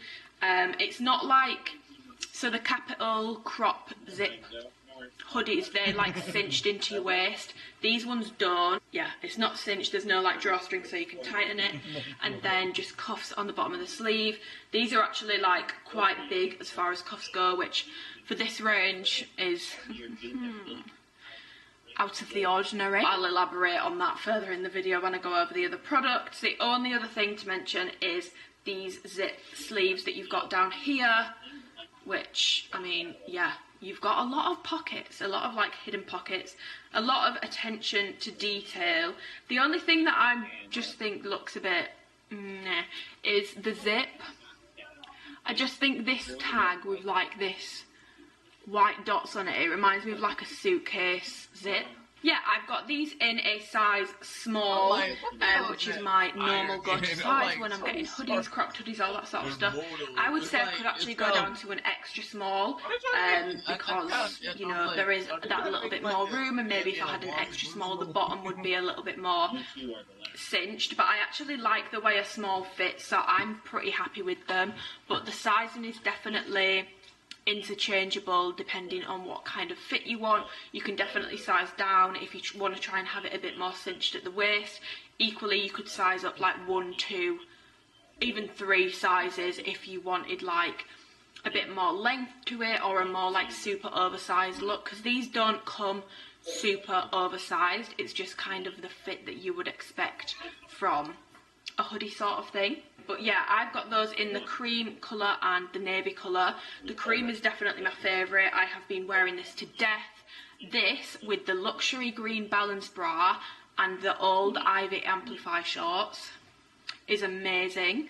And if you are into like the Pulse bottoms, this with like a full luxury green set from the Pulse range would look really, really good. This cream just goes with that green really, really well. I'll put in like a little boomerang of the gym outfit that I wore so you can see what it kind of looks like on. I'm going to insert a clip now that's going to go over the material a little bit and sort of explain what the material is like, compare it to the kind of performance material and the very terry material so that you can grasp kind of the difference between them all. And I just feel like if I actually show you in comparison to other materials, it's a lot easier to explain basically. So I will pop that clip in now. Let's talk material differences. This is not Alphalete, this is Nikki Studios, but the inside of Nikki Studios is very similar to the performance material, and I don't have a performance hoodie to hand right now, which is why I'm using this. So as you can see, this is like the fluffy, soft, cottony kind of feel. Will molt all over your clothes, but very, very comfortable. Texture of like Alphalete's performance hoodies. Then you've got the very terry, which is like the toweling, rough, not super comfy to be honest, texture. And then we've got the Elements collection, which is completely different. Now Dan has got some Ralph Lauren joggers. Ralph Lauren joggers are like this. I'm not sure how many of you will have a pair of those because I feel like it's more of a guy thing, but if any of you do, this is kind of what that feels like. So with the performance and the very terry range, the outside is different to the inside, whereas with the Elements range, the outside is what's on the inside. The material is the same on the outside as it is on the inside, so people would look at this and think like a very thick kind of jersey material, and that's kind of what it is, but it feels more structured than just being a thick jersey. I saw people describing them as like scuba material. I know what people mean, but it's definitely not as like spandexy as I think people thought it would be. It's not got that kind of nylon-y spandexy feel. It's very much kind of like a slightly nylon spandexy jersey rather than being nylon spandex kind of material situation. It's very, very, very smooth on the inside, so very terry is rough. This is like fluffy. This is just smooth on the inside. It's flat, there's no texture to it. It's just a flat, soft texture. It's very, very comfortable. In terms of like being lightweight, I would say it's kind of like medium weight. It's not super thin, but it's not super thick and insulated like the performance hoodies are. And it's not this kind of material, like it's very unsimilar to the very terry range. In terms of like breathability, it's definitely breathable because I wore this hoodie over me yesterday whilst I was doing legs, and I kept it on for the majority of my session, so it must be pretty breathable, especially because I've got it in size small. There's more room for the air to get around it, and with it being cropped as well, definitely a bit more comfort to it. So it's not going to be, it's not sweat proof though, it will show sweat, you know, it's not like waterproof or anything like that. If you get water on it, it will get wet. I spilt a drink on this the other day and it did get wet, it did get damp, so that's something to be aware of. But in terms of this kind of material, it's definitely more of an athleisure range rather than being, you know, something super performance wear. Fine to chuck these on over you in the gym, but like especially for the joggers in particular, you wouldn't wear those to training like you might the performance joggers or the pro elite joggers.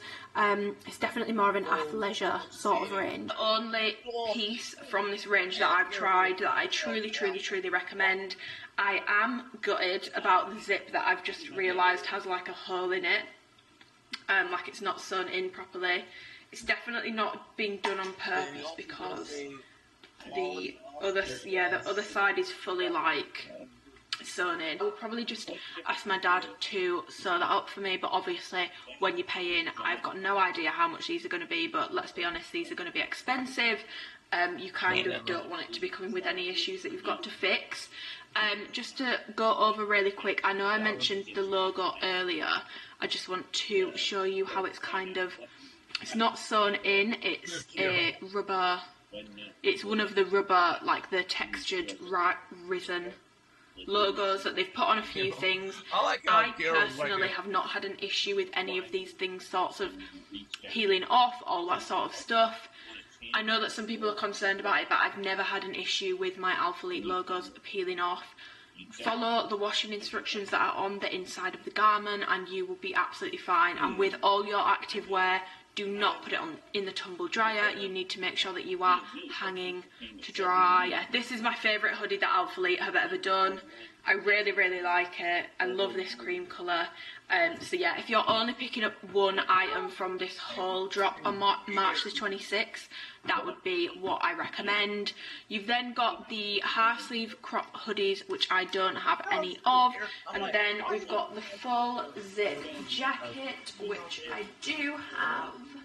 So the material of all these pieces I have gone over in that little clip that I've put in because the material is consistent across every single piece. This is basically a full length version of the previous hoodie, but there are a couple changes. So I've got this in black. Again, we've got this drawstring with like the dots on here. Yeah, the Alphalete logo is on these little tags here. Alphalete logo again on the left side. You've got full sleeves. The cuffs on here are a lot different. Now I've got this jacket, let me double check the size. Okay, I've got this jacket in a size extra small. And I should have sized up to a small for my wrists. Now I'm just going to show you my wrists, guys. I've got fairly small wrists. I don't have particularly large wrists. I also don't have particularly big ankles, but Alphalete continues to give me a new insecurity about those because all the joggers are always so tight, which I'll get onto when I go over the joggers. This is so uncomfortable in a size extra small. So I would need a small for the cuffs.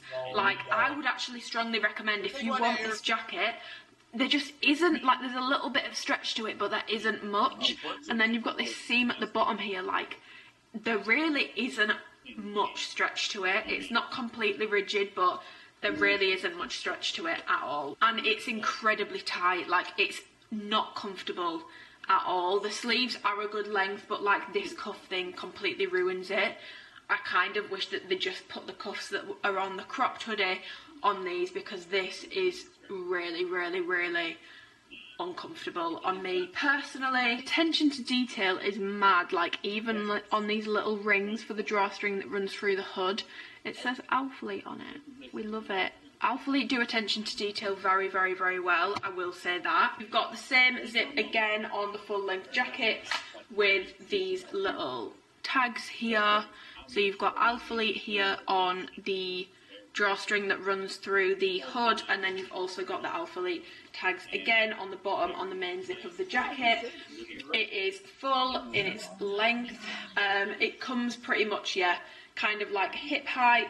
You've got these pockets either side. These don't have a zip, so you need to be careful with these because things could quite easily fall out of them. So on the left pocket, it's just like a normal pocket. There's nothing hidden on there. And then on the right hand side, you've got the same pocket again, but it's also got this zip pocket on the inside. These jackets have also got this weird, almost like rubber sticker thing here. I'm not really sure what the purpose of this is. I've just tried to rip it off to see if it's like something that's not meant to be on there, but I'm struggling to get it off, so I feel like I'm meant to leave it. That just looks weird to me. It just looks like you've got a sticker that you've left on your jacket. I don't really get that. And then the Alphalete logo on the hoodie again. So yeah, I would need a size small for my wrists. Like, look, they're not even big, guys. Like, look, the material like wrinkles here in the skin top in an extra small. This is like skin tight and it wrinkles. These are making me feel like I've got huge wrists. So I would actually need a size small to wear this comfortably in the arm region. But in terms of how it fits around the stomach area, it's not like, it looks like it's meant to be a tapered fit, but on me it's just not. Now that might be because like I have a smaller waist. If you watch my hauls, you'll know I've got a smaller waist. So with Alphalete's full length jackets, it's very rare that it properly like molds to my waist unless I go down a size, but I could not get a double extra small in this because I would not get my wrists through the cuffs. So it's not very tight on my waist, and honestly from the front, guys, it's just not very flattering on me. It makes me look like a door. Like I literally look like a door from the front when I wear this. It's not super flattering. This had the potential to be like a Lululemon BBL jacket sort of thing if they just tapered it better around like that sort of region, because I do feel like from the render images that I'm looking at on the brief, they were trying to get that sort of tapered effect, but on me it just doesn't work. To wear this comfortably, I would have to size up to a size small. So sizing advice on this, I would say size up, honestly, because the wrist thing is like severe, and it's not going to be super molded to your waist and stuff anyway. So for me, I'd rather it just be like a more oversized fit everywhere. But yeah, in terms of like where I would wear this, I wouldn't wear it to train. Like I've been wearing the cropped jackets to train and I've been absolutely loving training in them. I wouldn't personally wear this to train. I'd probably wear this to like run errands, all that sort of stuff. But I won't be doing that because the wrists are literally suffocating on me. I don't really recommend it for that reason, because in a small it's not going to be super flattering on me. It's going to be more of like an not oversized, but like I'm still going to look like a doll, let's be honest. And the wrist thing, like I don't understand why this keeps happening with multiple products. It always happens with the joggers with me, unless it's like a super oversized fit. And I'm going to go on to the joggers now, so you're going to see what I mean, but I'm kind of sick of it. I'm going to get a jacket from this range. I definitely recommend a cropped one, even if you're not a cropped person. If you go 1 to 2 sizes up, it's not a super cropped jacket. It kind of comes more like belly button kind of area, and if you go up 1 or 2 sizes, you're going to get a bit of extra length. You could probably get it like just above hip height, and that's coming from someone that's got a long torso. So if you're going to get a jacket, I would definitely recommend that you get the crop one over the full length one, for me personally. And then we've got the Women's Elements short sleeve crop. Now I don't have these because I've got so many crops from Alphalete. I was like, I can't justify getting another oversized crop, because I do wear them, but I don't wear them enough to warrant having like 20 of those in my wardrobe.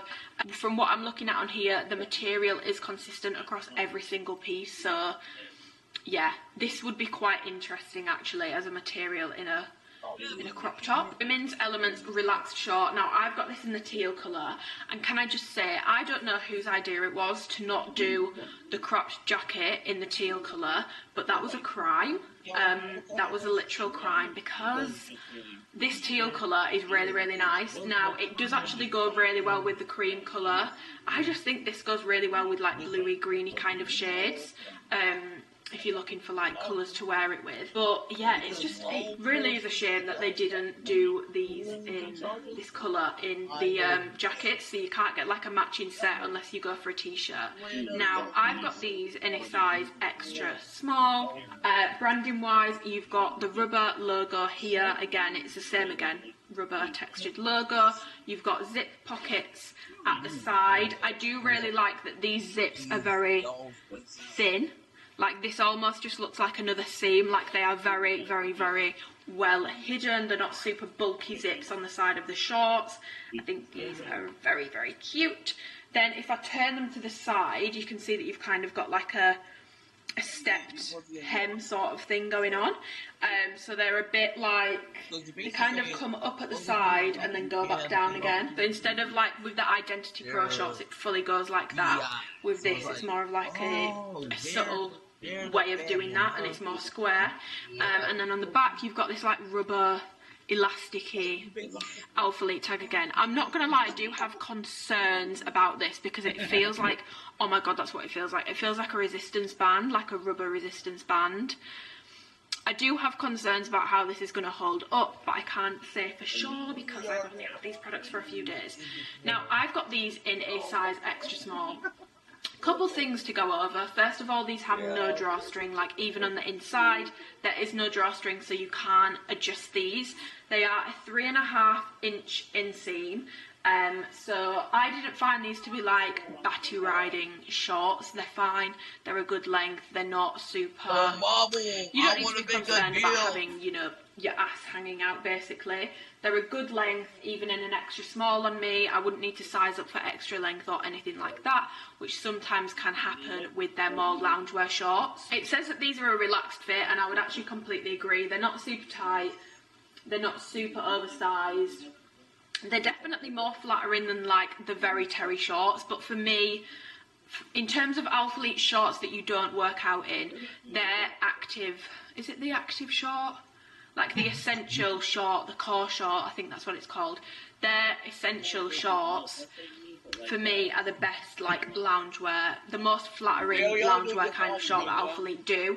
I don't think these are particularly flattering, and I have to be honest, one of my main issues with all the trousers that I'm going to show you from this collection is this waistband. I just think it's quite ugly. Like, it's very thick, don't get me wrong, and it's got a lot of stretch to it, but it's not compressive really, and you can't tighten it. So if you are getting these and you want to size up for like a more oversized fit, do be aware that you can't adjust the size of the waist on these.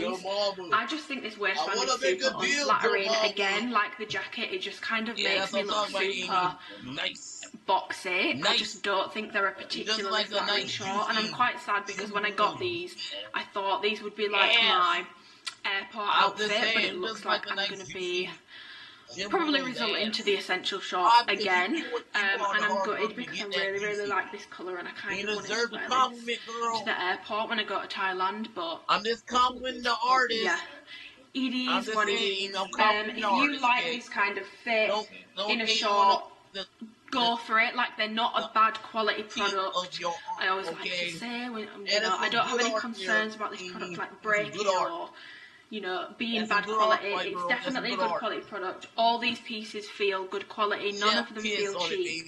But I just don't think this is the most flattering short, in my opinion. Alphalete's essential short is something that I would choose to wear over this. Also, this seam on the front can be a little bit camouflage on me. I've got a long torso, like I said, so I tend to have to like pull things up a bit higher to get my belly button covered, and when I do that, I do get a little bit of a situation at the front. So yeah, definitely not my favourite short that Alphalete do. Not a bad quality product, worth trying if you like the look of them, but not something that I will personally be getting my use out of, which is sad because I really like this colour, but it is what it is. Okay, then we're going to go over the more high-waisted jogger that they are doing, which is the Women's Elements Relaxed Cuffed Jogger. Now, I've got these in the tan colour. Dan just came back from work, so I had to pause because I'm a child and I can't film in front of other people. So as I was saying, I've got these in the tan colour. Now, there's one like colour faux pas that I just cannot get on board with, and that's tan with black. I just really don't like nude and black together, or like beige and black. I'm not a fan, so I wish that this branding had either been tonal or like a creamy sort of colour. I just don't like tan with black. That's just a personal preference kind of thing though. Again, on the pockets on these, it's got these like black sticker things. I don't get the purpose of these. Looking on the information to see what these are, it's tape reinforcement. Personally, I just think it looks like you've left a sticker on a piece of clothing, but hey, what do I know? So yeah, I've got these in a size, let me double check the size so I don't get this wrong. So I got these in a size extra small. Fit wise, they're kind of, well yeah, they're a relaxed fit. They're not super oversized like they're, essential oversized jogger or their varsity jogger. I would say these fit quite similar in terms of like how big they are on the leg to sort of like the very terry joggers. It's just more of a relaxed fit rather than oversized. If you want these super oversized, or at least an oversized kind of look, definitely go up 1 or 2 sizes.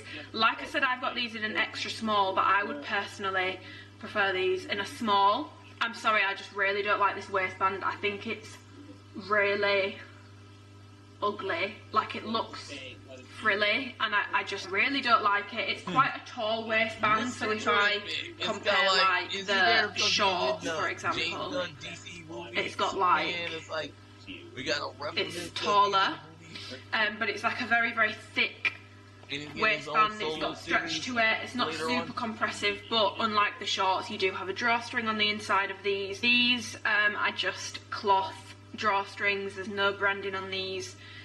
Like I've said throughout this video, Alphalete normally do attention to detail very well. I think attention to detail has been missed here. I know that they're on the inside on this, but there's multiple things, for example the shorts that I'm going to show you that Alphalete do with drawstrings on the inside where they put the branding on the inside. To me, this just feels like something that's been like overlooked or skipped over. And also these kind of drawstrings, these flat ones, I hate anyway, because I find that when I put things like this in the washing machine, these always end up coming out and I can't rethread them for the life of me. Like, if you look at how big the thing is where the drawstrings come out of, there's quite a lot of room for it to come out, so that's just something to bear in mind. You've got a pocket on the back of these. There's no zip pockets on these. They're all just normal pockets. The cuff on the bottom of these, again, right, I'm not being funny or anything, look at my ankle, right? I just want us to like look at my ankle and just deep it. Let's just deep this. I do not have large ankles. I think I've got pretty normal ankles, and I also don't have big calves. I've got no calves. Like, it's a joke. When I record myself in the gym and I see what the bottom half of my legs look like, I think, oh my god, that's actually embarrassing. I've got no calves, and I've got really like skinny ankles, which is low-key an insecurity of mine, because that's why I always wear like longer socks in the gym now. But that's a story for another day. Alphalete joggers always so tight on my calf area or on the cuff area. These are so uncomfortable on the bottom for me. I would definitely, even fit wise, like, I know it says these are like relaxed oversized fit, but for me personally, if you want them to be like a proper oversized fit, I would definitely go up a size, and I would have to go up to a size small to be able to wear these anyway, because of how tight this cuff is on my ankle. It's so uncomfortable, and this seam at the bottom here, like, it literally, like, because if you look on the inside, it's like quite a thick seam. It's really quite uncomfortable. I wore these the other day just to go and do some errands and stuff, and I literally was getting pain in my ankle calf area. So yeah, these aren't super tight on my calves because they've got that like oversized kind of fit to them, but yeah, I would definitely personally size up in these just for my ankle. Material wise, the material on these is the exact same as the rest of the range. So when I spoke about the material at the start, that is the same for all of the material. These are definitely not my favourite jogger that Alphalete do. I don't like the waistband, and the cuff at the bottom is ridiculously tight. Yeah, these are just not my cup of tea. They're very, very, very high-waisted, so if you like a high-waisted jogger, maybe these are for you. I don't personally get a camel toe in these because of how high-waisted they are. Like I said, I'm a long torso gal, and they're very high-waisted. Like, there's a lot of crotch there, so I personally don't get a camel toe in these because I don't have to pull them up super high to cover my belly button. But I don't think they're particularly flattering on the bum region. I don't think they're very flattering on like the torso region on me. I just don't think they're my personal cup of tea, and they're very uncomfortable on my ankle. If you've got super, super, super, super, super tiny ankles, you'll be fine staying with your normal size, but honestly, for most people, purely because of the ankle issue, I would go up a size. They're meant to be an oversized fit anyway. They're not meant to be like a legging kind of fit jogger, so they won't look weird if you do go up a size, because I do recognise that you know, some of the design things, it's just not my cup of tea. It might be some people's cup of tea, but for me personally, it's not my cup of tea. But if you are getting them, unless you've got really tiny ankles, and I mean, I think I've got quite small ankles, I would recommend that you go up a size. If I'm squinting a bit, it's because I'm standing in front of a massive fucking window. Look, that I have from the Elements drop is the Elements Zip Jogger. Now, this is the jogger that I've seen most people speaking about. It's the jogger that I've seen most people wearing. So the waistband on these, I've got these in a small because I thought, because I always have the issue with the ankles or like calf region, in a more, these are a more like tapered legging kind of fit, so more similar to like the premium joggers and the Pro Elite joggers that they used to do, more of like that kind of fit. And I know now that I prefer a small in those, so I got a small in these. Let me just show you for comparison the waistband on the high waist one compared to the waistband on these ones. So it's a lot lower, and as you can see, this just looks so bulky and like frilly, whereas yes, it's got the same detail on these ones, but it doesn't look so, you know, frilly. Like, to me, this just kind of looks more like a normal waistband. Details wise, you've got these little ringlets at the front here which say Alphalete. We love to see the attention to detail. I've just noted on the PDF that these like little dots are reflective. That's cool, but I still don't like them. It reminds me of suitcase zip tag sort of things. And then yeah, you've got the Alphalete branding on the little tags at the bottom again. So yeah, the waistband has a drawstring. You've got the Alphalete logo in that resistance band kind of material at the back. You've got the embossed logo. I really like that it's in white on the navy. I really, really like it.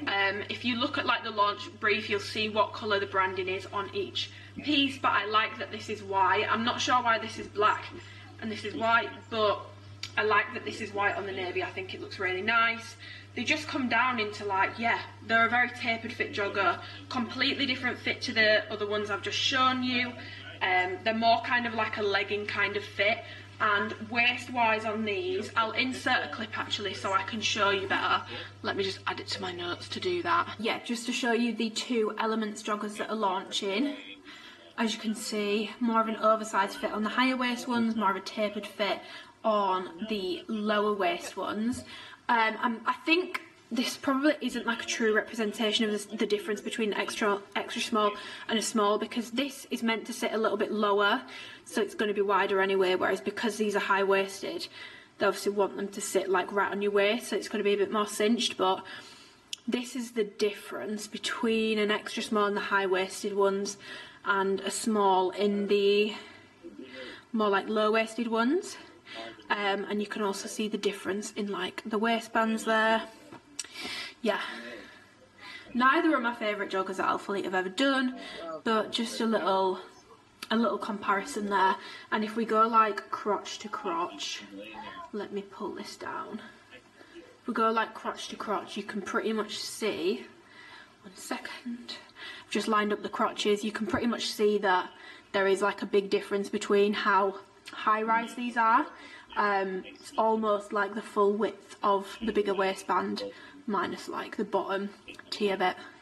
So yeah, these are definitely more of like I would say they're more like a low to medium waist kind of jogger. And another difference between these two is, which I think is because this is a darker material, is that these joggers feel a little bit more slick, almost like a bit more like spandexy than the darker colour, but the same blend of material, so that's probably more of a dyeing process sort of thing rather than being about anything else. You've got these kind of seams on the back to kind of shape the glutes. You've got a seam down the back, seam down the front. You've got a lot of seam detailing on these. So you've got these kind of like panels. You've got pockets at the side here. These do not have the tape reinforcing on them. thank God, because I'm just not a fan of that. There is no pockets on the back. Yeah, and then that's pretty much it. The seam at the bottom, it's not like a big cuff or anything, it's just kind of like a flat seam, and then you've got a zip here. Now, I mean, so you can go like that with the bottom of the jogger. Each to their own. For me personally, I don't see why anyone's going to use that unless they're going paddling in the sea. Me personally, I'd just pack a bikini. I appreciate that it's a nice little, you know, attention to detail, but I just don't really see the point of having the zip on the bottom there. In terms of like the waist of like where these come up to, these come up below belly button on me, and I can't pull them up any higher, so these hit below belly button on me. Bear in mind I am long torso, but that's kind of where these hit, and I don't personally get a camel toe issue in these because I just can't pull them up high enough. Now I've got these in a size small, like I said, because I am aware that these kind of fit joggers from Alphalete, they're always super tight on my calves and my ankle, and I'm not sure why, because like I said, I don't have big calves or a big ankle. The size small is ridiculously tight still, so I would actually need to go up to a medium for these to be like comfortable for me to wear. It's just frustrating because I know full well that if I'm having these issues as someone with relatively small ankles, and I am team no calves, I don't understand what people are meant to do who actually have like a bigger ankle or a bigger calf. Like if you look at it, this is what the material's like it does have a bit of stretch to it, but it's not a ton of stretch, and because there's so many seams on these, everything just feels like reinforced and like very structured. So I would actually need a medium in those for those to be like a comfortable fit on me, because even in a small, they kind of fit like leggings, I'm not gonna lie. Even at the top they're still a bit tighter. I definitely think that these fit small because like I've tried size smalls in the Identity joggers and they're fine. So I definitely think that these joggers in particular run small. So I would say you need to size up in these joggers personally. Just super tight, and like, to be honest, thank God they've got the zip detail on the bottom because it makes taking them off and getting them on a lot easier for me. But then when they're zipped up, they're just uncomfortable to wear. So, and for me personally, the point of joggers is for them to be comfortable. I'm a jogger girl. I've literally got joggers on right now. These are from Urban Outfitters. It's not for me. I just think they're both really quite unflattering on me. I just don't think they're the most flattering jogger in the world. These could do with being, I know that not everything needs to be high-waisted, but these could definitely do with being a little bit more high-waisted, because where they sit is just, it's not particularly flattering. So I would probably pick these if I had to, but Alphalete definitely have joggers that I prefer over these. The Identity range joggers, when they had the Varsity joggers, I loved those. The Very Terry joggers, and some of their like smarter looking joggers, like the more performance material ones, I would go for any of those over these personally. Okay, then moving on to the Infinity range. So there are a couple of bits that I got from this. I didn't get loads because it's not my favourite range from Alphalete, and I didn't want to get things that I'm not going to wear. For example, the women's EXP tech jacket, the Infinity jackets.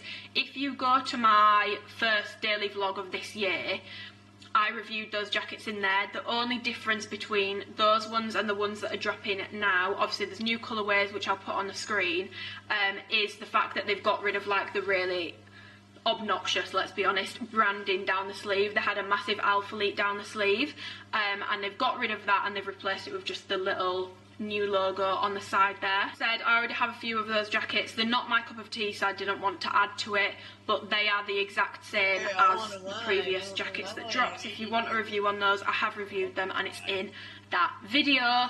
Something that I haven't reviewed before, which is a brand new product from Alphalete, is the Women's Infinity Stride Short with Liner. So I've got this in the arcade pink colour, which I love this colour. This is in a few items in this drop and I really, really like this pink. It's like a very, I'm going to do colour comparisons on my Instagram, so follow me on there, because I just find it so much easier to focus on like the actual products in my videos and then do colour comparisons on Instagram, and I'll save it to a highlight. So follow me on there for colour comparisons, because that's where I'm going to be doing those. And I'll also compare these to the Active short when I go home, because I'm living in Leeds now. When I go to my mum and dad's house, I will grab a pair of the Active running shorts to compare these to as well, and I will also do that on Instagram. Yeah, so these are like a running short. They've got this waistband, which is pretty standard, hidden drawstring on the inside, which is the flat one again.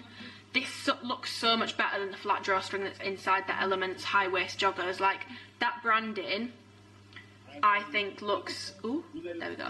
That branding I think looks really, really cool. I really, really like it. Pink tags, which also look really cute, that say Alphalete on them. So yeah, you can adjust the waist on these. I've got these in a size extra small, and for me personally, the extra small is fine. I would say to stay true to size with these shorts. You've got reflective, like a little reflective strip here. They come up at the side, much like the Identity shorts do. I think the Active shorts did as well. And then underneath, so with the Active shorts, it's a mesh liner, and with these, it's like a nylon spandex hot pant tight liner underneath. So you can see there, it's like a full-on short, which, yeah, I definitely prefer the liner on these to the mesh one on the Active shorts. Branding wise, there's nothing really on the front, and then on the back in reflective, you've just got Alphalete Athletics, which I really like. I like the branding on these, it's nice and subtle. You do have a seam at the front, you've got a seam at the back. I do get a little bit of a camel toe of these, I'm not going to lie, because for me to pull them up to my belly button on me, they go a little bit camel toe-y, but they're not super short when I do that. My bum's not out. They've got a 3-inch inseam, so yeah, they're fine like lengthwise. It's just something to be aware of if you've got a longer torso. Maybe try going up a size just to make sure that when you're wearing them, if you're uncomfortable about camel toe, they're as comfortable as they can be for you. Pockets on the side. The pocket is only on one side, and it's really well hidden. I'm really digging these super well hidden pockets, so you can definitely, there's enough room to fit a phone in there.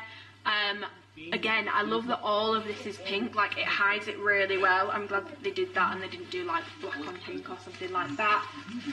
They're like a waterproof windbreaker kind of material. If you've got anything from the Infinity range, it is that material in the overlay, and then underneath, like I said, it's more of like a nylon-y spandex black hot pants short situation. Like I said, I've got these in an extra small, and I find these fine in an extra small. They're just a little bit I would be intrigued to try a size small, but I do think a small would then be a bit too, like, it'd look a bit ridiculous on my legs. I think it would be a bit too balloony. I personally would say to stay true to size of these, unless you're long torso like me and super bothered about camel toe, in which case try going up a size. Yeah, I don't have a ton to say on these. They're not like something that I'm gonna wear loads. I'll probably wear them like around the apartment and stuff, but they're not, I'm not a runner. Like, these are like a running short. If you're into running and all that sort of stuff, these will be perfect for you. I'm not a runner, I'm not a track star, so I won't get a ton of use out of these, but I did want to try these to see how similar they were to the Active short.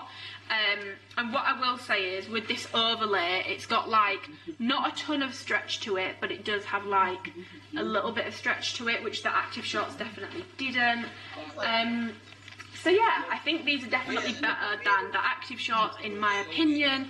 So if you are into running and all that sort of stuff, I definitely would recommend trying these out. Part of the Infinity range, I've just got 2 more items. So these are coming in a full length version and a cropped version, and of course, Little Miss Attention Whore over here went for the cropped version.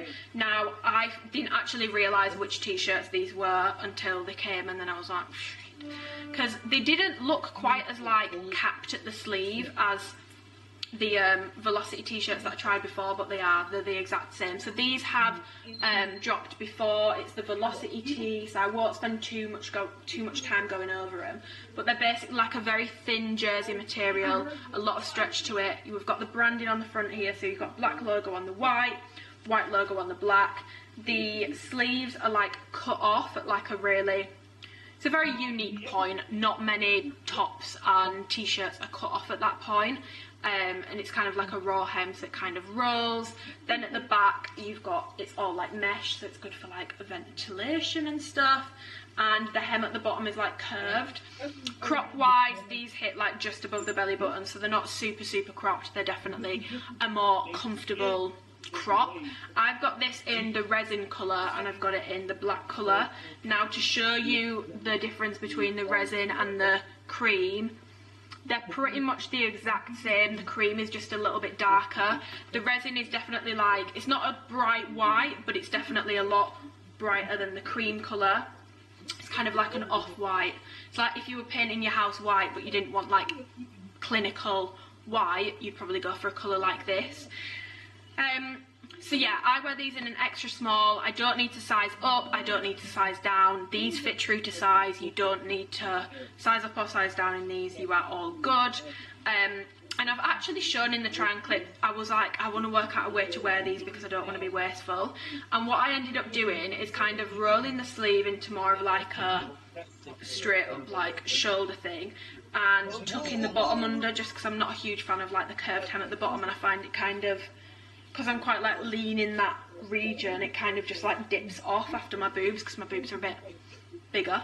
Actually rolled it up at the bottom and rolled the sleeves up, and I definitely prefer how that looks, and I'm glad that I do, because now I've got a way that I can wear these. Like, I'm gonna go get my nails done when I've finished filming this video today, and I think I'm definitely probably gonna wear one of these with some joggers to my appointment, but I'm gonna wear it how I've shown you in the try on clip. So if you like this kind of material, because they are really nice and they're very soft, stretchy, comfortable, and I really like, this is the first top that they've done with the logo like central like that. I personally like it, and it's in that like rubber logo texture again. I personally like it, so I'm glad that I've found a way that I can wear these so that I'm not being a wasteful girl. But yeah, you can also get those in the long version, so if you're not a cropped girl, there is a longer version for you to try. I'm just scrolling through the men's, let me get past those. So I'm going to go over the pulse range now. When I'm talking about this, I'm going to insert some clips to show you the previous pulse range compared to this range, and the truth is pretty much everything is the exact same, and if it's not, I have told you about it in those little clips, because I always like to make sure, even if it's like a slight difference, which there was with like, for example, the kinetic bras, that you guys are aware of it and you know what you're getting yourselves into. So the pulse range, I've already done a full review of like everything, so I'm not going to go super in depth with like the material and all that sort of stuff, because I've kind of already done it. Just getting a little bit like messy to show you stuff with the lighting. I'm gonna have to bully Dan into getting blinds, because I can't film my holes like this. Like, it's really annoying, and it's probably not an enjoyable experience for you guys when I'm constantly moving around. So I do apologise, but I've just got to basically follow where the sun is not, because otherwise you cannot see shit. The pulse range, it's a very slick material. The blend of this material is 78% nylon, 22% elastane. So it's a very, like, it's their only range really that's not got a cottony feel to it. So like Amplify, it's that like performance, like seamless, the classic like seamless kind of material. Surface collection, Alphalete collection, it's got that cottony kind of feel to it. This is like shiny, slick. It's like the more traditional workout kind of material, which I have to be honest, it's not my cup of tea. This range, the bottoms in particular, are probably some of my least favourite leggings that Alphalete do. They're just not my cup of tea. It's not what I like to wear in the gym, and I will go over that in like a bit more detail, but just to briefly sum it up, it's a low compression material, it's very stretchy in the bottoms, it's slick, it's slippery, it slides, it's, I mean, yeah, like you can see what that kind of material is. Like, if I go like that, I feel like when you hear it, you kind of know. But if you want like, and I think I compared the materials and stuff in my original pulse haul, so I will leave that linked down below. So to go into this, I have got the women's pulse surge bra. I got another one of these. It wasn't my favourite bra last time, but I got another one of these to see if they'd made any changes, and as you will see, I've just laid the old surge bra that I've got on top of the new one. They are the exact same. They're both a size extra small. They're the exact same. There is no differences between the last launch of these and the new ones. They didn't make any changes. So yeah, this is a very high neckline sports bra. It cuts down kind of here, so it's a very like halter neck kind of fit. At the back you've just got a racer back with the Alphalete signature logo. They've got so many logos now I'm struggling to keep up, but it's like rubber and it's tonal. Love that they've done tonal branding on this. I think it looks gorgeous. They did it with the last pulse range that they did, and I definitely think it's the way to go in terms of, whoa, why can you literally not see shit? Okay, we're back over here now because the light has just decided to go super dark over there again. Yeah, I love that they've done tonal branding on these. I think the tonal branding looks gorgeous. It's definitely my favourite kind of branding that Alphalete do. Like I said, it's a stick-on rubber logos. I've never had an issue with any of these.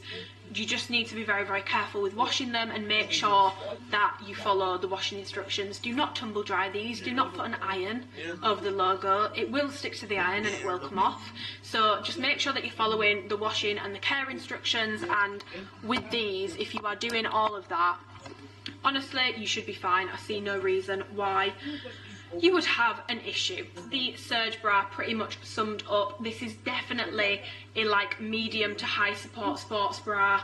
It's very, very, very, very, very supportive. It's got this little cut out detail at the front, and it's definitely a slightly like longer line bra from Alphalete. I've got this in an extra small, and yeah, you need to size up in this bra, guys. Like, I am normally an extra small in most Alphalete bras because they tend to run a little bit bigger.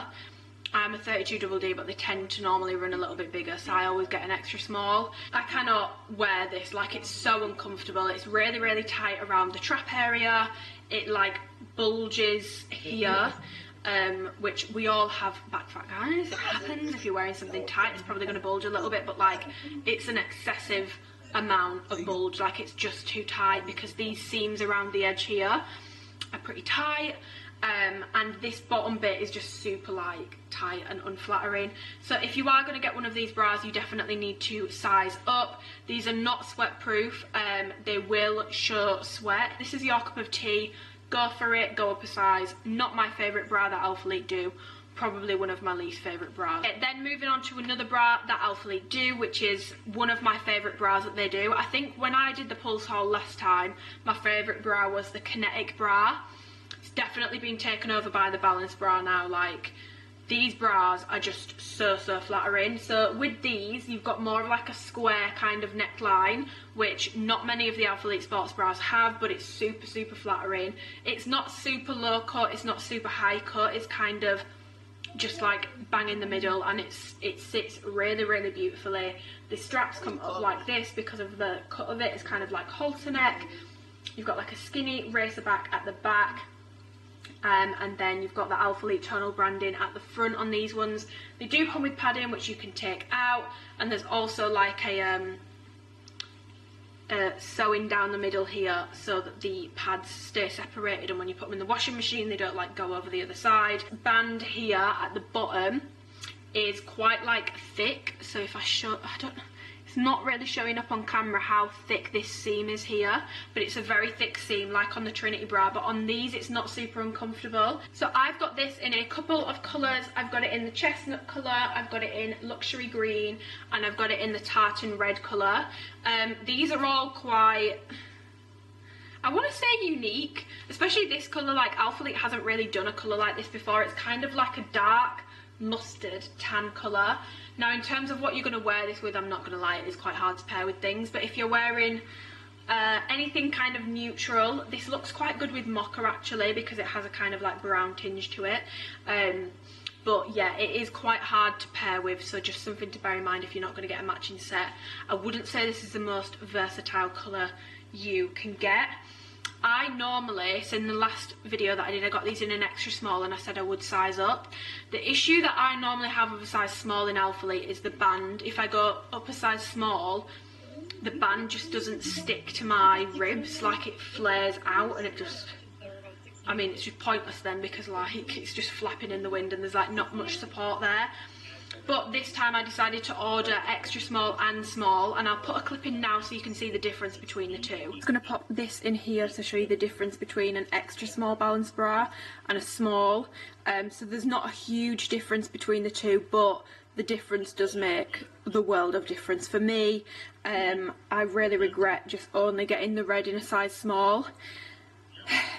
I should have got all of the colours in a size small, especially the green, because I love the green the most. But yeah, this little bit of extra room makes all the difference, and a small is definitely the size that I would go for in these bras now. It just gives me that extra bit of comfort up here, because before, this bit in an extra small is like really, really tight and really, it's uncomfortable when I've worn it for a few hours, and the band underneath can get quite a bit restrictive, and also this bit here can dig into your boobs a bit much. Now in the small, this bit does still like dig into my boobs a bit, but it's not uncomfortable, and I definitely prefer a small. So if you found with the balance bras last time that they were too small but you're scared to size up, don't be. There's not a ton between it, but that difference really will make all the difference. I would definitely say size up in the bras for the balance bra. And if you are wondering about this red colour and how red it is,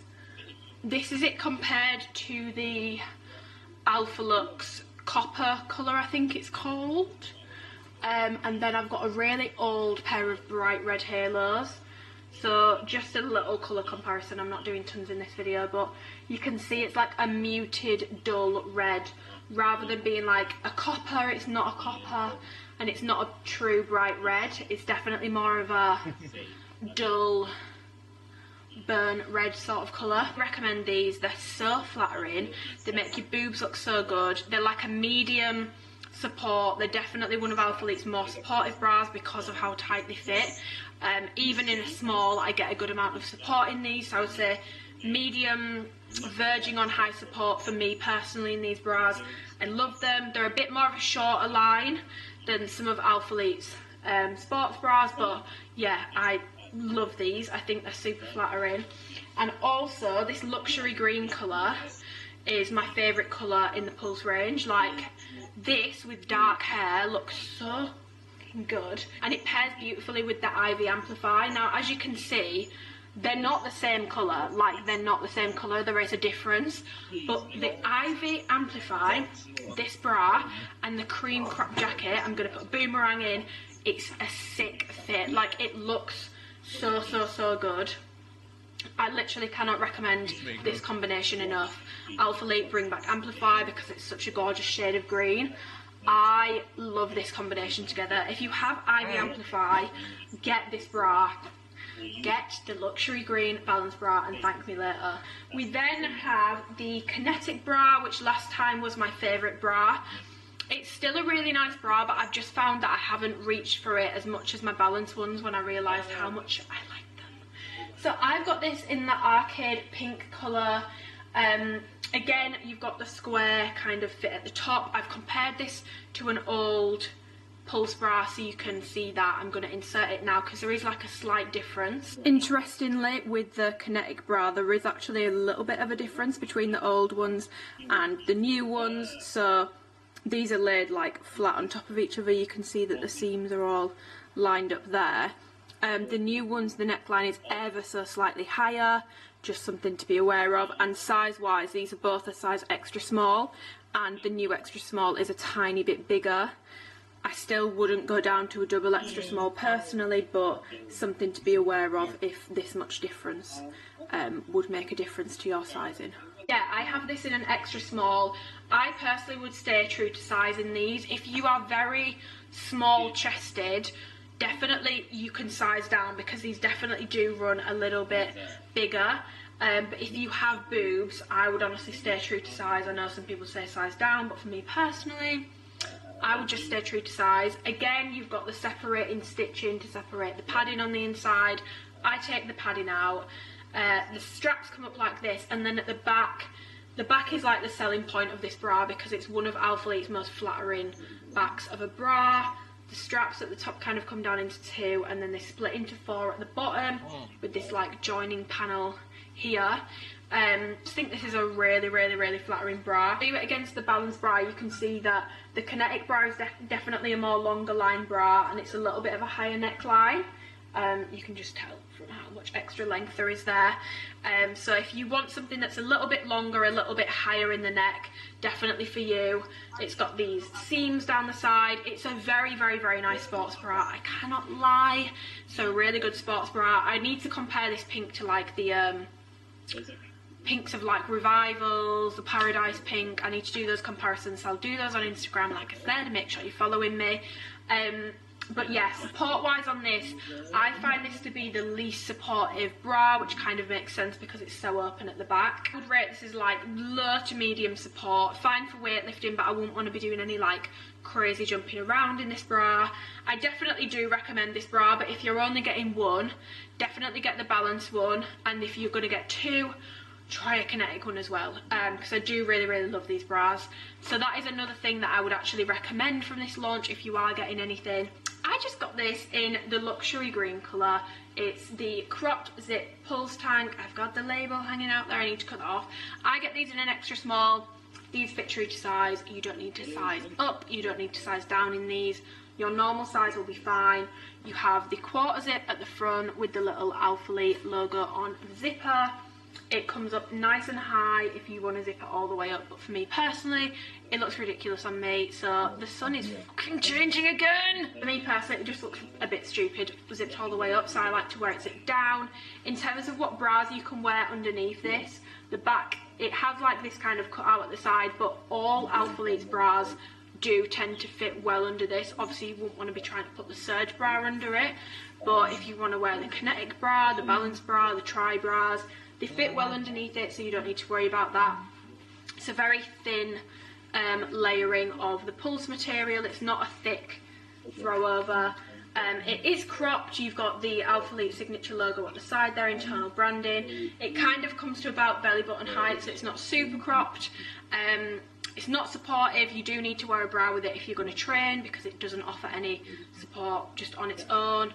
It's not sweat proof, it will show sweat. This range does show sweat. If you sweat in it, it will show. They're the exact same as the ones that launched last time, so there isn't a ton to say. The only thing I will say is, now that obviously, this is why it's quite hard sometimes with Alphalete hauls, because you've only got a few days, and like, I really raved about these last time, and I definitely recommend them.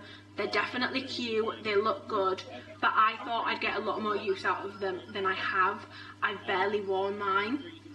So just something to bear in mind, because I am quite conscious of, I think we should all buy things that we're going to actually use, not buy things for the sake of having it there as an option, but you're only going to wear it like once a year sort of thing. So just something to bear in mind. I haven't got as much use out of these as I thought I would, but they're a very nice piece. They're a good quality piece. There's no glaring quality issues. I do recommend them, but I just haven't worn mine as much as I thought I would. It's a shame, but there's other things that I would rather wear over this.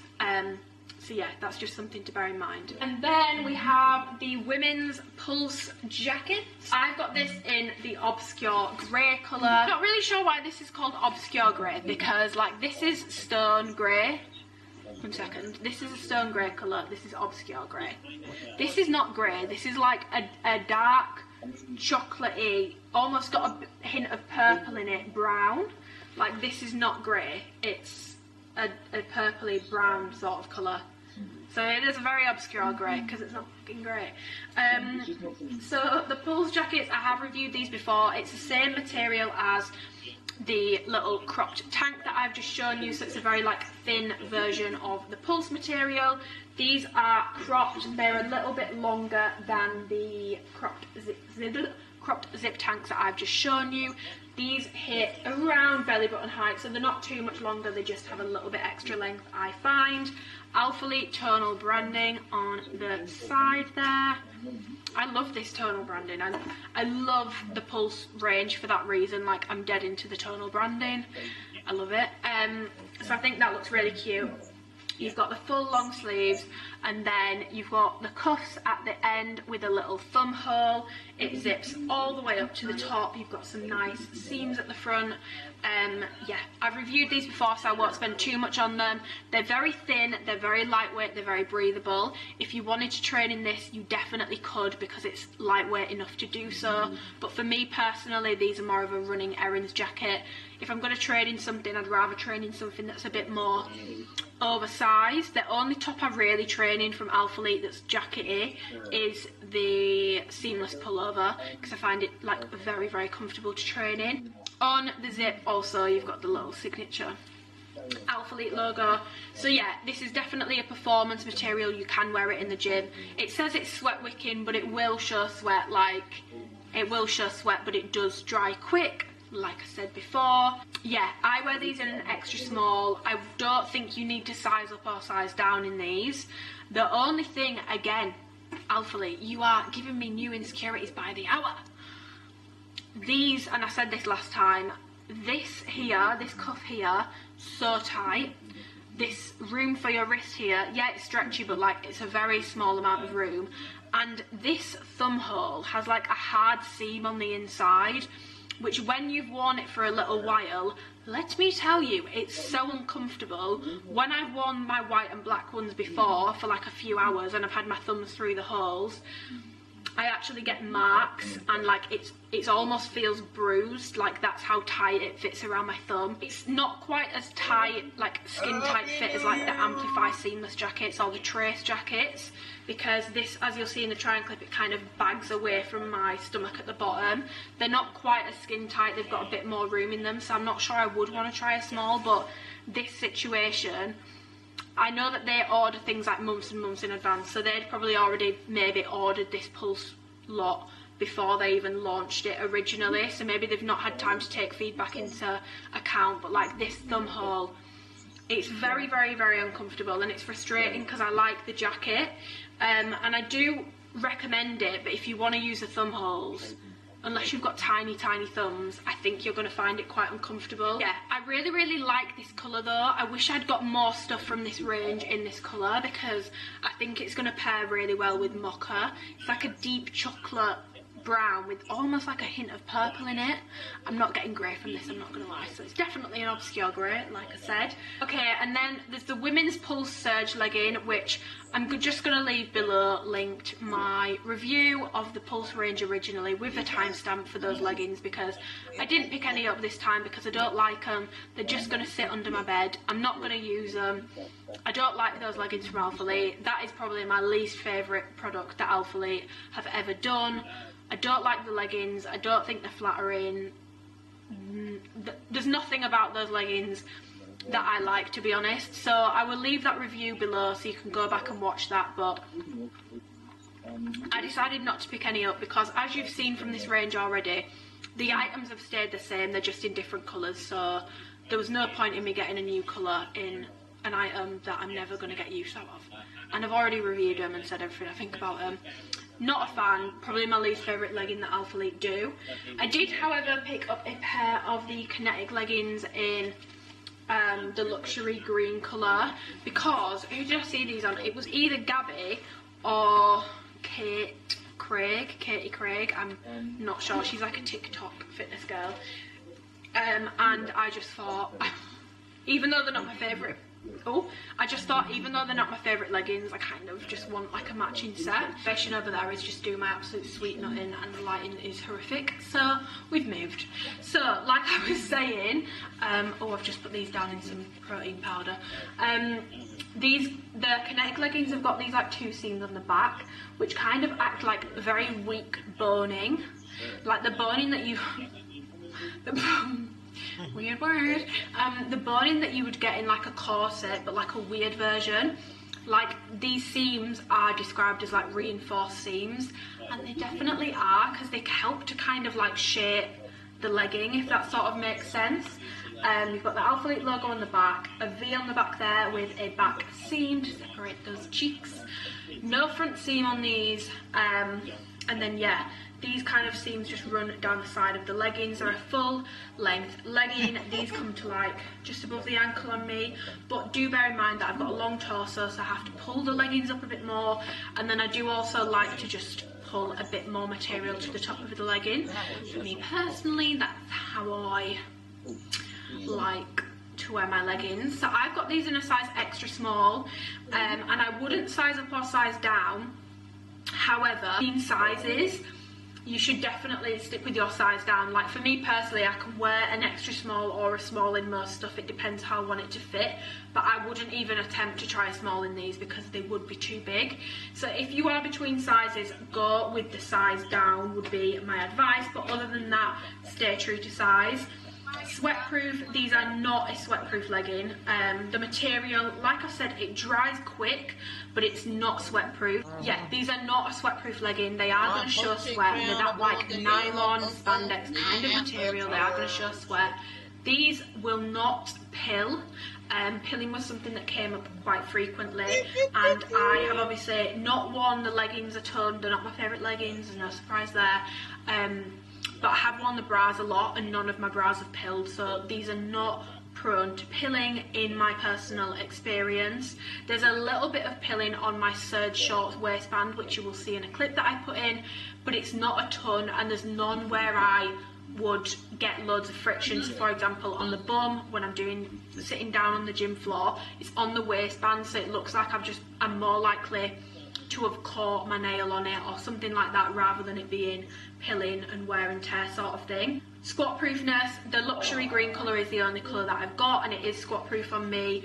Pulse is one of their more squat proof materials. I know that they did a wild thing and brought out white leggings last time, but honestly, I mean, that was always going to be see-through no matter what range it was from. But the luxury green are fine. The only one you'd maybe want to be concerned about is the exotic yellow. I've not tried it, so I can't say, but that's the only one that you could maybe be concerned about. Inseam on these is 27.5 inches. These are a very like high-waisted legging. They are very much a high-waisted legging. They're probably a little bit higher in the waist than even Amplify are. They're a very high-waisted legging. Camel toe situation on these, because someone did ask me on Instagram. It's camel toe on crop. I'm not gonna lie, the camel toe in the bottoms of the Pulse range it's large and it's in charge. Me personally, I'm not too bothered about people knowing I've got a vagina. I don't think it comes as a shock to anyone, but even for me in these, I'm like, ooh. I'm just not super comfortable wearing these. I don't think they're the most flattering things ever on your bum. There's no compression in the waist. These are like a second skin legging. They're not compressive, they're not going to suck anything in, they're going to show everything, they're not particularly forgiving, and they do give you a camel toe. They're not my favourite legging that Alphalete does.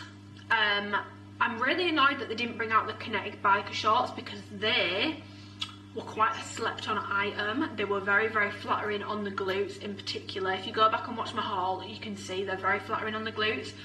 I wish that they'd just not done the leggings and just done the biker shorts instead, but here we are. Not my favourite legging from Alphalete. Would I recommend it? No. Do I ever wear mine? No. Compare the old kinetic leggings that launched last time to the new ones. Again, they didn't change anything about the design, and the fit is the same. These are both a size extra small. Waistbands are the exact same, and lengthwise all good as well. They're literally the exact same. There is no differences. And the final bottom that we have, and the final item that we have in the serge range, is the serge shorts. I've got these in tartan red and arcade pink. So waistband is like this. It's got like a nice chunk waistband there. Seam runs round the bottom, seams at the back to be flattering on the glutes. You've got a back seam, you have got no front seam. The seams on the bottom of these are very like flat. It's not like a tight or a thick seam on the inside. They're very, very flat. But you do have a seam in the top of the waistband, which I absolutely like roasted last time. perhaps unfairly, because to be honest, the nature of this material is incredibly slippy. Like the kinetic leggings, if you wear those, unless you size down, maybe wear a size that's a bit too small for you, if you're not between sizes. So like if I wore an extra small, it'd probably slip down less, but it would look weird. Like the camel toe would be very, very bad then. It's a slippy material. You're going to be constantly pulling them up. You're going to be constantly readjusting them. They're not going to stay up throughout your workout unless you put a top seam in it. So in hindsight, I understand why they did it, but I still don't like it because I'm just not a fan. Like, I don't think a top seam is cute. They have done these shorts before, so I'm going to put a comparison in now so you can see if there's any differences. To compare to the last time they did the Pulse range, these are some older Pulse shorts. They are a tiny bit smaller, as you can see, than the newer ones, but like, there's really not much in it. About that much in it. Also worth noting that, but it's worth noting I've had these for a while. I've worn them multiple times and I have washed them multiple times, so they could have shrank a little bit because it doesn't look like it's a huge difference. But another comparison. Okay, so I'm putting some comparison clips in here. I always get asked about sizing discrepancies, but with ranges like this, I feel like Alphalete pretty much don't tend to have many sizing discrepancies. So I've got the red shorts and the pink shorts here, and as you can see, they're like literally the same length. Waistband is the exact same size. There's no differences between the two colourways that I have. Two colours that I've got, as you've seen as well, there is no sizing discrepancy there, so you are all good to go on that front. Yeah, the bottom of these, they're not like Amplify where they might like dig in at the bottom. I've got these in an extra small, and I would honestly just say to stay true to size. Now, the waistband on these does actually dig in a little bit, and it's a bit uncomfortable, I'm not gonna lie. So I would maybe try size small, but then I just feel like they already don't dig in on my leg at the bottom, and I know it's controversial, but I like it when shorts do, because then they can't roll up and expose half my ass cheek because they just get trapped under my bum. Whereas when they just lie flat on, oh, that was a sink, gorgeous. Whereas, please, it's 11:30. I've been filming since like 9. Thank you.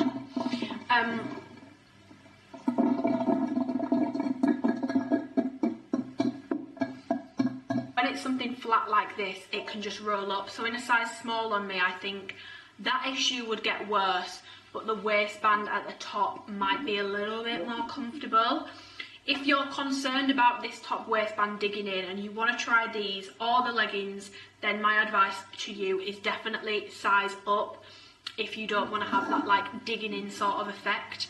But if I went to a size small in these, like I said, like these already come up very short on me. They're a 4.5 inch inseam, but because of the material, because it's so slippy, slidey, and like no compression whatsoever apart from in this top blood clot seam, material just rolls. So a 4.5 inch seam, whilst it might be that on paper, it's not that in the gym when you're working out, because it's so slippery and it just slides up, and it's not tight enough to not do that, if that makes sense. It's just kind of like a second skin sort of situation. Like these is like a more comfortable short to train in. There's no compression in them, so they're a lot more comfortable to train in, but they're a lot less practical than Amplify, because I wore the red pair last week, like I wore the red matching set. I did a little gym get ready with me TikTok thing, but I had to keep a big baggy t-shirt on, because when I was doing hip thrusts, like as I was going up with the bar, my bum was brushing across the floor and the bottom of my ass cheeks was literally hanging out. So they're just not that practical unless you're gonna size up for extra length. But then also it's just going to be even looser on the legs, so it's more likely to slip up. You're kind of in a catch-22 with these shorts. I do like them. Like I said, they're definitely my like go-to comfort short if I just want something less compressive and just comfortable to train in. But if I'm doing that, I've got to wear a big t-shirt over them. Like, I can't just wear these with a sports bra.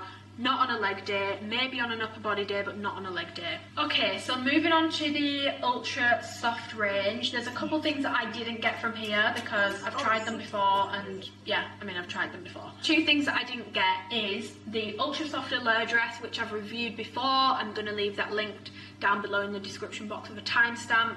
The reason I didn't get it is because I'm not going to wear it. Like, if I'm going to wear a dress, I'm not going to be wearing an Alphalete dress. Does that make sense? Like, I appreciate that they're trying new things, but if I'm going to wear a dress, I'm going to be looking at like House of CB. I might be looking at places like Jaded London, not looking at Alphalete for a bodycon dress to wear out. Like, I wouldn't wear this, so I didn't pick any more of them. But there is some nice colours if you do like the dress and it is your cup of tea. It's not a bad quality product, it's a very good quality dress. It's just not something that I would wear, but I will leave that review link down below. And then also the ultra soft square neck tanks. I actually love those tops, but I just already have a couple, so I don't need any more of those. That would have been wasteful for me to get more. They have stayed the exact same apart from the logo. They've changed it to the new logo on the back of them. That's the only difference there. Again, I will leave a review linked down below where I've gone over those because I just didn't think there was much point. There is two other tops in the ultra soft range that are launching, which I did pick up, however. And the first one which I'll go over is one that has not dropped before. So this is the ultra soft camisole crop. Now, if you've not tried anything from the ultra soft range, it's, I mean, the clue's in the name, it's ultra soft. It's like buttery, hate to be that influencer, but like, it's like buttery soft. It's buttery soft. It's hella soft. Super soft material. I've got these in the what colours? I've got this in the cherry colour, and I've also got it in the stone grey colour, and I've also got it in the cherry colour. So details wise on these, you've got super thin straps here, you've got the new logo at the front there, you've got sewing in the middle to separate the pads, because these do come with pads in and you can remove them.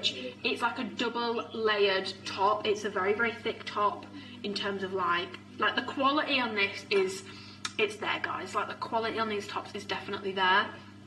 So it's double layered, so it's not going to be see-through. It's single layered at the back, double layered at the front. It's not going to be see-through, but like, you are going to see a bit of nip, and I didn't know if I'd end up taking my hoodie off, which I didn't in the end. So I just wanted to keep the padding in. So I trained in this one yesterday. The branding is tonal on these, so you've got the raised rubber logo on the front, and then at the back it's just kind of like this crop. It's kind of like the same length of a sports bra, so it comes to like the bottom of my ribs on me. So yeah, it's the ultra soft range. So if you've not tried it before, very soft material. It will catch on things. It's very delicate. You need to make sure you follow the washing instructions on these sorts of products, because otherwise the product will pill and all that sort of stuff, and you don't want it to get damaged. So make sure that you are following the instructions. But these are very good quality tops. I really like these tops. In terms of what you would wear these for, you can wear them to chill in. I wore this to training yesterday. What I will say is, it's not, I wouldn't train in it again. I only did legs. I wasn't doing any cardio or anything like that. I was only doing legs. I don't think I would train in this again, just because for me, it's like, there's no support there. Like, there is no support in there. And if you have boobs, especially, I can't even imagine if you've got natural boobs, it's not supportive enough. I didn't feel safe. I was doing RDLs and I had to keep my cropped jumper on over it, because like, it was just a lot. Like, it was just a lot, and I didn't feel like it was quite tight and supportive enough to not have anything slip out. Like, I just, yeah, I would save these for more athleisure rather than training in. But if you're smaller chested, you can definitely train in this and you'll be fine. If you did want to train with a bra underneath it, you could, but you're going to struggle with the straps, because the straps are very thin, and the way that it comes at the back, I just think you would struggle to hide a bra underneath it. But yeah, I got these in an extra small. I wouldn't size up, I wouldn't size down, and people were asking me about the comparison between this and the Allure tank. So this is the Allure tank. So yeah, this one's got adjustable straps, the new tops don't. This one has like this crossover detail at the back. The other one is definitely just more plain, it's more of like a proper top. Lengthwise, let me just lay them over each other on my lap. Lengthwise, they are pretty much the exact same length, so wherever the Allure crop hits on you is where this one will. They are the exact same material. Yeah, they're pretty much the exact same thing, just a different design. So yeah, in terms of if I had to pick between the two, I'd probably go with the Allure tank just because the back's a bit more interesting to look at. But I do really like these, and I do like that the branding is on the front of these. I know some people don't like the logo and stuff, but hey, I think it's cute. And then we have one of my favourite tops from Alphalete is making a comeback, and this is the Women's Pinnacle 3/4 crop. So they're a very, very, very, very, very plain top. Nothing has really changed about them. So they've got this like V in the middle, they're short sleeved. Crop wise, they come to about belly button height, so they're a bit of a longer crop. And then at the back, the only thing that they've changed is that they've got the new logo on like the nape of the neck. I got this in black, I got a white one, but it's currently in the wash because I wore it. And I also got the stone grey colour. So this is the stone grey, by the way, compared to the dark grey, in case you were wondering. This is more of like a grey brown, this one's more of like a purpley dark grey. So yeah, these fit, as you're going to see in the triangle clips, really well with the balance bra. This with a balanced bra underneath just makes your boobs look amazing. It's giving, like these make your boobs look so good in my opinion. They're very thin, very lightweight. These aren't double layered, they're single layered, super thin. They will show sweat. All the ultra soft range will show sweat. It's not sweat wicking, it's made to be more athleisure rather than performance wear. So if you are bothered about sweat, go for a darker colour. The greys will show it probably the worst. I like to wear these tops with a bra. I'll always wear a sports bra underneath them. You can wear them without one, but in the lighter colours you're going to see your nipples, so just something to be aware of. Like, and I don't mean just the outline, I mean you're actually going to see the colour of your nipples in the lighter colours, so you do need to wear a bra under it if you don't want that to happen. In the darker colours you can get away with it, but for me personally, I think they look better with a bra. They make your boobs look great. These with the balanced bras, like I said, really, really good combination. One thing that I've just noticed is with both these tops, on the brief it says 64% rayon, 28% acrylic, 8% elastane. But on the labels of the actual tops, it says 83% nylon, 17% elastane. So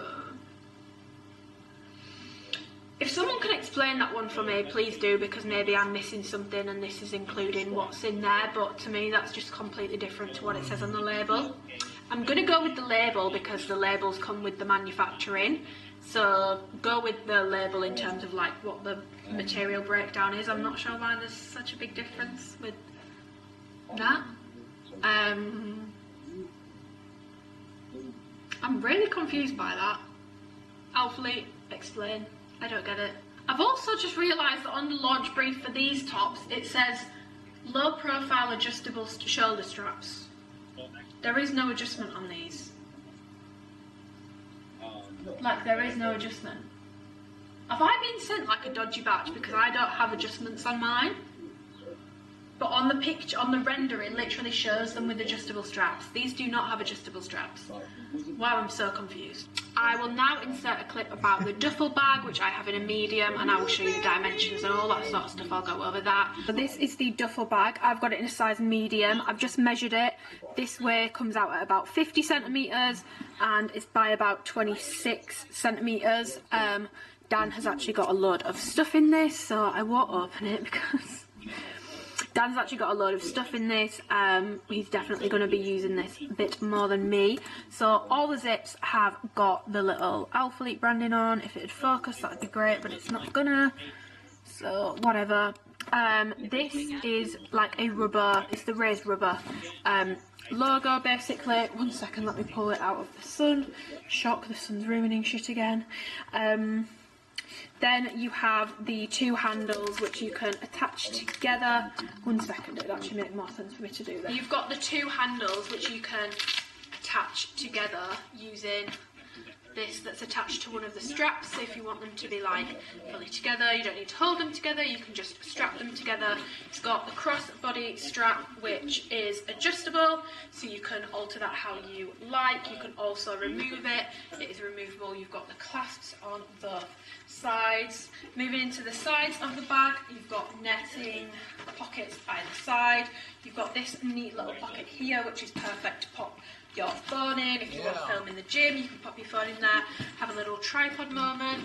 You've got two zips on the front which you can fit little bits in. There's so much storage in this bag. The sides unzip, so you've got extra storage either side there. And then in terms of the inside of the bag, you've got the main zip compartment, which just unzips like so.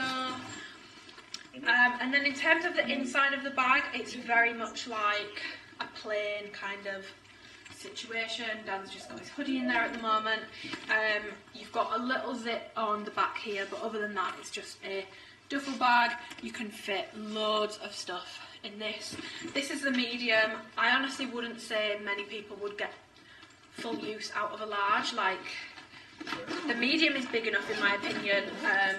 If you're going to get one of these, I'd definitely recommend that you get the medium. They're very, very, very well made. I know that Dan's got stuff in this at the moment, but even when there's no stuff in it, like, it holds its structure. It's not loose. This, like, duffel bags aren't really my thing. I got this more so because I showed Dan it when Christian posted it ages ago, and he was like, oh my god, I need one of them. But now that Dan's got one, I might actually buy one for myself, because I just think these are really good. But yeah, those are the dimensions of the medium size. I'm not sure what the dimensions of the large are. I will ask and probably update pinned comment. But yeah, that is the duffel bag. That's how it looks on the body. For me personally, me being me, material girl, I would hold it like this. But yeah, thank you for watching. That is the end of my haul. I'm sorry if it's been a long one. I'm also really sorry if I've got more moody as the video's gone on, because I was getting so annoyed by the lighting, but it's just frustrating because I started filming at 9 and it's now 11:42. Like, this should have been done by 11. But it is what it is. This was probably a bit of a lengthier haul, so again, I apologise for the length of it. If you have watched it, if you watched the whole thing, thank you. Grateful. Love ya. If you guys have any questions about anything that I have gone over in this video, any questions about the launch whatsoever, literally comment them down below or message me on Instagram. It's just at amyrookes and I will go over them. Colour comparisons and all that sort of stuff I'm going to be doing before the launch on my Instagram, so follow me on there. I'm super active on there anyway. I do like question boxes all the time, so you can always ask me stuff. So yeah, and if you are shopping and you choose to shop with my support code, which is just Amy, please let me know so I can say thank you. Like I said, a portion of this video's AdSense and also a portion of any money that I make on this launch, which will be what I get paid next month, will be donated to help with the refugee crisis which is coming out of Ukraine, just because it feels like the right thing to do. And I also want to give back to you guys in this video. So like I said at the start, I'm doing a little bit of a giveaway.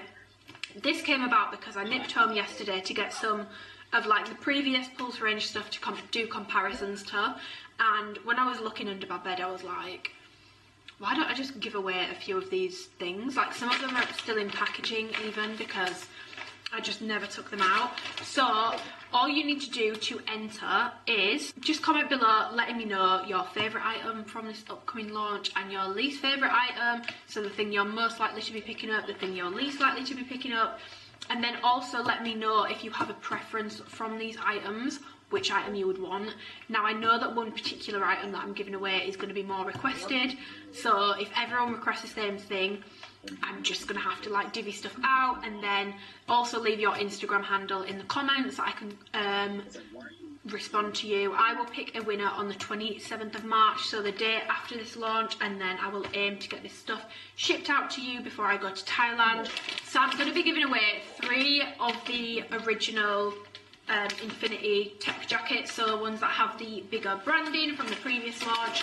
So I have the white and pink one in a size small, I have the black and yellow one in a size small, and I also have the purple one in a size small. These have never been worn. The camera battery is like rapidly dying, so I need to hurry up, but yeah, I have 3 of the Infinity jackets to give away, all in a size small, and then I'm also going to give away the Kinetic Pulse bra in this like matcha green colour with the Kinetic Pulse leggings, so that will come as a set. So there can be 4 winners. It's just a little giveaway. You know, I'm not going to use this stuff, so like it's kind of pointless me holding on to it, and I know that Alphalete is expensive, so I thought it would just be a nice little way. It's kind of benefits both of us. It frees up some room for me, and also it's going to go to a better home where it's going to get used more, it's going to get worn more. Like the Infinity jackets, they're just not my personal cup of tea. Like I'm not going to wear them, so it's pointless me kind of like hoarding them, holding on to them. But yeah, if you are shopping the launch, it's on March 26th, 12 PM CST, 6 PM UK time. If you use my code Amy, make sure to message me so that I can say thank you and I can see what you've got. Any questions, anything I've not gone over in this video, like I said, comment it below or message me on Instagram. I'll be leaving all those links that I mentioned in the description box below. But yeah, happy shopping. And if you are only going to get like a couple things from this launch, my absolute like top 3 picks, I would say to get a balance bra, preferably in the luxury green colour. Get yourself a Pinnacle tee if you don't already have one, and get yourself one of the cropped hoodies, preferably the cream colour, but get whichever colour you are going to use the most. So yeah, happy shopping, hope you enjoyed the video, give it a thumbs up if you did, subscribe if you want to and you haven't already, and I will see you in the next video.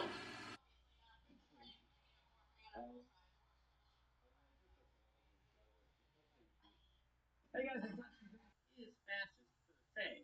Hello, welcome back to another video. So today's video I'm just going to do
making sure certain things aren't seen by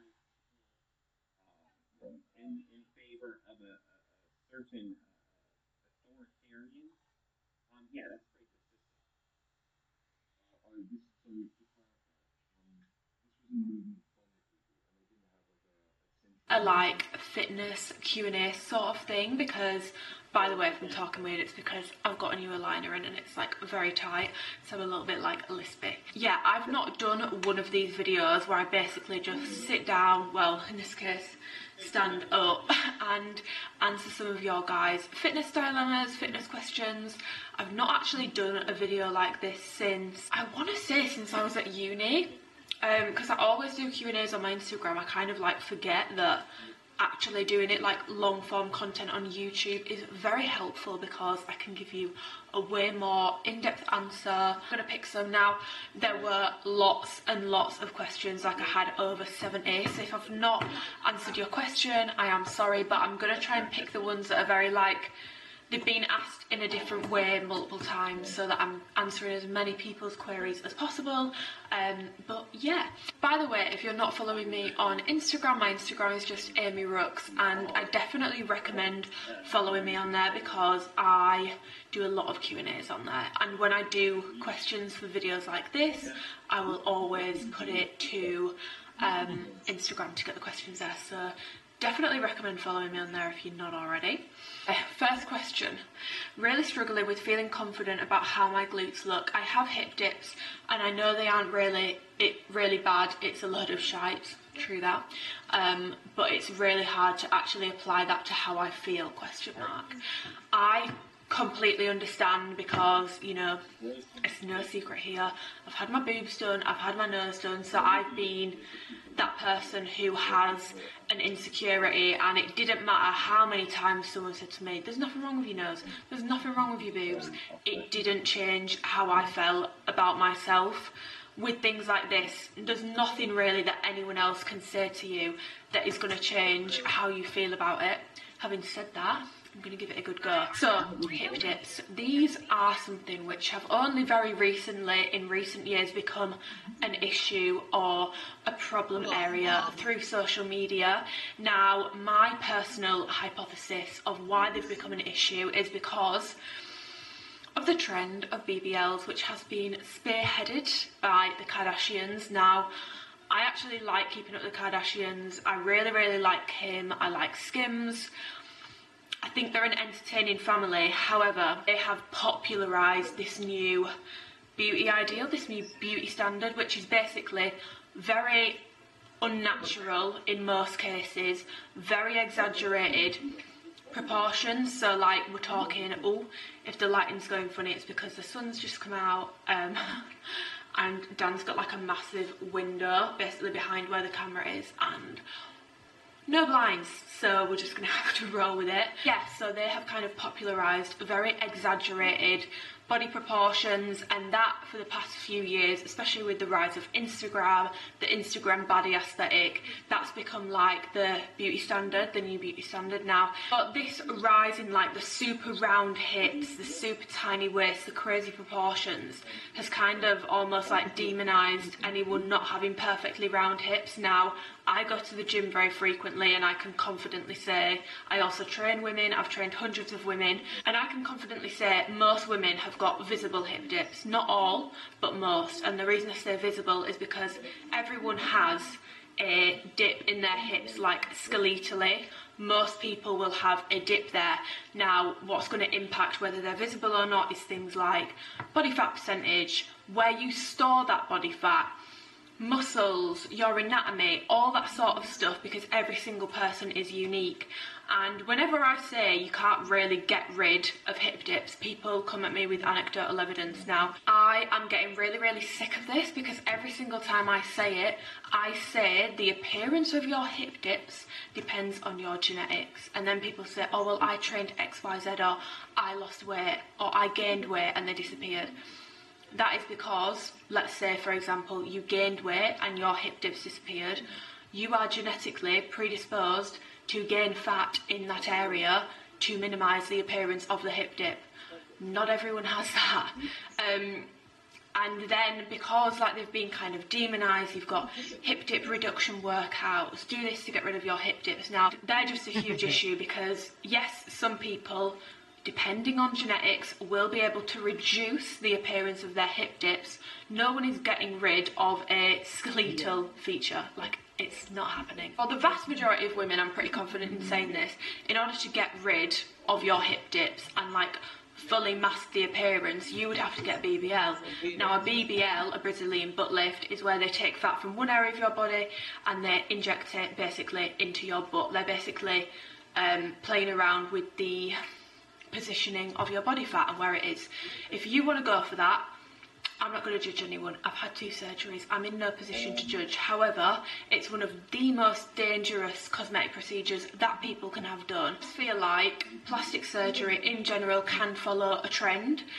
Certain things will be trendy, like for example, massive implants used to be trendy, and now the trend is, if you are going to get them a bit more conservative, to get them a bit smaller. That is the trend. I'm not saying that's what people should do, I'm just saying that is the trend. Trends change, body trends change. Wild that literally like a body trend can change. I think that's bizarre. But my concern is the people that are getting BBLs now. Some people might get it because they genuinely love that look and they really want it, but I do worry that some people who do go in for a BBL are doing it because it's trendy, and so they think that they need to have that done to fit the standard now. But what are they going to do in 5-10 years when it wasn't really what they actually wanted, and the trend has changed and now hip dips are in? Because I am telling you now, there is going to come a time where hip dips will be in, because there is nothing inherently ugly or, you know, wrong with them. They are just a feature of bodies, and they are so common. Like I said, 95% of women that I have seen in the gym, that I see walking around, that I train, have got hip dips. They are completely normal. And the final point on this is that, because this is like a fitness Q&A, a lot of well-trained women, very muscular women, women who have built a significant amount of muscle in their glutes, women who have larger glute mediuses, which is their like upper side booty, they have more visible hip dips the more muscle they put on, you know. And it really pains me to think that people would avoid getting stronger,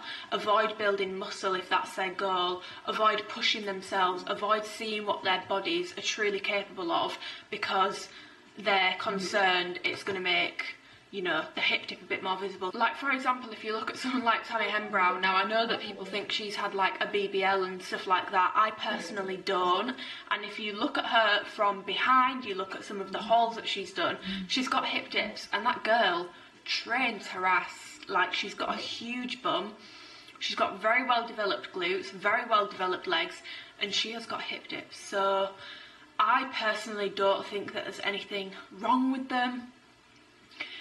And everything that I've just said is probably not going to make any difference to how you feel, but that's just me trying to put it in more of a context scenario, because sometimes just saying there's nothing wrong with them, I know that's not helpful, but sometimes giving a bit more context around why there's nothing wrong with them, why it's even like a trend to want to get rid of them at the moment, can be helpful. So I hope that that's helped. And I would also recommend that with your social media, you follow people who, you know, if you do find that you struggle comparing yourself to other people, you follow people who have a similar body type to you, or like a similar frame, but then they've, you know, worked in it, or something that you're aiming for. But don't ever aim to have the look of a BBL if you don't intend on having a BBL, because you're not going to get that from working out. It's not natural. And also, a lot of people on social media edit their pictures. It's not just your big influencers now, it's not just magazines, it's not just big celebrities, it is your everyday Tom, Dick and Harry editing their pictures, changing their body shape. So take everything with a pinch of salt and follow people who don't exasperate your insecurities, basically. My boobs can grow with exercise and eating. Now, yes, if you go into like a calorie surplus to cover the eating side of things first, and you are, you know, predisposed to gain weight in the boob area, and gain a bit more like fatty tissue in that area, then yeah, eating a bit more is probably going to increase the size of your boobs. For me personally, that never worked. I bulked before I had my boobs done. They never grew. It never worked. But yeah, because for some people when they lose weight, they lose size on their chest. For some people when they gain weight, they gain that size back. So yes, eating can do that, but it's not guaranteed. You don't really get to choose where your body gains weight, where all that extra energy goes if you are eating a bit more. So take that with a pinch of salt. As for with exercise, I'm going to assume you mean training chest. Now, that doesn't really work the same way as your glutes do, because with your boobs it's actual breast tissue, like it's a different kind of tissue. Your boob, like if someone's got a big boob, which as it sounds, not implant, like a naturally big boob, that's not made up of muscle, because your pecs are what sits underneath and then you've got your breast tissue over that. The reason why I know quite a bit about the anatomy of the boobs is because when I had mine done, I had to go under the muscle because I did not have enough breast tissue to go over the muscle. So you've got your muscle there, breast tissue here, and some people can get implants there, which is basically over the muscle. But if you don't have enough breast tissue, you can't do that and you have to go under. That's what I had to do. So your muscle and your breast tissue are two very different things. You can grow your pec muscles, but it's not going to make your boobs bigger. It's not how your breast tissue works. So yeah, I hope that answers that question. That wasn't really a very frequently asked one, but I did think it was an interesting one to ask. Someone has said, is it really bad to always use a barbell pad when squatting? The bar is too painful without it. You do not need to be squatting with a barbell pad. It actually can really mess up the smoothness of the movement. To me, it makes the movement a lot harder, and that comes from someone who used to do it. Now, when you take away that pad, it takes a bit of getting used to be doing it without the pad, because the pad does really impact how the squat feels, because they're quite thick, and obviously that bar's not sitting flat to your body and all that sort of stuff, so it does feel weird when you get rid of it and it can be a bit painful. However, it shouldn't be super painful if you are resting it in the right position on your back, and also if you are just taking the barbell pad off and you've just started doing that. I strongly recommend, if you are just taking away that pad to start with, that you wear things like hoodies, crop jumpers, t-shirts and stuff, just so that you can get used to having the bar on your back without the pad, but still with a bit of protection between your skin and the bar if you are finding it uncomfortable. But yeah, I really don't recommend squatting with the barbell pad, and I would strongly recommend that you ease yourself into doing it without it by using things like t-shirts, hoodies, crop jumpers, all that sort of stuff. Someone has said, and I've had quite a lot of questions with this Q&A about how do I know how long I need to bulk for, how long do I bulk for, how long should I bulk for, and the answer to that is how long is a piece of string, but there are going to be like minimums to it. When you look at everything that the literature points towards on growing muscle, all that sort of stuff, women can, on average, gain up to a pound of muscle a month. And that's really good, that's amazing. However, if you are then thinking of doing a 4-week bulk, even an 8-week bulk, it's not really long enough to see a significant increase in muscle mass. It's going to depend on how many times you can train a week, because it might take you a bit longer if you're training less times in a week to see more results. It's going to depend on, you know, how much of a surplus you are doing. If you are doing a slower surplus where you just slowly increase your calories, obviously that's going to take you a bit longer to work your way up into a surplus, but then technically I suppose for part of that time you're not even in the bulk. So, and also, how much muscle are you looking to gain? If you are looking to have like a complete body transformation, you want to put on a lot of muscle, for me personally, I would say you need to be dedicating 6 months to a bulk would be like ideal. That's what I like to do. It's what I like to do with clients unless they specify otherwise. And for me personally, I'm not like genetically someone who grows muscle easily, so I need a longer gaining phase. Some people gain muscle really quickly, a lot easier, and they can see significant progress in a much shorter period of time. So it's going to also depend on your genetics. I would say absolute minimum 3 months. Me personally, I will end a bulk after around 6 months. Some people like to end a bulk when they get uncomfortable. Now, take that with a pinch of salt, because I would always recommend stopping a bulk or stopping doing anything when you are getting really, really uncomfortable with it. However, if you are someone who's super scared of gaining weight, that could mean that you are stopping a bulk after gaining like a pound, and that's not long enough for a significant bulk. So you need to find the balance of giving it long enough to see a difference, and also learning to push through the uncomfortable periods as much as you can. And the other option is, for when you would want to end a bulk, is if you are looking to cut afterwards, which you don't have to. There's this notion that as soon as you've done a bulk you need to cut afterwards. Some people actually just bulk to gain weight and they are happier at that higher weight and they will just maintain from there, and that's fine. But if you are looking to do a cut afterwards and you have a specific date in mind or a time when you want to be leaner, you would consider how much weight you've put on, how much weight you're looking to lose, what your body fat percentage is looking like, and how much you would want to be bringing that down by. Then look at the date that you're aiming for and see how long it's going to take you to have like a successful dieting phase. Now, if you don't have much to lose, you could honestly do that in about 8 weeks. So let's say it's in May, you've got a holiday at the start of July, you're coming up to the end of your bulk, you've then got 8 weeks to trim down for your holiday. Should you wish to do that, you don't have to. But the main takeaway from that is growing muscle takes time. It's not going to be a matter of weeks. There is no point, this sounds really savage, but for most women, there is no point committing to a bulk for 4 weeks. It's not long enough, and when you go into a cut after a 4-week bulk, I can pretty much confidently say you will look pretty much the same as you did before, and it's just a bit of a waste of time. If you're going into a bulk, you need to commit to it. You can't keep hopping in and out of a bulk and a calorie deficit every single time you get a bit uncomfortable. You kind of need to push through if you want to commit to a bulk. So next question is tips for other people judging you for wanting to be healthy and fit.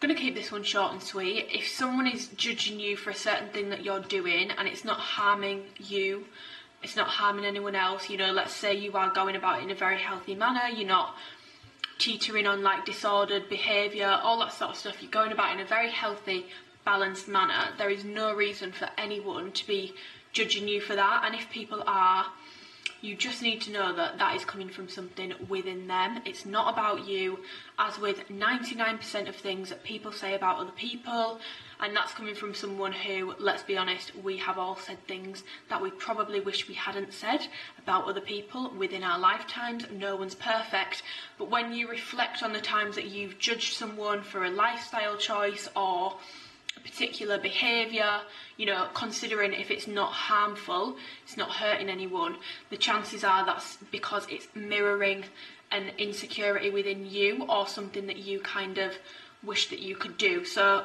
for example, if someone is judging you for wanting to be healthy and fit, that might be an internal issue that's going on with them, because they might want to start that journey, but, you know, they don't know how to get started, and so instead of, you know, getting their asses into gear, seeking some help, doing some research, all that sort of stuff, they instead will try to discourage those around them from doing things that they would really love to do, because some people are just like that. If they can't do it, they don't want anyone else to be able to do it. So take it with a pinch of salt and just know it's not about you, it's more than likely about them.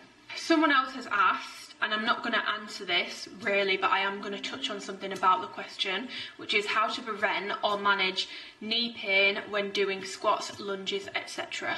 If you are having pain in your joints, in your body, you need to seek help or advice or assistance from someone who is qualified to help you with that. A personal trainer, I'm a qualified personal trainer, is not qualified to help you with that. I will never comment on things to do with joint injuries, joint pain, because I might know a little bit from my own experience, from obviously my partner is an osteopath, I might know a bit about things from that, from issues that I've had with myself, but it's not on me to share my experience to try and help someone else with ultimately what could be an injury, an underlying issue that I am just not qualified to comment on. And I see this a lot with people asking PTs for like medical advice or questions that really you should be asking a chiro, a physio, a doctor, an osteopath. So I'm not going to comment on things like joint pain, knee pain, any of that sort of stuff. I do get knee pain. I've got like a dodgy right knee and I see an osteopath for help with that. And yeah, I will never comment on someone's injuries or pains and all that sort of stuff unless it's like a form issue. The only thing I can think of that could be causing knee pain from like a form point of view is if when you're doing things like lunges, for example, your knee is kind of like caving inwards. You always want to make sure that your knee can come over your toe, by the way. When you're doing a lunge or a squat, it can come over your toe. That's not an issue. Your knee can come over your toe, but you want to make sure that your knee stays in line with your foot, so it's not wobbling side to side. That could be causing some issues, but other than that, that is as far as I will comment on that in terms of like preventing and making sure that you've got the right form when you're doing things like lunges. A lot of questions on how to build a shelf, how to build that upper glute area. Now, how this looks on you is going to be impacted by your genetics. Everything that you do progress-wise, whether it's good or bad, any of your weak points, any of your stronger points, is your genetics. I know that people like to blame genetics for their weak points, but not thank their genetics for their stronger points, and that's just not fair because genetics will impact everything. So just want to preface my answer with that. Everyone's bodies are going to look different. Some people will find it a lot harder to grow that upper glute region. Glutes are all different shapes and sizes. Just want to preface this with that. However, the exercises that are going to target that area are things where you are using your glute medius, which sits, if we're going to think about hip dips, sits above where the hip dip area is. It's like the upper side. So when I say side, I don't mean it's on the side of your hip and you can build it to fill out your hip dips. It's kind of above, so it's like your upper side booty. Developing this can impact how that upper portion, that shelf portion of your glutes looks. You would work that through things like step-ups, so dumbbell, box step-ups, glute focused. You want to be doing those glute focused if you are looking to target your glutes. Your glute medius does work in those. It also works in things like glute medius kickbacks. And also for the shelf kind of appearance, you want to make sure that you are doing movements in your training that biases that upper portion of your glute max, which is things like your rounded back extensions, hip thrusts, bridges. Anything that works your glutes in a shortened position is highly likely to be targeting and biasing more of your upper glute max fibers than your lower. They will work both, but it will just be more of your upper glute max fibers involved. How to come out of a deficit and go into a bulk, or can you build at maintenance? You can build at maintenance. You can also build in a deficit. It's just a lot harder, and you can obviously build in a surplus. I know that some people like to slowly creep calories up. The only reason why I would do that for myself or with a client is if someone is anxious about increasing calories or they already struggle to hit their calorie intakes. If you add like 500 calories, you know, to take them from a deficit to a surplus, they're going to struggle with that. They're going to struggle to adhere to it. It's going to really cause them to like completely dip out motivation wise, and they're just going to feel like they're failing. So it's never a good idea if someone is already struggling or they don't have much of an appetite. You'd always gradually increase. However, you can literally just go from a deficit into a surplus. There is nothing stopping you.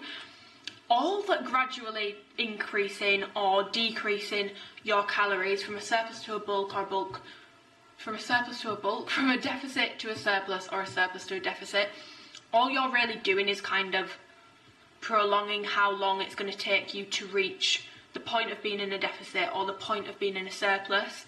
So yeah, you can just add calories. I can't tell you how many calories it's going to be because it's going to depend on a multitude of factors, and I can't really advise you on that without knowing more about you as a person, your training, all that sort of stuff. But you can do it gradually. Equally, you can go straight into it. There's nothing stopping you. It's just going to come down to personal preference and what you are going to be more comfortable with. Someone has said how to plan workouts. I will probably do a whole video on this, but to summarise it very, very, very shortly, you always want to put your main compounds, or even if it's not necessarily a compound lift, but a lift you're really trying to progress on and you are really trying to put all your energy into that, you'd want to put those first. So they would go first in your session. So typically the moves that you want to progress on, or the compound lifts, aka the ones that are going to take the most energy from you, you'd put those first, because the further along in your session you get, the less energy you're going to have, the more you're going to struggle. So with things like compounds, they will be a lot harder to progress on, and if you have a specific movement that you are really trying to push through a plateau on or hit a PB on, it's going to be very hard to do that at the end of a session after you've done, you know, 4 or 5 other exercises.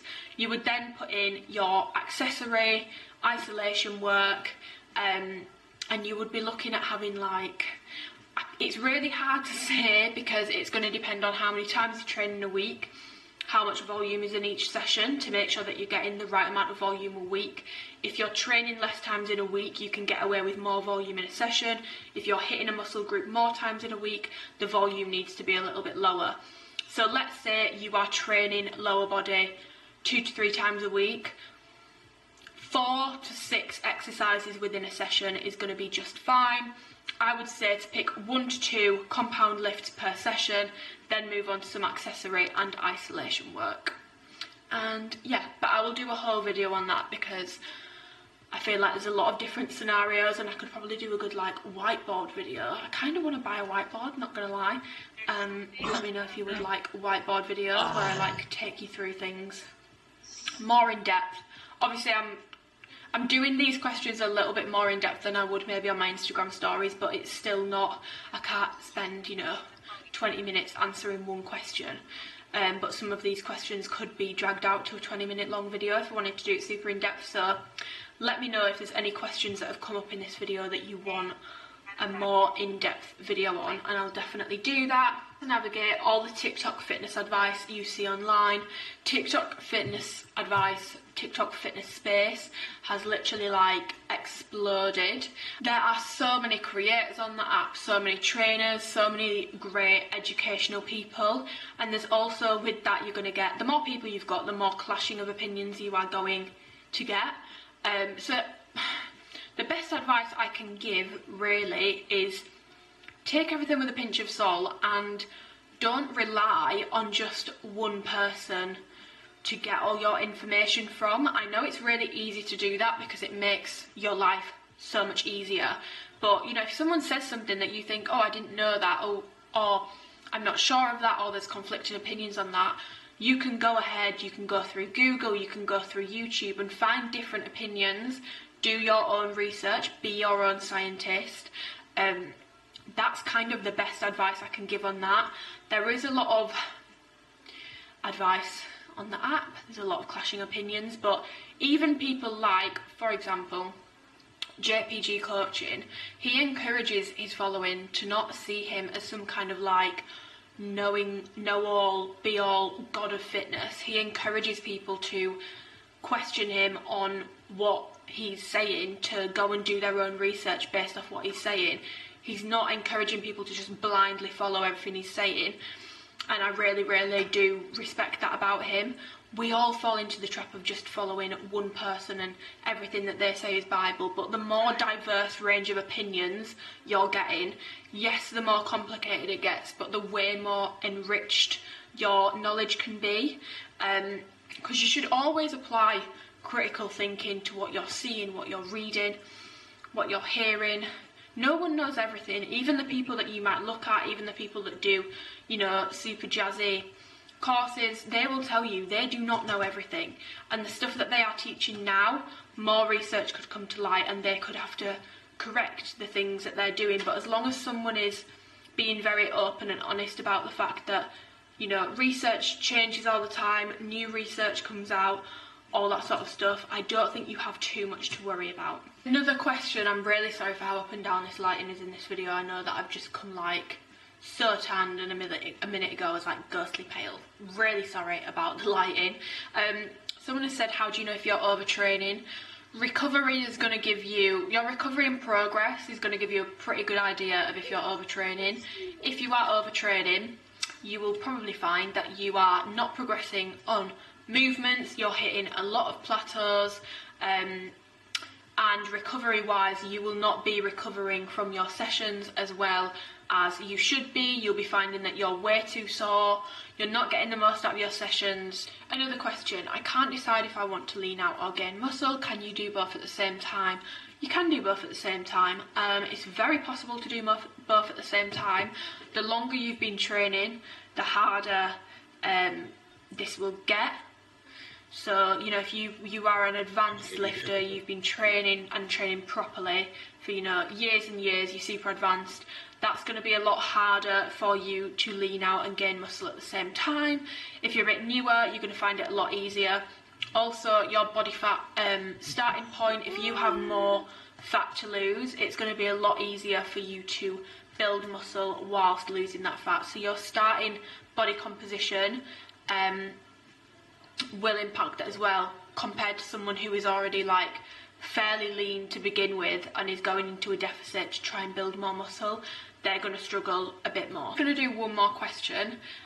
What are the key exercises to grow your glutes as a beginner? Because I've had this question like worded multiple different ways, or just people asking me, you know, what are the best exercises for your glutes, or even what are the best exercises for any muscle group. So I'm going to preface this with saying there is no one best exercise, because when you're looking for a best exercise, you need to take into consideration obviously the usefulness of the movement. Is it actually going to target the muscle that you are wanting to target? Is it going to bias it? Then you need to consider what the person who's training enjoys, which is something that people love to skip over.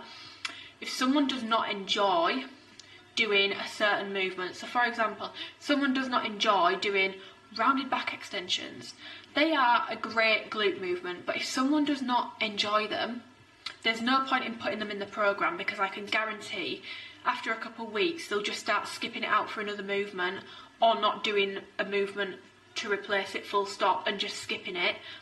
You need to make sure that the exercises you're doing are ones that you enjoy.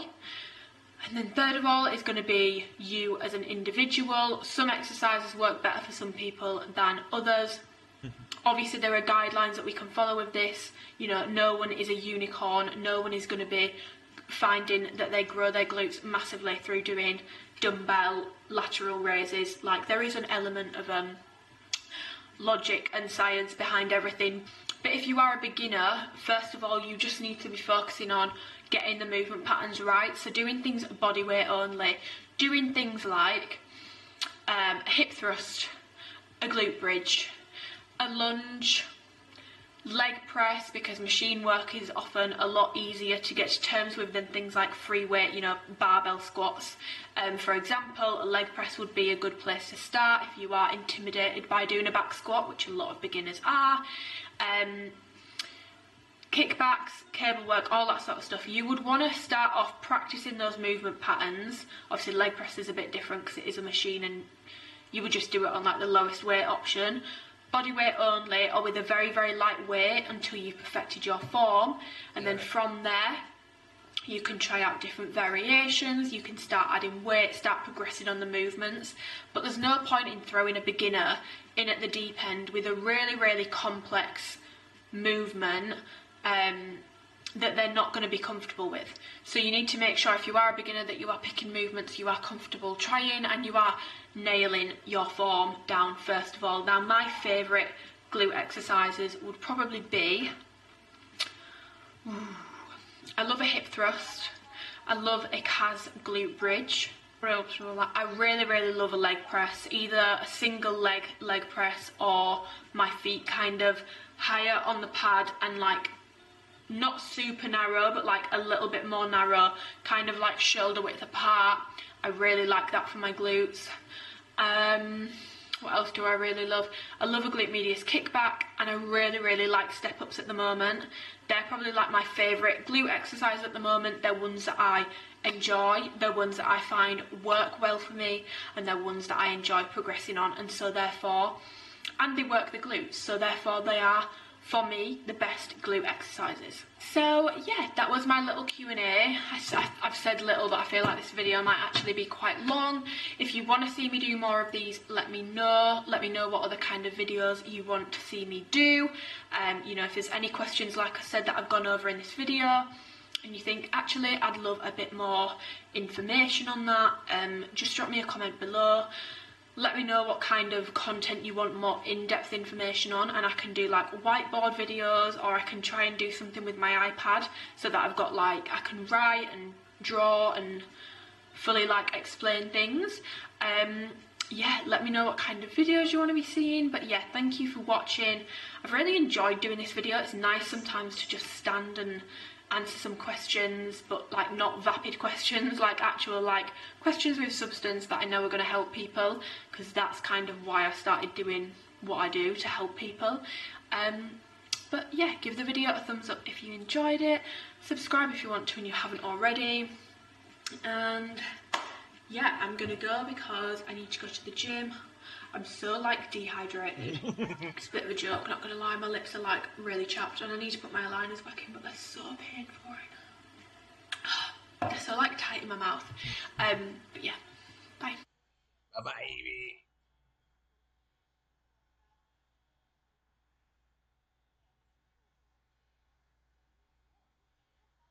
I'm actually low-key scared to do this video because I feel like I might ruffle a few feathers with this one.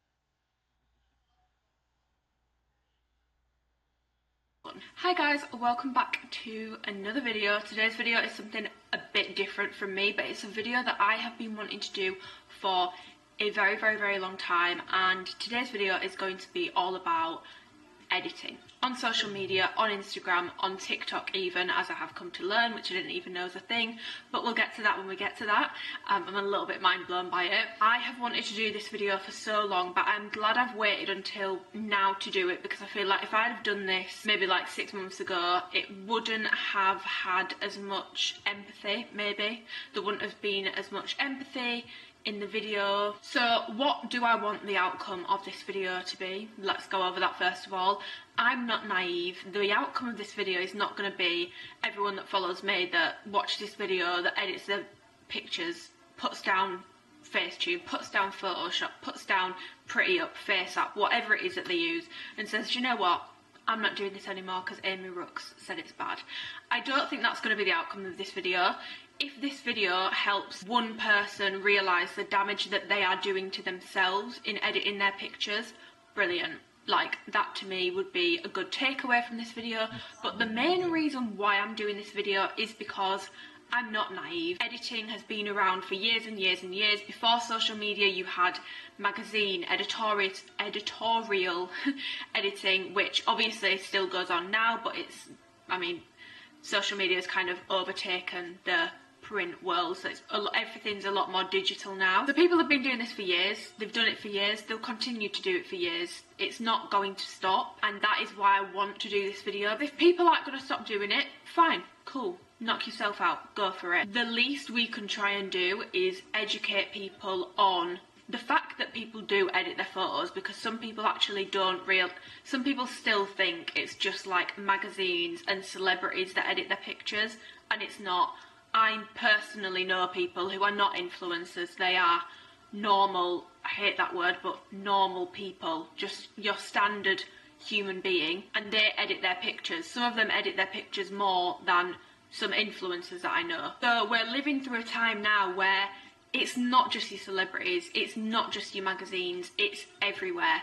It's on all across social media, mainly Instagram, TikTok, Facebook, maybe, I don't know, I only really use that to share like memes and stuff and share Facebook memories. So we're living through a time now where editing is no longer just something that celebrities do, and we can look at a magazine and just take that with a pinch of salt and think, yeah, well, that's obviously been airbrushed and edited, we know that.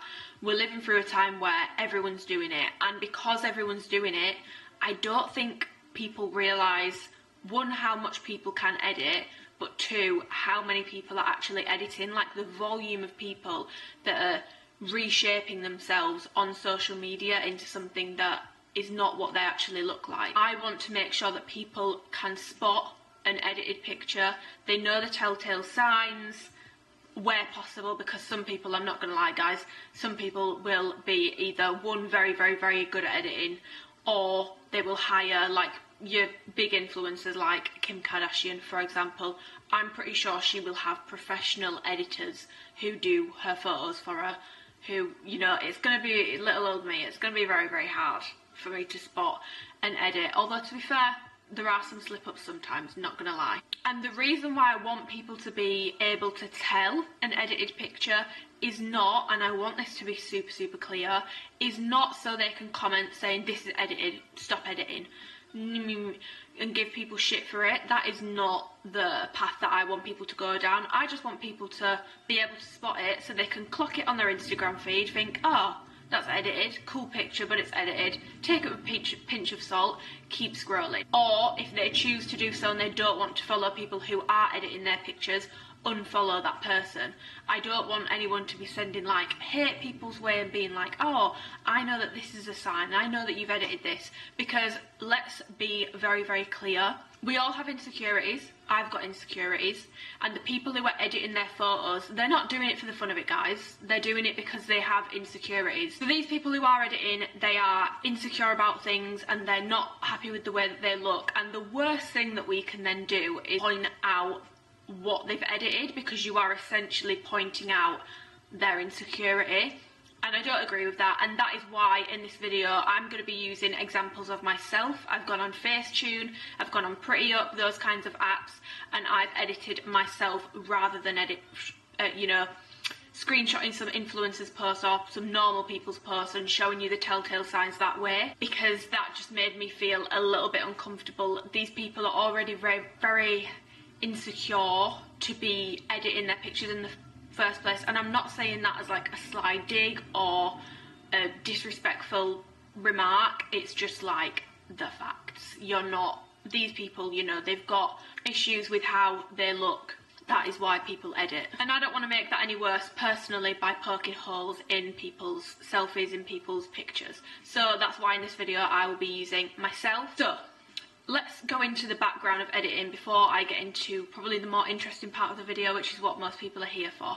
And I just want to go over some research, some TED Talks, all that sort of stuff. So whilst I was getting ready to film this video, I actually watched a very interesting TED Talk on Instagram, editing, self-esteem, all that sort of stuff, and I'm going to leave that link down below. It's about 15 minutes long and it's really good. A lot of the research that they used in that is a lot of the research that I found on preparation for this video, and I would definitely recommend, you know, even if you're someone who doesn't edit, or if you are someone who does edit, that you go and look at that. I also want to make it very clear that when I'm talking about editing in this video, I'm not talking about apps like Lightroom. Like, full disclaimer, I use Lightroom to edit my pictures. I used to use Facetune on my pictures. I used to really smooth out my skin. I've realised it looked ridiculous and I don't use it anymore. I use Lightroom to change the lighting. I can sometimes turn up saturations, change the colours basically of pictures. It's basically like a personalised filter, because I don't like the makeshift ones because they're just a bit rubbish. In this video, I'm talking about editing as in literally changing the shape of your body, altering the way that you look using apps. I'm not talking about, you know, a coloured filter. I'm not talking about removing some underwear from the background.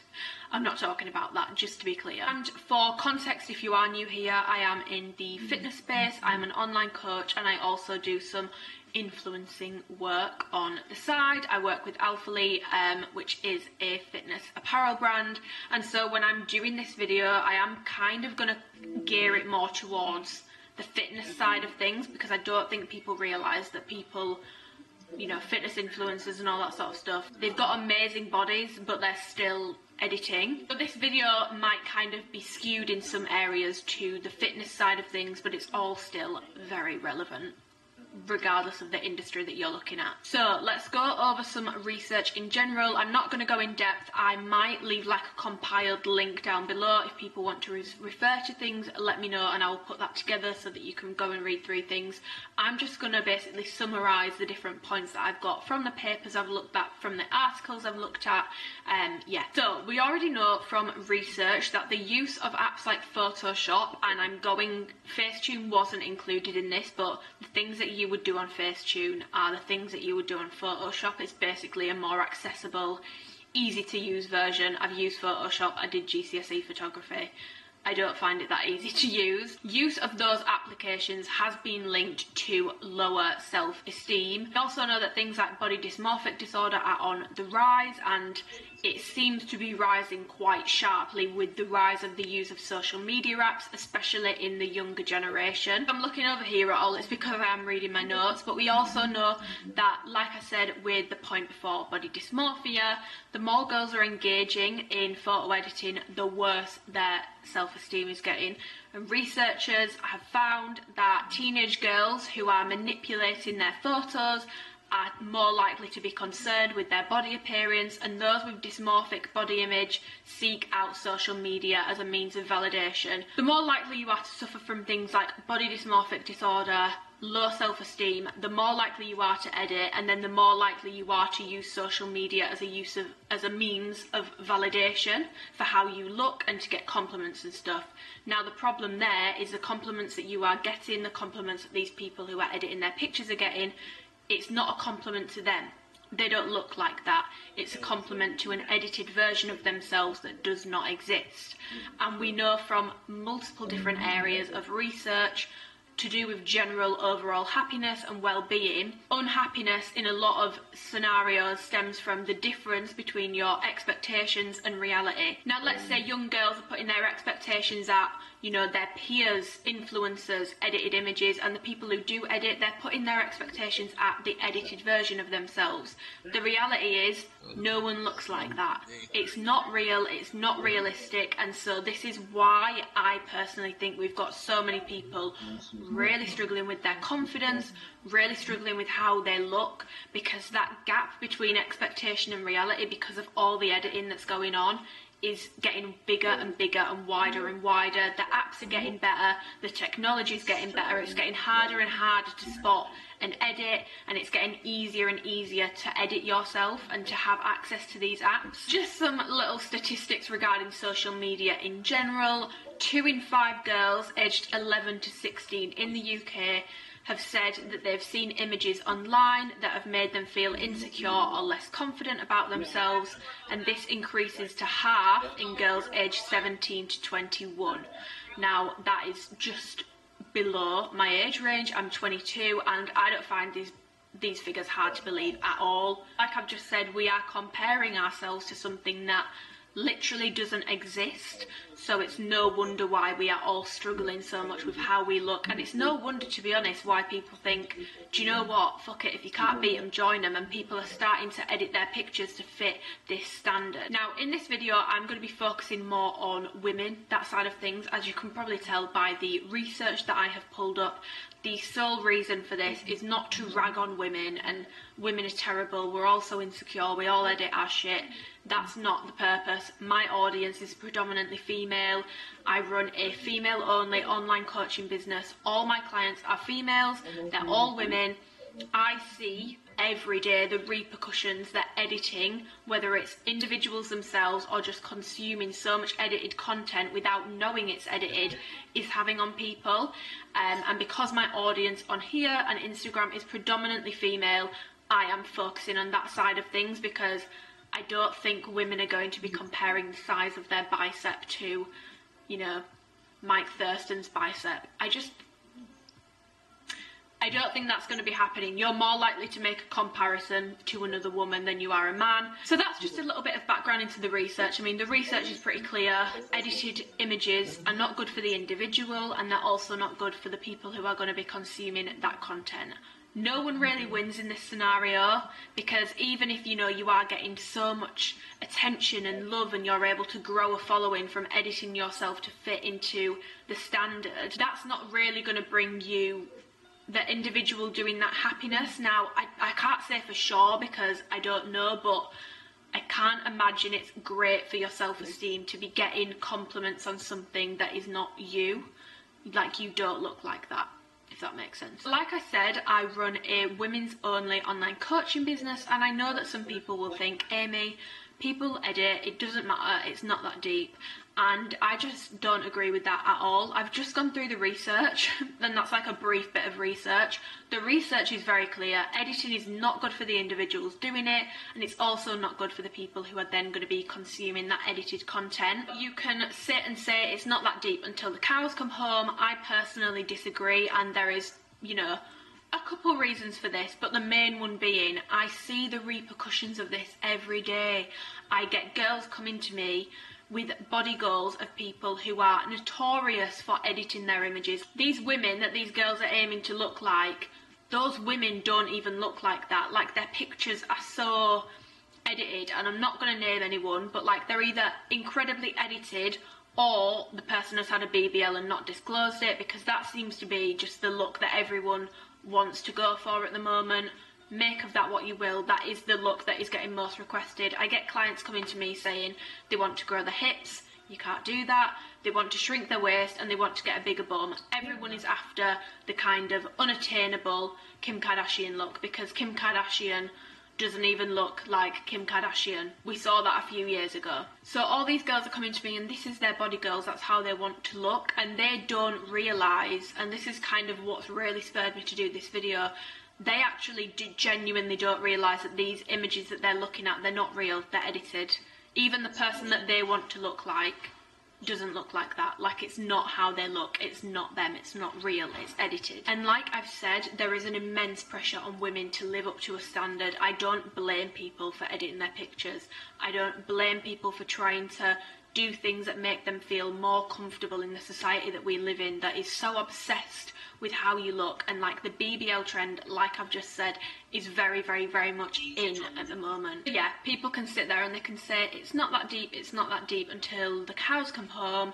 Talk to me in 10 years when we are growing up with a generation full of kids who don't know what's real and what's not, and have got body dysmorphia from all the shite that they have consumed on social media over the years, which promotes a completely unattainable body standard. Because like I have said about a million times in this video, the people who hold up that standard do not even look like that in real life. It's not real, it's edited. I have a niece who is really, really young. She's way too young to have social media, but my nephew is a couple years older. It really, really concerns me that they are going to grow up through this phase of social media. That's why I'm very, very, very hot on trying to help people be educated on editing, both on what can be achieved through editing, just how much of a difference you can make. Like, people think it might be like a little tweak. You can completely change how you look with some of these apps, but also see like the telltale signs and kind of talk you through that. I've got my iPad here because I need to pull up the edits that I did. Like I said, I've done the edits for this video on myself, so I'm gonna pop one in first of all, which is going to be a video, and this video is going to show you how I edited myself on Facetune. In this example, I just used a picture of me that I took after my workout. Obviously, I am posing in this picture, so I don't walk around looking like this, but I don't think we need to clarify that. It's quite obvious I do not walk around looking like a teapot. I put it into Facetune, and I mean, you're just gonna watch with me as I do it. I pulled my waist in. I went for a typical fitness influencer edit, which is very common to see. I think when you see the after, you're going to be quite surprised at how similar this might look to some of the content that you see on your feed. I then pulled my hip out because, God forbid, anyone have a hip dip. That's practically a crime nowadays. I then made my legs a little bit bigger to balance it out and make my hip look a little bit less crazy and a little bit more realistic. I then had a bit of a nightmare because I kept dragging the inside of my leg too far in. Built my other quad out, stretched that bad boy out, built in like the inside area of my leg. What else did I do? I seem to have stopped. And then I zoomed out and there you have it. There's a finished product versus the original. Now I'm gonna pop on the screen a side by side of the before and the after, so you can see exactly what I've done to the picture and how much of a difference those tiny little tweaks that I made actually made. My body doesn't look like that, and I'm not gonna lie, I did 2 or 3 of these. I don't know if I'll go through them all. I did do 2 or 3 of these, and then after the third one I was like, I actually can't keep doing this, because I really liked this original picture at first. I thought, oh my god, like my body looks really good in that, and then I did the edited version and I thought, I don't really like the original anymore. There lies the problem with editing your pictures like this. I don't think this is healthy for anyone to be doing as an individual. But here's a side by side, so you've got the before, you've got the after. Not a huge difference, whilst also being a huge difference, if that makes sense. Now, the one thing that concerned me when I did this was, obviously the point of this video is, part of it is to show you like the telltale signs of an edit. There isn't a ton of telltale signs that this has been edited, and that's kind of scary. Normally if someone pulls their waist in, the forearm area is a very like common giveaway. On this photo it's not really happened, and I don't know why. Maybe I'm just sick at editing. Kim Kardashian, hit me up if you need help, because this is actually such a clean edit and it took me like 2 minutes. Normally the forearm is a dead giveaway, so the arm where my tattoo is there. I mean, your arm tends to like bulk out this way anyway, but normally in an edit, you can tell it's an edit because someone's forearm is like super wide. It's like the same width as like their upper arm area, which is a dead giveaway because that's just not really a thing. A wrist might normally either look like super skinny if they've pulled like their hip out and their wrist is next to it. It can make your wrist look weirdly small and your hands look stupidly long. But yeah, if someone's pulled their waist in and their forearm is by it, dead giveaway is just how wide it goes and how off it looks if you actually take a minute to look at it. That did not happen with this picture. Slightly concerning, but we move. Then we're going to move on to like the bottom half of this picture, so more like the hip area and the waist. If you look really closely, and I don't know if you're going to be able to because of the quality that my stuff uploads on in YouTube, the background is obviously a very grainy background, so there's not a load of straight lines. It's very hard to tell. By the way, good luck spotting an edit if someone is standing against a white wall, because that's why most people will take their pictures against a white wall. It's not just so it looks super clean, it's because if you edit something, you literally can't see it because it's a white wall with no shadows on it. But if you look really closely around my hip area, you can kind of see that the grains in the texture of the floor warp in around my hip.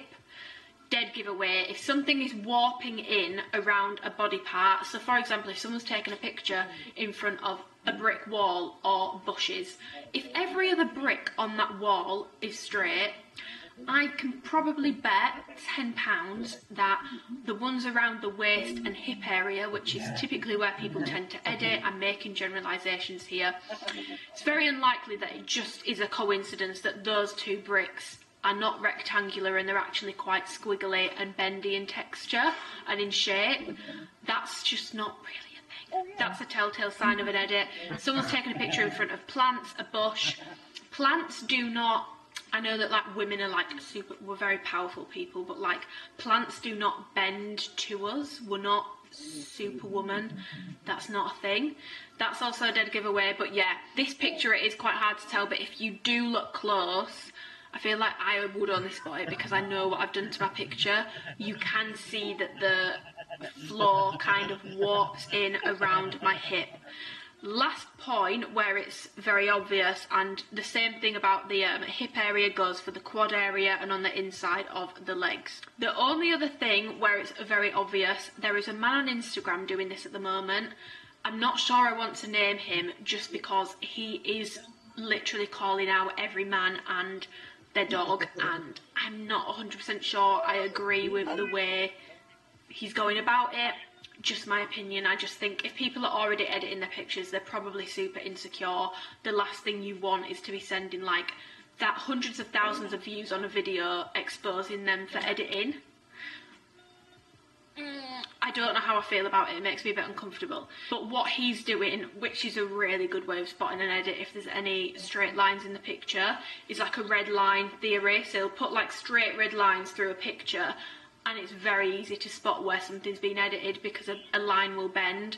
So in this picture, if he was to look at it, he would probably put a straight line across the bottom of the lockers. Now in the picture on the left, those lockers are going in a straight line, the shadow is also in a straight line, whereas in the picture on the right, if you look really closely, there's almost like a curve to the shadow and the bottom of the lockers, and that is where I've pulled my quad out and also where I've pulled my waist in. It's very, very, very subtle, which is why I said, like, not gonna lie, this is quite scary to look at because it's not that obvious. But that is one like telltale sign of an edit. There's a couple on there. I did do another one, going straight into this one with the edited version, and then as you can see when I hold my finger down, so this is the edited version, that's non-edited, edited, non-edited. I will do a side by side, and as you will see in the edited version, let me just pause that so I can actually see what's changed in the edited version. So I made my quads bigger, I made my waist smaller, and really, really pulled it in, made my stomach look super, super flat, and I dragged my bum out to make it look bigger. I mean, my body already looked really good in the first one, not gonna lie, but shock horror, I ended up not liking the original after I did the edit. So in the edited one, you can see a lot more telltale signs on this one. Again, because of the like grainy texture of the floor and it's not clear anyway, it's very, very hard to tell where I've pulled things in and pulled things out on the right hand side. However, on the left where I pulled my bum out, the locker's shadow is literally bending where my glute is. Like it's bending in like a curve, which is what I was just talking about with the straight line theory. Those curves would just not be a thing in real life. It's a telltale giveaway of an edit. Now, there will be scenarios where there is something that looks like it's meant to be straight, but it is genuinely bent in the background of someone's picture, which is why I wouldn't recommend ever going in all guns blazing, and just kind of, you know, scrolling, seeing the picture, accepting it for what it is, saying, oh, it's edited, oh, that's a cool picture, but it might be a bit altered with, and then just carrying on with your day and not comparing yourself to something that doesn't exist because it's edited, it's not real. That person doesn't look like that. So yes, that was this little edit that I did on that one. That one was a little bit less extreme. Now I'm just going to show you an example on a holiday kind of picture, because holiday pictures, whether it's a fitness influencer or your everyday Tom, Dick, Harry, normal person, or an actual just normal influencer that's not in the fitness space, very common to see edits on bikini pictures for obvious reasons. The pressures and stuff on what women should look like in a bikini is immense. There's so much pressure to look absolutely perfect. I mean, we saw the absolute uproar when those pictures came out of Kim Kardashian, and that's something I just want to make very, very clear. If we are going to demand that people show the real them, the unedited version, the unposed version, if we're going to demand that that's what we want to see, we need to be very, very careful with the reactions that we give when we see, you know, unedited pap shots of someone that, you know, doesn't look how they normally look. Because, you know, it's happened to Kim, happened to Courtney a few months ago, where some pictures came out and they were just normal pictures, like she looked like a normal woman, but because they didn't quite match up to how she might look in a posed picture on Instagram, she got so much backlash for it, a lot of body shaming and all that sort of stuff. That's not right. Like, I don't care whether someone edits their pictures into oblivion or not, that doesn't warrant them deserving being absolutely roasted for how they actually look. It's no surprise that people edit when that's the kind of reactions we get. So if we want to see more real bodies online, less editing, we need to be careful with how we react to seeing those images of real bodies in real time, unposed, unedited. That was just a little side note. So I edited this picture of me in a bikini from when I went on holiday. This was one of the worst ones. Wow, the body dysmorphia was strong with this one. Oh my god, after I did the edit, I was like, I don't like the original picture anymore. It's so bad, like so bad. So as you can see, I'm doing the classic. I'm pulling in the waist. That's what most people on Instagram do. And as you can see, as I'm pulling in the waist, that wall is bending in towards my waist. It wasn't bent before. The water is also bending around my body. As much as I wish I was like Aqua Woman, I'm not. I then tried to edit my boob, but it didn't really pan out how I wanted to, so I kind of just left it. I then went in and brought my hips out, and as we can see, my hips are now so powerful that they've moved the bushes out of the way. Teach me, They're now girl. warped, Teach me, girl. and then I did the same on the other side. Teach me, try Amy. and Teach me. even it out. You can't really tell too much Knowledge on is that power, side. girl. Knowledge is power. And that's the before and after. So again, you've got the telltale signs. Things are warping in around me. Straight lines that were straight before are now kind of bent. A dead giveaway that isn't on any of these pictures is if someone's taken a picture on a horizon and you can see the horizon in the background, horizons are not bent. Like if someone's taken a bikini picture in front of the sea horizon is not going to be bent. There might be the odd wave in there, but it's not bent. If it's going like this and then dipping here, telltale sign of an edit. But they're the only edits that I actually did. Then, oh my god, one of my coaching clients sent me a video from TikTok. I'll try and find it, and if I can find it, I'll put it in here. Which basically opened up a whole new can of worms, which I'm not going to like analyse too much because I didn't know this app existed, and it's scary how hard it is to tell that someone has used this app. There is an app called Pretty Up. I'm not telling you that name so you can go and use it. I know that some people are literally going to use this video as like how not to edit your pictures and how to get away with it. That's unavoidable at this point. Do what you want. However, there is an app called Pretty Up, which now that I'm aware of it, I think quite a lot of people on TikTok do actually use, and it's scary how much you can do and it not look super fake. So this is basically an app where you can edit videos. You can edit your body in a video. I didn't know you could do this. I've watched James Welsh's videos, which by the way, if you've not seen his Instagram versus reality series, it's amazing because he's actually used to be a photographer. He's got that background and he really knows his shit. He's spoken about the Kardashians using body filters and shown like a few times, like Kim's used one on like, I think it was the recent Balenciaga ad she did, and you can see where it glitches.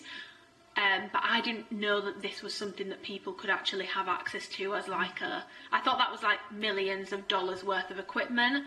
No, this app makes it very like achievable. So this, oh my god, I really hate that I did this because yeah, again, this is just not good for my brain.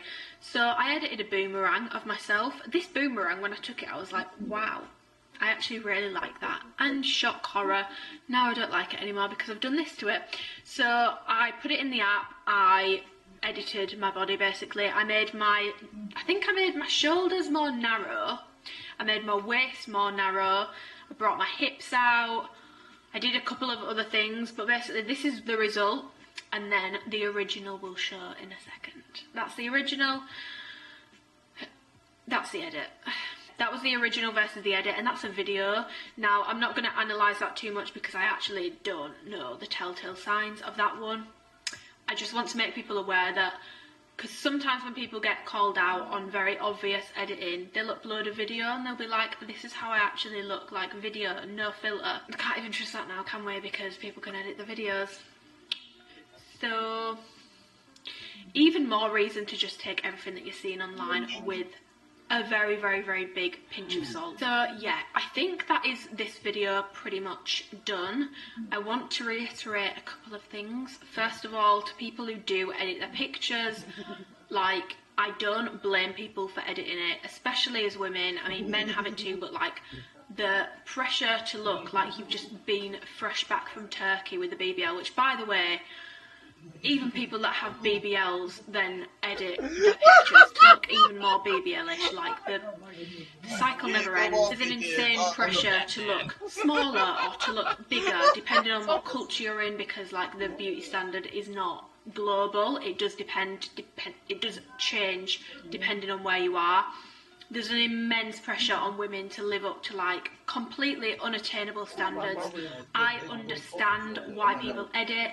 I can understand why people do something without, you know, agreeing that it's right. And I don't mean like morally right, I just mean like mentally for the individual, plus the people that are then consuming their content. It's not healthy. All the research points towards that, which I went over at the start. It's not a healthy behaviour to engage in, but I am by no means judging people who do it. You know, people have some very, very, very strong opinions on plastic surgery. I've had 2 plastic surgeries. I've had filler in my lips. I know how it feels to have insecurities and to want to change them. I'd never judge someone for having an insecurity. Like I said, the main reason with this video was just because I get so many girls who come to me and they want to look like someone who doesn't even look like that. Like, the editing that we are seeing nowadays is like, it's just obscene. And I feel like I grew up in a time where, like, I've never looked at a magazine once ever in my life ever and thought, oh, I'm going to compare myself to that, because I've always known, like, I've just grown up knowing that's edited, it's not real. And then social media's come in, and I feel like it's only really very recently that people are starting to get clued up to the fact that it's not just magazines that are editing, it's influencers, it's your normal Tom, Dick and Harry. Everyone's at it, but just because everyone is at it, it doesn't mean you need to join in, and it also doesn't mean that it's a healthy behaviour to engage in. And like I said at the start, the purpose of this video is not so you can go and bombard people with hate or, you know, call people out really viciously and be really malicious. There's a reason why I used my own content for this video, and that is because, like I said, the people that are editing, they have insecurities. The last thing I want to do is compound that by calling them out for editing. So please do not take the information that I've given you in this video and use it to attack people and make people who are already probably really struggling feel even more shit about themselves, because it's not fair, it's not something I agree with. And that's why I didn't name the man who's doing the red line thing, because I understand the argument that, you know, in editing your pictures and, you know, if you do have a big following, there is a responsibility. I completely agree with that. And you are then impacting how people feel about themselves through you editing yourself. But also, we're all human. Like, regardless of following, people still have insecurities. And I just don't want to ever compound that. So what I want you to do with this video is basically just take everything that I've said, look into editing, watch people like James Welsh who make really, really good videos on telltale signs of editing, and then you can consume your content on social media in a healthier way, because I'm sorry, but it is not healthy to have 14, 15, 16-year-old girls growing up, scrolling through TikTok, scrolling through Instagram, wondering why they don't look like the people that they're following, even some of their friends that they're following, who they are obviously going to draw an even closer comparison to, not knowing that these images are often heavily edited. And I'm not talking about a filter, I'm talking about literally changing your body shape, changing your facial shape, all that sort of stuff. I focus more on body in this one because, like I said, I'm coming from a fitness perspective, fitness influencer perspective, but there's definitely a lot of facial editing that goes on as well. But I just don't really have, it's not that I don't have much interest in it, I still think it's really interesting. I actually just don't know the telltale signs. Other than a face app, I can spot a face app from a mile away, but I'm sure we all can now. We've seen the TikToks, we've seen the Facebook posts, the Instagram comparisons. So yeah, I'm going to leave this video here. If anyone has any thoughts that they want to share, comment them down below, because I'm definitely open to a open discussion on this topic, because I feel like people have some very strong opinions. You know, if you have an even stronger opinion than mine, that's fine. Feel free to share it. If you think that editing is not a problem at all, that's fine. Feel free to share it. If you've got any opinion, I'm open to having an open discussion about it. But yeah, I am going to leave this video here. I probably will post a bit more on editing and all that sort of stuff on my Instagram, which is just amyrookes, if you want to follow me on there and you're not already. But yeah, give the video a thumbs up if you enjoyed it. Let me know if you want a little bit more content like this sprinkled in here and then. I do primarily do fitness, but I've really not enjoyed doing this video. It just felt like a video with a bit more purpose, a bit more substance, and so I've definitely enjoyed doing it. Subscribe if you want to and you haven't already, and yeah, I'll see you in the next video. Because there is no one in a position of power who's currently like. This is the movement that grew my glutes. No, it's not. No, it's not. Hip thrusts are better. So yeah, I hope y'all enjoyed that one. I'm out.